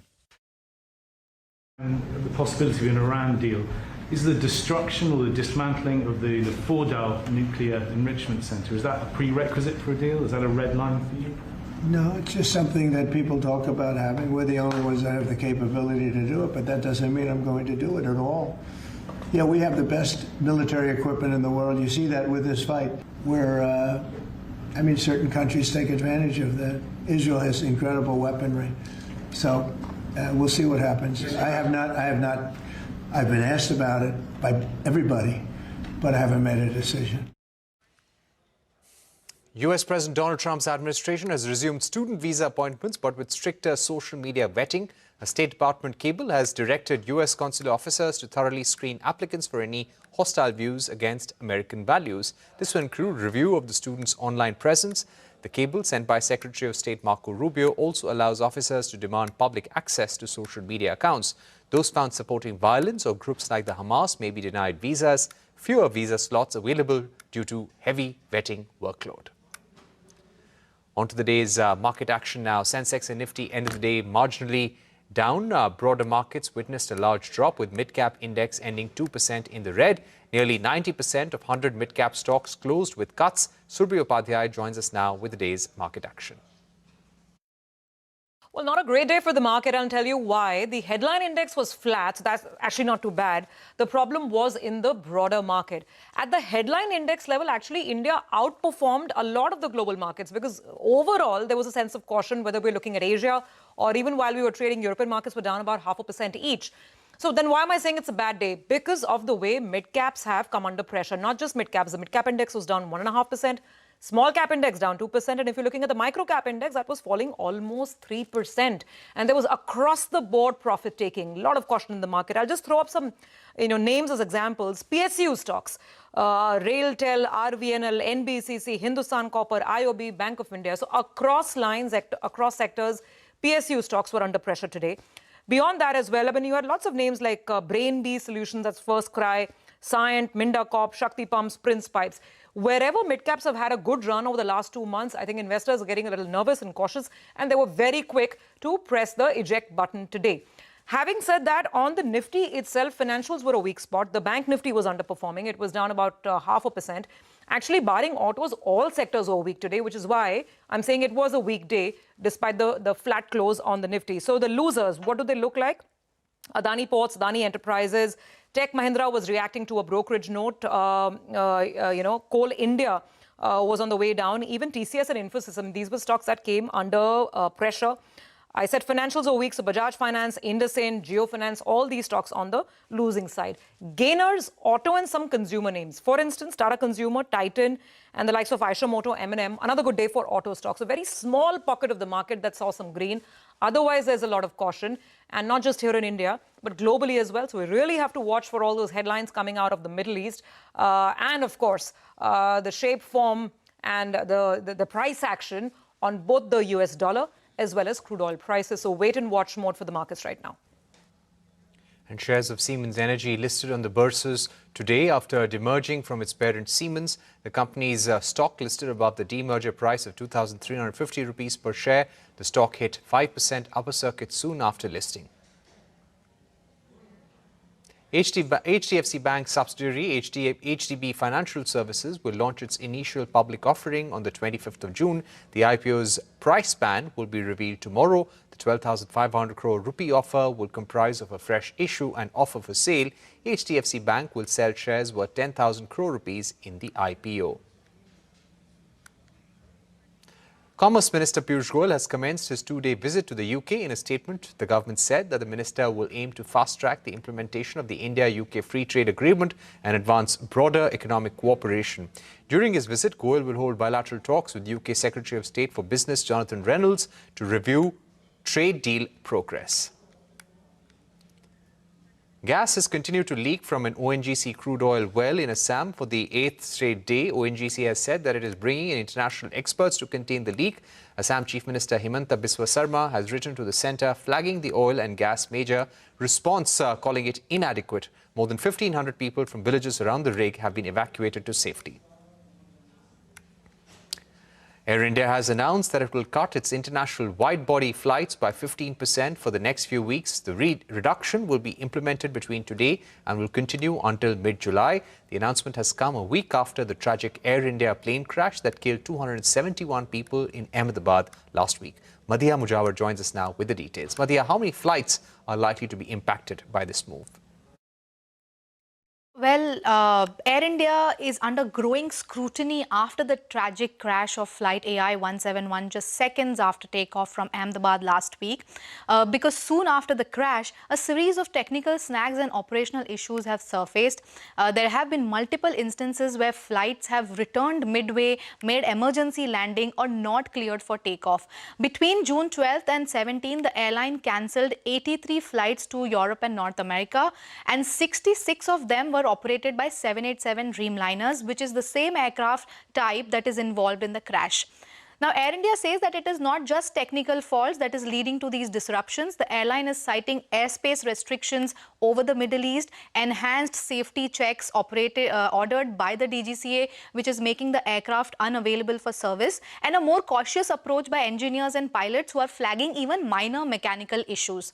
But to minimize the disruptions, Air India is reducing its international wide-body operations by 15% for the next few weeks. Air India's wide-body planes, remember, include Boeing 777 that flies to ultra-long-haul routes like the US, Airbus A350 that flies to long and ultra-long-haul, and the 787 Dreamliner that flies to long-haul routes like London and Frankfurt. Now, Air India operates about 85 to 90 wide-body flights on an average every day. This includes domestic as well as international destinations. So the decision to reduce wide-body flights would mean cancelling at least 13 flights every day operated by the wide-body planes. The airline says that this step is aimed at ensuring stable operations, greater efficiency, and minimizing passenger disruption. The DGCA has directed airlines to communicate delays and cancellations well in advance to reduce passenger inconvenience. And on the additional checks mandated by the aviation regulator, Air India says that out of the 33 787 aircraft, inspections have now been completed on 26, and these planes have been cleared for service, while inspection on the rest will be completed in the coming days. Air India said it is also doing enhanced safety inspections on the Boeing 777 fleet as well.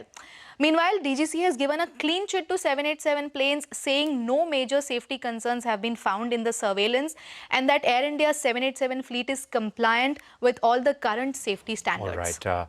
Thank you very much, Madhya, for joining us with that important report. With that, it's a wrap on this edition of News Center. More news and updates continue right here.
Hello and welcome to India Business Hour. I'm Parikshit Luthra. Here are the headlines we are tracking this evening. Israel-Iran conflict enters the 7th day. Iranian missiles hit a hospital in southern Israel's Beersheba. Iran state media reports that a heavy water nuclear reactor southwest of Tehran was struck by Israel. Stock markets under pressure across the world due to Middle East tensions. US Fed signals it is in no hurry to cut rates. Crude oil prices continue to climb with Brent hovering around $77 a barrel.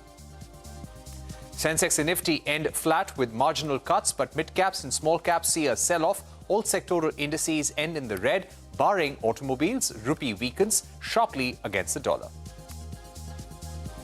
1 week since the Air India plane crash, authorities have identified 214 dead bodies. Air India CEO claims the crash killed 34 people on the ground, along with 241 on board. Air India also announces a 15% reduction in overseas flights on wide-body aircraft for about a month.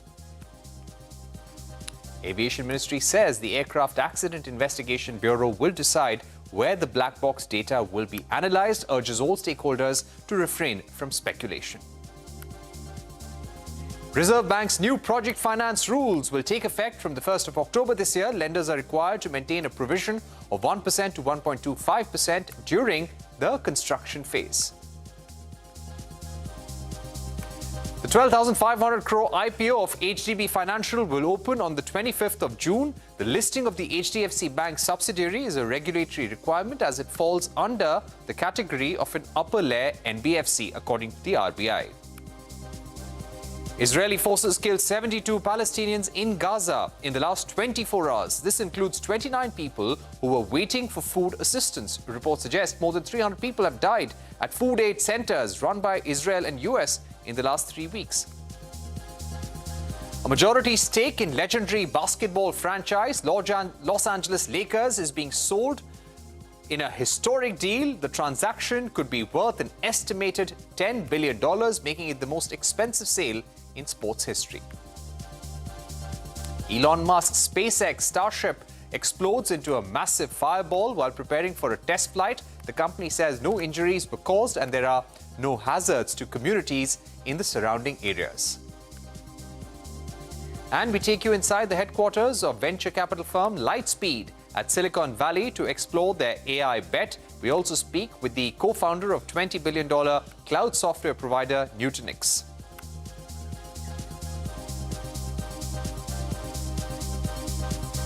The top story we're tracking this evening: the Israeli-Iran conflict has entered the 7th day, with both sides continuing to exchange fire and United States troops remaining on standby. Human rights activists, a Washington-based group, has reported over 600 deaths in Iran. Close to half of them are civilians. 24 deaths have been reported in Israel. Iranian missiles caused serious damage at 4 sites in central and southern Israel. Tel Aviv confirmed that a ballistic missile hit a hospital in southern Israel's Beersheba. A spokesperson said that people were injured in the strike. Israeli Prime Minister Benjamin Netanyahu visited the damaged site and has vowed to make Iran pay for their actions. Israeli forces retaliated by attacking Iran's Arak heavy water nuclear reactor. Iranian state media said that no radiation has been reported. Israel's military had warned people to evacuate the area around the region just a couple of hours before the attack. Meanwhile, US President Donald Trump has said that he is still weighing his options on United States military intervention in the escalating hostilities. His comments came hours after Iran's supreme leader, Ayatollah Ali Khamenei, warned that any strikes by the United States on its territory would have serious and irreparable consequences. Iran's foreign minister has said that he will travel to Geneva for meetings with his European counterparts on Friday. Israeli President Isaac Herzog has said that they were not pushing for a regime change in Iran and are only tackling Tehran's nuclear capabilities. Speaking to CNBC, Israel's president accused Iran of cheating and rushing to build a nuclear bomb. We all understand that nuclear weapons are the most dangerous weapons for humanity. For 80 years, the world has known it. And for decades, the world has decided that Iran must not have nuclear weapons. And we discovered that they're cheating, that they're rushing to the bomb. And over the weekend, there was a clear decision of the International Atomic Energy Agency in Vienna, which has reaffirmed it following a report of its Secretary General. So, one has to be tough sometimes in order to remove imminent threats. That's exactly what we're doing. And the possibility of an Iran deal. Is the destruction or the dismantling of the Fordow nuclear enrichment center, is that a prerequisite for a deal? Is that a red line for you? No, it's just something that people talk about having. We're the only ones that have the capability to do it, but that doesn't mean I'm going to do it at all. Yeah, we have the best military equipment in the world. You see that with this fight, where, certain countries take advantage of that. Israel has incredible weaponry. So we'll see what happens. I've been asked about it by everybody, but I haven't made a decision. The Indian government has facilitated the return of 110 students from Iran amid the attacks. The students who were evacuated from Iran to Armenia landed in Delhi today. Remember, there were approximately 10,000 Indians in Iran when the attacks began, of which 4,000 were students. The government has also decided to evacuate Indian nationals in Israel who wish to leave. Israel's attacks on Iran are also likely to impact the export of Indian products to the country. Air freight rates for exports to Iran have already risen by 10 to 15%. Sources tell CNBC-TV18 that exporters expect these rates to rise along with shipping rates. Companies also expect a war surcharge and higher insurance costs. And staying with tensions in West Asia, Israeli airstrikes have killed nearly 140 people in Gaza in the last 24 hours. As per local health officials, majority of the killings happened near food distribution centers or on routes along with trucks were expected to travel. Medics also said that Israeli forces conducted airstrikes over a neighborhood in Gaza, killing at least 21 people.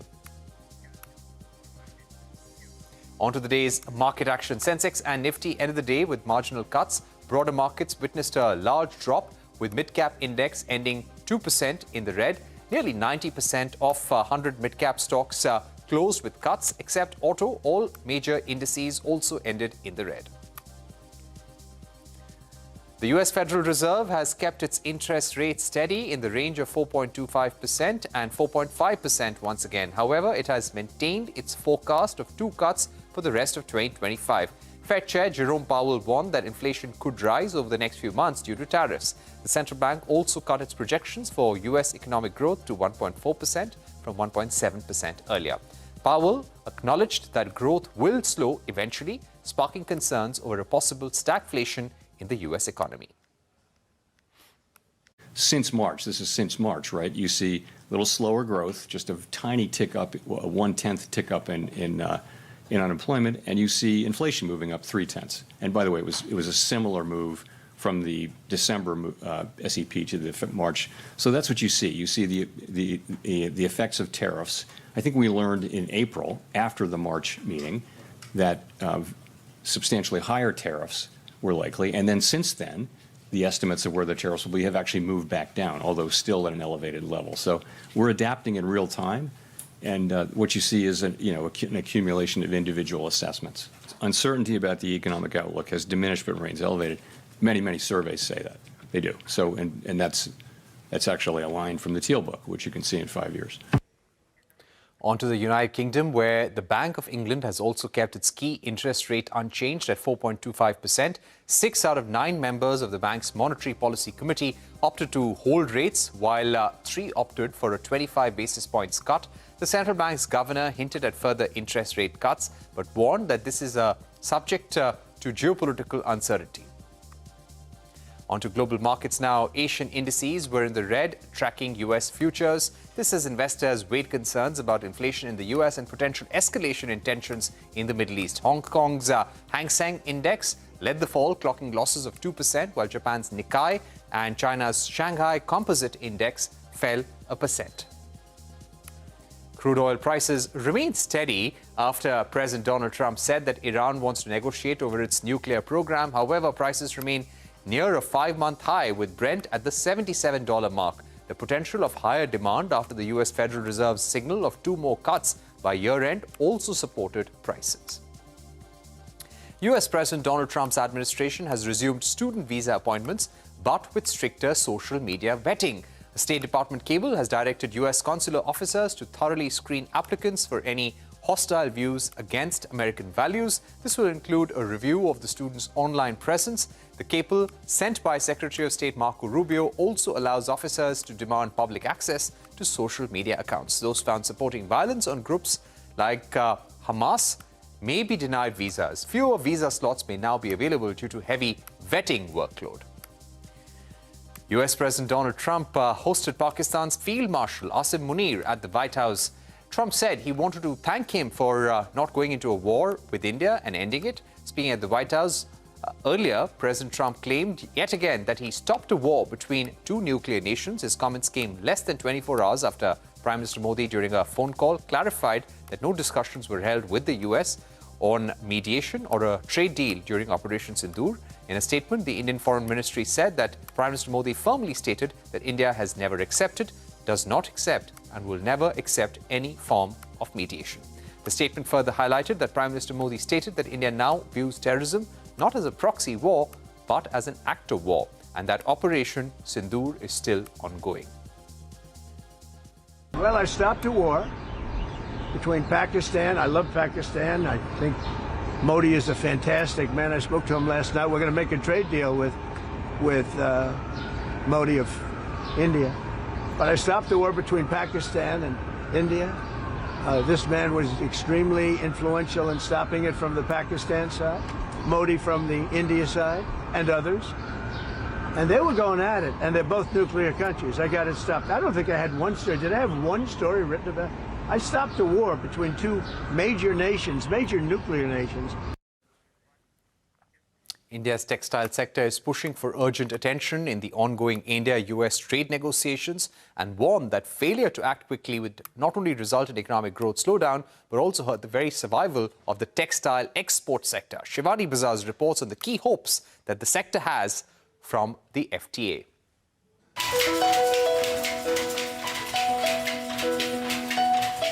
India's textile industry is making a loud and clear pitch. Give us 0 for 0 tariffs, meaning both countries, US and India, eliminate duties on textile trade altogether. Failure to do so, it warns, could put the sector's global edge at risk. With new US import duties set to jump to 26% in July, exporters say they can't survive unless policymakers secure preferential terms, and soon. This is no longer just a trade ask, it's an economic imperative for an industry that generates 45 million jobs. In FY24, India's textile exports touched $34.4 billion, making up 8.2% of total exports. On this, $8.9 billion worth went to the United States, making US India's largest export destination for textiles with a 27% share. Though India stands at an advantage with the tariffs at current levels, India's competitors are already moving fast and negotiating hard. Bangladesh is offering all it can to US to basically have a good deal for them, and when overnight I think US can bring down the Chinese tariff by 115%. You never know, it could extend concession to Vietnam also. There is no room for despondency and pessimism as of now. But yes, the fact is that because of the critical over dependence on a market like US, I mean, we have our own set of vulnerabilities, and exporters are exposed to kind of potential risk, and any kind of bad deal for us could impact the entire sector. The Commerce Ministry has created a textile-specific task force to identify pain points and prepare recommendations. The textile industry has submitted a list of strategic textile products to the government, each with rising US demand and strong Indian manufacturing strength. I would say more than the margin, it's going to affect the overall textile trade because the buying power of the customer is going to come down. They are going to be forced to increase their pricing because none of the exporters have that kind of a margin to... most exporters from India work on a low single-digit margin. You would see that in most of the listed companies which are there also. So if there is that increase of 26%, it's going to have to affect the product pricing. And that is going to cause a decrease in demand. Exporters argue that India has minimal textile imports from the US, so a 0 for 0 deal would tilt the benefit firmly in India's favor. With high input costs and already slim export margins, any increase in duties will either squeeze profitability or worse, price India out of the US market. for India's textile sector, the next few weeks could shape the next few years. A zero-for-zero deal won't just reduce cost, it could help secure market share, jobs and long-term growth. This is Shivani Bazaz for CNBC-TV18. Let's move on. Reserve Bank of India's new project finance rules will take effect from the 1st of October this year. Lenders will be required to maintain a provision of 1% to 1.25% during the construction phase. This is sharply lower than the earlier proposal of a 5% provision. Banks had objected to higher provisioning. Shares of Siemens Energy listed on the bourses today after demerging from its parent Siemens. The company stock listed above the demerger price of 2,350 rupees per share. The stock hit 5% upper circuit soon after listing. HDFC Bank's subsidiary HDB Financial Services will launch its initial public offering on the 25th of June. The IPO's price band will be revealed tomorrow. The 12,500 crore rupee offer will comprise of a fresh issue and an offer for sale. HDFC Bank will sell shares worth 10,000 crore rupees in the IPO. Gas continues to leak from an ONGC crude oil well in Assam for the 8th straight day. ONGC has said that it is bringing in international experts to contain the leak. Assam Chief Minister Himanta Biswa Sarma has written to the centre flagging the oil and gas major response, calling it inadequate. More than 1,500 people from villages around the rig have been evacuated to safety. Coming up on India Business Hour, we take you inside the headquarters of venture capital firm Lightspeed at Silicon Valley to explore their AI bet. We also speak with the co-founder of $20 billion cloud software provider Nutanix. That in just a bit. And you can catch all CNBC TV18's news and updates on YouTube, Facebook, Instagram, X and Jio Hotstar.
Air India CEO Campbell Wilson has claimed that the Air India 171 flight crash that killed 241 people on board and 34 people on the ground. In a statement, Wilson added that the aircraft that crashed was well maintained and its last major check was in June 2023 and was next due for a check in December 2025. He added that the right engine of the aircraft was overhauled in March 2025 and the left engine was inspected in April 2025. Madiha Mujawar joins us now with the latest on the probe. Madiha, over to you. Well, the government has given its first detailed update on the crash investigation. The Civil Aviation Ministry responded to reports that claimed that the black box is being sent to the US for decoding. The ministry stated that the AAIB will decide where to decode the flight recorders after assessing all technical safety and security factors. Sharing details on the status of the investigation, the ministry said that the Aircraft Accident Investigation Bureau commenced a formal inquiry into the crash on the 12th of June. It added that a team from the US National Transportation Safety Board, which is NTSB, and the teams from Boeing and GE Aerospace have arrived to assist AAIB as per protocols by the International Civil Aviation Organization. Now, ICAO rules say when a plane crashes, the country where the crash happened, in this case India, leads the investigation, but countries where the aircraft was designed or built, like the US for Boeing and GE engines, have the right to join in. That's why teams from the US NTSB, Boeing and GE Aerospace are in India assisting the AAIB. Their role is to provide technical expertise, help analyze the crash and ensure a thorough, internationally credible investigation. Now, on the recovery of black boxes, the ministry said that the 2 black boxes of the 787 plane have been recovered. The black box contains the digital flight data recorder DFDR and cockpit voice recorder, which is CVR. Now, 1 unit was recovered from the crash site on 13th June 2025, while another set of DFDR and CVR was found on the 16th of June. The ministry added that the key recovery work, including site documentation and evidence collection, has been completed and further analysis of the evidence is now underway. All right. Thank you very much, Madiha Mujawar, for joining us with that important update. And speaking of Air India, the airline has announced that it will cut its international wide-body flights by 15% for the next few weeks. The reduction will be implemented from today and will continue until mid-July. A majority stake in legendary basketball franchise Los Angeles Lakers is being sold by the Buss family in a historic deal. The transaction could be worth an estimated $10 billion, making it the most expensive sale in sports history. SpaceX Starship 36 exploded during a routine static fire test at the company's facility in Texas. The incident occurred during routine testing in preparation for a launch flight, caused significant damage to the prototype and potentially to surrounding infrastructure. SpaceX has described it as a major anomaly during preparations and added that no one was injured. US President Donald Trump has deployed more troops to Los Angeles. The Pentagon announced that the additional 2,000 members of the California Army National Guard will be sent to LA under federal command. The deployment was ordered despite the fact that demonstrations against immigration raids across the city have largely died down. LA Mayor Karen Bass has also lifted nighttime curfew. Venture capital firm Lightspeed India has invested nearly $2 billion in India and Southeast Asia, with the firm betting in over 20 companies in 2024 alone. In a conversation with Shireen Bhan, Lightspeed partner Dev Khare explained why India's AI startup scene has been lagging behind global peers and what could spark the country's AI breakout moment. Further, cloud computing company Nutanix co-founder Ajit Singh elaborated on what makes this AI wave different. Let's talk a little bit about AI in India, Dev, and how you see that playing out. I mean, from a consumption point of view, a large part of ChatGPT's success is on account of Indian users. Forget monetizing it, that's an entirely different story. But how do you see the India equation with AI? Yeah, I think the start has been slow when it comes to really market-leading AI venture creation in India. I think there's been a sort of lag effect to what's going on here. Historically, the software industry, the software startup industry in India was sort of a fast follower industry. They'd go after mature markets here and launch into those markets and build something that was better, faster, cheaper. I think in this age where sort of AI native startups are growing very, very fast and exploring new sort of domains, I don't think the fast follower strategy works. And so I think the India startup ecosystem is trying to find its feet in this rapidly changing environment. So I think that's a risk. But there's also opportunity. There's a lot of the manual work in the world, business manual processes has gone to India and Southeast Asia, the Philippines, and so on, contact centers and revenue cycle management and all sorts of other things in all these different financial services, healthcare, etc. I think there's about a $350 billion BPO industry. There's a multi-$100 billion IT services industry. And those are all manual processes. That is what AI is going after, in a sense. And so there's opportunity there. Theoretically, all those folks in India have knowledge of these processes, have access to customers in all these industries in the US and elsewhere. They should be able to create some of these AI native services. As far as AI as a new wave is concerned, I think what is different is everything in the stack is changing almost concurrently. And by stack, what I mean is all the way from hardware to the end user. So you got hardware, then you got these large language models, then you've got, think of them as a compute model, and then you have platforms that allow you to build applications on top of these LLMs, and then you have the applications themselves. So everything is changing. With that, it's a wrap on this edition of India Business Hour. Thank you for watching. News continues right here on CNBC TV 18.